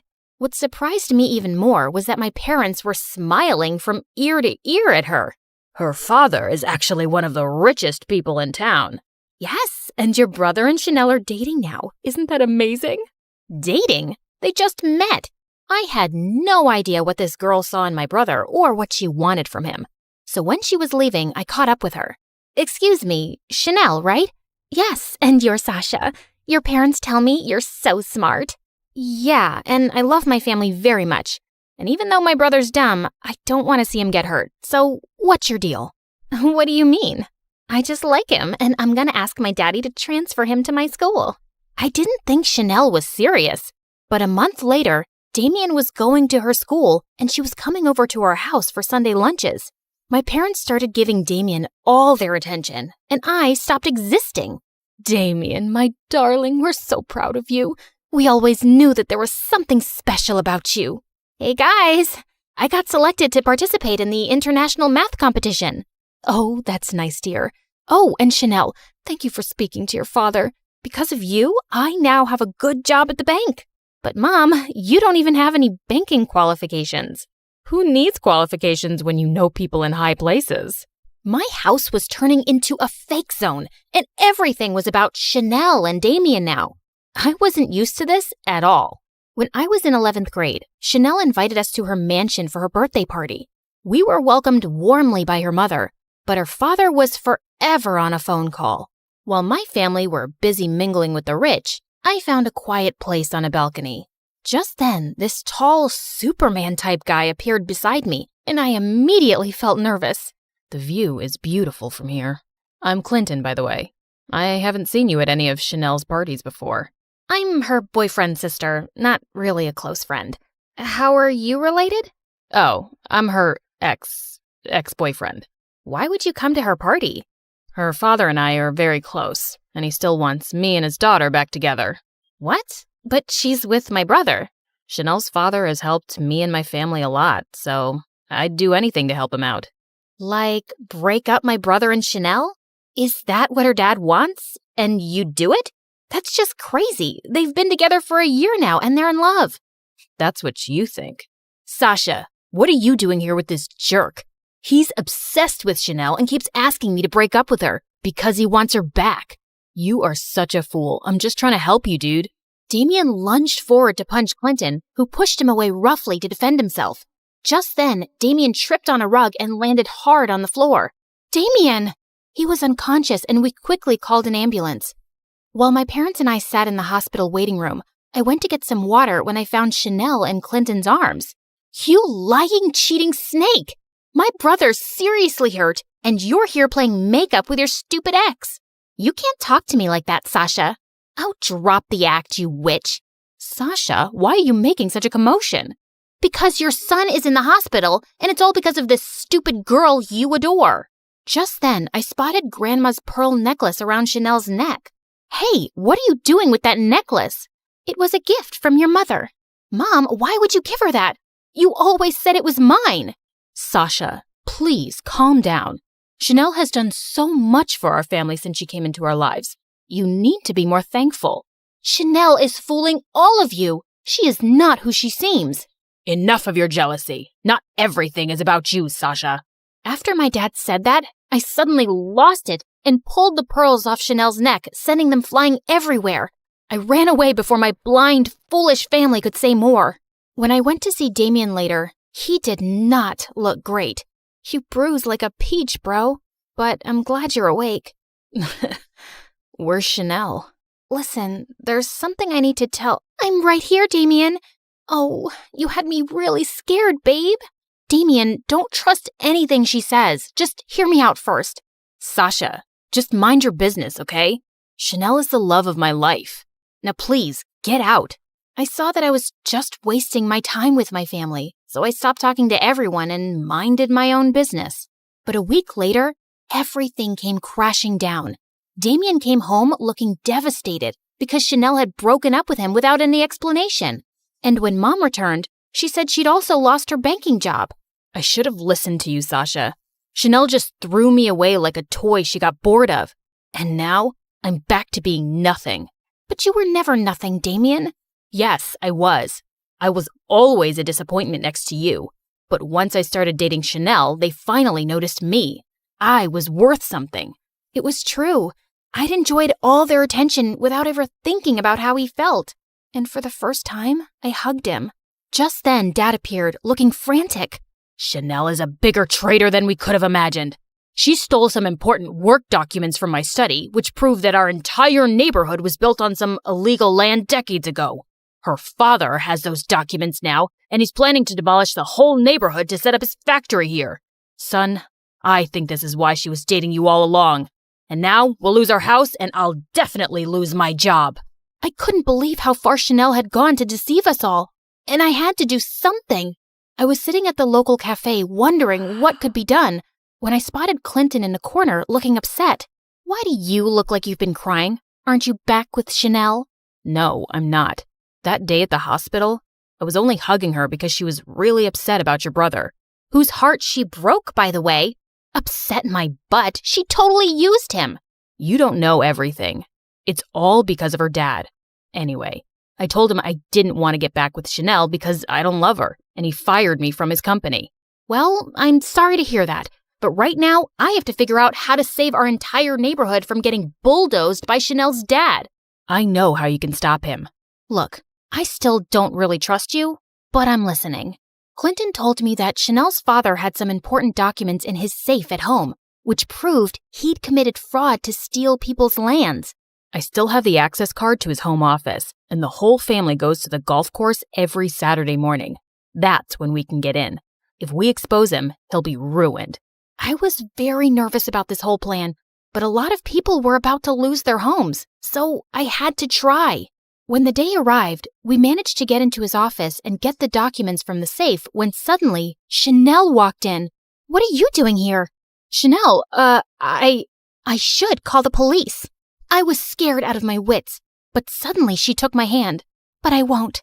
My dad's been using me for his dirty business all this time, and I'm sick of it. I don't want anyone to lose their homes. So go and save your neighborhood. I suddenly hugged her. Thank you, and I'm sorry. No, you had every right to be angry, but you have to know, even if it started off as an act, I really did fall in love with your brother. Come on, Sasha, we have to go. They'll be back any moment now. The documents we had were enough proof to get tons of lawsuits slapped on Chanel's dad and shut his illegal businesses for good. And our neighborhood was safe. You did it, Sasha. We're so proud of you, love.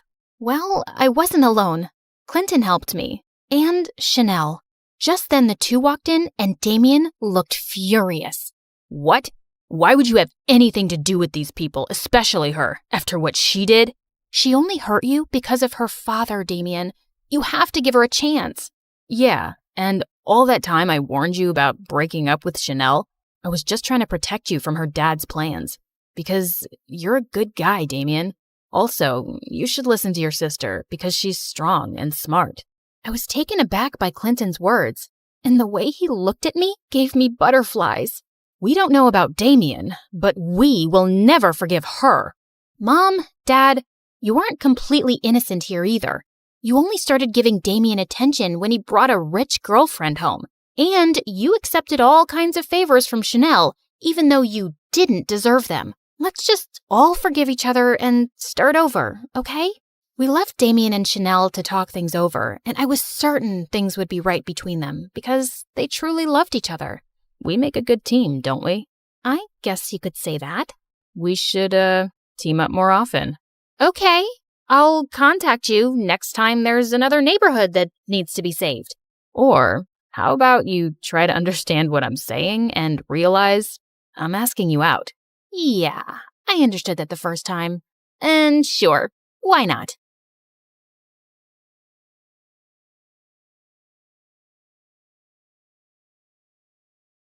It had been a day. My evil nemesis had taken my spot as valedictorian, a solid gold helicopter landed in my backyard, and I was being stalked by a prince.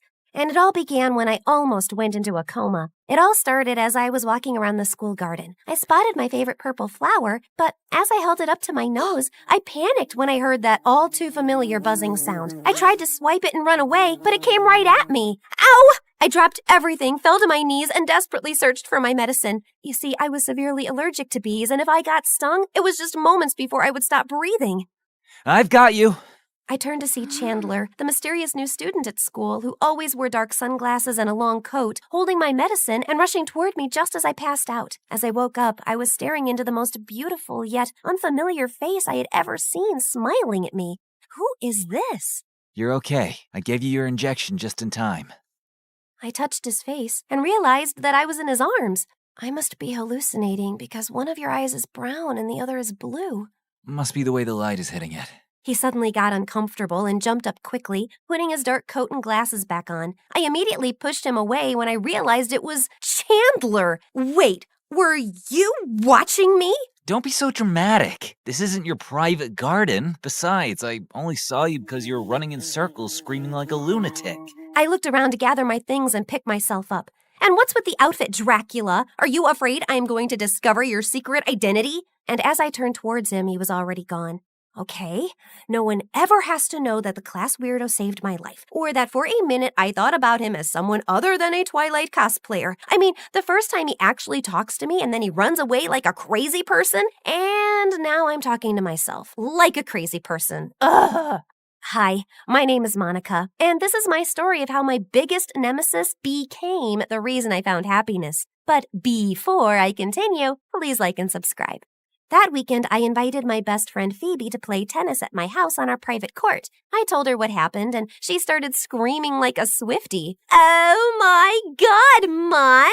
He's totally into you. Ew, gross. Well, he never talked to any of the girls at school before, so it definitely meant something. He's too weird for me. Besides, I have so much going on with being valedictorian and homecoming queen this year. I don't have time for a fan fiction fanatic. Rumor has it that his family has ties to the mob, and that will make your love story even hotter. I can see it now. Coming to theaters soon. Mafia Queen and her mysterious man. That might be your fantasy, but mine is a little more Prince Harry than Dirty Harry. Suddenly, a solid gold helicopter landed right on the tennis court.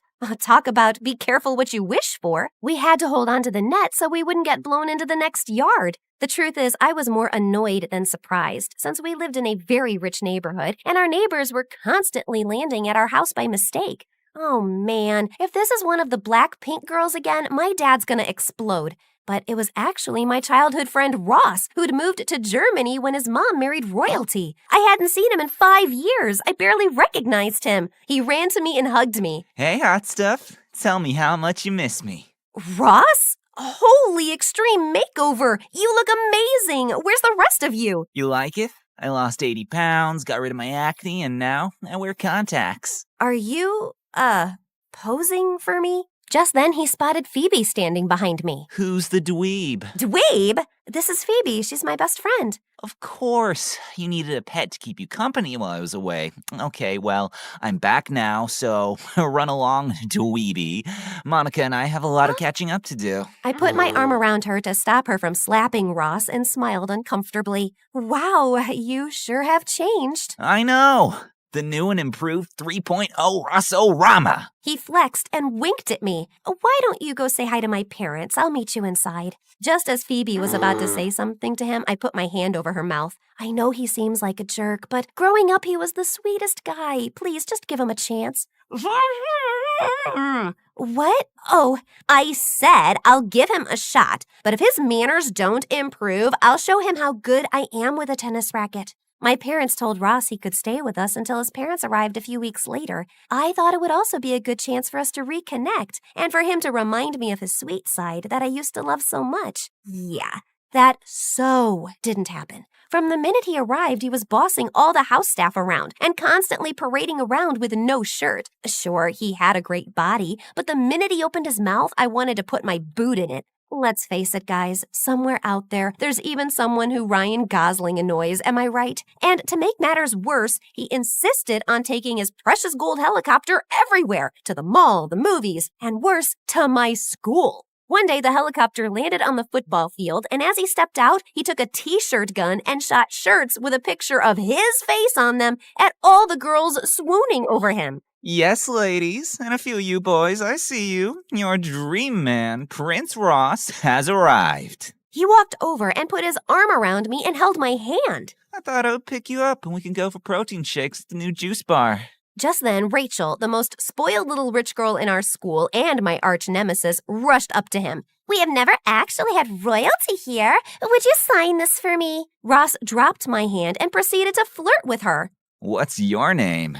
Rachel, but you can call me yours. Aha! Yours. Until someone else comes along in 3, 2, 1. Excuse me. Let's face it, you change your mind about boys more often than a traffic light says go. And speaking of that, why don't you just go? Rachel went to charge at me, but Ross got in between us both. Aw, ladies, I know it's hard, but don't fight over me. I was so disgusted that he was acting this way. You know what? You can have him. Later that day, he came up to me at the house. Can we talk? If it's about how amazing you are, no thanks. I think I've had enough of the Royal Ross reality show to last me a lifetime. Actually, I wanted to tell you I'm sorry about how I acted, and I brought you these. He handed me a bag of gummy worms. Remember when we were little and we used to bury them in the backyard because we wanted to set them free? You remember that? Of course. You were, and hopefully still are, my best friend. You are. It's just that you were acting... I was just trying to impress you. You befriended me when no one else did, and I wanted to show you that I was finally worthy of you. You don't need all that to impress me. I chomped on a gummy. Just you, me, and maybe we eat the worms instead of burying them this time. We stayed up all night talking, and it was like I had my best friend back. I was in such a good mood until I got to school and heard the announcement. Our new valedictorian and also homecoming queen for this year's senior classes, Rachel. I didn't hear anything after that. My blood boiled. How could she have beaten my GPA? Wasn't she failing math last week? I was so mad I wasn't looking, and I bumped into Chandler and almost fell over, dropping all my books, but he caught them and me before we hit the floor with almost superhuman speed. He pushed his sunglasses to the tip of his nose, and he looked at me with a hypnotic stare as he held me. Running from another bee? I could only manage to mutter as I started to melt into his gaze. GPA, homecoming. Oh yeah, I heard. You should definitely ask for an investigation because Rachel is as likely to have gotten those 2 honors as I am to wear ballet slippers to school. I felt like time stood still, and I never wanted it to start again. But then Phoebe walked up with a big grin on her face and tapped me on the shoulder. What you doing? I was startled, but Chandler didn't let go. His big, strong arms just held me. I'm okay now. You can let me go. He released me, took a step toward me, and whispered in my ear. I don't know if I can let you go. Okay, Twilight. If you're done talking with my bestie into joining your coven, we're late for class. As we walked to class, Phoebe couldn't help but tease me. He's too weird for me. I don't have time for that. I want Prince Harry. Yeah, I know. I'm just saying. Hubba hubba. I had after-school activities that day, so I got home late and walked into an unusually quiet house. Mom? Dad? Where is everyone? Even the staff was gone. Something was wrong. Then I heard a strange noise from the living room. I grabbed an umbrella from the closet and held it up, ready to beat up the intruder, and slammed open the door. Whoa, okay, you can pick the movie. I looked around to see Ross had set up a movie night for us with popcorn and gummy worms. Ross? Hey, baby, I heard about the whole Rachel thing, and I thought you need a little cheering up. Where is everyone? Your mom and dad mentioned going to dinner across town. I think they left you a note on the kitchen counter, and I gave the staff the night off so we could chill together. It did seem sweet, but something still felt off. I sat down next to him on the couch, and he handed me the popcorn. Wait, how did you know what happened today? Did you have one of your groupies spying on me? Aw, babe, are you jealous? Of your Rossettes? Never. Good, 'cause you're the only girl for me. He put his arm around me and went to kiss me. I was so shocked that I dumped the popcorn on his head. What are you doing? We are just friends. I don't think of you that way. Maybe in time, you will. I'm a prince now. I can give you even more than you already have. I'm sorry, Ross, but it's been a long day. I'm just gonna go to bed. As I walked to my room, I could feel him watching me. Okay, but I'm here if you need anything. When I woke up for school the next day, the house was still eerily quiet. I looked in my parents' bedroom and the bed was still made. I remembered that Ross said they left me a note and went to the kitchen. When I read the note, I screamed. What is it? What's wrong? The note. My parents have been kidnapped. They said if I call the police, I'll never see them again. It's okay. I'm here for you. We'll find them. He went to hug me, but I had a bad feeling, so I moved away and reached for my phone instead. Who are you texting? I need Phoebe. No! I'm your best friend. You don't need anyone else. You have me. He knocked the phone out of my hand, smashing it into pieces. I ran out the door. I had to get as far away from Ross as possible. Instead of putting Phoebe in danger by going over to her place, I ran towards the one person I knew who could possibly handle the kidnappers, someone who lurked in the shadows. I need Chandler. I ran all the way to school and snuck in, just in case Ross was around. But trying to find Chandler was like looking for a needle in a haystack. Just when I was about to give up, I felt a hand on my shoulder. Looking for me? You scared me! Oh, we need to work on you approaching people head on. But yes, I need you. I'm flattered. No, you don't understand. My parents have been kidnapped, and I need you to use your mafia connections to help me get them back. He stopped for a minute, then burst out laughing. You are horrible! You are laughing that my parents got kidnapped? I knew this was a mistake. Forget you. Forget all the boys. I'll do this myself. No, wait. I'm sorry. I was just laughing because you think I'm involved in organized crime. I mean, I've heard all the rumors about me. I have fangs. I'm a spy. My favorite is that I'm a 30-year-old undercover cop, but the mafia, that's a new one. He touched my face and wiped my tears. Wait, you're not? No, sorry to disappoint you. No, that's actually a good thing, although this might have been the one time I needed it to be true. I'm so sorry to hear about your parents, and of course, I'll help you find them. Maybe it was his confidence or the fact that I didn't know who else to turn to, but I believed him. So, the first thing is... Just then, Ross came barreling down the hallway in attack mode, heading straight for Chandler. Take your hands off of her. I'll save you, Monica. Chandler whipped off his trench coat and mocked Ross by waving it at him like a bullfighter. Taro! Just as Ross was about to pounce, Chandler pulled back the coat to reveal a locker, and Ross drove head first into it. That should slow him down for a little bit. But Ross got up and was as angry as ever. She's mine. And as soon as I stop seeing double, I'm coming for her. Or maybe not. Time to go. He grabbed my hand and we rushed out of the school doors to his motorcycle. I'm not getting on that thing with you. But then I turned to see Ross running towards us. Change of heart? He tossed me his extra helmet and we took off. We drove for a while to make sure we weren't followed, then pulled over. I think we should go back to your house, see if we can find any clues. Good idea, but we have to be careful because I don't want to run into... The Rossinator. But before we go, I need to know, why did you agree to help me? We don't even really know each other. You mean saving your life doesn't fall under the category of we're friends now? Okay, good point. But I feel like you are avoiding telling me about you. Well, I would love to take you for coffee and tell you my life story, but you might want to rescue your parents first. Also a good point. Okay, there's a door at the back of the house that leads to the wine cellar. It's been sealed off, but if we can get in, I can get into the house from there without anyone seeing. Once we got to the house, I tried to pry it open. Ugh, it's been closed so long it must be rusted shut.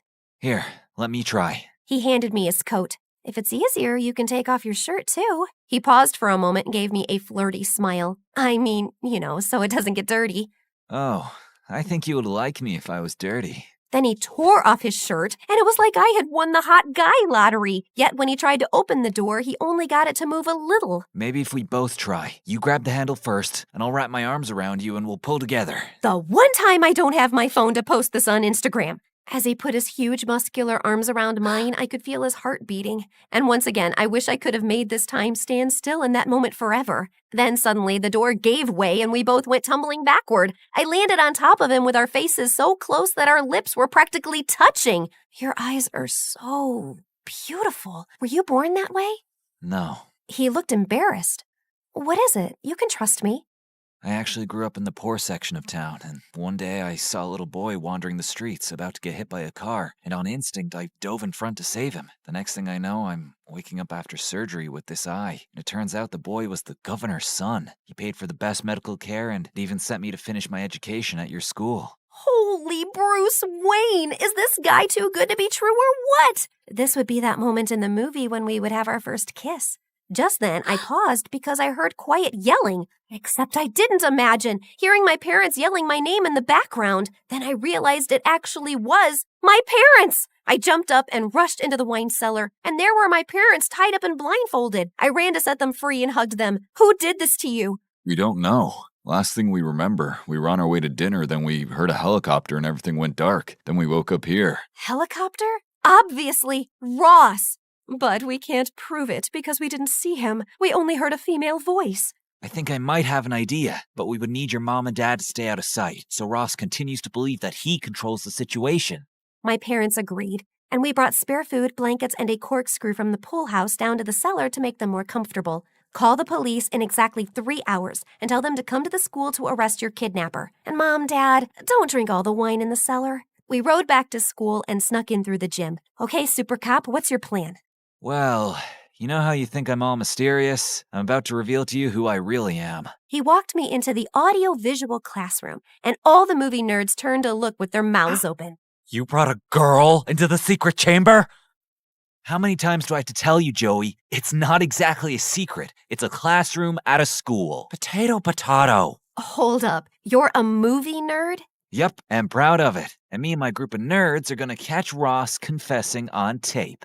You see, we helped install the security cameras in the school so we can access them. Security cameras?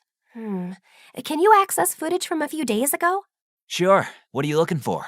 I'm not sure, but I'll know it when I see it. Go back to a few hours before they announced the valedictorian. Hey, weren't you supposed to be? Don't remind me. There! Right there! Is that Ross sneaking into the office and changing the winner to Rachel? I knew that jerk wasn't working alone. I bet he did that for her, so she would help him kidnap my parents. That must have been the female voice they heard. Now to put our plan into action. I borrowed one of the nerds' phones and called Ross to meet me at school. Once he saw me, he ran and hugged me. It was all I could do not to vomit, so I played it cool. Oh, Ross, thank God you're here. I was so worried for you. The police arrested Rachel for tampering with the school votes, and she said she was going to blame you for kidnapping my parents. What? That's crazy. I had nothing to do with any of that. She must be saying that because she has a super crush on me. But you know, my heart and my helicopter belong to you. Just then, Rachel came out of the AV classroom where she had been watching on camera as Ross blamed her. You liar! You are the one who wanted to kidnap her parents so you could save them and make her fall in love with you. Oh, Ross, you did that for me? Oh, that's so romantic. Well, in that case, yes, it was all my idea. I would do anything for you. That's a wrap. The police arrived, and even as they carted him and Rachel off in the police car, he was still patting himself on the back. Can't believe you're choosing him over me. I'm a catch. Phoebe came running up to me and gave me a great big bear hug. Mon, I've been so worried. You weren't answering your phone, but I finally talked to your parents and they explained everything to me. I knew that jerk was no good. Maybe next time you listen to your best friend. 100% from here on out. Best friends forever.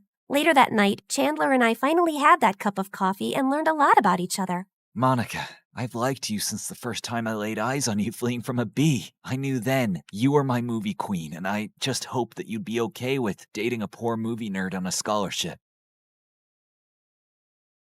So, is this the part in the movie when the hero finally kisses the heroine? Nope. This is the part when she kisses him.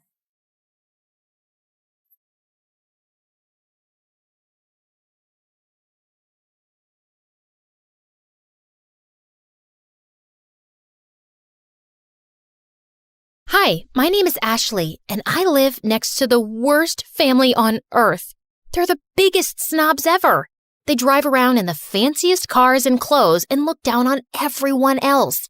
And they have a son named Jack, who's an absolute troll. But before I continue, please like and subscribe. If you do, you might see a shooting star tonight. When I was 6, I was playing with my favorite doll, and Jack ran up to me, snatched it out of my hands, and threw it into the street. A car ran over it and smashed it into pieces. Another day at school, Jack stole a bunch of cookies out of the cookie jar and blamed it on me. Ashley took the cookies. No, I didn't. She hid them in her desk. The the teacher opened my desk and found a cookie inside. I got in huge trouble, and after school, I saw Jack on the playground stuffing his face with the stolen cookies. When Jack wasn't terrorizing me, his parents were trying to get my family kicked out of the neighborhood. Our house was the smallest on the block, and even I had to admit, it was a really ugly green. And my parents were a little weird sometimes. My dad loved to sunbathe on the front lawn, and every morning, my mom made this strange sound to call all the stray cats in the neighborhood to feed them. She'd also sing to the birds and make birdhouses all day.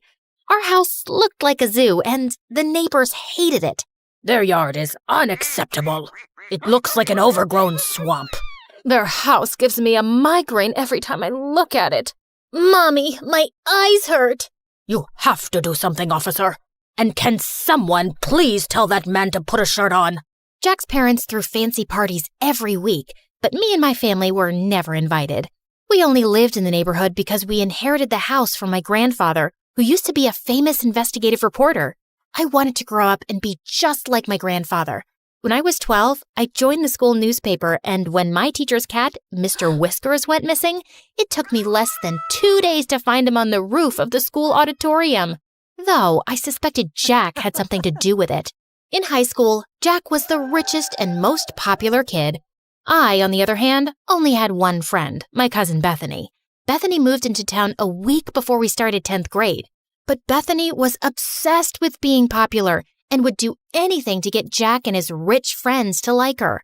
Jack's friend Sadie was the ringleader of the rich kids, and she made Jack look like a saint. Bethany adored Sadie. She'd carry Sadie and her minions' books, do their homework, and follow them around. She'd even let them copy her answers during tests. They'd smile in Bethany's face and laugh at her behind her back. Why do you let them treat you like that? They're just joking around. Those girls aren't your friends, Bethany. They're jerks. Bethany never listened. She wanted to be popular so bad she couldn't see the truth. One day, my mother dragged me out of bed at 5 a.m. on a Saturday morning to volunteer at a soup kitchen.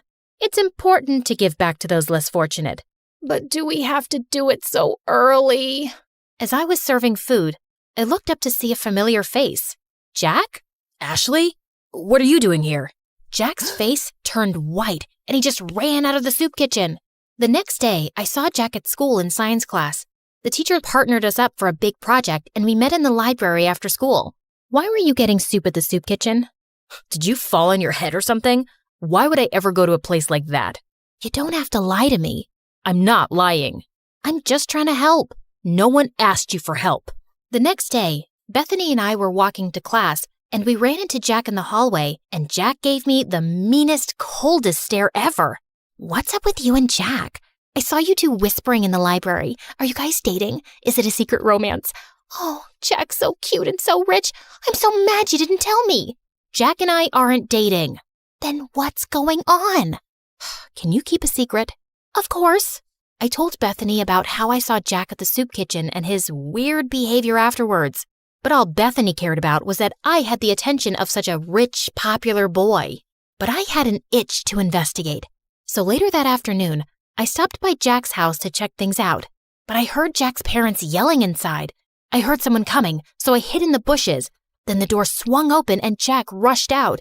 He darted down the street before I could say a word. Jack missed our study session the next day. Then he started missing all his classes. I started to worry, so I called and texted him, but he didn't answer. A few weeks later, I went by his house again, but when I knocked on the door, a strange woman answered. There was another family living in Jack's house. The wheels in my head started spinning. I started asking around to see if anyone knew what happened to Jack. Sadie said Jack and his family were vacationing in the south of France? Or was it the Hamptons or Tahiti? It was probably all three. Jack is so lucky. I wish I was rich. There was even talk about why he'd moved. Jack's dad bought a new mansion that's twice the size of the old one. Twice the size? He's richer than I thought. The explanation seemed reasonable, so I let it go. During summer break, I was heading home one day after running some errands when I saw a boy in an oversized hoodie playing guitar on the sidewalk. He played a sad song that was so beautiful, it made my heart sink. When the song ended, some people dropped money in the can beside him. I walked over to put in some money too, when a suspicious-looking guy crept up and snatched the boy's can. Then the thief ran toward me. Without thinking, I stuck my foot out and tripped him. Give that back, or I'll turn your face into scrambled eggs. I took a martial arts stance that I saw in a movie once. It worked, because the thief dropped the money and ran. I picked it up and turned to the boy whose hood had come off. It was Jack. Jack? Are you okay? Jack shook his head and broke down into tears. He told me that his parents broke up, then his dad sold their house, stole his mom's money, and fled the country. Now Jack and his mom were broke and living in a shelter. I felt so bad for Jack. No one deserved that, not even a rich jerk like him. So I invited Jack and his mother to my parents' house. Ashley, why is this woman in our house? They're in trouble, Mom. They need our help. Jack's mom apologized for the way she treated my parents. My parents forgave her and invited them to stay in our guest room for as long as they needed. Luckily, Bethany was away all summer with her family, so I could keep the secret. Jack and his mom were so grateful that they helped out as much as they could around the house. Jack even tried to help my dad fix a leaky faucet. That didn't turn out well, but the gesture was sweet. I tutored Jack to help him catch up on the work he'd missed at school. It was odd having Jack in my house at first, especially when I saw him walk out of the shower with a towel around his waist. A few weeks later, Jack's mom got a job and they moved out. I hated to admit it, but I missed having him around. On the last day of summer, Jack sent me a text asking me to meet him. What's all this? I wanted to thank you. It's not much, but it's the best I could do. Jack opened the basket and pulled out my favorite foods, chili dogs and Brussels sprouts. You and your family are the strangest people I've ever met. What's that supposed to mean? It's a good thing. No one's ever been so kind to me, and I love how you and your parents live your lives without caring what others think. It's inspiring. How do you do it? I don't know. It's just how I was raised. I wish I was as strong as you. I looked at the biceps bulging out of his shirt. I think you might have me beat. School's gonna be so tough. I'm supposed to be the rich kid with the fancy car and the millionaire parents, and you're not that guy anymore. And to be honest, you were a real jerk before. I like the new you way better. Since we're being honest, I have to admit something. What? I think I have a crush on you. Really? And I'm pretty sure you have a crush on me too. Then Jack pulled me close and kissed me. We talked for hours that night, and he even played me some songs. I saw Bethany at school the next morning after summer break. Jack passed us in the hall and he winked at me, and I couldn't stop smiling. What was that? I don't know. Jack's always been weird. Then why are you blushing? I didn't tell Bethany about me and Jack. We were taking things slow. One day, Jack and I were walking home from school when Sadie and her rich friends pulled up in a fancy car. Hey, Jack, where's your ride? I don't... You're trading it in for a new one, huh? Always trying to one-up me, Jack. We all get it. You're the richest, but I'm a close second. Yeah, my new car is gonna be great. It's twice as expensive as the last one. Jack, what are you doing? Ditch that loser and hang out with us. Plus, we have to decide what color we're gonna wear to the winter dance. I'm not going to the winter dance with you. Then who are you going with? Tell me you're not gonna take that freak instead of me. If you're referring to this amazing girl standing beside me, then yeah, I am. Sadie was pissed and drove off. I appreciate the compliment, but you can't keep lying. About what? Your father's not buying you a new car. I know that. Then why lie about it? Why not? It's not hurting anyone. The truth always comes out, no matter how hard you try to hide it. Let's talk about something else. What time should I pick you up for the dance? I think I'll pass. I'm allergic to liars. Jack and I didn't talk after that. I'd see him at school bragging to his friends about the money he didn't have, lying about the huge fancy house he just moved into, and making fun of the poor kids. He was a rich, self-centered jerk again. I couldn't believe I fell for this guy. Jack called and texted me after school, but I ignored him and binge-watched MSA videos. What's with the frown? It'll give you wrinkles. I don't get why Jack has to lie about being rich. Some people will do anything to keep up appearances. Lie, cheat, sometimes even steal. But it's not right. Of course it's not right. Doing the right thing isn't always easy. I decided to go to the dance alone. Bethany and I were supposed to go together, but she wasn't returning my calls. When I arrived at the dance, I saw Bethany hanging out with Sadie and her crew, following them around, holding their drinks. Hey, Bethany, I've been trying to reach you. Sorry, I gotta go. Bethany was acting strange. She could barely look me in the eye. Then Jack walked up to me, and before he could say a word, everyone's cell phone started going off. I looked at my phone and saw a video of Jack's mom working as a maid. You're not rich, Jack. You're a poor loser. Then all of Jack's rich friends laughed at him. And don't try to deny it. Bethany told us everything. She even made this video. It's true. Ashley told me that she saw Jack begging for food at the soup kitchen. Shut up, Bethany. No one asked you to speak. Be a good little puppy and stand over there. I felt furious at Bethany. I'm so sorry, Jack. I never meant... It's okay. It's not your fault. I should have stopped pretending a long time ago. Sadie, you're right. I'm poor, but I don't care what you or anyone else thinks of me. You've never been my real friends anyway. All you've ever cared about is my money. Well, now it's gone and it sucks. But I found something way more valuable. Then Jack took my hand. Oh, geez. If you say you've fallen in love with that freak, I'm gonna throw up. I'd had enough. I walked over to her and accidentally spilled my drink all over her dress. Oh, sorry about that. But you know, the punch does bring out your eyes. You want to get out of here? Yes, please. As Jack and I walked out the door, Bethany ran up to us. Ashley, it wasn't personal. We're still friends, right? Maybe I can fix things with you and Sadie. If you did her homework for a week, then you're pathetic, Bethany. And you deserve someone like Sadie. Jack and I left the party and went to the beach. We ate chili dogs and Brussels sprouts and danced the night away. This is nice. You know what the best part is? What? It doesn't cost a thing. Then Jack gave me the most romantic kiss ever.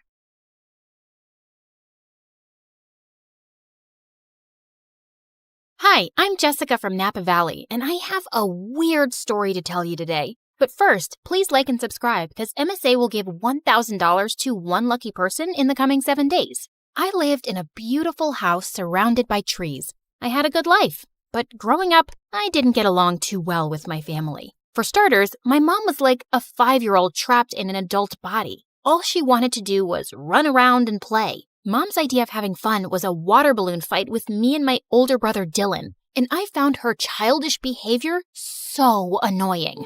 I could never study in peace without hearing Mom sing show tunes around the house. Come on, you little bookworm. Let's bake some cupcakes. Don't you know how to have any fun, you nerd? Ugh, see what I mean? But the only person worse than Mom was Dad. He was barely home since he was a fancy businessman who traveled a lot. And when he was home, he treated us like servants. Bring Daddy some juice, will ya? My toes hurt and I can't move. There's not a lot left and we're saving it for tomorrow morning. Oh, so maybe you should be the one who goes on 5-hour flights to earn money for us. I kinda hated being around all of them, so I spent most of my time alone reading and practicing my violin. But when I got to 11th grade, things took a crazy turn. Mom told me one morning that we were taking in an exchange student. She's from Tokyo. She'll go to your school and live with us for 4 months. Isn't that exciting? Sure, but we'll have to clean the kitchen first so she doesn't run crying. Be happy, Jessica. Now you'll have a live-in friend to bore to sleep while you play your violin. I sure hoped she wouldn't be a live-in headache like Dylan. That weekend, we all drove to the airport to pick up our Japanese guest. Her name was Queenie, and she looked like a goddess out of a wonderland. Even her fingers were beautiful. Thank you for having me. Truly, it means so much. It's our pleasure, sweetie. Look, I got you a stuffed welcome panda. Mom? Hi, I'm Jessica, and I'm the normal one in the family. Please, don't judge me based on them. Oh my goodness, this is so sweet. Can one of you help me with my bags? They're heavy because of all the books I brought. Wait, Queenie was into books? I loved this girl already. She and I were talking about our favorite authors on the way home, and after that, we really started to bond. It was nice finally having someone I had stuff in common with. Queenie was also super helpful around the house, so both of my parents adored her, especially Dad. Aren't you amazing? How about I buy a present to thank you for all your hard work. Maybe new shoes or gold earrings? I would have bought some for Jessica, but all she cares about is school and homework. That's very kind, but you guys have already done enough, really. Then one night, Queenie and I decided to go on a walk, and she grabbed a jacket from the coat closet.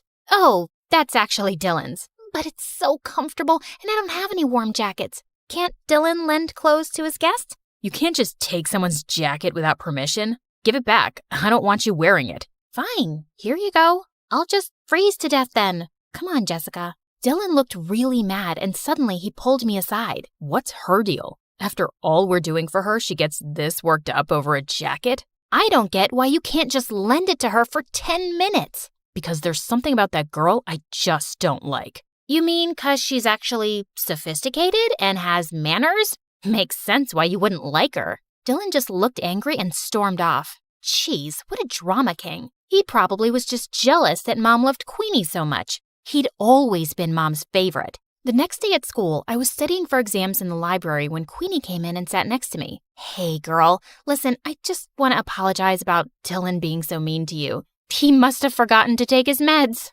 Don't worry about it. Actually, I was wondering if you could help me with my English assignment later. I'm still not fully comfortable with the language. Yeah, of course. Thank you so much, Jessica. I'm really grateful for you. Queenie hugged me super tight, and I realized I was her only real friend here. I could just feel how sad and lonely she was. I waited for Queenie at her house for several hours, but she didn't show up, even though I called and texted her 100 times. Then finally, Queenie arrived carrying a small box. Sorry I'm late. I was buying you a present. Here, open it. Aw, Queenie, you didn't have to get me. At that second, I saw a hissing rat and I started to scream. Jessica, calm down. This is a pet rat. I have one just like him at home. He's so sweet. Just hold him. Queenie let the rat crawl on my arm, but he bit me. Minutes later, I had to go to the emergency room, and Queenie burst into tears. I swear, I had no idea that rat bites were poisonous.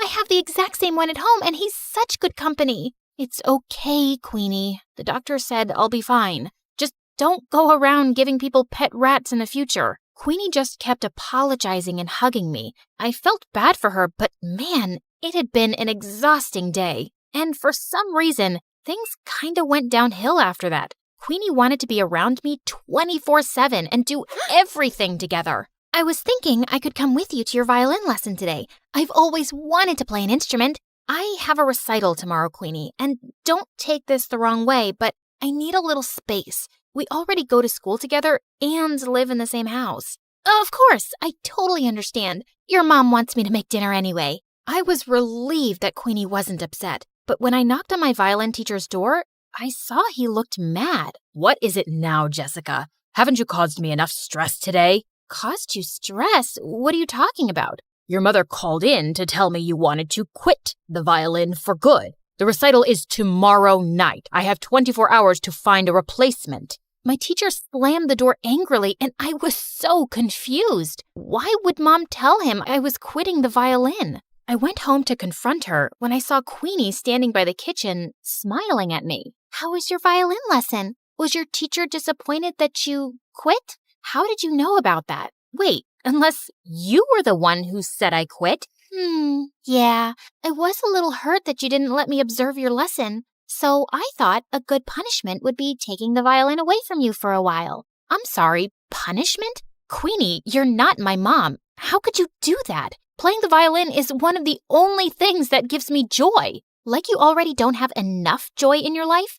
You don't appreciate anything your family does for you, especially your mom. You make it so obvious that you think she's dumb. You're just an ungrateful witch. That made me so mad that I slapped Queenie hard across the face, and then I stormed off to my room. I refused to speak to Queenie that whole morning and didn't even say thank you when she made me breakfast. I suppose all sisters fight once in a while. Honey, Queenie's going to come to school late today. We have to renew her passport. Good. Get it renewed ASAP so she can go back to Japan. And she's not my sister. Jessica, what's gotten into you? Queenie just smirked at me and I left. I tried to forget about her at school, but around lunchtime, I got a text from her. Jessica, where's your mom? I haven't seen her all morning. Is she okay? What was she talking about? Hadn't they gone to the passport office together? I called and texted Queenie to find out more, but she didn't answer. And when I called Mom, her phone went right to voicemail.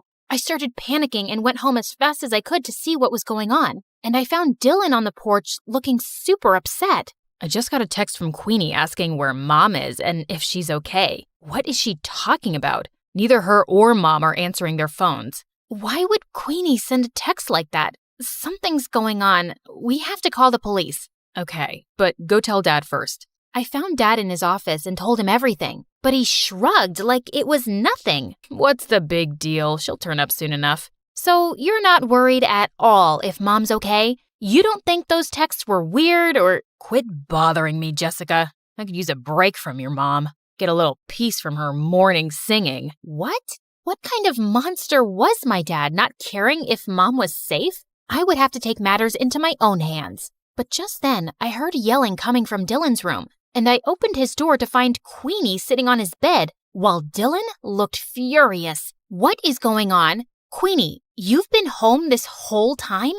Do you know how many times we tried calling you? What is going on with our mom? Sorry, that's not a question I can answer. Jessica, this girl's a creep, and I know she had something to do with Mom being missing. Look, Queenie, I know we had a fight yesterday, but we really need your help. Queenie didn't answer me. She just walked towards the door with her arms crossed. You two won't find your mom anytime soon. I'm making sure of it. You're making sure? Queenie, tell me right now where Mom is, or what? You'll go to the police? You'll accuse a poor, helpless exchange student of making your mom go missing with no proof? I don't see that working out, and I'm not done with you guys yet. In fact, I've just started. With that, Queenie pushed me off of her and walked out of the room. Dylan and I immediately went to the police station and reported everything. They sent out a search team to look for Mom and then did an investigation on Queenie. And to our shock, they discovered Queenie wasn't an exchange student at all. She'd faked her application. She wasn't even from Japan. She lived in LA. So she's just this stranger who came into our lives and made Mom go missing? Who is this girl and what does she want from us? I don't know, but that chick gave me weird vibes from the start. She's obviously out to get us. We stayed at the police station for several hours, waiting for any news. Then finally, the police came back with Mom. Oh my God, what happened to you? It was Queenie. She said she had to show me something important, then drove me into the middle of the woods and threw me out of the car. She just left me there without my phone. I was just lucky some forest rangers found me. But don't worry, I'm all right now. Just then, some policemen walked in with Queenie. Looks like Mommy made her way out of the woods. You're a monster, Queenie. We know everything. How you kidnapped Mom, how you faked your exchange student application. Who are you and why are you trying to ruin our lives? Because you ruined my life first. When I was 10 years old, your dad conned my parents out of all their money and disappeared,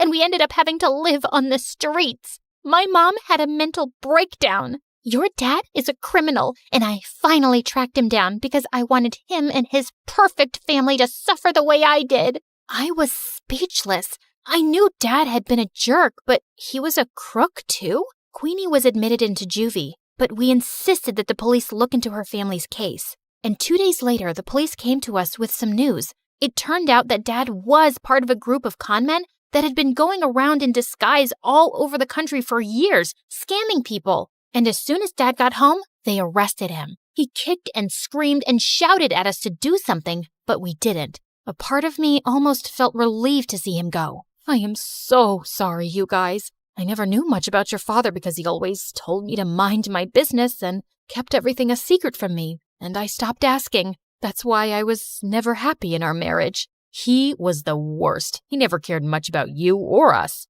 You did everything for us, Mom, and I really appreciate you. I'm so sorry if I looked down on you for being messy or childish or whatever. Now come on, let's go talk to the police to get Queenie's family help for their situation. Be grateful for the life you were given. Every day is a gift.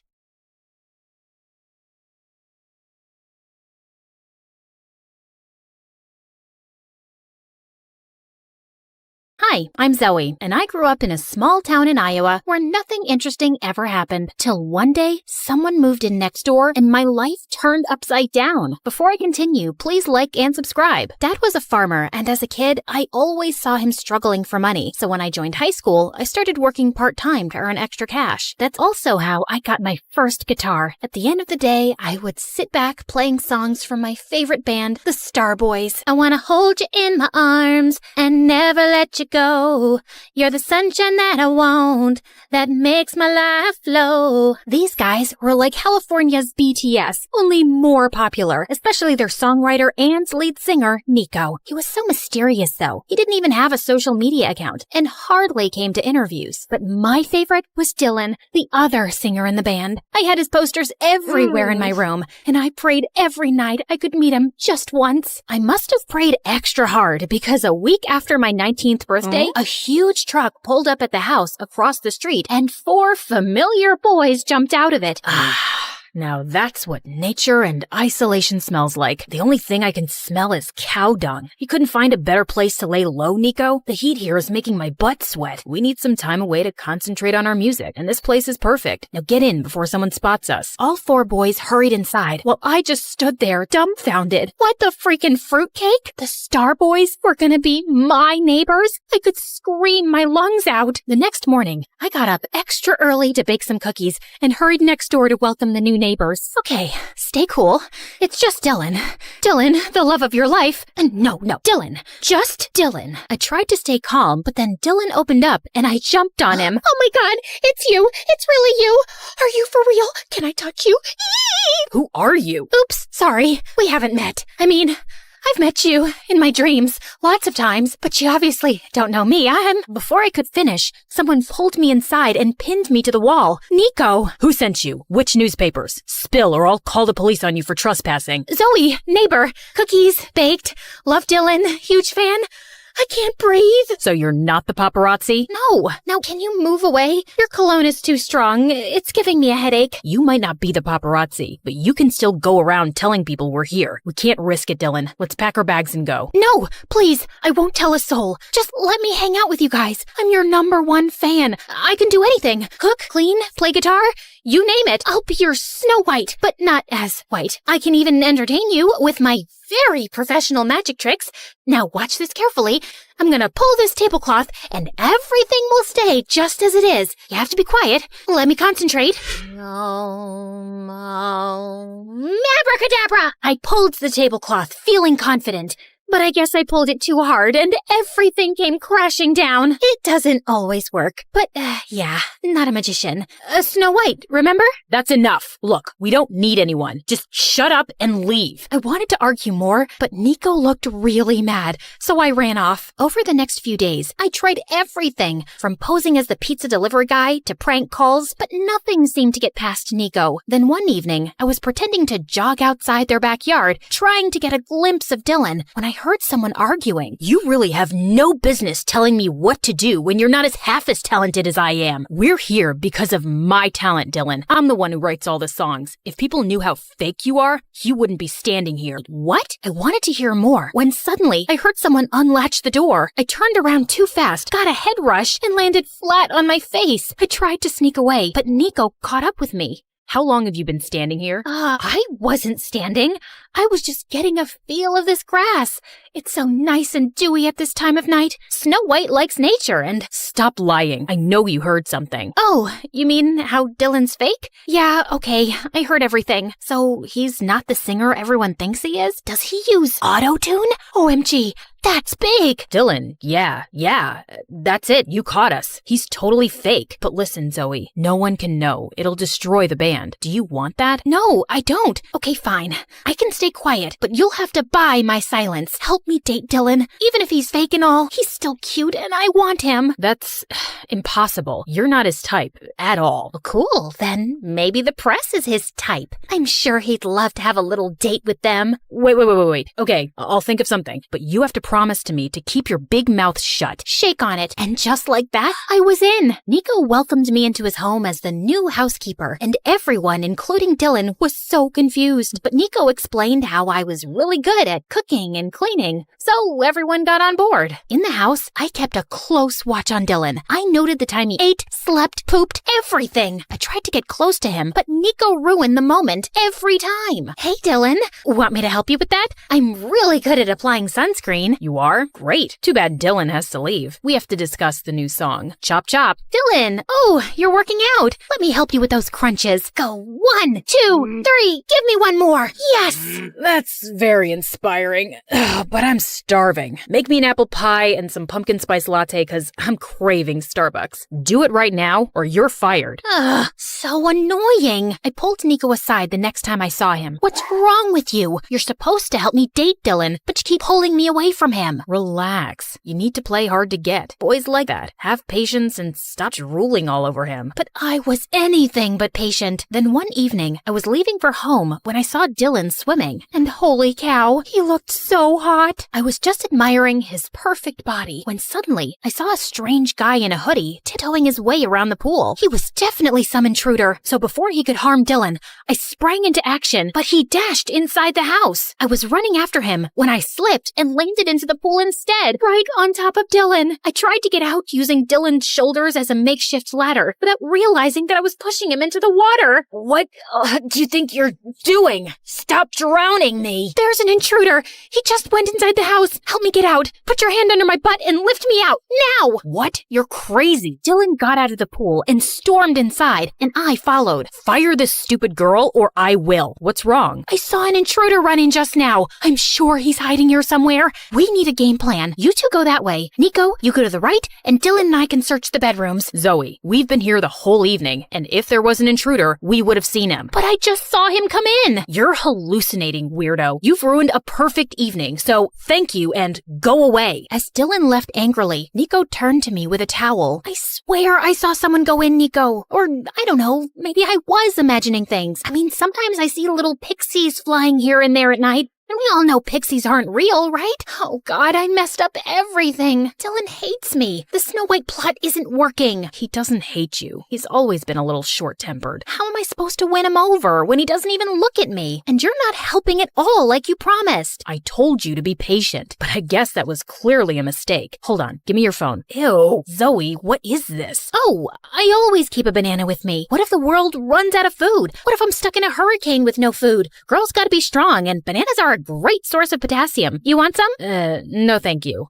Just go online and see some of the girls Dylan's dated in the past. The more you look like them, the more he'll notice you. I spent the night studying each girl carefully, and the next morning I dressed exactly like them. But Nico took one look at me and burst out laughing. What is wrong with your face? You look like you were in a bar fight. It's called makeup, and you're the one who asked me to dress like those bimbos in the pictures. You've clearly done a fab job. Come with me. We went to the mall with Nico in sunglasses and a baseball cap, and he started picking out clothes like crazy. I was trying them on when he got a phone call and left. When he came back, he looked really tense. We need to leave now. Thanks. We'll take them all. What? These clothes are worth both my kidneys and a good chunk of my liver. And why are we leaving? Don't ask questions. Just do what I say. Nico threw some cash on the counter and we left in a cab. I tried asking him what happened, but he didn't respond. Instead, he got off somewhere in the middle of the road before asking the driver to drop me back home. What was that all about? The next morning, I was still thinking about what happened with Nico, but then Dylan walked up to me and I lost track of everything. Hey Zoe, you look nice today. What are we having for breakfast? A few eggs and some bread. Sounds great, babe. Dylan winked at me and I felt my knees go weak. He called me babe. I wanted to update Nico on the progress, but he was nowhere to be seen. Then later that evening, I was leaving when finally Nico came home. Where were you? I've been waiting for you all day. Why? Relax, Snappy. Just wanted to tell you that Dylan noticed me today. Finally, like Snow White's prince and all. And why are you so tense all the time? You know you can tell me all your secrets, Nico. I'm a very good secret keeper. Okay then, here's one. I think you're very annoying. That's not a secret. You make that pretty obvious. Give me more. I'm busy, Zoe. We'll talk later. Nico didn't talk to me for a couple of days, and I was getting really distracted and impatient. I guess Nico noticed because a few days later, he told me that the boys wanted to go for a hike, and he'd convinced Dylan to take me with them for directions, so they won't get lost. Here's your chance to get on Dylan's good side. And for that, we need to work on your conversation skills. They're horrible. What are you saying? I'm a very interesting person. Yeah, if interesting and crazy mean the same thing. That's not very informative. Look, all you have to do is act shy around him. Say something romantic. Like this? Nico, your eyes remind me of my dead grandmother, calm and pretty. Dead grandmother? Really? Try this. Your voice is like a warm hug on a chilly day, and your laugh is like a symphony of joy that fills my life. I'm addicted to the sound. And can you try not to have feathers and leaves stuck in your head? Nico tucked a strand of hair behind my ears and then walked away, and I felt something strange in my tummy, but it was probably that expired tuna I'd eaten the night before. On the day of the hike, I did everything Nico asked me to. Acted shy, kept quiet, and even tried to flirt a little. I guess it worked because by the end of the hike, Dylan asked me out on a real date to a club. I spent hours getting ready. I chose a black dress and was almost done with my makeup when Nico showed up at my door. Heard Dylan finally asked you out on a date. Wait, you're wearing that? Yeah, what do you think? You look good. I mean, good for Dylan, but you don't look like yourself. It looks like you're trying too hard. Seriously? First, you asked me to dress how Dylan likes, and now there's still something wrong with me? I didn't say wrong. Never mind. It's not my place. Good luck on your date or whatever. With that, Nico left. What was his problem? I was still a bit annoyed when Dylan showed up, but we actually ended up having a great time together. He even asked me out on a second date, and I was thrilled. After the date, Dylan excused himself to the washroom while I waited for him outside when someone tapped on my shoulder. Nico. So how was it? Wait, why should I tell you? You didn't even say sorry. I'm sorry, okay? You don't mean it.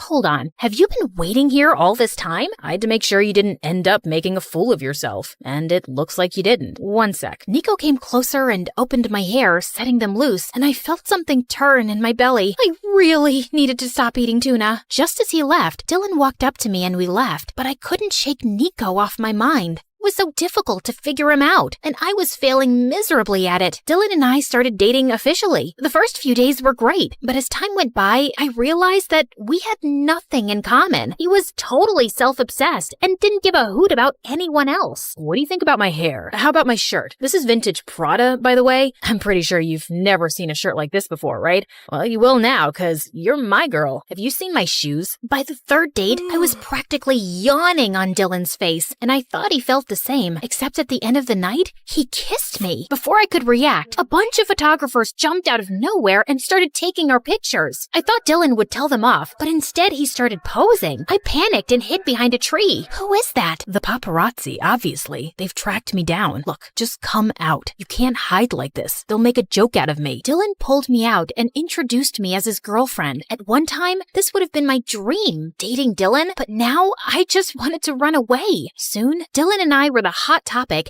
and everyone wanted to know about the poor girl he was dating. We were constantly getting interviewed, and it was exhausting. Does Dylan snore while sleeping? Do I look like his mother? How am I supposed to know? Are you dating him because he's rich or because he's very rich? Are you talking like this because you're dumb or because you're really dumb? Calm down, babe. We fell in love. Although I must say, Nico tried his best to sway her. She's so pretty, I wouldn't blame him. And he always wants what I have. Obviously, I'm better, and that's why we're together. That's not true. Nico... Oh, look at the time. I'm late for practice. Before I could say more, Dylan rushed us out of the interview. Why did you lie about Nico and me? He'd be so upset. You think I care? And you're supposed to be my girlfriend, so you should be on my side. I didn't know we were choosing sides. I thought you guys were a team. Team? Nico's anything but a team player. He's nothing like what he seems. You aren't either. With that, I slammed the car door and left. I was furious at the way Dylan was behaving, and I knew in my heart that I didn't want to be with him. I wanted to talk to Nico about it, but for the next few days, every time I tried, he'd make up excuses about being busy with his songwriting and just walk away. Then one day, I was coming out of the grocery store when I noticed Nico sitting in the coffee shop across the street. I was on my way to him when suddenly,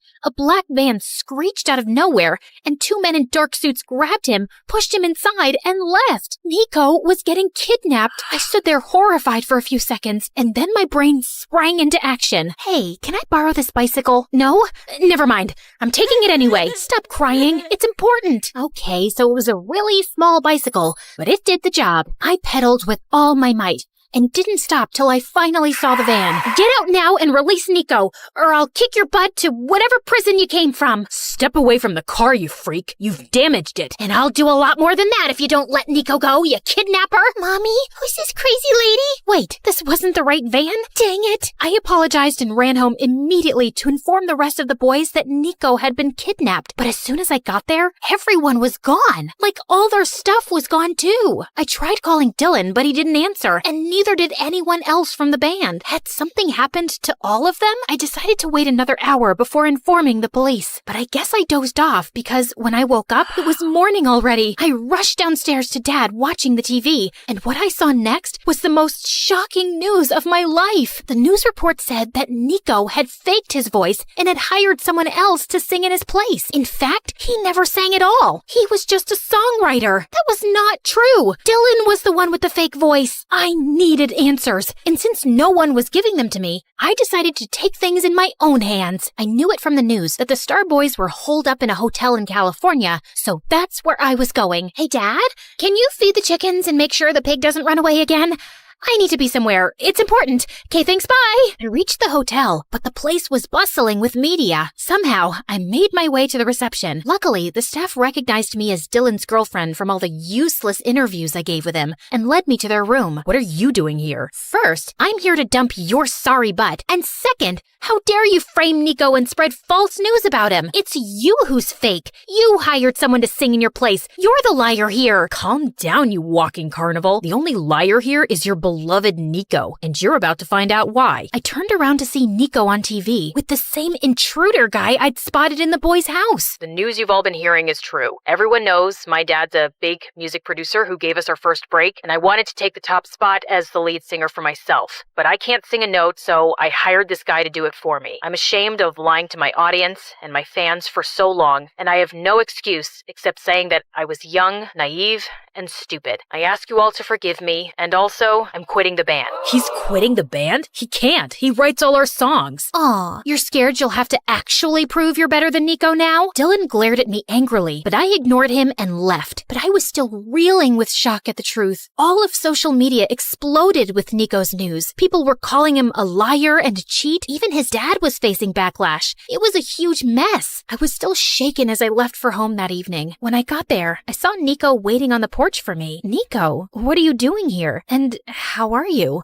What do you think? I messed up big time. At least you're okay. First, I thought you were kidnapped. Then I thought Dylan had framed you. Then I found out you're a big fat liar. It's been a lot to process, man. About that day at the coffee shop, those guys you saw, they were my dad's bodyguards. I messaged Dad that I wanted to come clean, and he came down here immediately to talk me out of it. And that's all. I wasn't getting kidnapped. But yeah, you're right. I am a big fat liar. But Nico, why did you lie? Because I was stupid and spoiled and wanted popularity. And then I got addicted to it. But over time, it can become a huge burden living a lie. You feel like you've lost yourself. And then I met you, and you're the most original person I've ever seen. You inspired me to be more myself. And I should have never asked you to change for Dylan. Yeah, I'm an inspirational person. People tell me that all the time. In fact, when I was a kid... I'm still talking? Sorry, go on. Wait, I'm feeling a little itchy. Can you please scratch my back for me while you talk? What? Fine. Basically, what I'm trying to say is that I like you, Zoe. I did almost from the start, but you always had your heart set on Dylan, so I stayed quiet. And now I think it's too late. What's late? Oh, you mean your confession? You know why I keep a half-eaten banana in my pocket, Nico? It's because I'm always prepared for the worst. And also because I'm always hungry. Anyway, the point is, I like you too, Nico. And I wish you would have told me the truth. But it's not always easy, and I get that. I think you were really brave to do it publicly. I mean, your career's tanked, but it was an admirable thing to do. So, you're saying you forgive me? Well, depends on how good of a kisser you are. Let's find out, shall we?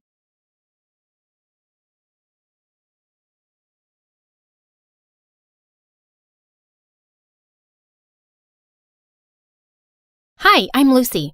Get some popcorn and settle down because my story is bonkers. Don't forget to like and subscribe to MSA. My childhood was crazy. Mom was super strict and was always breathing down my neck to make sure I followed all her dumb house rules.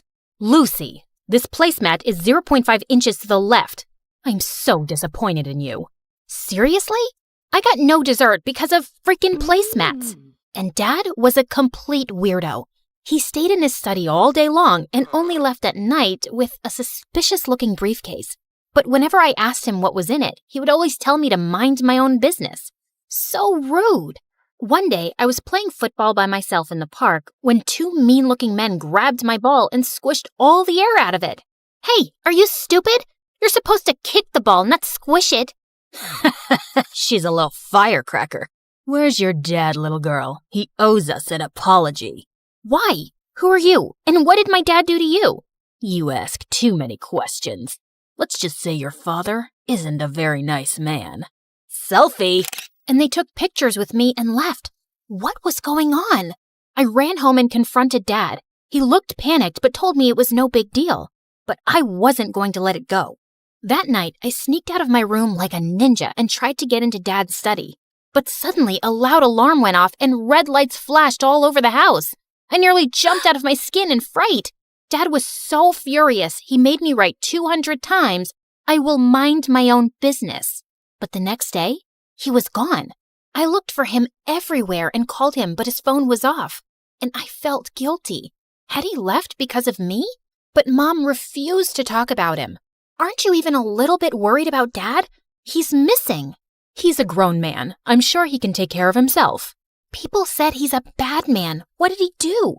What have I told you about listening to idle gossip? And straighten your back. Ugh, she was the worst. Rather than go to the police and file a report, she moved us to a new city. I was so mad at her that I stopped showering for a week. Then I accidentally smelled my own armpits and nearly fainted, so I finally took a bath. But I stopped doing chores according to her ridiculous rules. Lucy, I told you to dry the laundry, not dye it. Oops. But I was only getting started.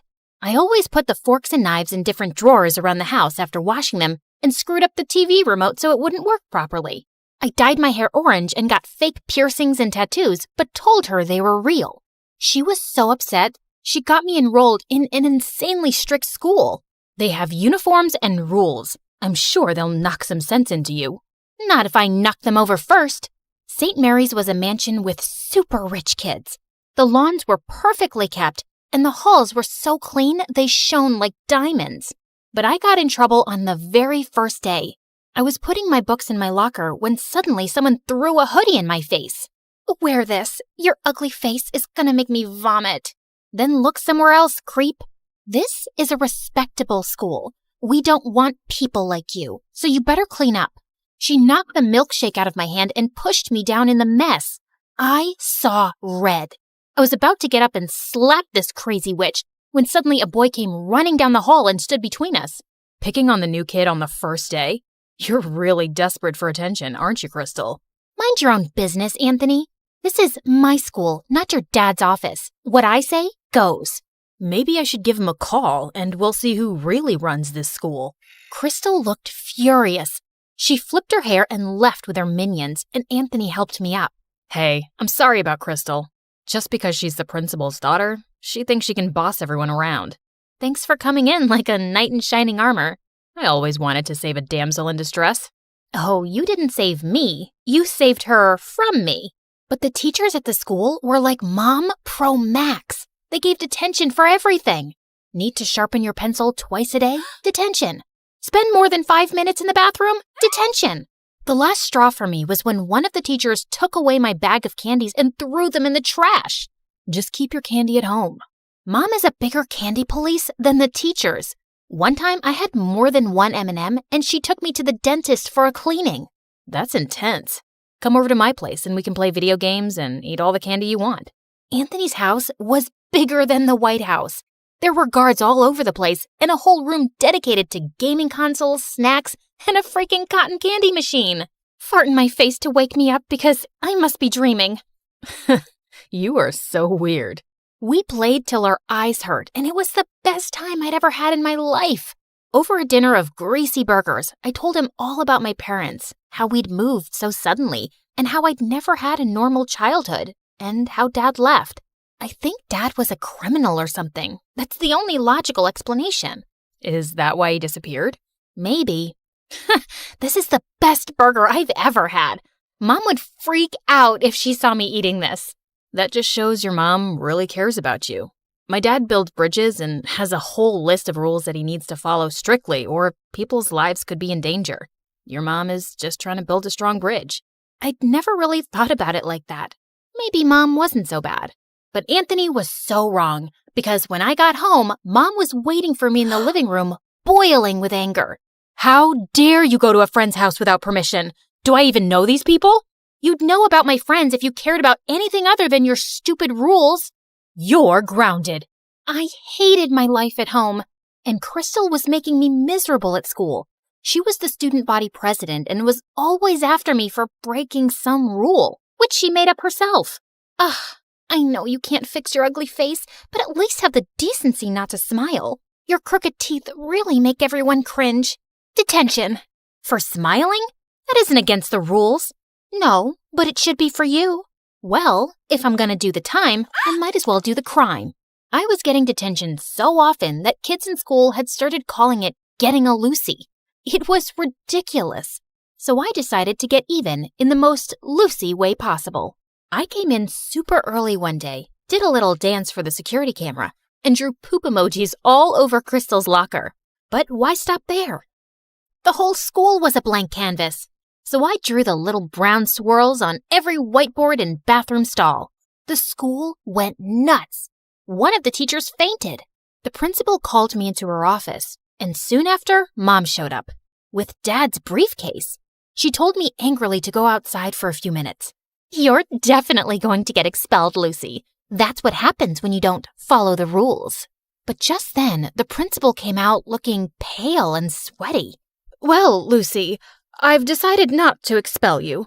I can see you don't do well with rules, so maybe we can relax a few and make learning easy for you. What? I was shocked, but Crystal had a full-blown meltdown. This loser drew poop all over my locker. She can't get away with this. I want her out, Mommy. Kick her out. The principal had to drag Crystal into her office because she was kicking and screaming like a 5-year-old. And Mom grabbed my hand and took me home for the day. What just happened? What did you say to the principal? Did you threaten her? What's in that briefcase? That's none of your business. Just keep your head down at school. I saved your butt this time, but it won't always work. No, maybe you're a criminal just like Dad. I don't trust you at all. I won't do anything you ask until I know the truth. I ran out the door and went to stay with Anthony. It was the only place I felt safe. Mom kept calling, but I ignored her calls. The next day, people in school were looking at me like I was some kind of hero. One of Crystal's minions actually dusted my locker and opened it for me, while another girl brought me coffee and offered to carry my books. What's going on here? Why are you guys doing this? Because someone finally put Crystal in her place. She's no longer the student body president thanks to you. We were all so tired of her being mean to us. Aw, shucks. But I didn't really do anything. Thanks for the coffee, but you don't have to do this anymore, okay? Life was pretty sweet after that. The teachers left me alone, and Crystal's day of ruling the school halls was over. She was always glaring at me like she was planning something evil in that petty brain of hers. And a few weeks later, I found out what. Someone had spray-painted poop emojis on every teacher's car and left a giant cat turd on the principal's windshield. Don't look at me. I didn't do it. Then who did? You're such a witch, Lucy. Everyone tried their best to make you straighten your ways, but you're a lost cause. Once a criminal, always a criminal. You take that back. You're a criminal. I slapped Crystal so hard that her contacts fell out. I was expelled on the spot, and the teachers reported me to the police for destroying their cars. My case was being investigated, and I was probably going to end up in juvie. But I wasn't a criminal like Dad, and I had to prove my innocence. So that night, I sneaked into the school's security room and got all the camera footage on a USB, and then ran to Anthony's place. Lucy, what happened? Why did you do that to all the teachers' cars? I didn't. Someone's framing me, and I'm going to find out who. We used his laptop to look through the videos, but there were hours and hours of it, and I was getting sleepy. I went to the bathroom to change into my pajamas, when I saw something that made the hair on the back of my head stand up. Hey, Lucy, I think I found the footage, but it's no good. The person's wearing a hoodie and a mask. I don't think you'll be able to prove it wasn't you. And that's exactly what you wanted, didn't you? I threw the hoodie and mask in his face. They had the same spray paint stains as the one used to make the emojis. He looked shocked at first, but then an evil grin spread on his face. No one is going to believe a nobody like you. They shouldn't have believed your dad either. What are you talking about? What does my dad have to do with any of this? He has everything to do with this. When you joined the school and I read your name, I knew you had to be that nosy journalist's daughter. Journalist? Stupid, naive Lucy. Doesn't even know anything about her own parents. Yes, he found some stupid evidence against my dad for fraud and ruined his reputation. He sent him to prison. And now I'm going to send his precious daughter to jail. Just then, the door slammed open and the police rushed into the room. Anthony, you're under arrest for property damage. What? It was her. You have no proof it was me. Actually, you slipped up. I have a dashboard camera in my car, and that caught your face when you were ruining it. Lucy, are you okay? Suddenly, Mom came into the room, and I was so glad to see her. I gave her a bear hug. I was so scared, Mom. Anthony told me some weird stuff about Dad. He's a journalist? Yes, sweetie. He is a very brave man who exposes criminals and bad men in the government. People are always trying to harm him, so he had to leave the country. And that's why we moved, to keep you safe. But how did you know I was here? I know I'm gonna sound like a psycho stalker, but I got your phone tracked. You weren't picking up and I was worried about you. The minute I saw Anthony's last name, I realized who he was and I knew you were in danger. I am so glad you stalked me. I didn't realize you were living with so much stress. And tell me now, Mom, what's up with the briefcase and how'd you scare the principal? It has your father's research and proof that he's used to expose people. I told your principal I had dirt on her. Do you? Nah, but it scared her enough to let you stay on in school. But you don't have to go back there. We can find you a better school. That's okay. The kids aren't half bad there. But when can we see Dad? I was thinking we could visit him in the summer. Would you like that? I would love it, Mom.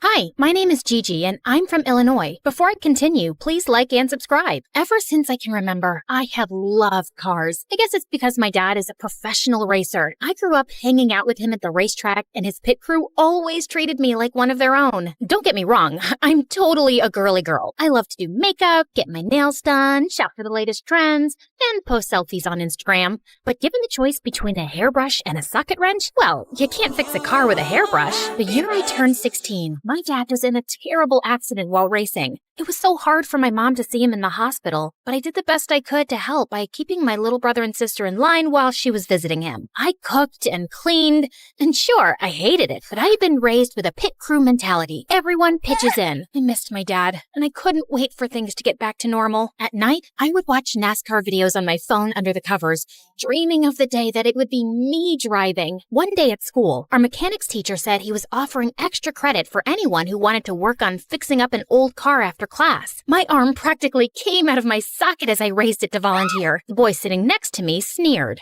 But you're just a girl. I took a wrench that I had in my zini purse and slammed it on his desk. Okay, flyboy, what kind of wrench is this? I was mad, but even though he was dressed in retro style, I couldn't help but notice his wavy blonde hair and steel blue eyes. He was kinda gorgeous. It was like I was watching a unicorn flip his mane in slow motion. I bet you're all thinking, focus girl, this guy is trouble with a capital WTH. And then he answered as if he was teaching me something. Torque wrench. I can show you how to use it if you need a lesson. Oh, no, he didn't. The only lesson to learn here is how to get up from the floor when I knocked you out. The whole class laughed at him. He pushed his chair back and got in my face. Are we gonna fight? The class started cheering. Did they really want to see me fight this gorgeous, annoying unicorn? Hold on, was this guy my nemesis? Smart, gorgeous, and into cars? Just like me? The teacher stepped in front of me before anything could happen while he stormed out of class. I was sent to the office, and he got away. So unfair, right? As I was sitting in the office waiting, I spied him on the football field through the office window. His hood was up, but I knew it was him. I saw him hand another boy a small package in exchange for money. I had no idea what he was up to. I only knew that this is my school, and I had to protect it from bad guys doing shady things. Since you're an honor student, I'm letting you leave this time, but I don't want any more messes, and I will talk to Diego about this later. I thought if the principal wasn't going to take this seriously, I was going to figure out what this guy was really up to. After my next class, I was talking to some cute boys about our favorite subject, NASCAR, and they invited me to go dune buggy racing with them that weekend. Diego must have heard as he walked by. Dune buggy? I guess you can't drive a real car.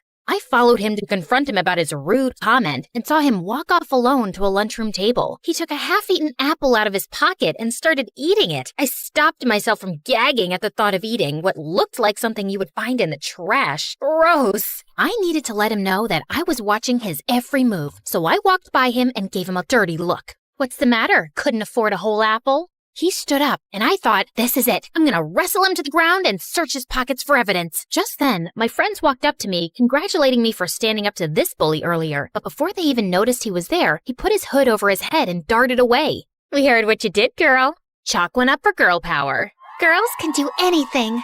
I was loving all the positive attention. I was, after all, the hero of this story, but I couldn't believe he didn't challenge me. I expected more of a fight from my mortal enemy. I was thinking that was the end of it. But the next day, I saw him leaning on a locker and talking to another boy and whispering. As soon as they saw me, they stopped and walked in the opposite direction. My spidey senses were tingling. After school, I waited, hiding under the bleachers to follow him home. I had to see for myself what the deal was. My phone rang, startling me, and I nearly jumped out of my skin. It was my mom. I whispered so that I wouldn't give away my hiding spot. Hi, Mom. I'm kind of busy right now. She asked me to pick up groceries on my way home. I wanted to go to the library. Can I do it after? I felt bad lying to my mom, but I needed to have time to confront this worm, Diego. He came out the back door of the school, walked across the field to a hole in the fence, and slipped through. Gotta go. Love you. I followed him. And as I hid from sight, I saw him walk up to this small, broken-down house. 3 little boys came running out to hug him. It was the first time he smiled all day.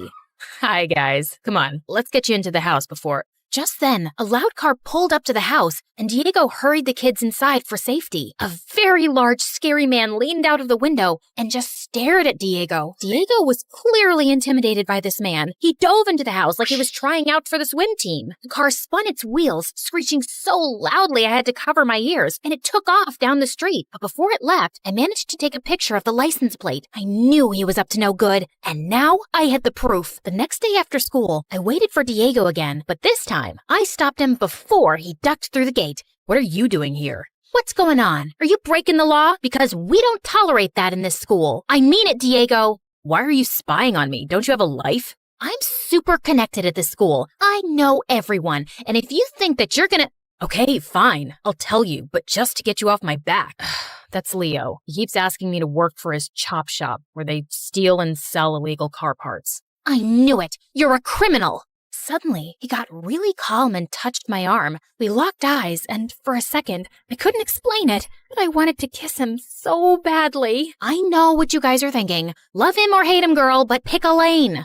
No, my dad worked for him as a mechanic, but when he found out that Leo was a criminal, he quit. And now he harasses my family all the time because he knows we're poor, but I always say no. My dad raised me better than that. My mouth fell open like the Grand Canyon. I guess I never thought about him having good parents. I felt like the crumbs in the bottom of a toaster. I wish I could take back all the mean things I said, but instead, I kissed him. Yeah, I was as shocked as you were, and I was the one doing it. Are you crazy? First you embarrass me in class, then you follow me around like TMZ, and now you want to be my girlfriend?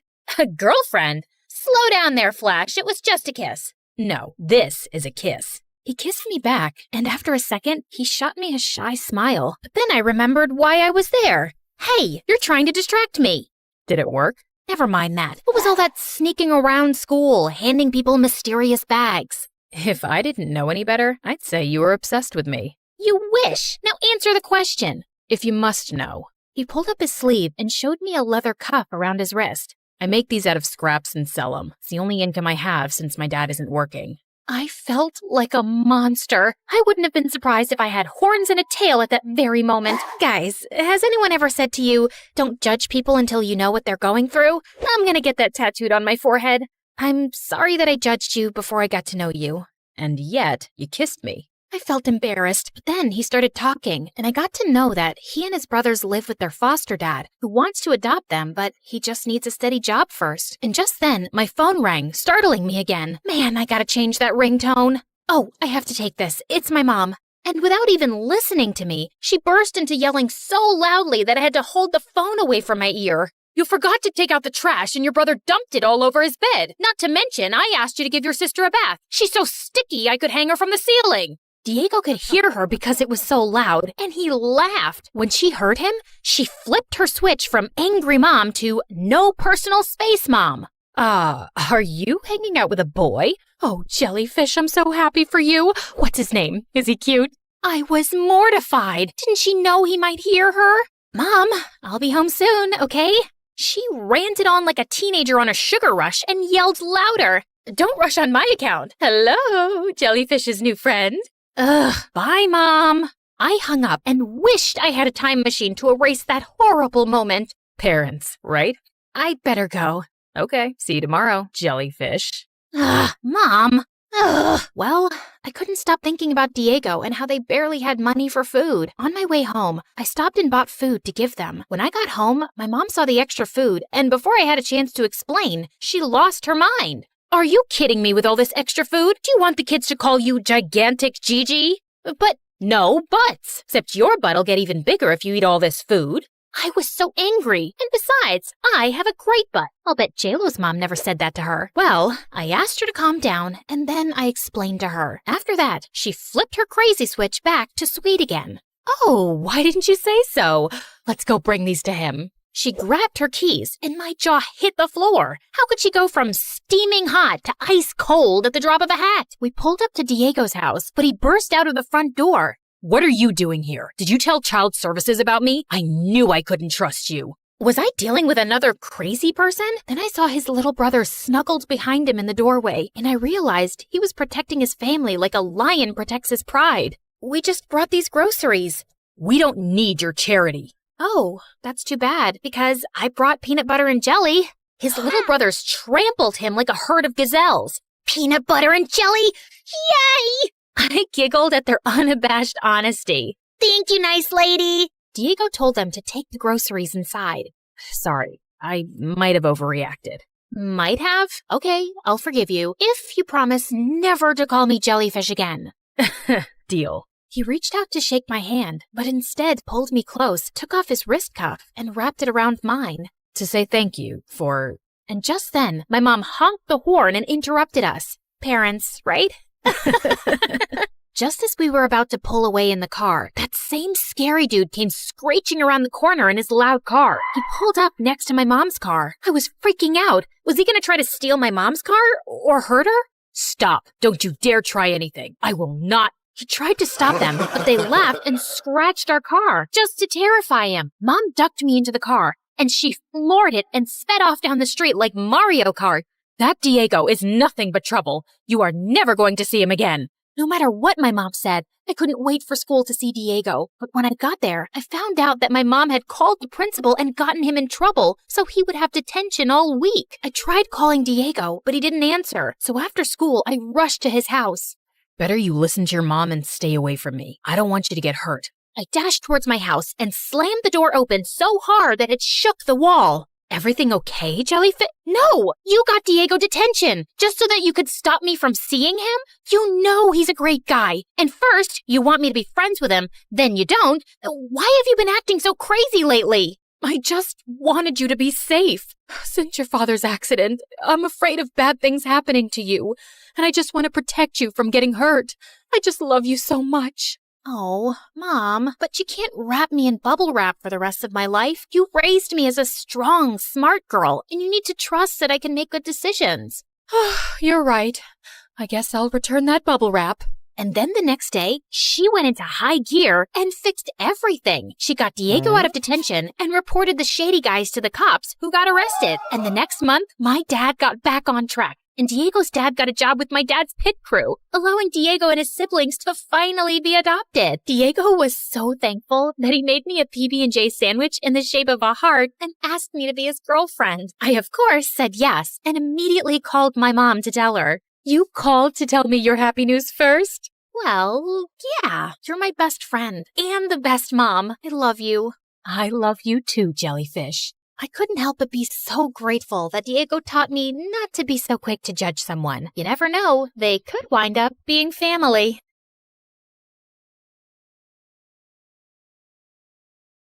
Okay, if you hate everything and my car so much, why don't you just get out? This isn't funny. It's freezing, and it's dark out. Is this a joke? Does it look like a joke? Call an Uber. My jaw dropped as he sped off. I was waiting for the driver when I suddenly heard glass shattering and a loud alarm. I looked behind me and saw a man in a dark hood running out of a jewelry store. We both froze. Hi, I'm Layla from New York. Before I tell you the rest, don't forget to like and subscribe. I had a perfect family. I grew up in one of the most expensive penthouses in all of New York City. We had a personal chef, designer clothes, everything. My dad was the president of a huge company, and he loved my mom and I more than anything in the world. We had it all. But when I was 5, my life turned upside down when my mom left, and my dad started spending all his time at work, and a few years later, he married Gwendolyn, who was some random supermodel, and they started jetting off to exotic cities for her work every weekend. At first, I hated how they left all the time. I even tried going with them once. All packed up for the trip, Daddy. Oh, Layla, you didn't really think you were coming with us, did you? Tomorrow's my 7th birthday. Right. The housekeepers will make you the biggest cake you've ever seen. Toodaloo! But as I got older, I got used to them being gone for weeks, and eventually, I totally loved it. Who needed actual parents when you had their credit card? An empty house meant having epic karaoke parties, movie marathons, and makeover parties whenever I wanted. My parents didn't care as long as no one broke anything that cost more than $10,000. Having the best party house in an elite private school was like being royalty among royalty. Oh my god, Layla, your party this weekend was incredible! When's the next one?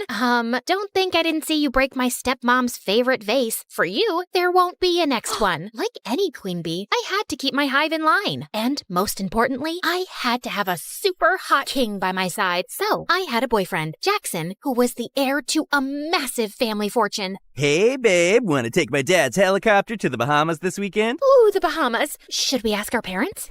Good one. We even won prom king and queen 2 years in a row. I mean, it's not like it was a surprise. Life was totally perfect. But when I was 17, everything changed. Jackson was driving me home from dinner one night, and we got into the dumbest argument. He was always throwing tantrums. Okay, if you hate everything and my car so much, why don't you just get out? This isn't funny. It's freezing, and it's dark out. Is this a joke? Does it look like a joke? Call an Uber. My jaw dropped as he sped off. I was waiting for the driver when I suddenly heard glass shattering and a loud alarm. I looked behind me and saw a man in a dark hood running out of a jewelry store. We both froze. He was turning to run when a huge gust of wind blew his hood off. I immediately noticed this huge scar on his forehead. Luckily, the alarm must have called the police. The flashing lights and sirens sent him running. I told the officers everything. They dropped me off at home. Jackson didn't take my call, and I had to sleep with all the lights on. The next morning, I woke up to the sound of someone banging on my door. It must be Jackson, begging for forgiveness. Surprise, surprise. You better have a whole bouquet of flowers for me. You're not Jackson. 2 giant men in dark suits with gold badges were standing at my door. FBI, Layla, you need to come with us now. Is this about last night? I told the police everything. The man you saw is some psycho who's connected to robberies all over the city, and he's extremely dangerous. We've already contacted your parents. With your family's high profile, we're putting you in witness protection. Witness protection? Doesn't that only happen in movies? You'll be living with a new family in a discreet location until he's captured. He barely saw me. My dad will never allow this. Dad? Wait, what? Can't you just come home to protect me? Apparently, Gwendolyn signed all the paperwork and sent it to the FBI that morning without even asking me first. You can't do this to me. I wasn't even allowed to say goodbye to my friends or take my phone. And I dozed off in the car until we pulled up to a small house in the desert. A woman and a little girl stood at the door waving and holding up a handmade sign. Eunice? Who is Eunice? Welcome home. Miss Celia will tell you everything you need to know from here. Good luck. Walking into the house felt like the beginning of a nightmare. Everything was so old. Even the floorboards were creaking under my feet. I know this is probably a lot for you, Eunice, but we're here to make you feel like home. Okay, but where's the rest of your house? I can't believe I have a pretty big sister.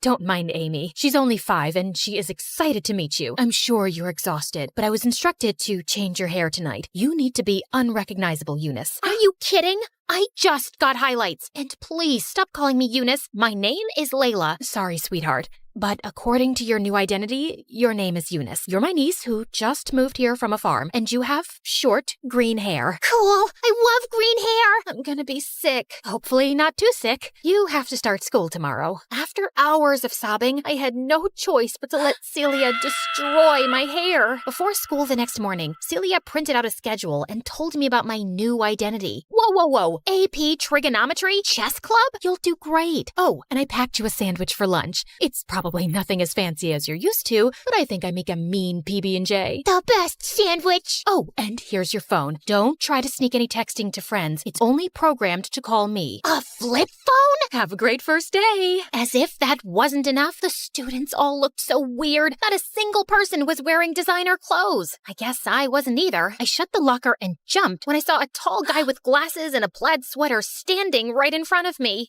Who are you? Hi, I'm Edward. Eunice, right?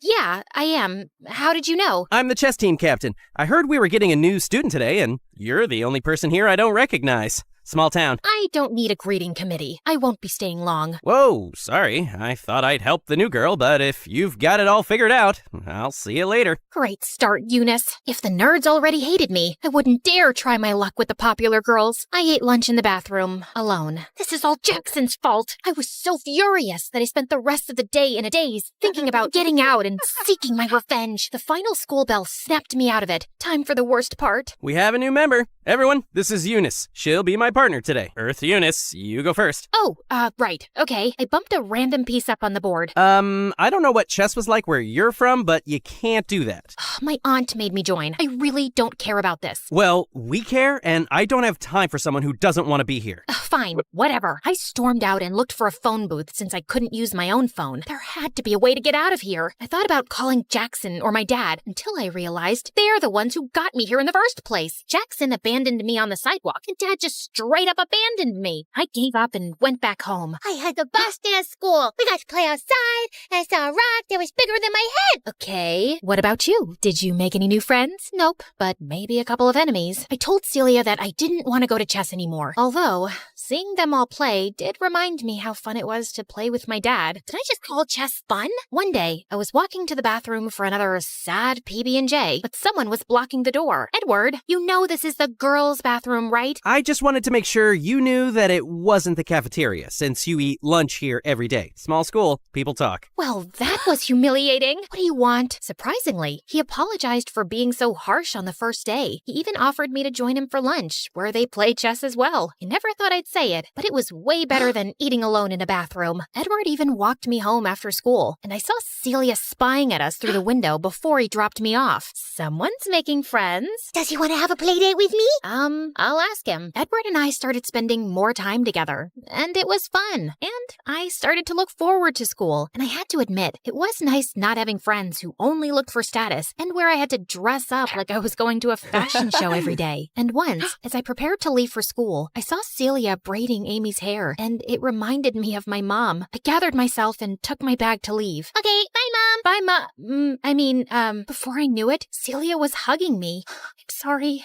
My tears are getting your shirt wet. It's just that my real mom was the last person to actually take care of me. We don't have the nicest things, but we have a lot of love to give, and we love you. Yeah, you're my sister. I pulled Amy in with us. I could have stayed there all day. I was so happy. Even in school, after weeks of practicing with Edward, we were finally ready to have a real match. I asked Celia if he could come over to play at the house after school. The FBI agent said as long as I kept my cover up, it was fine. Hi, Edward. We heard a lot about you. I cleared off the table for you guys to play. Edward, are you staying for dinner? I don't know why that made me nervous, or why my mind suddenly flashed to Jackson. Please, does Jackson deserve loyalty after what he did? Yeah, he will stay for dinner. Edward beat me, of course, but the real fun was watching him with Amy during dinner. Rock, paper, scissors! I win! Was he always this cute? After dinner, Celia let us walk to get ice cream so Edward could show me around more. He wanted me to see the fountain he made wishes in as a kid, but right as we were about to throw coins in, something stopped me. Wait, do you hear that? There's a rustling sound. Edward stepped in front of me, and that's when I saw a dark figure, and my heart raced with anticipation of the man with the scar to come out and... Jackson? What are you doing here? Layla, I felt terrible for what I did, so I came to rescue you. You're not safe here. You know this guy? Wait, why is he calling you Layla? Well, I'm not really allowed to tell you. Is this real? My ex-boyfriend and my... I don't even know what. Quick, read this. Someone dropped it at my door a few days ago, and I've been looking for you ever since. Tell Layla I found out her new identity. I know all about the mom and the little girl, and I will find her. He found me, the psycho with the scar. I hired an investigator to find you. The FBI said we could fly to one of my dad's islands until it was safe. The helicopter is waiting. I'm never one to run from a fight. But what about Celia and Amy and Edward? As long as I was here, they were in danger too. I'm sorry, Edward. I have to go. Jackson grabbed my hand and we ran. I couldn't bring myself to look back. Before I knew it, we landed in front of one of Jackson's beautiful island mansions. Ah, look at you. You need a proper makeover, and these green hairs look like snot. You belong to me. Yeah, I mean here, not in some middle of nowhere loser town. I think I need to lie down. Jackson got me new clothes, fixed my hair, and even brought his personal chef to cook us 5-star meals. Wasn't this what I had been missing? So why did I keep thinking about Celia and those silly peanut butter sandwiches? You can at least say thank you. I'm basically your hero. I didn't really mind living there, you know. Very funny. Our dinner was interrupted by someone pounding on the door. Jackson jumped out of his chair to look out the window. Oh no. FBI, open the door. FBI? What did you do? He tried to block me, but I pushed past him to open the door. Good, you're safe. Celia thought something terrible happened to you. We've been looking for you for days along with your dad. We asked him to wait for you at home. But Jackson said I showed them the letter. Miss, the man you identified has been on trial for a few days. We were waiting until he was in prison to tell you it was safe to return. There's no way he could have written that letter without us knowing. I can explain. Jackson, you ruined everything again. I had a family who cared about me, friends who wanted me for more than just parties. Why do you even care? You got me into this mess. Because no one walks away from me. Only I can decide that. I am Jackson St. Germain. I always get what I want, and I still want you. Walked away? I was in witness protection. I didn't even have a phone. You're insane! The agents had to put Jackson in handcuffs to put an end to one of his famous tantrums. Get him out of here. The FBI told everyone I was safe and took me back to my penthouse in New York. Walking through the empty rooms, I thought about Celia and Amy, and I suddenly understood the difference between a house and a home. My baby Layla, I'm so sorry for not being here with you all this time. I can't go back to the time that has passed. I know I was so focused on work because I was trying not to miss your mom, and I didn't realize how much you had grown up.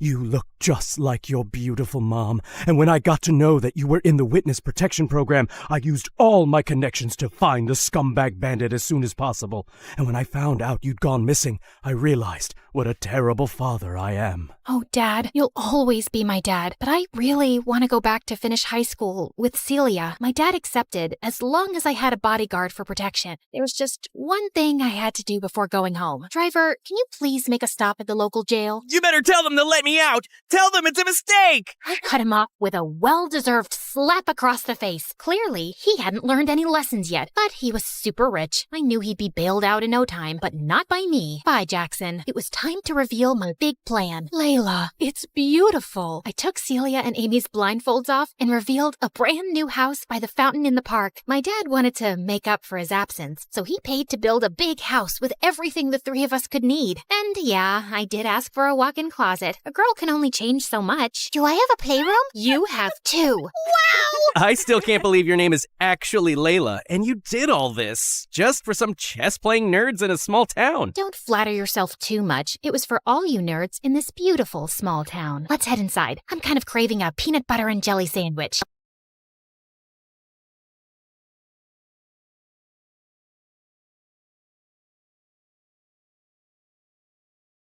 Hi, Hi, I'm Catherine from Arizona. Please like and subscribe. When I was born, my parents were very young. Dad was an inventor and Mom was an aspiring model. Mom spent most of her time at auditions and fancy parties, while Dad and I stayed home in his lab. The two of us would go from business to business trying to sell Dad's inventions, but no one ever bought anything. I love that Dad let me help with his experiments, even though I was clumsy. Like once when I was 7, I tripped over my shoelace and ended up spilling some beakers, and the whole lab stank of rotten eggs. Nobody could pass by our house for a week without gagging. Another time, I left a burner on the lab and went to the park, and by the time I returned, I found a fire brigade outside the house. Mom was furious when she came home, but Dad always had my back. He was the sweetest, but Mom fought with him over everything, especially the fact that he didn't make enough money. And then one day, Mom just left with her new friend. Dad said she was going on a business trip and would be back soon. Well, Mom never came back, and Dad did his best to keep me happy. Once when I was 9, we were at the supermarket and Dad picked up the last bag of marshmallows when suddenly a lady started yelling at him. Hey, I was about to take that. Give that to me. Ma'am, I picked them up first. So what? I saw them first. Don't you have any manners? It's ladies first. Dad gave the bag to her, but I was furious. He was just too nice, and I had to protect him. Plus, there were marshmallows on the line. I acted nice and offered the lady some gum. And seconds later, the witch started to scream. It was a spicy gum that made your mouth feel like it's on fire for 10 hours. One of my favorite inventions. Dad and I kept working together, and by the time I was 12, we had developed something spectacular. He sold our invention to a huge corporation, and overnight, we became millionaires. We moved into a huge house, and Dad started his own company. But I couldn't help noticing that sometimes he was really sad. What's wrong, Dad? Nothing, honey. I'm totally fine. Then one day, a magazine named him the city's most eligible bachelor, and suddenly, he was going on dates every weekend. I was jealous. For so long, it had been just the two of us. But Dad seemed happier. Dad had always homeschooled me, but now he was too busy. So I started school for the first time in 9th grade. We had a test in science class soon, and I turned in my exam in 5 minutes and got all the answers right. My teacher, Mr. Johnson, swore I cheated. I didn't cheat. I studied the chapter last night. I stood up and recited everything from the chapter word for word. Mr. Johnson was stunned and immediately apologized. After that, he was much nicer to me and even asked me to assist in class. Soon, I was even tutoring kids after school, and people called me a genius.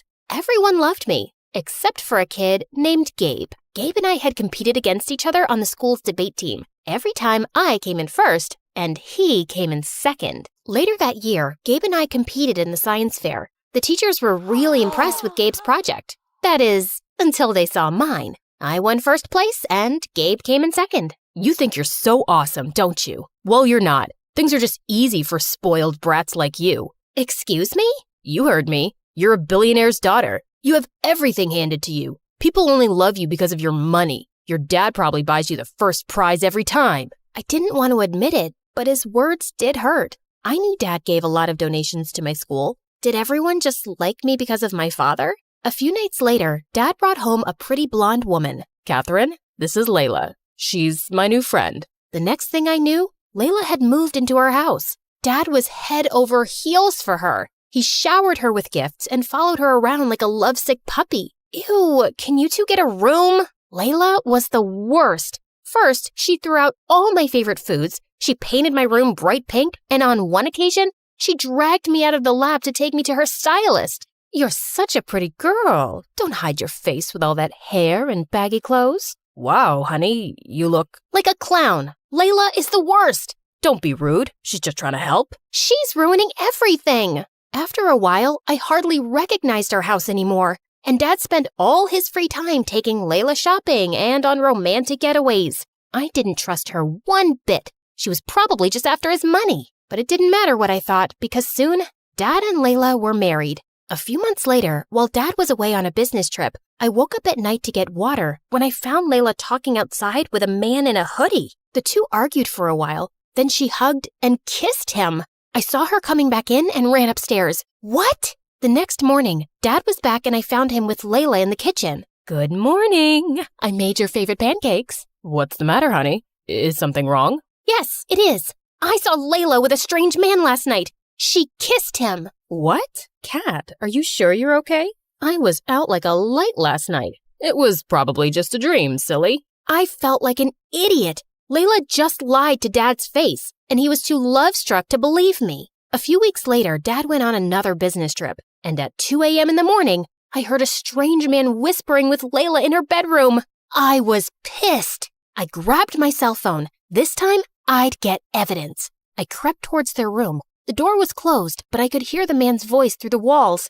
I pressed record and sent the audio to Dad. The next morning when Dad returned, he and Layla confronted me. Are you spying on Layla? Dad, she's cheating on you. I sent you the evidence. I left the television on, Kat. That's what you heard. I love your dad. I'd never cheat on him. That wasn't the television. It was another man. I swear. She's a liar. I am so disappointed in you, Catherine. She's done nothing but be nice to you, and you've treated her horribly. You need to accept that Layla and I are together, and your lies won't change that. Dad grounded me for a week. After that, I didn't say a word about Layla's late-night excursions. If Dad wanted to be with a cheater, so be it. I focused on school and preparing for the next big debate competition, but I noticed that Gabe wasn't there. He wasn't my favorite person, but I started to worry when a few weeks passed and none of the teachers or students knew why he was absent. Then I remembered that Gabe worked at a local deli after school. One afternoon, I decided to stop by the deli. I saw Gabe at the counter looking like he hadn't slept in days.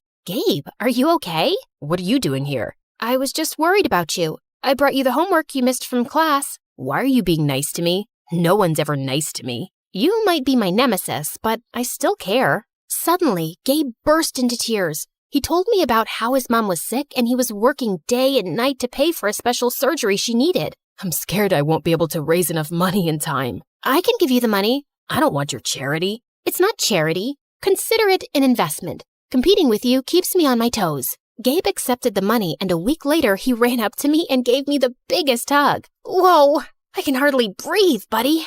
Mom's surgery was a success, and it's all thanks to you. Also, I'm sorry, Catherine. It's not true that you win everything because you're rich. You're just better than me, and I know that. Soon, Gabe and I started spending all our time together. We studied together every day, texted late into the night, and sent each other our favorite MSA videos. I was happy being at his place anyway because I wanted to avoid Dad and Layla as much as I could. One day as we were walking home, he was unusually quiet. What's wrong? You look like you swallowed a lemon. I don't know how to say this, but I was thinking, just contemplating if maybe you would consider or like to, Just spit it out, man. Do you want to go with me to the winter dance? Oh, I don't know. That might not be such a good idea. It's okay, I get it. You'd rather go with some rich, cool guy, not a poor nerd like me. No, I don't care how much money you have, and we're both nerds, duh. It's just that I'm a horrible dancer. I'd probably embarrass you. You'd never embarrass me, Catherine. You're perfect. Then Gabe kissed me, and it was so romantic. That weekend, Gabe came to pick me up in his mom's car for the dance. Gabe walked up to Dad to meet him, but Dad ignored him and pulled me to the side. Are you sure you want to go out with this boy? He drives that piece of junk, and it looks like he pulled out his suit from the trash. Dad, what is wrong with you? I like him. He's a sweet guy. And since when do you care about how much money someone has? You were never this way before. Not until you met Layla. Don't drag Layla into this. You're my daughter, and you deserve better than a poor loser.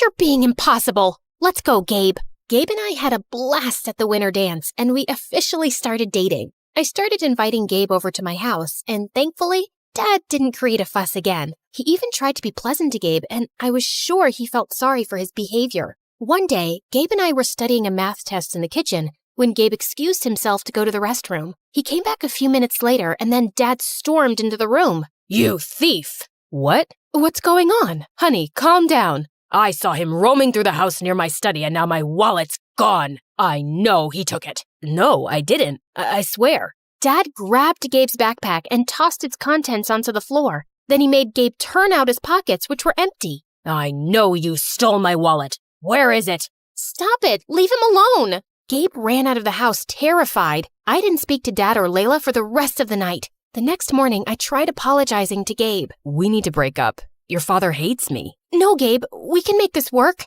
No, we can't. You're a millionaire and I'm poor. Your dad'll never accept me. I love you, Catherine, but I can't do this. I have my pride too. After that, Gabe didn't speak to me again. He blocked my calls, and when I went to his house, his mom said he didn't want to see me. Days passed and I focused on my studies, but I still missed Gabe and felt so angry. Catherine, your father is upset that you've been ignoring him completely. He didn't mean what he said about Gabe. The things aren't always what they seem. He's been under a lot of pressure at work, and I don't care about your excuses, Layla. All I know is that my dad was amazing and we were happy till you came along, and now he's changed and everything's awful. A few weeks later, Dad and Layla had their anniversary, and Dad made dinner reservations for us at a fancy restaurant. I said I didn't want to go, but Dad looked upset, so I reluctantly agreed. I was getting ready and decided to wear my favorite diamond necklace, which was in Dad's safe. I went into Dad's office and opened his safe, and inside there were suitcases full of money,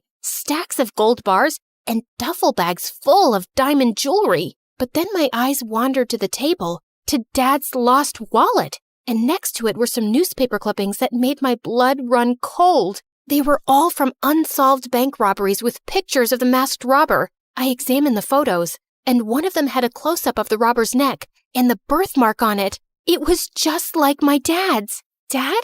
What's wrong, honey? I showed Dad the newspaper clippings. This is you? How could you do this? What? No, I don't understand. This can't be. I didn't. Then Dad fainted and hit his head.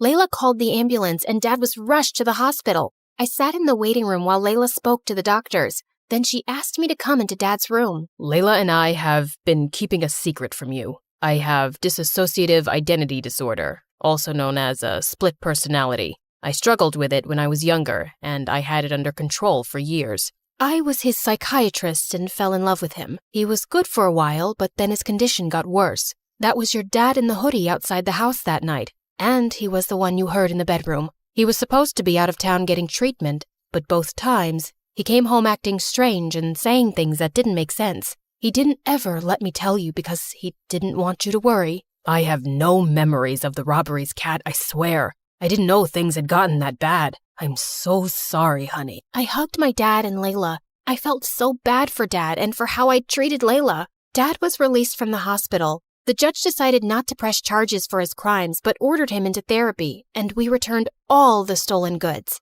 Layla and I supported Dad through his treatment, and a few months later, the doctors released him from the psychiatric facility. And over this time, Layla and I grew closer. One day, when I got home from school, I opened the door to see Gabe and my father standing inside. Layla told me I chased your friend away, and I've apologized for how I treated him. I'm sorry for the pain I've caused you both. I would never stand in the way of your happiness, Kat. Thank you, Dad. Gabe rushed over to me and kissed me, and from then on, he never let me go.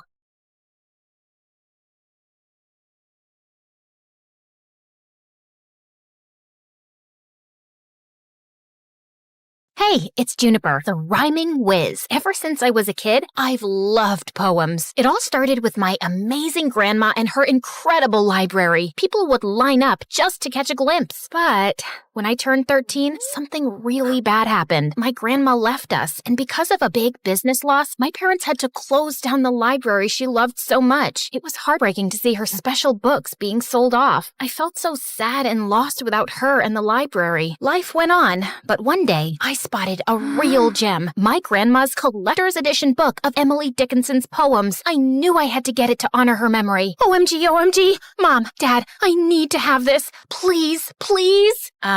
It's pretty expensive. I know you want this because it once belonged to your grandma, but honey, we can't afford this. And you're just 16. Do something fun, like some TikTok dances. Isn't poetry like watching grass grow? I knew Mom and Dad would never understand my love for poetry, so I decided to take matters into my own hands. I took every job I could, from mowing lawns like a boss to delivering newspapers. I was working hard. One day, while I was sweating like crazy, Mrs. Peterson, our neighbor, approached me with an offer I just couldn't refuse, to babysit her toddler son, Tim. But I was a bit unsure. While Tim was as cute as a button, his older brother Jim was a handful. We were in the same class, and that dude had a special talent for getting into sticky situations with his failed magic tricks. But beggars can't be choosers, so I accepted the job. job. So there I was, babysitting like a pro, changing Tim's diapers and trying to keep Jim out of trouble. And one day, Jim called for help, all tangled up in chains while attempting a magic trick. I helped him out of the tangled mess, all the while laughing my heart out.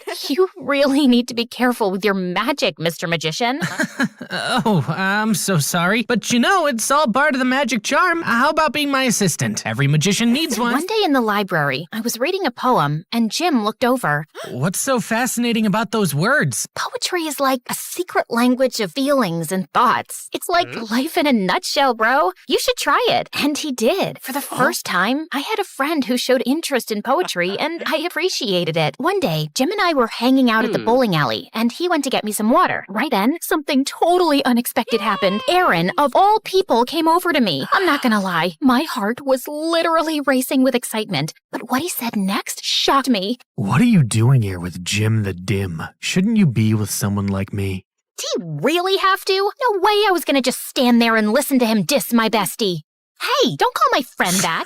Just look. He's so dumb. He couldn't even figure out how to get water without making a total fool of himself. What an idiot. Whatever. At least he's not a jerk like you. Fuck off, Aaron. Once Jim finally returned with a water bottle, he could tell something was up just by looking at my face. Hey, what's going on here? Is he bothering you? Back off, loser. Can't you see we're having a little chat here? She is my friend. If you're bothering her, you're bothering me too. That's right. We're a team, so just back off and let us enjoy. Aaron's face turned redder than a chili pepper at a hot sauce convention as he walked away, and I realized he's definitely not the guy I thought he was. I mean, sure, he's hot, but I should have known better. The dude's got a black belt in meanness. Lesson learned. Next time, check for both hotness and kindness before developing a crush. But the next day at school, when I saw Jim, I was stunned. He had a black eye. What the what? Who did this? It's nothing. I fell from... Don't you dare give me that fell from the stairs. Spill the beans. What happened? I got into a fight with Aaron. He did that? Oh, I am so gonna teach that jerk a lesson. Saying that, I ran to the parking lot where I knew Aaron always hung out with his goonies, and the moment I saw him, I threw a punch at him that left him stunned. You'll regret this, Juniper. I'll make you pay. How? By hitting a girl? You're worse than I thought you were, Aaron. Back off, Jim. It's between Juniper and me now. So, Junie, you think you're tough? Yes, she is. Want to see how tough she is? Let's settle this with a rap battle. Yeah, I know you've been preparing for it. So, Aaron, are you up for the challenge? 'Cause Juniper destroyed you here, and she's gonna destroy you there, too. Bet I will. I'm not afraid of you, Aaron. We'll see about that. But just so you know, if I win, you'll have to go on a date with me. No way. Oh, you will. And if I lose, I promise I'll apologize to Jim in front of the entire school. Fair deal, right? Bring it on. As Aaron walked away with his friends, reality hit me hard. I had just agreed to a rap battle with Aaron, and if I lost, I'd have to go on a date with him. While I would have been thrilled about the idea before, now that I knew Aaron was a jerk, I had zero interest. Jim, I don't know if I can do this. Juniper, you don't have to do this if you don't want to. But think about it. The cash prize is a whopping $5,000. We can split it. You can finally get those poetry books you've been dreaming of, and, well, I can perhaps get that PlayStation 5. My mom's been denying me forever. His words sparked a glimmer of hope within me. Maybe, just maybe, I could pull this off. All right, let's do this. And so, we went all in, writing and rehearsing like crazy. Aaron and his crew seemed just as determined, and we saw them often practicing at the nearby park every day after school. One rainy afternoon, as I was on my way home, I was about to slip in a puddle, but Aaron caught me just in time. Careful there. I didn't need you to rescue me.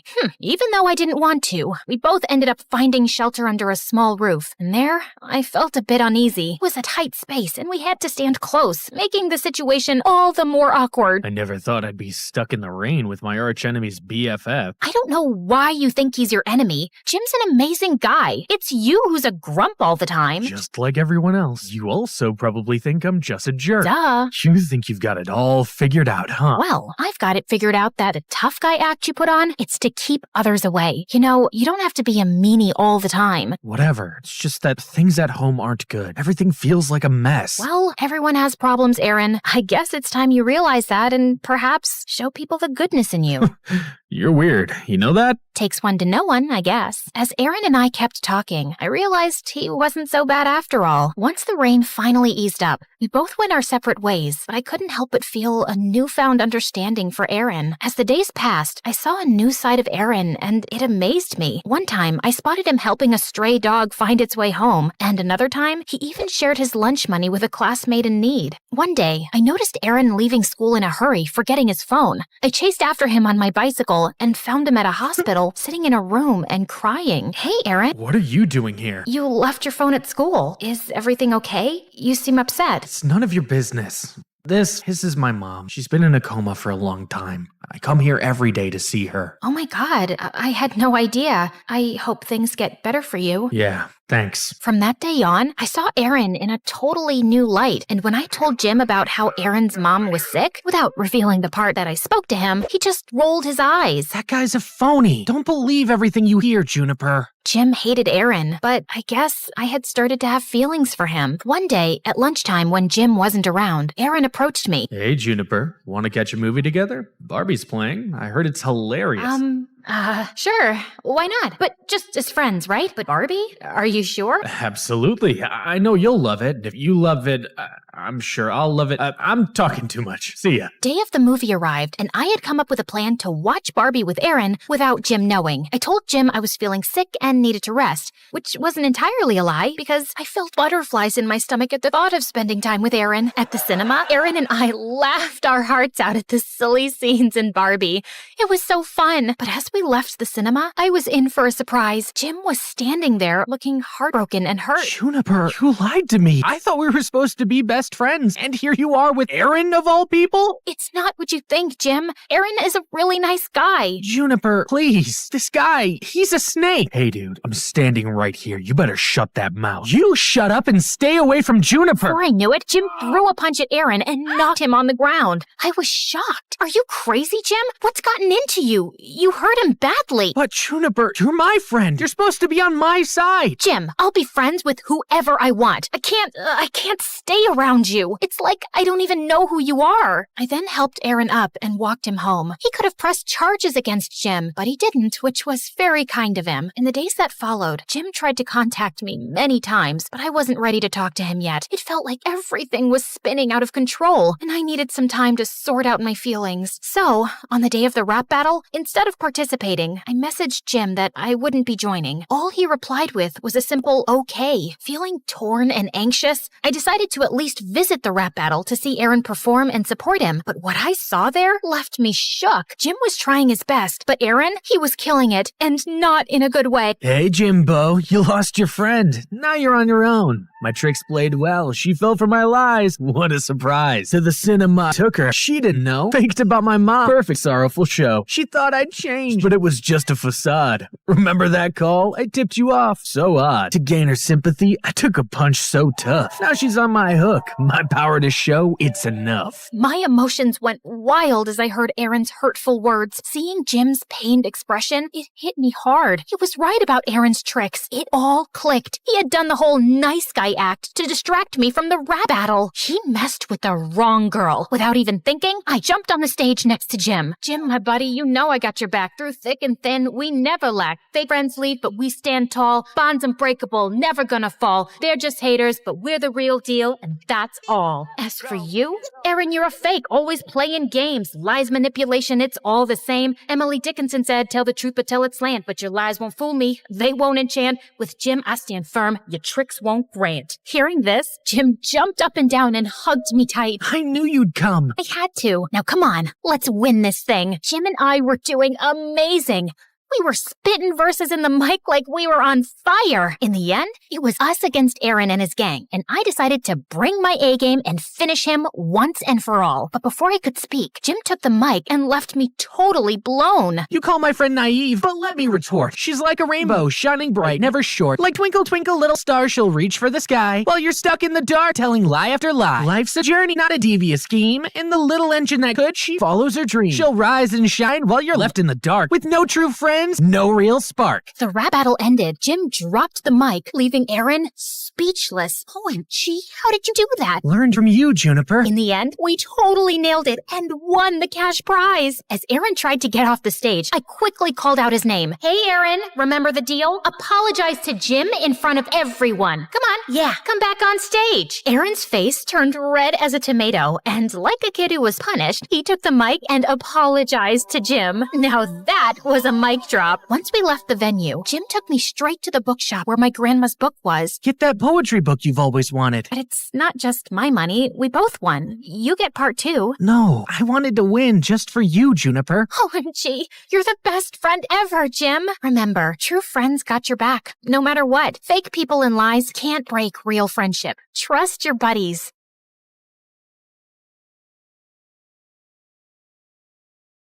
I was just a month into my freshman year at college, and I never in a million years would have guessed that the night I was pinned against the bleachers of the school football field by bullies was the night that would change my life forever. Well, Sydney, you have 2 choices. You can kiss my shoe or lose your hair. I have a rule that I never kiss cheap shoes. Now get away from me. Oh, look, she's gonna cry. I have a lot of practice holding in my tears, and these bimbo bullies weren't gonna break me. Hair grows back. I guess you've made your choice then. After they threw me to the ground, I prepared myself for what was coming, but a voice boomed from behind them. What the hell do you think you're doing? Leave her alone. The girls turned around and sprinted away. The person walking toward me was silhouetted by the field's lights, so I couldn't see him. When he got close and helped me up, I saw who it was, and my jaw nearly fell off my face. Are you okay? Did they hurt you? It was Ian Gallagher, the son of the president. He also just started at my school and was the image of perfection. Flowing blonde hair, a chiseled jaw, and deep green eyes. Other than my pride?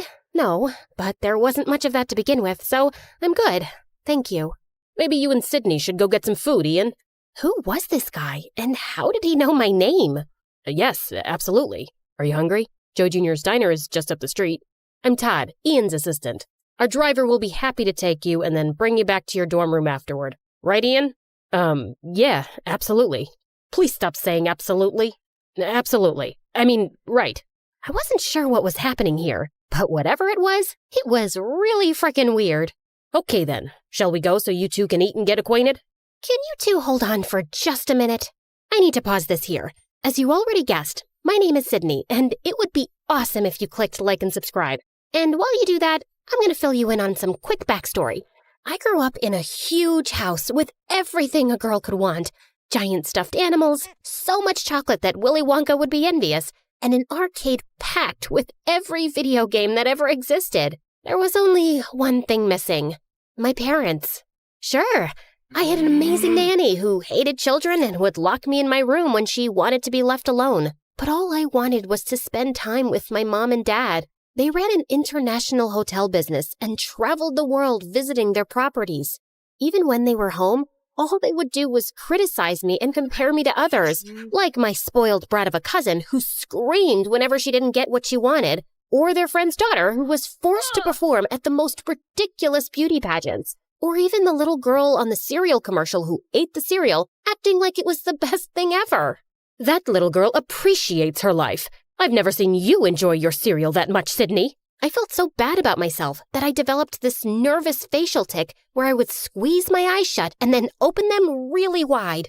Yeah, weird facial tics are like catnip for bullies at school, and when you're the smartest kid in class, it just adds to their joy when they stuff you in the garbage can. So I kept to myself and didn't care about my appearance because there was no point. No makeup, big glasses, and my hair in a bun. I looked like a mini version of the school librarian. Okay, I did have one friend, Monty. We were friends since kindergarten because he was as awkward as me. He was also really smart and had asthma, so he was always walking around sucking on his inhaler. Also catnip for bullies. Okay, that's enough backstory. I think you get it.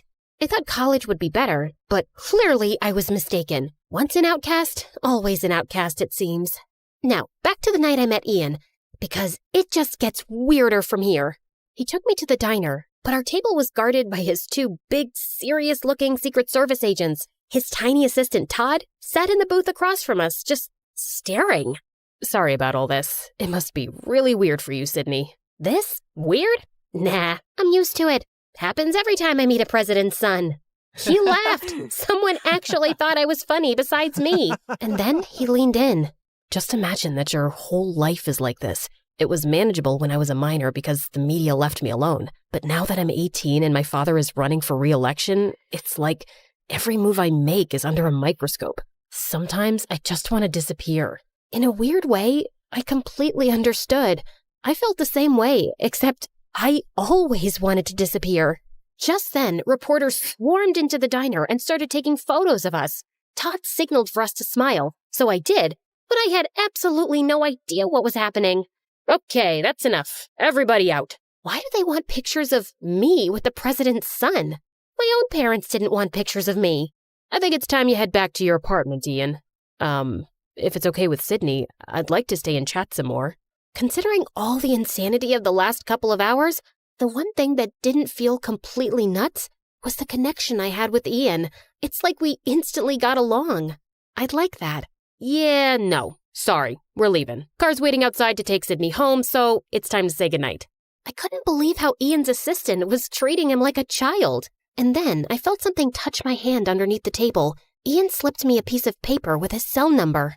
But then Tiny Todd stuck his face in mine. Listen to me carefully, Sydney. Under no circumstances are you to try and make any contact with Ian unless you check with me first. Is that clear? Sure. Good girl. And if he or the press tries to talk to you, you call me. Wow, this little man just good-girled me. Yeah, no. Maybe I won't feel like it. Well then, I'll make a single phone call and have you expelled, which I will also do if Ian learns about this conversation. So we're going to keep this between you and me, right?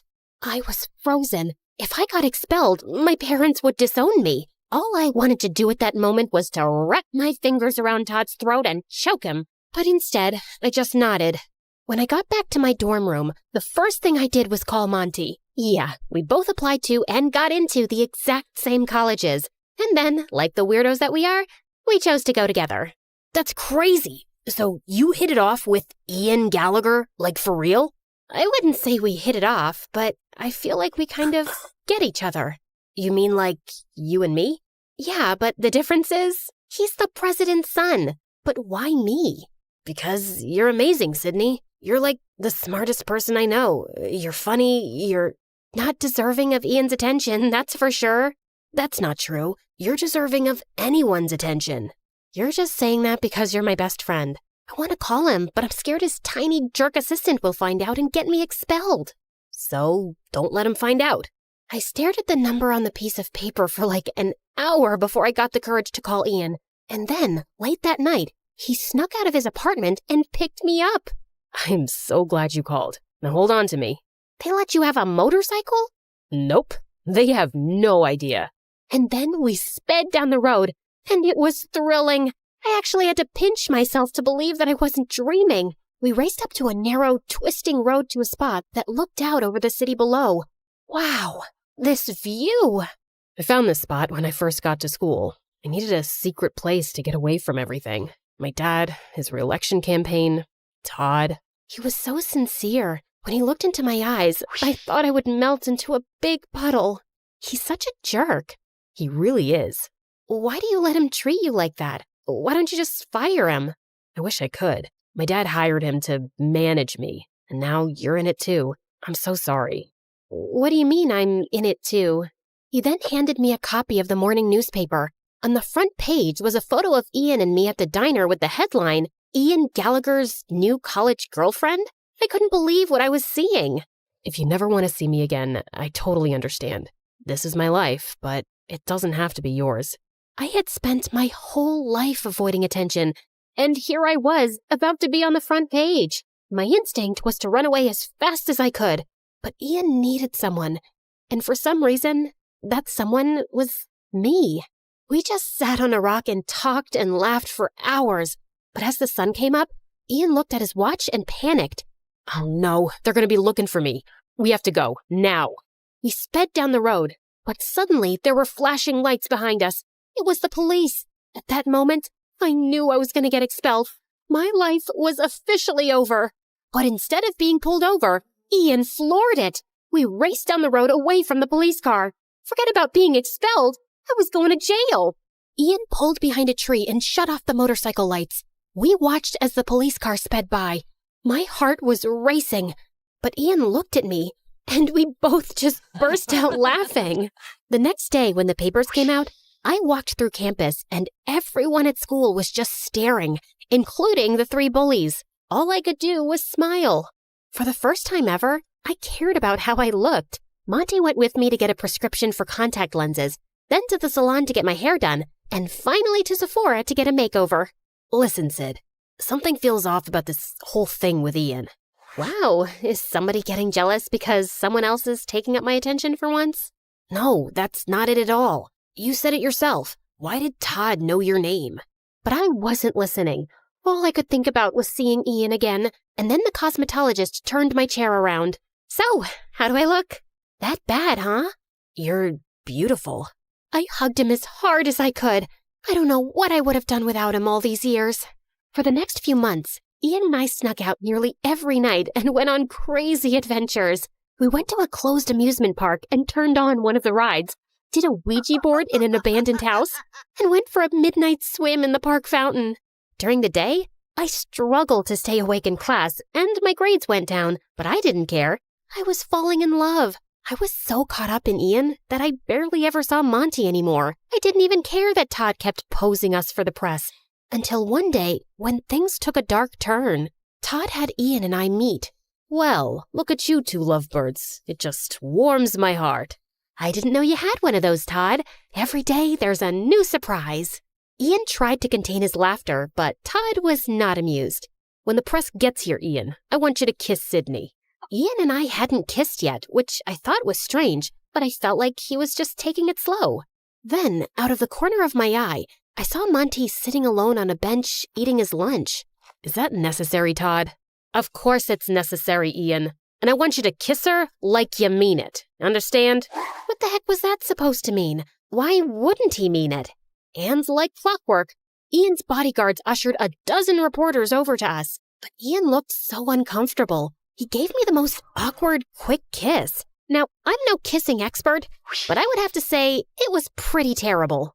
I looked over and Monty was gone. Ian and I got to the back seat of his limo. Todd got into the front and just exploded. What the hell was that?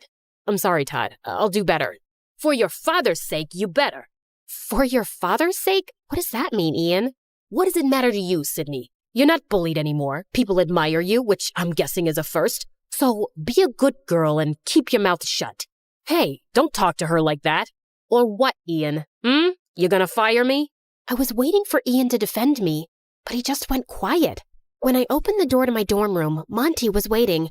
I had given him his own key at the start of the year. I was so happy to see him. Monty! But that happiness didn't last long. You're being played, Sid. Played? Oh, stop it, Monty.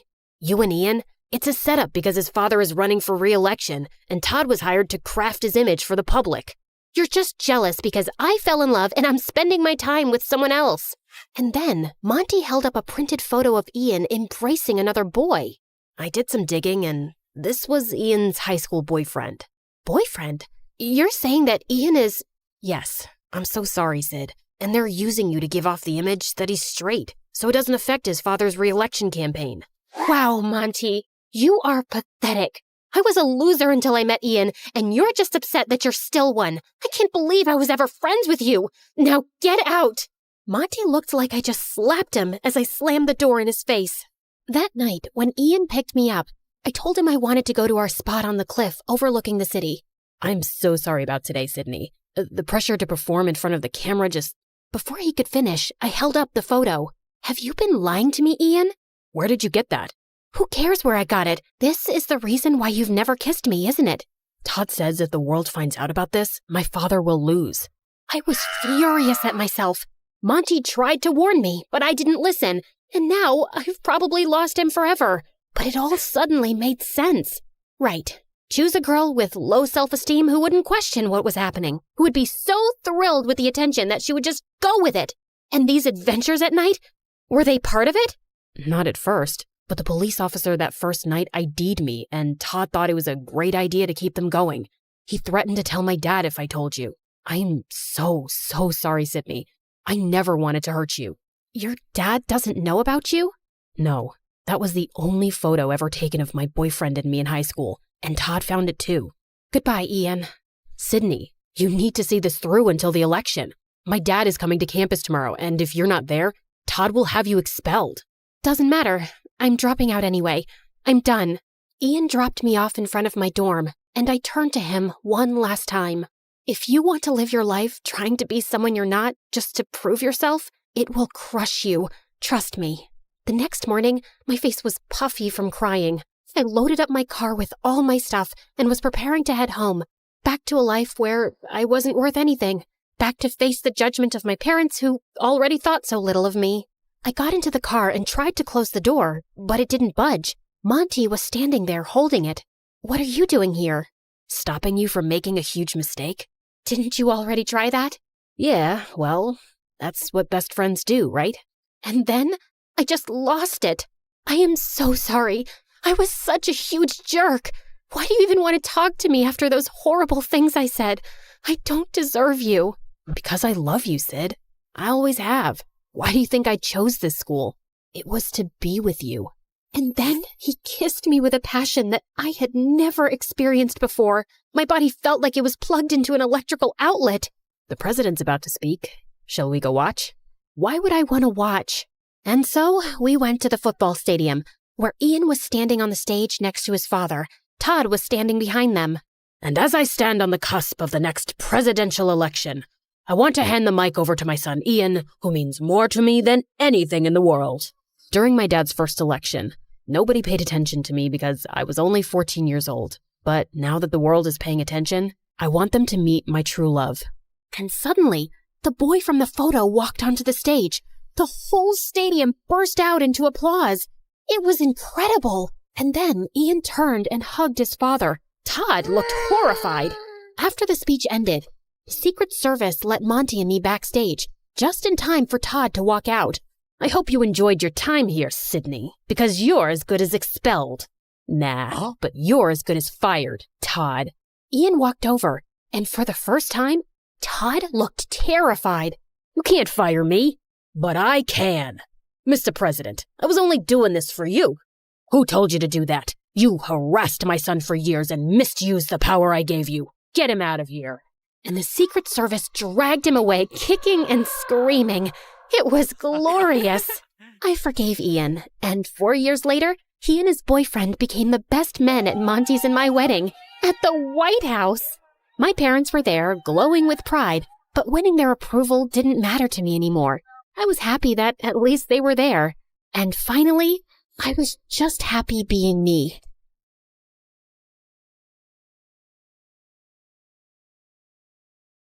I was peacefully dozing off on a plane to China when suddenly someone yanked my hair and chomped on my ear like it was a snack. I whipped around to find a naughty-looking boy. Ow! Seriously? Keep your teeth to yourself, kid! He then burst into tears and his mom turned to me. 你竟敢对他大喊大叫，他还是个孩子。 I wish I understood Chinese, but her dramatic glare made it clear I was the villain here. I tried to dive back into dreamland, but the woman next to me had other plans. She woke up and started chewing her gum like a goat who hadn't eaten for 300 years. It was so loud that people from 30,000 feet below could hear it. Excuse me, could you tone that down, please?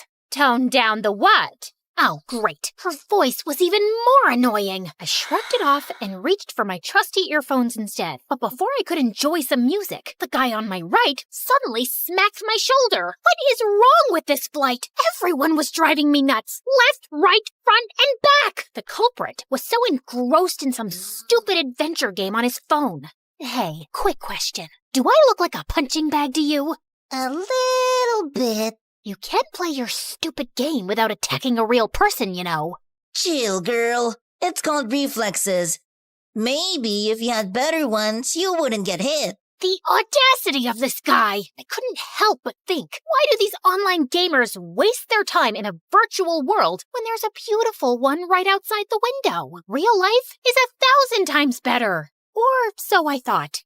Hi, my name is Alira, and I'm an aspiring photographer who loves traveling around the globe and capturing the most beautiful scenes and moments. I had always enjoyed doing it alone, but things took a wild turn when a weird and mysterious guy started tagging along and changed my life forever. Before I continue, please like and subscribe. After dealing with all those annoying passengers, I eventually fell asleep after listening to music while letting my imagination run wild. Soon enough, the plane finally landed, and I headed straight to my beautiful hotel. I took a short beauty sleep while waiting for nighttime to roll around, and when it finally came, I excitedly jumped out of my bed, took my camera, and immediately rushed outside. Stunning views, beautiful people, inviting lights, glowing lanterns, and the sweet traditional vibes of China. Ah, this is the dream. Walking along the streets, I stumbled upon a guy sleeping on a bench. Judging from all the stuff around him, he must be homeless. Poor thing. I found myself clicking pictures of him, my camera perfectly capturing his struggles and hardship from every detail of his form. Just then, a green owl suddenly appeared from behind the bench, perched on the sleeping guy as if he owned him, and scowled at me. Relax, little buddy. He's all yours. To my surprise, the guy woke up and scowled at me too. Who are you? And what are you doing here? His eyes then lowered to my camera. Were you taking pictures of me while I was sleeping? Duh, I was taking pictures of the street, but you were blocking my view. It's not my fault you were sleeping there. That's a terrible excuse for disrespecting my private space. The private space? That's rich coming from you, who is sleeping on public property. Delete my pictures, or I'm gonna delete it myself. Don't you dare touch my camera! Do you have any idea what it takes to capture a beautiful moment or view? The countless hours, the right timing, the quest for the perfect angle. I pour my heart and soul into every shot. Those aren't just pictures. It's a piece of me, a piece of my struggle, my passion, my life. So please, don't take that away from me. I trailed off when I realized that he was now holding my camera and swiping through the shots. But how? So you're not only homeless, you're also a snatcher. Give it back, you jerk. I lunged at him to retrieve my camera, but he suddenly vanished. I spun around, and he was still swiping.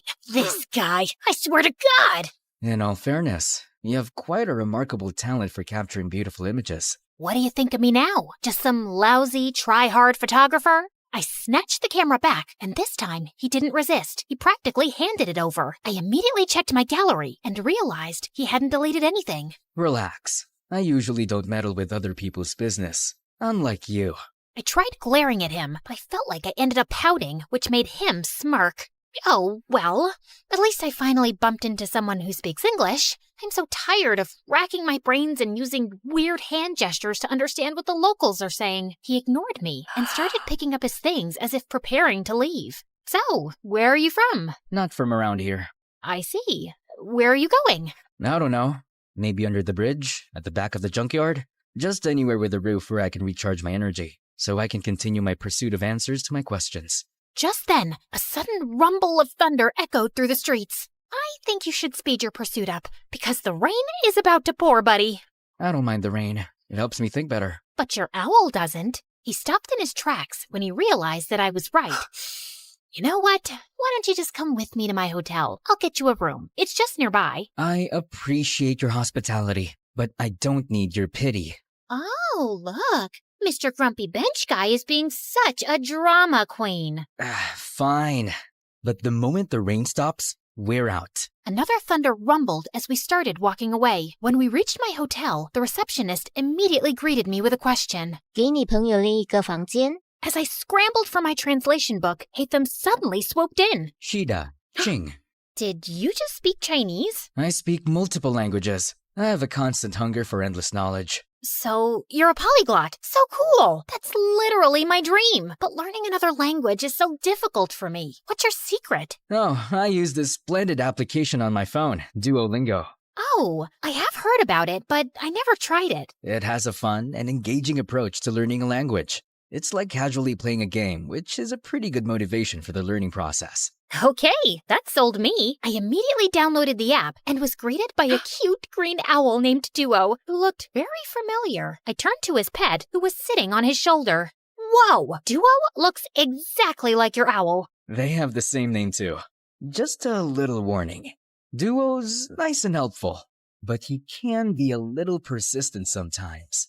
But it's also for your own good. Well, he seems to be a cute little guide. I went straight to my first lesson, and I was already liking it. Shui means water. Shui? Gosh, I am so thirsty. I need some shui. Okay, got it. Okay, so this is my room, and yours will be that one. I was talking to him, but he seemed preoccupied with something over my shoulder. I turned around and realized that he was looking at my collection of postcards on the wall. To my surprise, he suddenly barged inside. Where did you get these photographs? Those are the places that I captured with my precious camera, and these right here are my goal destinations. They're beautiful, aren't they? He looked so ecstatic as he gawked at one of the pictures, like it was the most delicious meal he had ever seen. Where is this place? That's my next destination, the Tianzi Mountain. It's one of the reasons why I visited this country. Take me with you. Consider yourself lucky, my friend, because I'm going there tomorrow. I always preferred traveling alone, but maybe it was time for me to try it with a travel buddy this time, at least for a day, and just for fun. The next day, we traveled to the mountains, and when we got there, Haytham's calm demeanor instantly changed to ecstatic. The stone forest. An image of a familiar place seemed to have flashed right before his eyes. The stone, what now? He ignored me and started navigating the place, running around like he owned it. Dude, wait up! We rode a cable car, crossed a river, and jumped from one stone to another, and after an hour, I felt like collapsing. Slow down, Spider-Man. I'm not a marathon runner with endless stamina, you know. Jeez. When I finally caught up, I found him standing in front of a mysterious and ancient-looking monument. He fiddled with a rock against it, but nothing happened, and he looked super frustrated. Hello? I would really appreciate it if you would tell me what's going on. What is that thing? And what are you trying to do with it? This is a totem, and I need an electroelement to activate it. What do you mean, electroelement? Electroelement. Something, anything that produces lightning. Oh, you mean electricity? Huh? Lucky for you, I've got something here. What is that? You don't know what a taser is? It's my go-to for self-defense. Zaps people with electricity or whatever you call it. Interesting. He immediately took it from me and tried it on the totem. After a few sparks, it suddenly got triggered and a glowing symbol appeared on top of it. Holy cheeky bananas! Is that a hologram or something? He found 2 more totems, and after doing the same thing to each of them, a strong streak of light came from above, forming a pillar. What in the world is happening? Is this some kind of secret experiment from the government? And what's your deal with all of this? I've been traveling from place to place looking for these runes. Since I'm not from around here, I don't know where to go. I need to activate these beacons in 6 places scattered around the world. With your knowledge and resources, things are going to get easier for me now. But for what? Why are you doing all of this out-of-this-world stuff? We need to go. Dude, you didn't answer my question. Sometimes, the journey to find answers is more important than the answers themselves. Whatever you say, Plato. After activating the first beacon, we embarked on a thrilling and action-packed adventure of a lifetime. After Tianzi Mountain, we rushed straight to Huanglong River, which Haytham kept calling Luhua Pool Liu. There, we had to light up some fire totems. There were 5 of them, but according to him, only 3 needed to be activated. Of course, those 3 we needed were surrounded by water. Great, right? Haytham was all business, using his fancy tricks to get those waterlogged totems blazing, while I just snapped pictures of these outrageous moments. Our next stop was the breathtaking Matterhorn in Switzerland, aka Dragonspine, according to my travel buddy, where we faced a puzzle with circular platforms and wall signs. The place was so cold that I had to huddle by fire torches just to keep myself from turning into a popsicle. I let Mr. Mysterious Smarty Pants solve the puzzle by himself, while I continued my Duolingo sessions. You know I can't miss those streaks. With each beacon we activated, I felt a mixture of excitement and curiosity. What was this leading to? And why did it feel like the world had turned into one big adventurous playground? During our flight to our next destination, I found myself fully immersed in my new favorite app, Xin Ten Toila Elira. You could take a break sometimes, you know? I need to learn the basics, at least for now, and I like how Duo keeps reminding me with his cute little expressions. When we finally reached Vietnam, I decided to try out what I learned by asking the locals about the directions. Xin lỗi, bang có thể chung tôi doang. The woman stared at me as if she was solving the most difficult math puzzle. Có thể... Xin lỗi, no ngàn con đít chỗ, chúng tôi viết đông viết vinh, ha lông đục trong. Được chứ, bạn chỉ cần đi thẳng, rồi đi qua cái cây khổng lồ kia, sau đó rẽ phải và đi bộ khoảng 200 mét sẽ thấy một khoảng đất trống. Okay, I guess it was too early for me to attempt a conversation. After learning the direction, Hatham continued walking towards the bay. Ugh, why is this guy so good at everything? You still have a long way to go, Elira. I literally just started. Just wait and see. I'll be leading the leaderboard with an unbeatable streak in no time. I commend your determination. Keep it up. Soon enough, we were greeted by the beautiful emerald waters and towering limestone islands of Halong Bay, or as Hatham called it, the Golden Apple Archipelago. While I was snapping pictures left and right, Hatham got to work immediately. He solved a music rock puzzle thing, and after activating the place, we toured around the city and enjoyed their local food. I even tried conversing with the locals with the help of my brilliant travel buddy. It got me even more determined to learn more. So during our flight to Scotland, I got really busy with leveling up and earning rewards. I never knew that learning could be this fun. Learning could also be done in silence. Sorry. And soon, we finally reached our next destination, the Isle of Skye in Scotland, or as Hatham called it, the Star Snatch Cliff, Mondstadt. After walking around, we came across a green fan-like object. I watched in amazement as he applied some wind pressure to activate it, unleashing a powerful upward current. Whoa, that's so dope! So, what's next? Time to fly. After taking a large cloth from his bag and holding onto it, he wrapped his arm around me, and we gracefully floated in the magical breeze. I never thought I would experience flying like this, not even in my wildest dreams. If this is a dream, I hope I can keep enjoying it and not wake up too soon. Our imaginations know no bounds, Elira. They possess the extraordinary ability to unlock infinite possibilities. We then found 2 more fans along the way before we finally activated the totem at the top of the cliff and summoned the pillar. I stood there for a while and looked ahead at the seemingly endless horizon, thinking about how Hatham sees this beautiful world in his own vision. Finally, we were down to the last one, Deshra Desert Sumeru, or as we call it, the Great Pyramids of Egypt. My favorite! Hatham looked so nervous and excited while I was taking some pictures of the legendary structures. After hours of touring around, I followed him as we headed to the group of old, weathered columns. So, how do we solve this one? We need to hit the larger columns until you match them with a corresponding symbol on the smaller columns beside them. Match all 3 big ones to the smaller ones to summon the last pillar. Aye, aye, Captain. I grabbed a tree branch lying nearby and used it to help him hit the columns until we finally summoned the last pillar. All the pillars scattered across the world that we activated should be glowing now too. I dropped my jaw in amazement when their fusion created a swirling, glowing vortex or something. Is that a freaking portal? Yes, it's a portal back to my world, Elira. To your world? So there's indeed another world out there? Before he could answer me, the earth beneath us mildly shook, and a horrifying creature suddenly appeared right in front of us. Holy crunchy potatoes!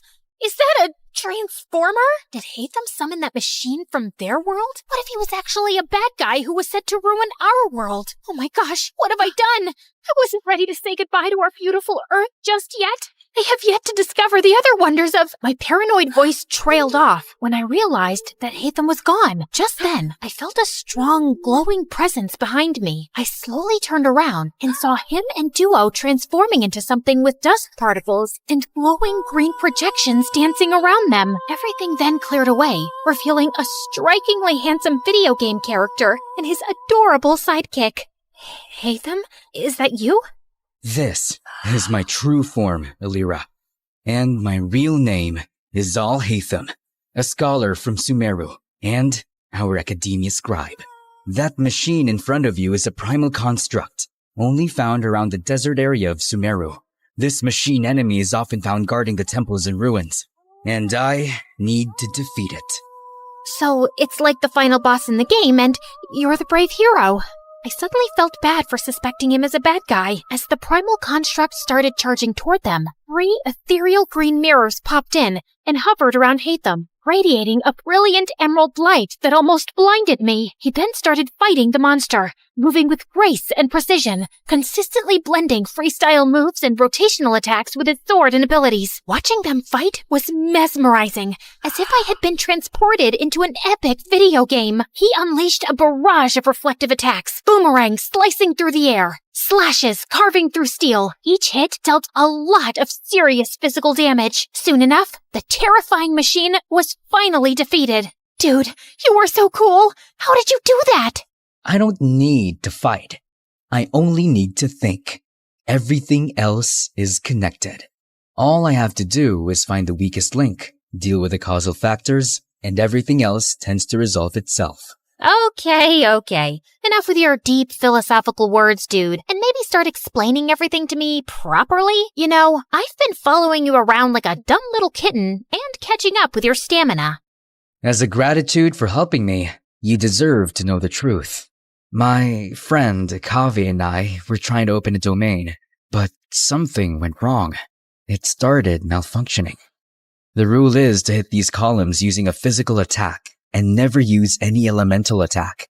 Kaveh didn't know this, so he used his elemental skill because he thought it was more efficient. It made a different reaction to the process, and instead of opening a domain, it opened a portal that connected to the human world. And before I knew it, it started sucking my friend. I tried to save him, but I was the one who got pulled inside instead. I got teleported here, which was a very different place, and I have been finding my way back for quite a long time. Thanks to my friend Duo here, who also got accidentally teleported for some reason.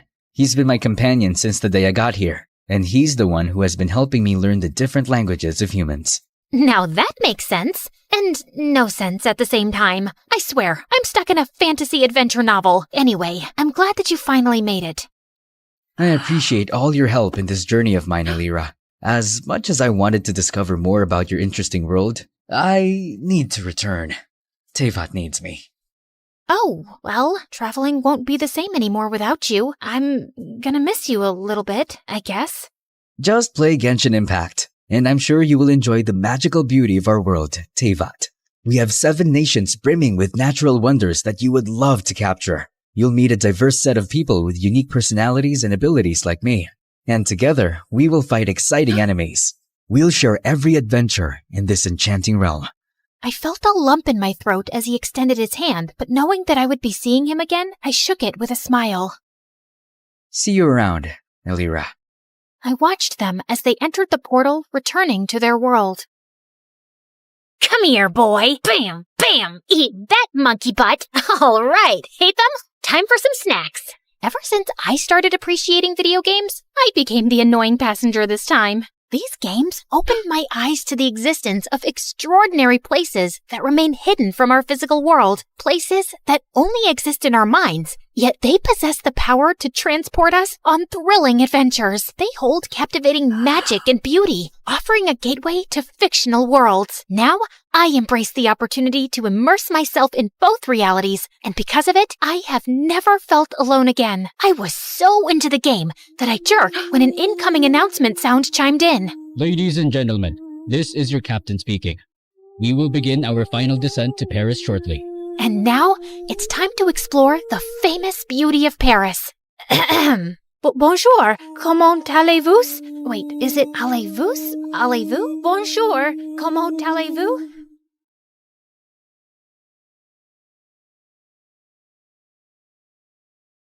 You're never here when my tears dry. You're never around to see me thrive. When it's my birthday or my day off, you got other plans and can't show up. People call me the queen of entertainment, a famous pop icon, a musical superstar. You can take your pick. As for me, I like to be called the Queen of Hearts. Hi, I'm Ariana Grande. I was born in 1993 in Florida to overachiever parents who were super successful in their careers. Right since I was a toddler, I loved to sing. Mom would sing me lullabies and I'd sing along with her. You have a beautiful voice, my baby, just like an angel. I'm not so sure. I didn't get selected for the school choir. Don't let that dishearten you, sweetheart, and have confidence in your talent. I'm sure you're meant for greater things. Although I loved singing, I was also fascinated by theater and acting. I performed on stage for the first time when I was 8 in a musical named Annie. Are you nervous, Ari? No, not at all. In fact, I can't wait to set the stage on fire. And I did just that. That musical was a great success, and it marked the beginning of my musical theater journey. After that, I performed in so many other local productions like Beauty and the Beast and The Wizard of Oz. Life was going smoothly, but then my parents got separated. I felt devastated for a while. But thank God I had my pet dogs to keep me going through that tough phase. Just so you know, I have 10 rescue pups. One of them is named Sirius Black. Yeah, I'm quite obsessed with Harry Potter. But then, aren't we all? So by the time I turned 14, I decided I'd acted enough and now wanted to make a career in singing. I packed my bags and moved to Los Angeles to meet my managers. Guys, I think I want to make an R&B album. That's a hell of a goal, but who do you think's gonna buy a 14-year-old's R&B album? Well, that kind of made sense. So I went back to Florida and decided to focus on theater for the time being. Then when I was 15, I got chosen from among thousands of girls to play one of the main characters in a Broadway musical called 13, for which I later bagged a prestigious award. By this time, I had moved to New York, so I was missing school a lot. Mom, I want to continue performing, but what about studies? I want to finish high school at least. Don't worry, sweetheart. Your school has agreed to send study materials so you don't miss out on your studies. That was pretty cool. I was studying and focusing on my career, even though I was miles away from home. Then in 2009, I bagged the role of an adorable goofball named Cat Valentine in the famous Nickelodeon TV show named Victorious. Since the show was set in a performing arts school, it gave me an opportunity to showcase my acting as well as my singing abilities on a national platform. Thanks to the show, I was suddenly a teen idol. So, Ariana, what's next? Are you looking at a career in Hollywood? To be honest, acting is fun, but music has always been first and foremost with me. I was determined to give singing a shot, so I kept uploading my videos on YouTube where I sang covers of songs by Adele, Mariah Carey, and Whitney Houston. Meanwhile, the second season of Victorious premiered in 2011 to 6.2 million viewers, becoming the highest rated episode of the show. Victorious ran for 3 seasons until it was finally wrapped up in 2013. Then one day, I got the most unexpected call. Hello, Ariana. I'm Monte Lipman, CEO of Republic Records. I saw your YouTube videos and I want to sign you up for the label. Are you interested? Yeah, of course. I'd love that. I put down my phone and did a little happy dance. My music career was finally taking off. The next 3 years, I focused completely on my vocals and singing and collaborated with many contemporary artists. The result was my first album, Yours Truly, that debuted at #1 on the US Billboard 200 albums chart, and it sold 138,000 copies in its first week. After that, there was no looking back for me. Today, I've sold over 85 million records worldwide, broke 27 Guinness World Records as a singer, bagged 2 Grammys, and was listed among the 100 most influential persons in the world by Time magazine. So friends, I hope my story inspires you to never give up on your dreams, since miracles do happen. Just believe in yourself, because if you don't, who else will?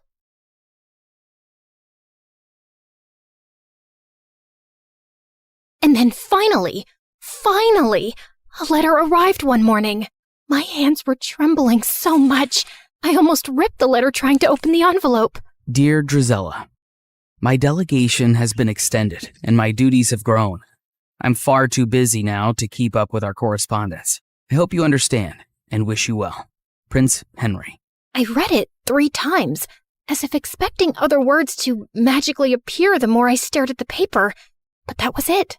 Just this cold, impersonal letter after all these months. I told myself that he was really busy with big, important things. It had been almost a year since he left, and people can change. It's not like he ever said he loved me or promised me anything. And of course, there was nothing left to do now but move on with dignity and grace. I found great comfort in pastries and gained a lot of weight. I considered becoming a nun, but decided against it since nuns aren't allowed to curse. I went to the village witch and said a friend was asking about ways to hex a prince. I started writing a vicious breakup letter to Henry, then realized you can't break up with someone you were never technically with, so I ate more pastries. Then I started running at dawn, lost all the weight, and used Cinderella's stupidly good skin and hair stuff so he'd choke on his regret the next time he laid eyes on me.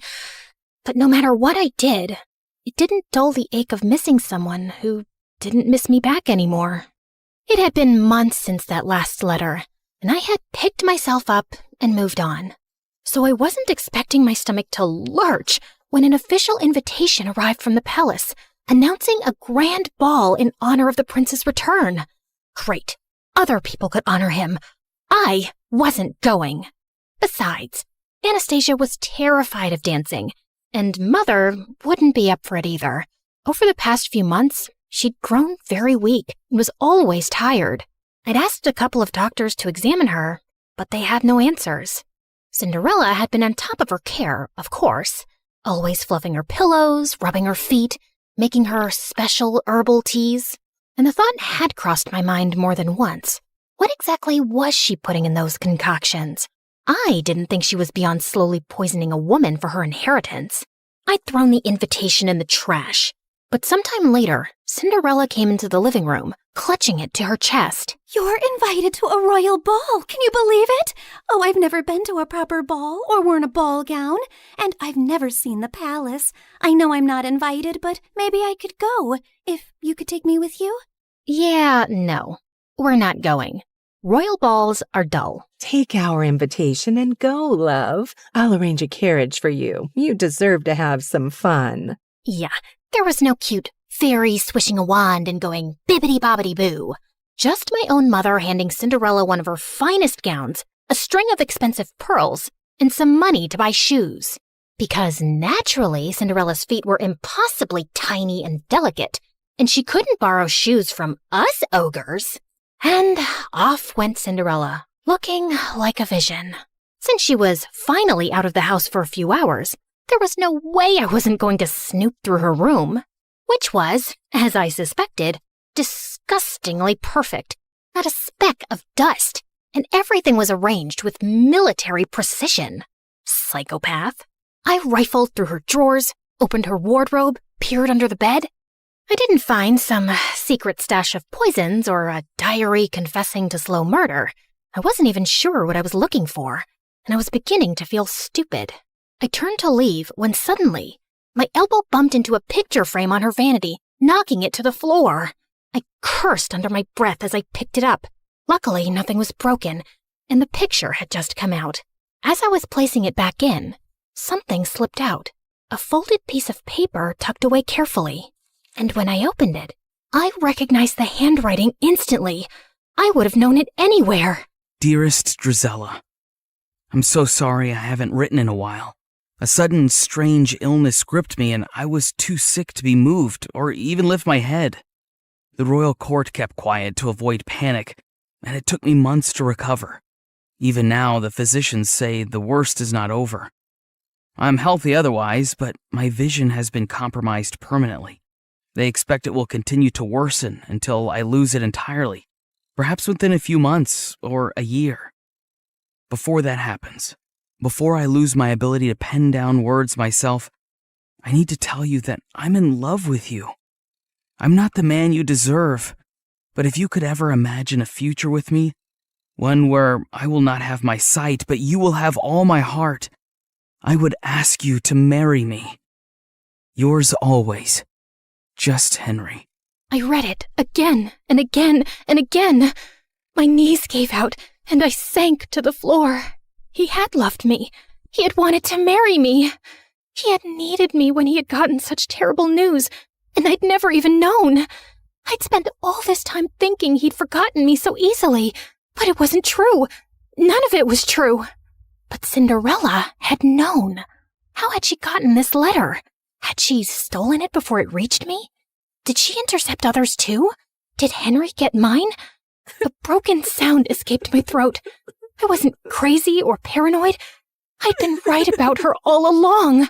Suddenly, the sound of the front door opening snapped me back to reality. Cinderella had returned from the ball. I rose to my feet, pure rage surging through my veins. She'd taken everything from me, but this time, she wasn't getting away with it. I ran downstairs and found Cinderella by the fireplace, humming softly, and I lunged towards her and grabbed her hair. Oh my God, what are you doing? I shoved the letter in her face. Why do you have this? What did you do? What did you say to him? Her blue eyes went wide. Then slowly, she smiled. And before I could react, she grabbed the letter from me and flung it into the fire. What letter? I saw red as I screamed and tried to yank her hair from her skull. She managed to pull away from me, but I grabbed her dress, tearing away the silk. She shoved me, and I stumbled back as I ripped the pearls from her throat. Mother and Anastasia came running in at the noise. What is happening? She's attacking me! She's gone mad! Get her out of here. I swear I will kill her if you don't. You don't know what she's done. She stole him from me. What? Who are you talking about? Henry, the crown prince. We were in love. He wanted to marry me. Mother and Anastasia just stared at me like I was speaking a foreign language. She's crazy and jealous. She's always hated me. Drizella, you've lost your mind and you're scaring us. No, I'm not crazy. I'll prove it. I tore up the stairs, running to my room. I flung open the chest under my bed where I'd kept all our letters. They were gone. All of them. I stumbled back down the stairs, half mad with grief and rage. I charged at Cinderella again, but Mother blocked my path and shielded her. You will not come near her again, you hear me? Enough. I couldn't breathe. I bolted from the house and ran out into the cold. I stumbled into the barn and sank onto the dirt floor, sobbing until my whole body hurt. I didn't know how much time had passed, but eventually the door creaked open and Anastasia walked in softly, kneeling beside me. If you say you talked to the prince, if you say you loved him, I believe you. You do? I knew you were hurting this past year. I mean, I know what eating your feelings looks like. But you just shut me out. I wish you hadn't. I leaned into her, the way we used to when we were little girls, feeling scared of thunder, and she pulled me into a warm hug. Thank you. I didn't sleep a wink that night. Henry's letter replaying itself over and over in my mind. Tomorrow, I was going to the palace. I didn't have a plan or some speech prepared. I just knew I had to see him, and I wasn't coming back home without doing it. It was soon after dawn that I prepared my horse to leave, when a servant handed over a letter. Important news! By decree of His Majesty, members of the royal family will be visiting each household in this town today. What? Why would the royal family be doing that? Would Henry be among them? I didn't know what was going on, but I had to stay back for the visit. Cinderella was probably still holed up in Mother's room, which was good for her, because if I saw her face, I would tear her apart. I paced around impatiently, looking out the window for any signs of the royal delegation approaching. I thought I'd get a better view from the attic, so I ran up. And as I stood there, with my face pressed to the window, suddenly, the hair on the back of my neck stood up. I turned, and Cinderella was standing in the doorway, her eyes gleaming. Before I could run towards her, she slammed the door shut, and I heard the lock click. "Let me out! You crazy witch! Let me out!" And when I saw the royal delegation arrive at our house, I felt manic. I kicked and banged and screamed until my throat was raw.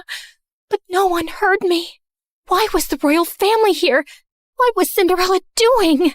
Finally, I heard someone running up the stairs, and the door burst open.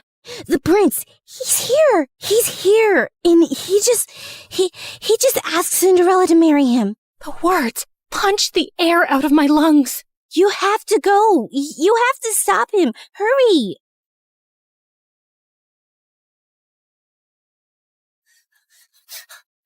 Just as the royal delegation was preparing to leave. And there he was. Henry was standing beside Cinderella, his hand cradling hers gently as he bent to kiss her fingers. "Henry, no! You can't marry her! You don't know who she is!" Everyone froze, including him. He slowly turned to me, squinting his eyes hard, and then his face hardened to stone. I told you she would never let me escape. Henry, whatever she's told you, it's all lies. Address me properly, miss. It's Crown Prince Henry. Okay, Crown Prince Henry. You cannot marry that two-faced witch.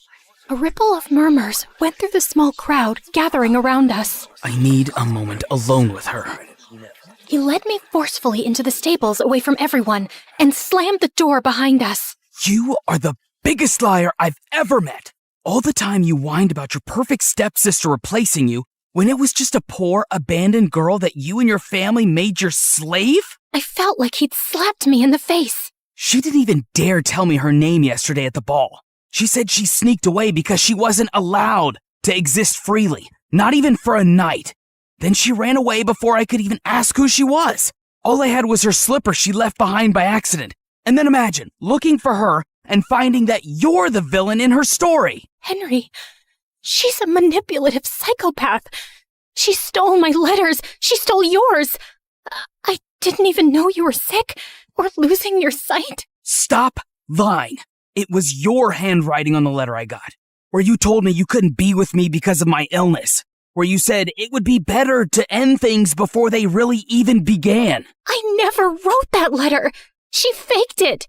I think she always knew about us right from the start. Are you really so twisted that you think she plotted all this? So according to you, she intercepted our letters, forged your handwriting, and had been spying on us all along just to ruin things between us one day? I know it sounds crazy, but it's true. For a second, a shadow of doubt crossed his face, and I thought he might believe me. But then his jaw tightened. No, you didn't want me. And now you just don't want her to have me either. My heart felt like it would explode. You met her last night. How can you marry someone you don't even know? As if time is a guarantee of anything. I knew you for much longer, but it turns out I didn't know you at all. She knows about my ailment, and she accepted me as I am. And even though I've lost most of my sight now, when I look at her, she glows like an angel. She's kind and beautiful and good. I know she will save me, and I will save her from you. As he started walking away, I felt something break inside me, like a monster being unleashed. Maybe it's a blessing you're going blind, Henry. I hope it happens faster for your sake. It's better if you're spared from seeing the snake you're marrying, or the fool you've become. And I wouldn't have married you anyway. A blind fool is no prince, only a burden. Mind your tongue when speaking to your prince. And if you ever cross my path again, I will have you exiled. I walked out after him and watched from a distance as he took Cinderella's hand, lifted her into the royal carriage, and rode away, taking every dream I'd ever dared to have with him. What was it that Henry had called me? Ah, yes, the villain in Cinderella's story, in that she would save him and he would save her from me. Yes, her beauty was so bright, it even enchanted an almost blind man. It made everyone else look ugly. I calmly stepped over to the oil lamp and knocked it over. Then I stood back and watched as the flames ran up the curtains, licked up the walls, ate up her belongings, gobbled up all her lies. The whole room blazed, and it felt good. The fire spread faster than I'd expected. The house was old, and the walls were bone dry. By the time the servants managed to put it out, half the estate was gone. Mother, heartbroken and sickly, packed up what little we had left and moved in with some distant relatives. Anastasia went with her. And me? Well, I was declared unwell, hysterical, and quite dangerous. I was locked up in a sanatorium, just a fancy word for a prison with prettier walls. Anastasia tried to visit me regularly the first few years, bringing me sweet treats and books, but over time, the visits got fewer, and eventually they stopped altogether. And so, here I stayed, my name forgotten, just one half of the ugly stepsisters duo. The real question is, Did Cinderella get her famous happy ending? Honestly, I don't know. The Crown Prince had a relapse of his disease a few years later, and this time, he did not survive it. I'm sure Cinderella wore black for a while and looked stunningly tragic, but I doubt she really mourned him, because I don't think she was capable of loving anything or anyone. But who knows? Maybe she lived happily ever after anyway, bedecked in jewels and finery, admired and beloved by the people, and with a whole castle to scrub to sparkling perfection. Anyway, this is how my story ends. It's so depressing, isn't it? But don't worry. This version won't stick, because no one really wants the truth. Not when the truth is ugly and the liar is beautiful. Hey, before you click away, can we talk? Like, really talk? You just spent time with me and my story. Not 30 seconds, not a quick swipe, actual time. And that's kind of rare now, isn't it? Look, I get it. TikTok is addictive. Those quick dopamine hits, one after another. But here's the thing. Do you remember any of those videos from last week? Last month? They blur together, don't they? But a story, a real story, sticks with you. It changes how you see things. Maybe after watching mine, you'll think differently about the villains in other stories. Maybe you'll question who's really telling the truth. That's what stories do. They don't just pass time, they change us. We're fighting to keep this alive. Every animation you see took weeks. Every character, every expression, every scene, crafted by humans who believe stories matter. We could pump out 3-minute clips with AI voices reading Reddit posts. We could chase trends. We'd probably get more views. But we don't, because you deserve better. Here's the truth. Platforms push short-form content because it keeps you scrolling longer. But we're not trying to steal your time. We're trying to earn it, to give you something worth those minutes. So if this story made you feel something, anything, then please share it. Not for the algorithm, not for us, but for everyone who's hungry for real stories and doesn't even know it yet. Send it to that friend who says, I wish movies were like they used to be. Drop it in the group chat where people actually discuss things. Because every share is a vote that says, yes, storytelling matters. Yes, we still want narratives that challenge us, surprise us, make us think. The art of storytelling survived thousands of years. From cave paintings to campfires to Shakespeare to cinema.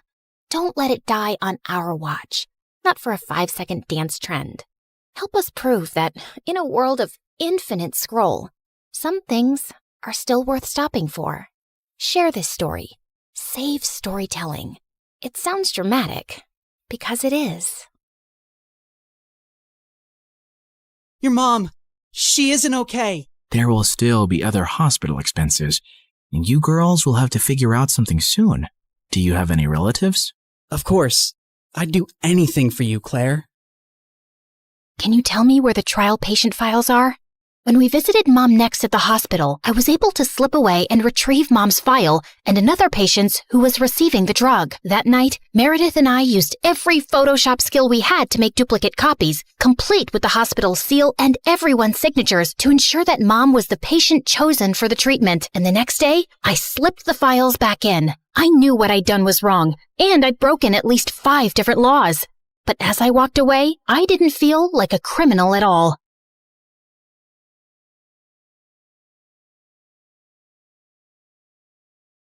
I was walking down the hospital corridor with Freddie when Meredith came running towards us. Where have you been? Mom's awake. She's finally awake. Huh? Oh my God, seriously?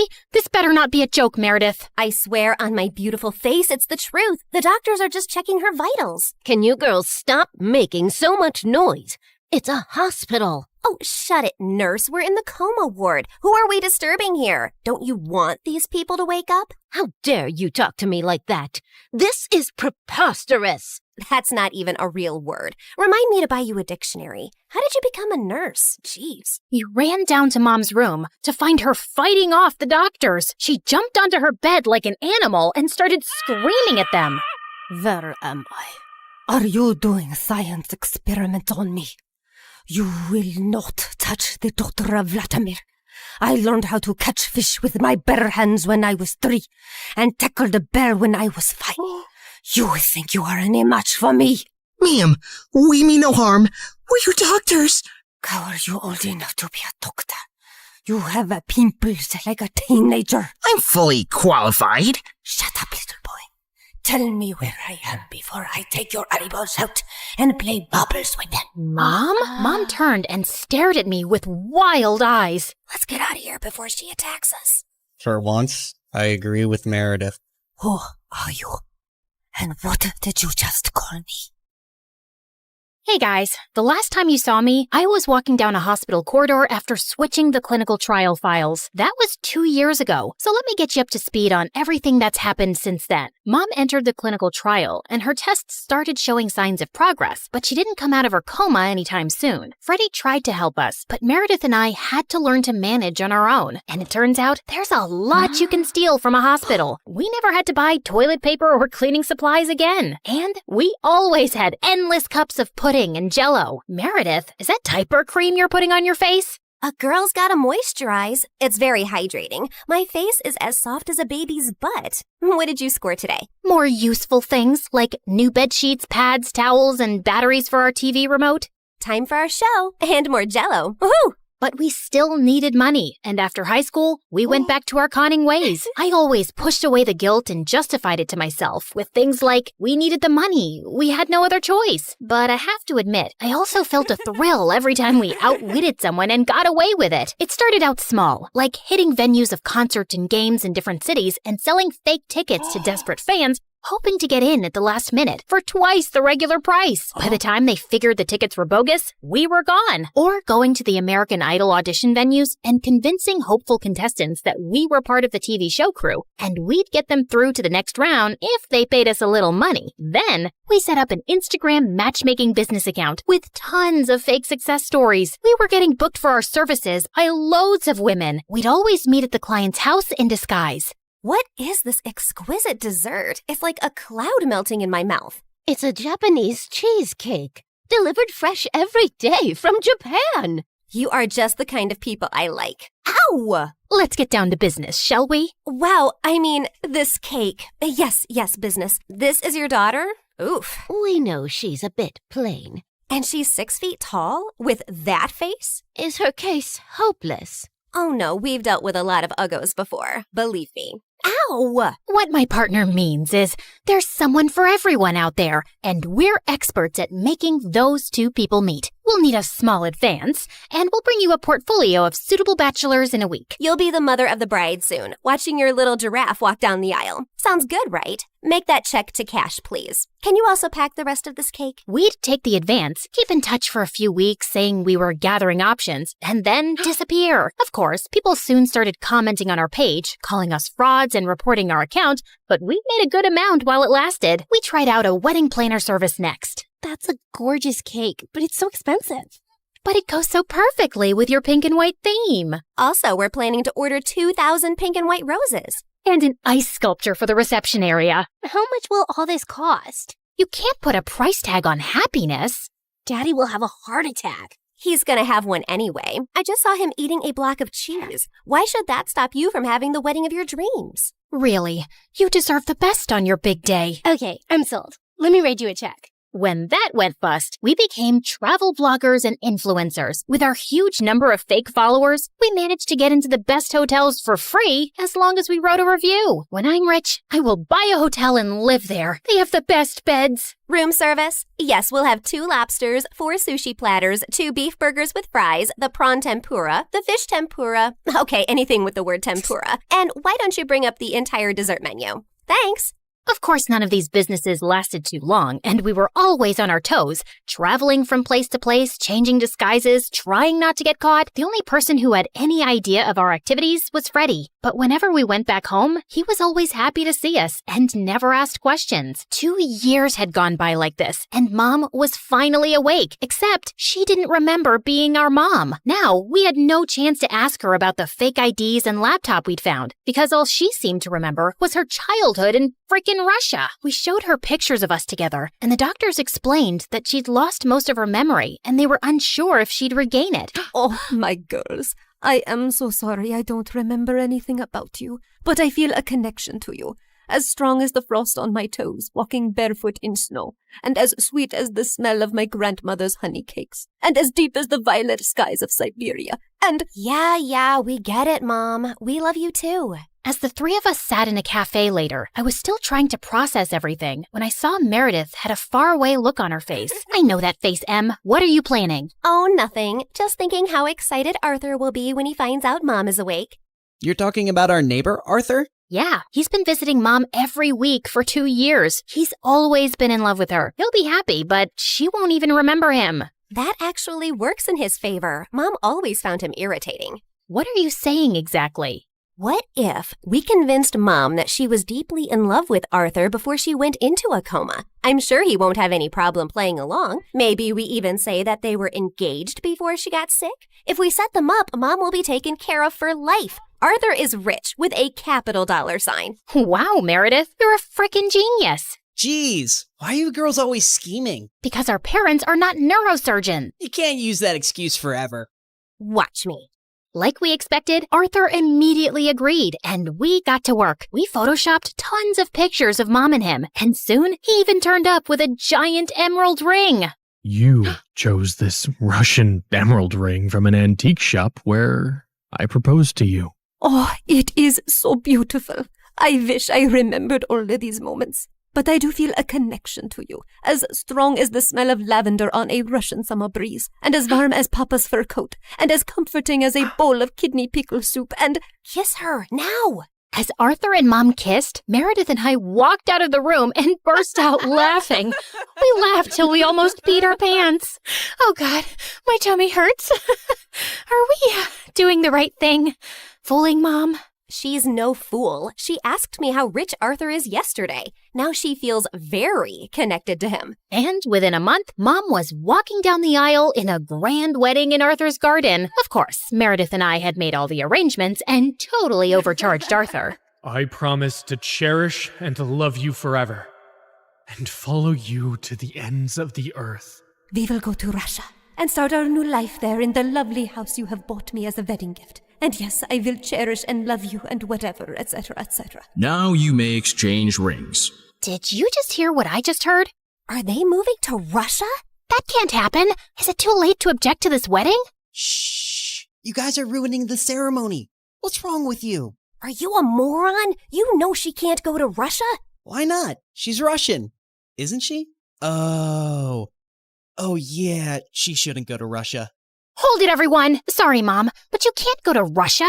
Oh, sweetie, I will take you girls with me, don't worry. We're taking them with us?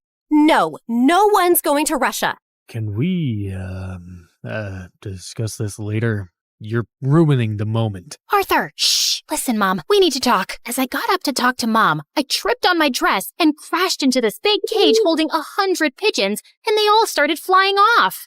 This was supposed to be for after the ceremony!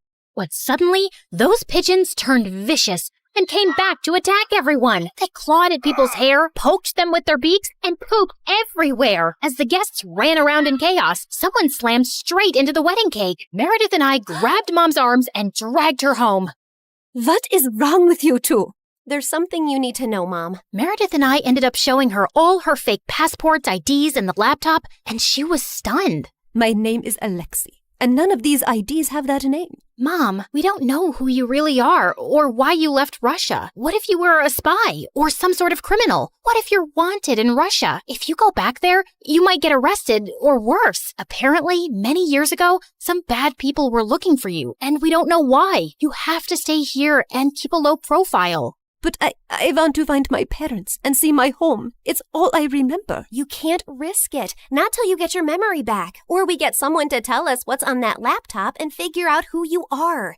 We're sorry. We hugged Mom as she cried, then fixed her makeup and returned to the wedding. The pigeons had left, and the guests were leaving too. Stop, everyone. The wedding isn't over yet. And Arthur, Mom wants to move to Hawaii instead. From the top, people. Arthur was very confused, but they finally got married. Later, as everyone moved towards the dance floor, Freddie asked me to join him. So, now your mom is well and you have a rich stepfather. What are your plans? I like traveling around with Meredith. Maybe I'll do that for some time. There isn't any reason to stay here anyway. Ouch. Why don't you just hit me with an axe? Of course, there's you. I can always come visit. That's not good enough, Claire. Look, I have to say this now. I've been in love with you since forever, and let's not pretend you don't know that. Don't you think you can give us a chance? We're best friends, and I'd do anything for you. I know, Freddie, but I just can't. I love you, but not like you want me to. You can try dating me. Maybe you'll feel differently. I don't think I will. And I can give you a good life. You don't need to live like a freaking criminal anymore. Some people might call me an artist. Con artist, yeah. Still a criminal. Maybe I enjoy being one. It's kind of thrilling. I don't really believe that. You don't want to believe that. We're too different, Freddie. You're going to be a neurosurgeon like your parents, and she'll find a nice girlfriend and then marry her and live in a nice neighborhood, and you'll be content. I'm not sure that's the life I want. It sounds boring. I wish I'd said something else when I saw Freddie's hurt face, but there was no easy way to let him down. He kissed me gently on the cheek and walked away, and I felt a lump in my throat. Mom moved to Hawaii with Arthur, and Meredith and I went down a crazy path over the next few years. There wasn't a scam, fraud, or con we didn't attempt. We never stuck to the same thing for too long, in case the police picked up a pattern, but word got around in underground circles about 2 female con artists, and we actually started getting hired for our services. People were always less likely to suspect 2 pretty, innocent-looking girls than someone who looks like a thug. And working with these thugs, we learned how to forge signatures, create counterfeit money, make fake checks, and steal credit card information. I'd always been bad with computers, but Meredith even showed a great knack for hacking. We made good money, partied with rich people, traveled first class, and stayed in amazing hotels. But for me, the glitz and glamour gradually started to fade. I was getting tired living out of suitcases, always wearing disguises and looking over my shoulder. I had no real friends, and even if I met someone I thought I could like, I knew I couldn't be in a real relationship. I was almost thinking of talking to Meredith about quitting the con artist life, when one day she burst into our New York hotel room looking beyond excited. You won't believe the job we just got. It's gonna pay us $250,000. Who would pay that kind of money? And for what? Turns out, the kind of people who take you to their headquarters blindfolded. As Meredith and I walked into an underground room, a large chair swiveled around to reveal...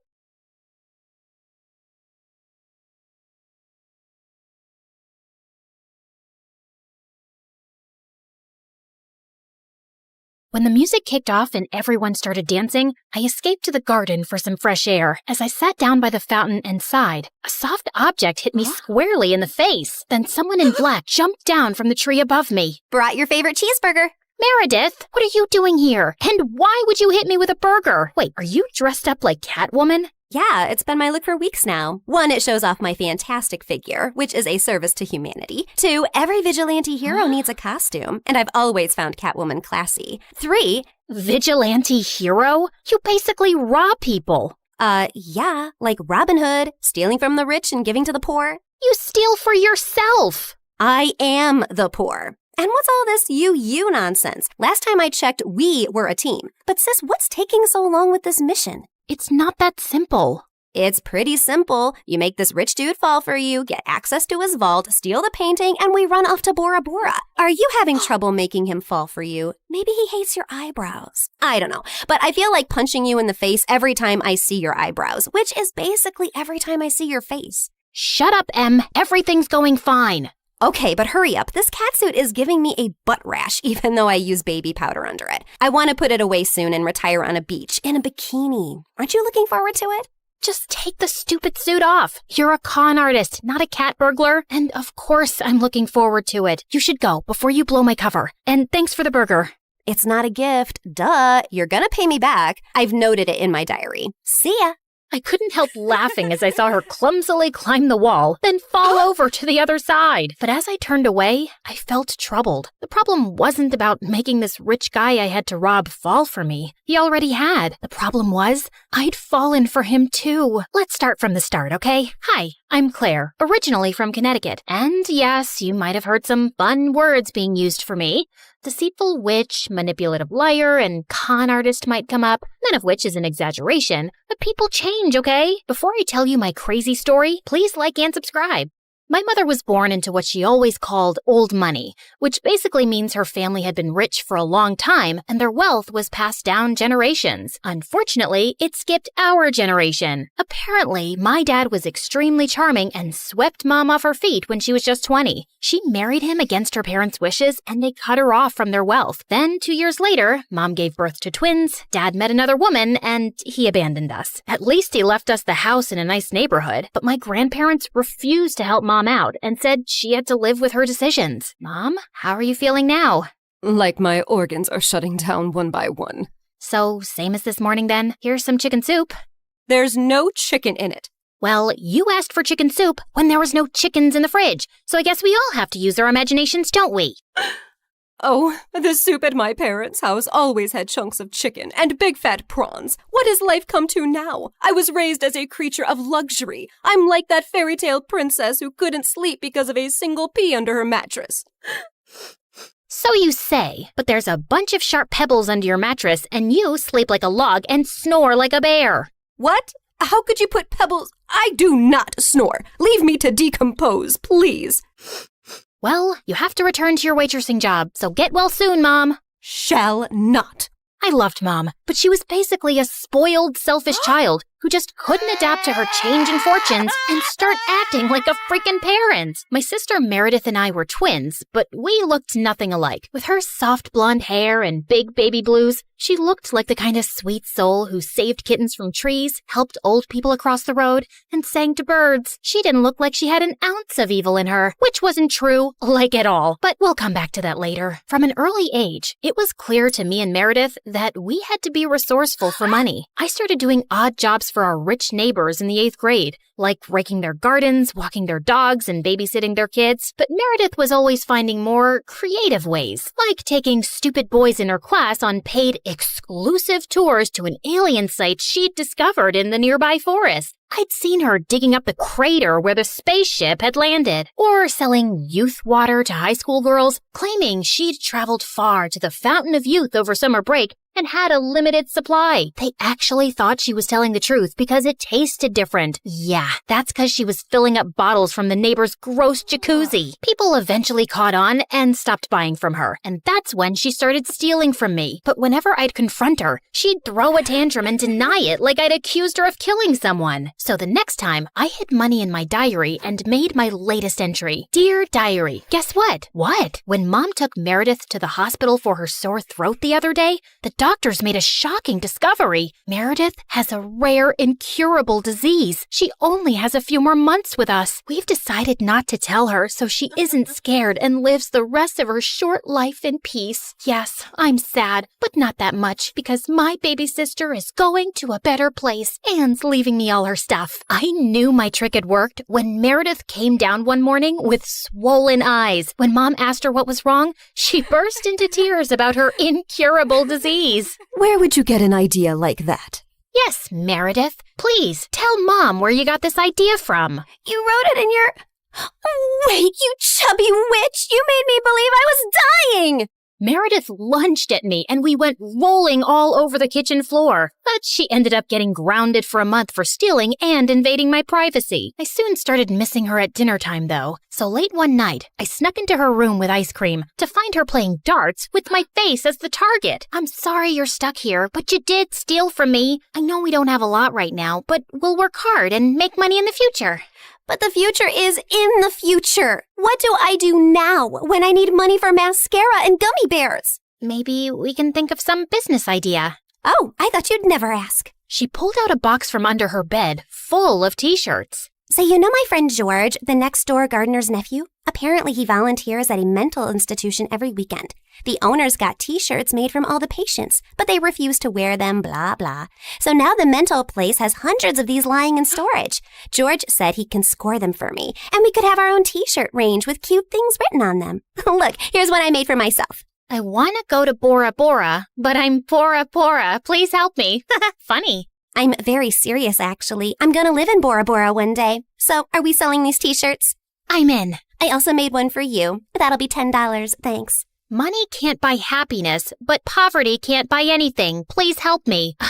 You should pay me for wearing this. Meredith didn't have the best reputation in our neighborhood or school to sell things, so we decided to hit the other end of town and set up a t-shirt stall outside a private school. With my salesmanship and Meredith's flirting, we managed to sell quite a few on the first day. We started setting up shop at different locations, and one day as we were heading home, Meredith suddenly said she had to pee really badly. So we walked up to the closest house to ask if they'd let us use the bathroom. We rang the bell, but no one seemed to be home. I was peeking in through the window when suddenly I turned around to see Meredith already crawling halfway through one. Are you crazy? That's breaking and entering! I'll kick in your face so hard that you'll need plastic surgery, which we don't have money for. If you don't want to be ugly for the rest of your life, let me pee.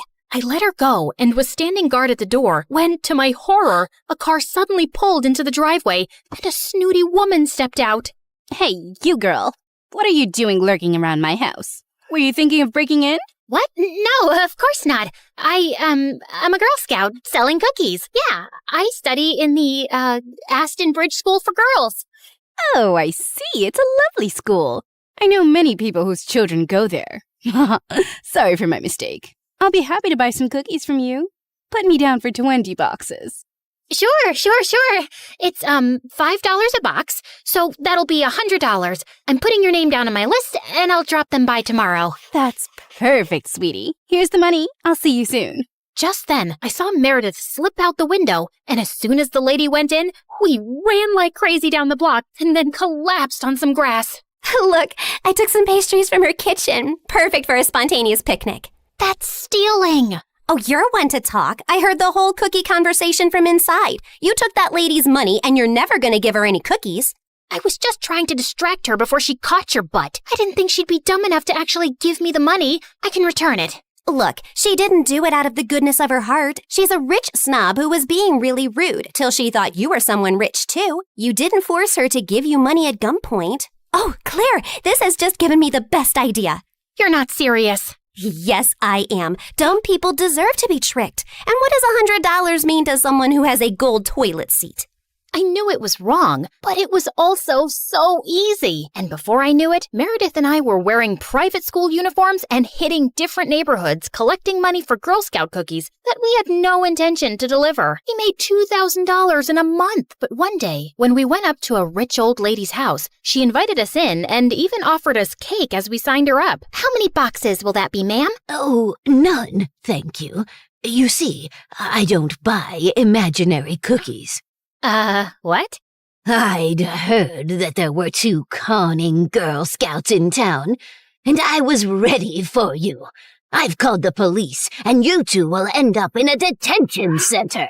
Just then, there was a loud bang, and the power went out. In the confusion, Meredith kicked the old lady and yelled, "Run!" As we were sprinting down the street, I suddenly noticed a nerdy-looking boy my age running beside us too, grinning and waving at us. Hey, hold on. Who are you? I'm your new neighbor, Freddie.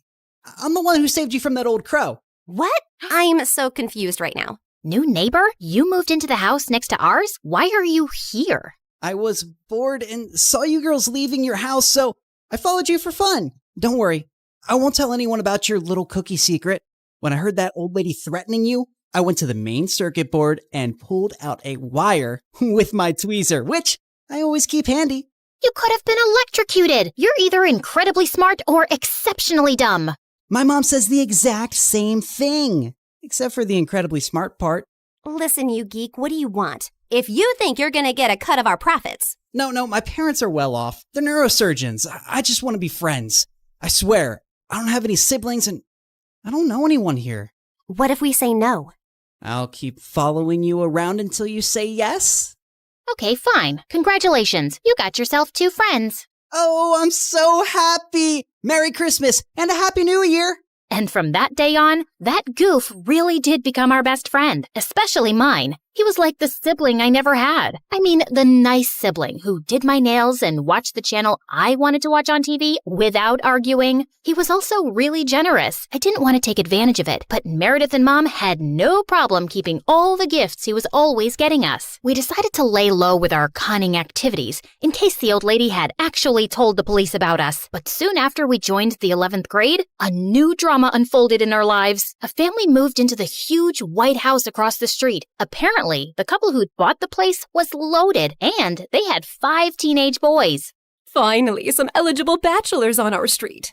Thanks. My feelings aren't hurt at all. Oh, I'm sorry I left you out, sweetie. Maybe you'll find someone too. I mean, they have 5 boys. There's a good chance one of them is gay. What? Why would you think? Okay, girls, here's a basket of goodies for you to take over as a welcome present. Now go, throw yourselves at those boys. Meredith and I rolled our eyes, but we decided there wasn't any harm in checking them out, and we were welcomed by the ugliest quadruplets ever. They were really sweet and really excited to see us, but with their orange hair, acne, and buck teeth, they were not a pretty sight.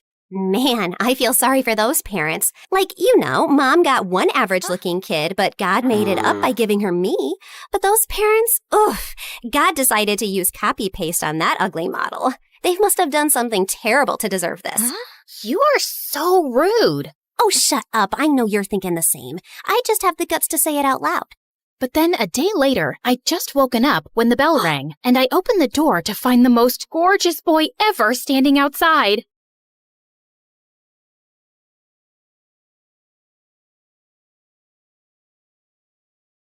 Hi, I'm Clara, and I'm a story hunter. I see a story in everything, and I won't stop until I find it. But before we get into it, please like and subscribe to MSA. My parents thought they'd never have kids, but 10 years after their marriage, they had me. While Mom was over the moon, Dad always seemed annoyed when I tried getting his attention. Daddy, look! I found a ladybug in the park. Isn't she cute? I rescued her from a parade of ants. Could you please take this girl away? I'm on a phone call. Of course, honey. Come on, Clara. Let's read some Nancy Drew. Yay! My favorite! Dad was weird, but at least I had Mom. She was a journalist before she married Dad and had the craziest stories to tell me. And growing up, I wanted to be just like her. When I turned 10, Mom got me my first recording set, and I went crazy interviewing people on the streets. Since how long have you been homeless? That's a cute dog. Did you steal it or buy it? People would pass me weird stares, but I just didn't care. I was following my passion. One evening, I was in a far end of my neighborhood when I missed a turn. The street was empty and it was getting really dark, so I started to walk quickly when a shady black car pulled up next to me. Hey, kid, are you lost? It's freezing out there. Hop in. I'll drop you off. Don't be scared. I won't harm you. See, before he could finish, I punched him hard and ran. I thought I was successful, but seconds later the car stopped again and the guy got out, and I was shocked to see he was the frickin' mayor. He wasn't hurt, but this was so embarrassing. I apologized and he dropped me back home, but someone on the street had made a video of me punching the mayor and it went viral. I was the joke of the town, and Dad was furious. You've crossed all limits. You hit the mayor. It was a reflex, Dad. I was scared, and I've read so much about these kidnappers in a black car. All this investigation and these stupid stories are ruining you. What if he wants to take action and drag us to court? I'm a really private person. I don't want this. Jeez, relax, Dad. He won't. He knows it was just a mistake. Why are you getting so worked up? That's it. You're grounded. And no more story hunting. But why? Mom, say something. But as always, Mom said nothing, and I was done for. Growing up, Dad and I drifted further apart. He stayed cooped up in his office while I got busy with school and perfecting my investigation skills. On my 15th birthday, I begged Mom to get me a professional recording set with a mic, but she simply refused. We just don't have the money for it. I decided to try my luck with Dad and ask him for some money. I wouldn't tell him what it was for exactly, but he wasn't in his office. As I was leaving, suddenly my foot got caught in the carpet and I landed on some boxes full of money. Oh my God, Clara, what are you doing in here? Mom, You said we don't have any money. What is all this? It belongs to your dad, and it's not your concern. But it's a lot of money, Mom. It has to come from somewhere. Is Dad a mafia guy? Oh my God, he robbed a bank, didn't he? Stop it. Please, Clara, you don't understand. You need to leave, now. And don't say a word about this to anyone, least of all your dad. Promise me. Something was definitely fishy, but I'd never seen Mom so serious. So I did what she said. I wanted to know more, but I just didn't get the chance to go into Dad's study again. Soon, I got busy with school and forgot all about it. One time in 11th grade, Lena, the head cheerleader and the most popular girl, walked up to me. I heard you can uncover any truth in the world. Is that true? That depends on what kind of truth you want. Well, don't tell anyone, but I think Nick's cheating on me. Who's Nick? Do you live under a rock? Nick's my boyfriend. He's the captain of the football team. Got it. What about him? I just told you. He's cheating on me, and I want you to find out the truth. Oh, yeah. Leave this to me. Be careful. He's a very good liar. No liar can ever hide the truth from the world's greatest investigator. Go and chill, kid. I got this. I started following Nick around everywhere, but I couldn't find any dirt on him. Until one day, I saw him sneak into the coach's office and saw him making out with another girl. I waited till he left without noticing me, and then, right in the middle of the cafeteria, I made him pay. I dropped an entire carton of milk all over his head. What the heck? What do you want, weirdo? Listen up, everyone. This jerk right here cheated on his girlfriend. No, I didn't. I knew you'd say that. Here's the proof. Nick looked at me in shock as I showed him the video of his makeout session. Lena broke up with him instantly, and he was getting a lot of backlash for cheating on the most popular girl around. Soon after, he left and got transferred to North High, our rival school. After that, Lena and I started hanging out and became besties. As much as I liked having her around, her band of cheerleaders annoyed me. Especially this girl, Wendy. Lena even had a YouTube channel with her where they ran gossip sessions and fashion advice. You know, I was thinking, why don't we add Clara to the channel? Why? So we lose all our followers and our popularity? I don't think having 5 followers makes you popular. But then again, what do I know? Stop it, you two. Clara is a professional. You saw what she did with Nick, and with her brains and cool stories and my beauty tips and styling, we'll be so much more popular. We'll be like Daphne and Velma. Who? Scooby-Doo? Forget it. We should totally do it. I joined the YouTube channel soon after, and we started with collecting scoops on everyone in school. Within a few months, we hit 1 million subscribers. I was happy, but Lena was on cloud 9. Her popularity was through the roof, and she loved the attention. We got invited to every party in town, and she would drag me with her even when I didn't feel like going. One day I was at her house getting ready for a party when Wendy made a snarky comment. Do you always have to dress up like a homeless person? And why's your hair such a mess? There's nothing wrong with my hair or clothes. I don't want to look all dolled up. Detectives are meant to look rugged, right, Lena? Yeah, but it won't hurt you to put on a little makeup now and then. It'll only make you look prettier. No, it'll make me look like a bimbo. So you think I'm a bimbo? I didn't mean it like that.